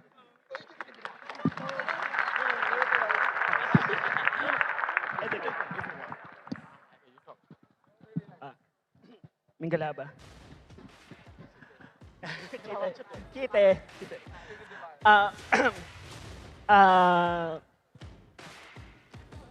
This is your MSL back-to-back champion. We start. No one, everyone doubts us. We have Sanji, we have Kaisi, we have Mgad and Happy. Everyone is doubting us. But I need to protect their dreams. So as a foreigner, I will do my best to succeed for these young bloods. I'm asking to all Myanmar, the hard works of these boys, coaching staff, and the trust of the YG, we will succeed. One more time, EWC, we're going to try. Okay, please support us, and we will do our best. Chaiten.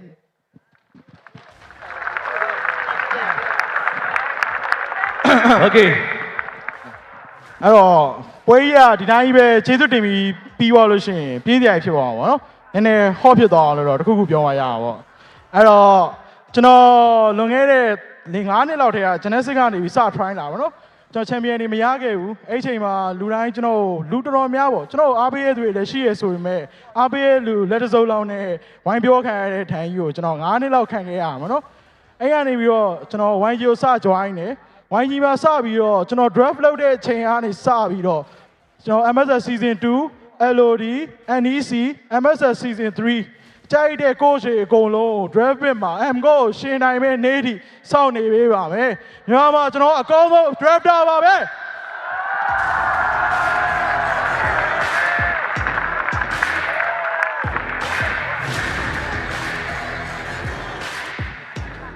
โอเคဟဲ့အတွက်အားလုံးနောက်တစ်ခေါက်ထပ်ပြီးတော့လက်ခုပ်တန်တွေကြားနေတယ်နောက်တစ်ခေါက်ထပ်ပြောပေးမယ် Amazon မြန်မာ Season 3 Champion Yangon Galacticos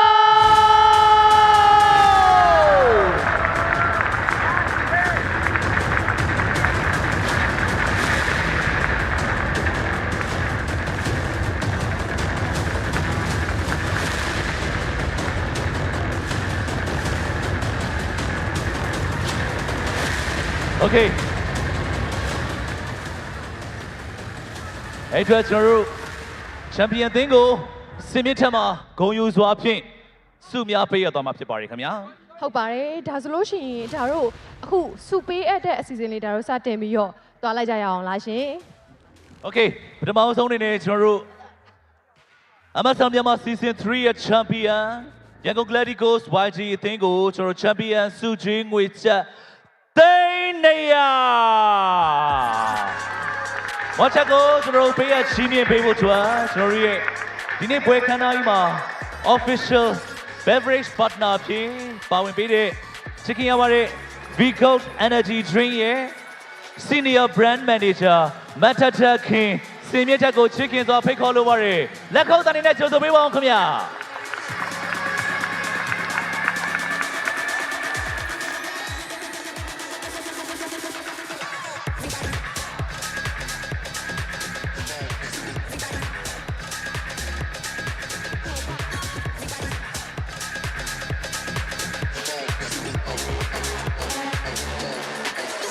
โอเคပါကျွန်တော်ရဲ့ official beverage partner ဖြစ်ပါဝင်ပေးပါတယ် V-Cold Energy Drink ကကျွန်တော်တို့ Champion အသင်းအတွက်ဆုချွေးငွေချက်သိန်း200โอเคပါအမဓာတ်ပုံလေးတစ်ပုံရရှင်ပါတယ်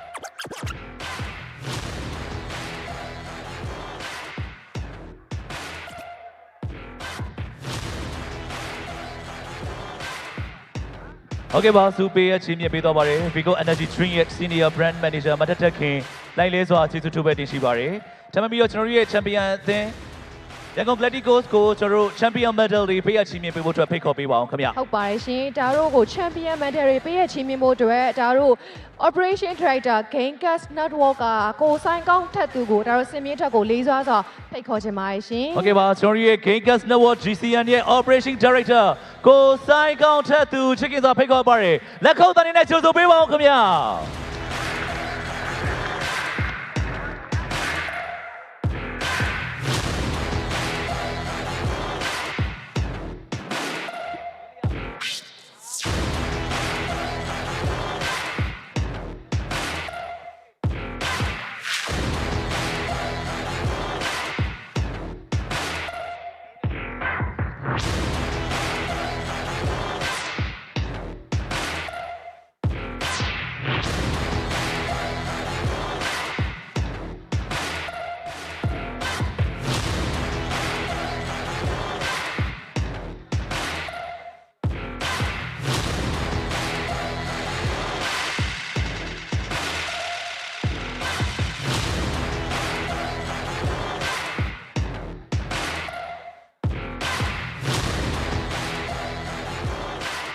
ဒါတို့ကိုအမှတ်တရတစ်ပုံလေးရိုက်ကူးပေးပါအောင်ရှင် Okay ပါကျွန်တော်တို့ရဲ့ MSL မြန်မာ Season 3 Champion Yangon Galacticos အသင်းကို Champion Medals များပေးအပ်ချီးမြှင့်ပေးသွားပါတယ် Gamecast Network GCN ရဲ့ Operation Director ကိုစိုင်းကောင်းထက်သူလိုက်လဲစွာကျေးဇူးထူးပဲတင်ရှိပါတယ်ခင်ဗျာ Okay ညီမလေးဒီတခါဆုရတော့ကျွန်တော်တို့ Finals MVP Award ဖြစ်ပါတယ်ဒီဆုကကျွန်တော်တို့ဆုချင်းတွေချက်340ဖြစ်ပါတယ်ကဲအဲ့တော့ဘယ်သူဖြစ်မလဲအားလုံးနဲ့တူကြည့်အောင် LED မှာ Who is he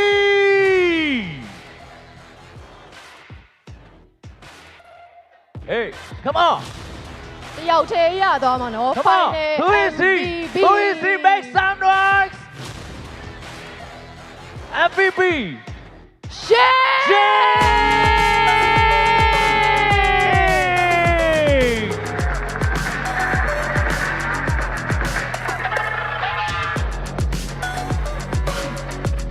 Congratulations ပါညီလေးအဲ့အတွက်ကျွန်တော်တို့ Final MVP ရရှိတဲ့ player ကိုစုချင်းငွေချက်340နဲ့အတူဒီမှာရှိတဲ့နိုင်ရရှိတဲ့ Champion အသင်း Yangon Galacticos ကိုကျွန်တော်တို့ Infinix GT50 Pro phone တွေရဲ့ကျွန်တော် MVP Player Award အတွက်340ရဲ့ပေးအပ်ချီးမြှင့်ပေးဖို့အတွက်ဒီနေ့ခမ်းနားလာတဲ့ MSL မြန်မာ Season 3ပွဲခမ်းနားကြီးကို Presenting Sponsor ဖြစ်ပါဝင်ပေးပါတယ်လေးစားချစ်ခင်ရပါတယ် Infinix Mobile ရဲ့ Marketing Manager ကိုဇော်လွင်ဦးစင်မြင့်တက်ကိုလေးစားချစ်ခင်စွာဖိတ်ခေါ်ပါရစေလက်ခုပ်တန်များပြည့်စုံသွင်းပါခင်ဗျာ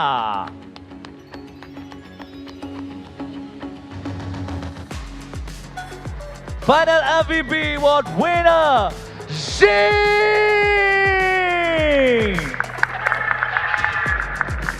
သူချင်းငွေချက်340ဖြစ်ပါတယ်ခင်ဗျာ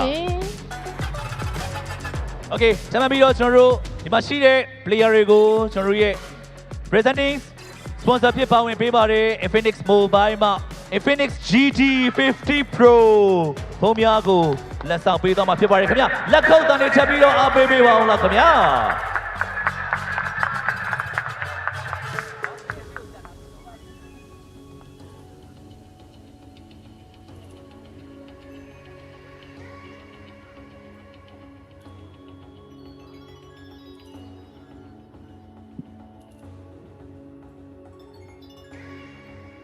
အခုလေဘာနေရာယူပေးပါဓာတ်ပုံလေးရချင်ပါတယ်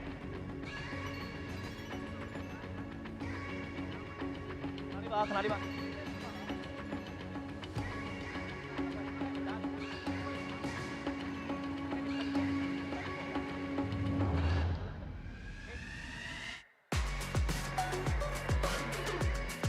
ကဲ share ကင်မရာလေးကို main ရှိပေးပါခင်ဗျာ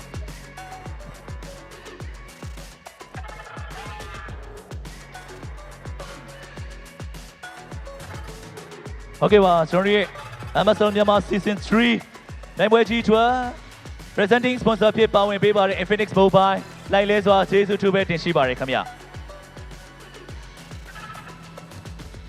โอเคပါကျွန်တော်ဆက်လက်ပြီးတော့ဒီနေ့ရဲ့ MSL မြန်မာ Season 3 Champion အသင်းဖြစ်တဲ့အားလုံးအားပေးတဲ့ Yangon Galacticos YG သင်းကနေပြီးတော့ပြင်သစ်နိုင်ငံ Paris မြို့မှာကျင်းပမယ် EWC MSC 2026 ပြိုင်ပွဲမှာတွားရောက်ရှင်ပြိုင်ဖို့အတွက်ဂုဏ်ယူစွာဖြင့်လက်မှတ်ထိုးမဲ့အစီအစဉ်ဖြစ်ပါရခင်ဗျာ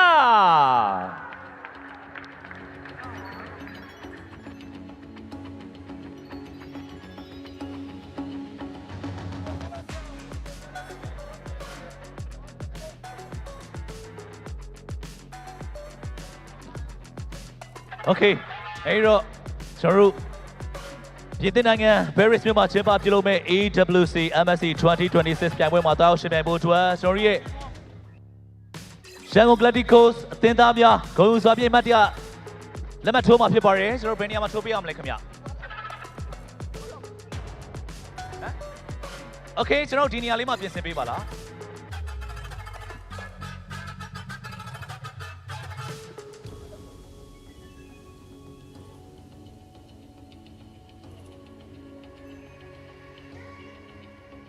အဲ့တော့ကျွန်တော်တို့ပြည်သစ်နိုင်ငံ Paris မြို့မှာကျင်းပပြုလုပ်မဲ့ EWC MSC 2026မှာမြန်မာနိုင်ငံကိုစားသွားရောက်ရှင်ပြိုင်ရမယ့် Yangon Galacticos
ကဲပြည်သားများခင်ဗျာအခုဆိုရင်တော့ကျွန်တော်တို့မြန်မာနိုင်ငံကိုစားပြုသွားရောက်ရှင်ပြိုင်ရမယ်ကျွန်တော်တို့အားလုံးအားပေးတဲ့ဂုဏ်ယူရတဲ့အသင်းသတင်းထွက်ပေါ်လာပြီဖြစ်ပါတယ်အဲ့အတွက်ပြည်သက်နိုင်ငံ Paris မြို့မှာမြန်မာနိုင်ငံကိုစားပြုအနေနဲ့သွားရောက်ရှင်ပြိုင်တဲ့အခါမှာလည်းကျွန်တော်ရဲ့ Champion Yangon Galacticos အသင်းကိုဆက်လက်ပြီးတော့အားလုံးချစ်ချင်းမြတ်တာတွေနဲ့တူအားပေးဝင်ရမှုကိုလည်းဒီနေရာကနေပြီးတော့တိုက်တွန်းချင်ပါတယ်ကျွန်တော်ရဲ့ဒီနေ့ MSL မြန်မာ Season 3 Day 1 Day 2 ခန်းနာများစီစဉ်များကိုပံ့ပိုးပေးကြတဲ့ Infinix Mobile Atom Vico Energy Drink DX Racer GrabNet KLC ပြီးရခါမှာပါဝင်ပေးကြတဲ့ကျေးဇူးတင်တဲ့ကျေးဇူးတင်တဲ့များနဲ့ကျွန်တော်တို့ရဲ့ online ကနေပြီးရခါမှာကျွန်တော်တို့ရဲ့ Thuwunna Indoor Stadium မှာကိုယ်တိုင်ကိုယ်ကျလာရောက်ပြီးတော့ကြည့်ရှုအားပေးကြတဲ့ပရိသတ်များကိုကျေးဇူးထူးပဲတင်ရှိပါတယ် Day 1 Day 2 ရှင်ပြိုင်မှုနဲ့အတူကျွန်တော်တို့ရဲ့ MSL မြန်မာ Season 3 ပြိုင်ပွဲခန်းနာစီစဉ်များအောင်မြင်စွာပြီးမြောက်ကြောင်းနဲ့ Champion Yangon Galacticos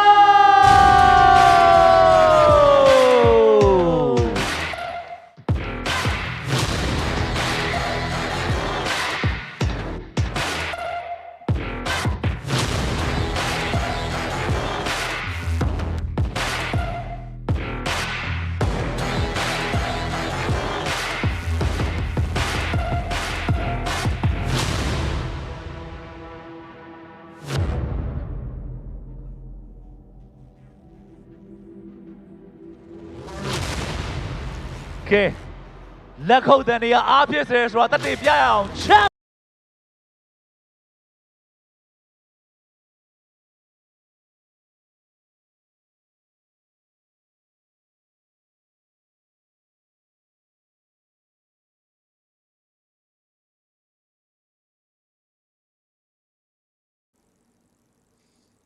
There you go. Congratulations to YG Yangon Galacticos booking their ticket to Paris, France for EWC, the Esports World Cup 2026, happening very, very soon. And not even like a few months, man. And we're going to see them there on the big stage. And they're also, of course, the champion of Mobile Legends Super League Myanmar Season 3. They completed the undefeated run. Yep, undefeated, unblemished record, and just a true statement of what it takes to ascend the throne of Myanmar. They have set the bar high. So I think from this point onwards, people are going to look back at this Season 3 run by YG as one of the best runs by a single team. How they handle deficits, how they handle losses, and how they just show, I think, unwavering perseverance. It's mad impressive, and this does set the stage for Paris. If they can bring this to Paris, and you know, how much further can they go, right? Can they still bring back what the Burmese are known for, the ferocity that has given Southeast Asia a run for our money every single time we meet them? That's right. I mean, you can only go from how far, right? And everyone, once again, just like before in M7 and other EWCs, all eyes are going to be on Myanmar as they head to EWC, and we hope to see all of you there. Of course, on behalf of the whole broadcast crew here in MSL Myanmar Season 3 playoffs, we have been your casters. We have Husky and Rockhart. We thank you so much for hanging out with us and watching history in the making here in MSL, and we hope to see you next season.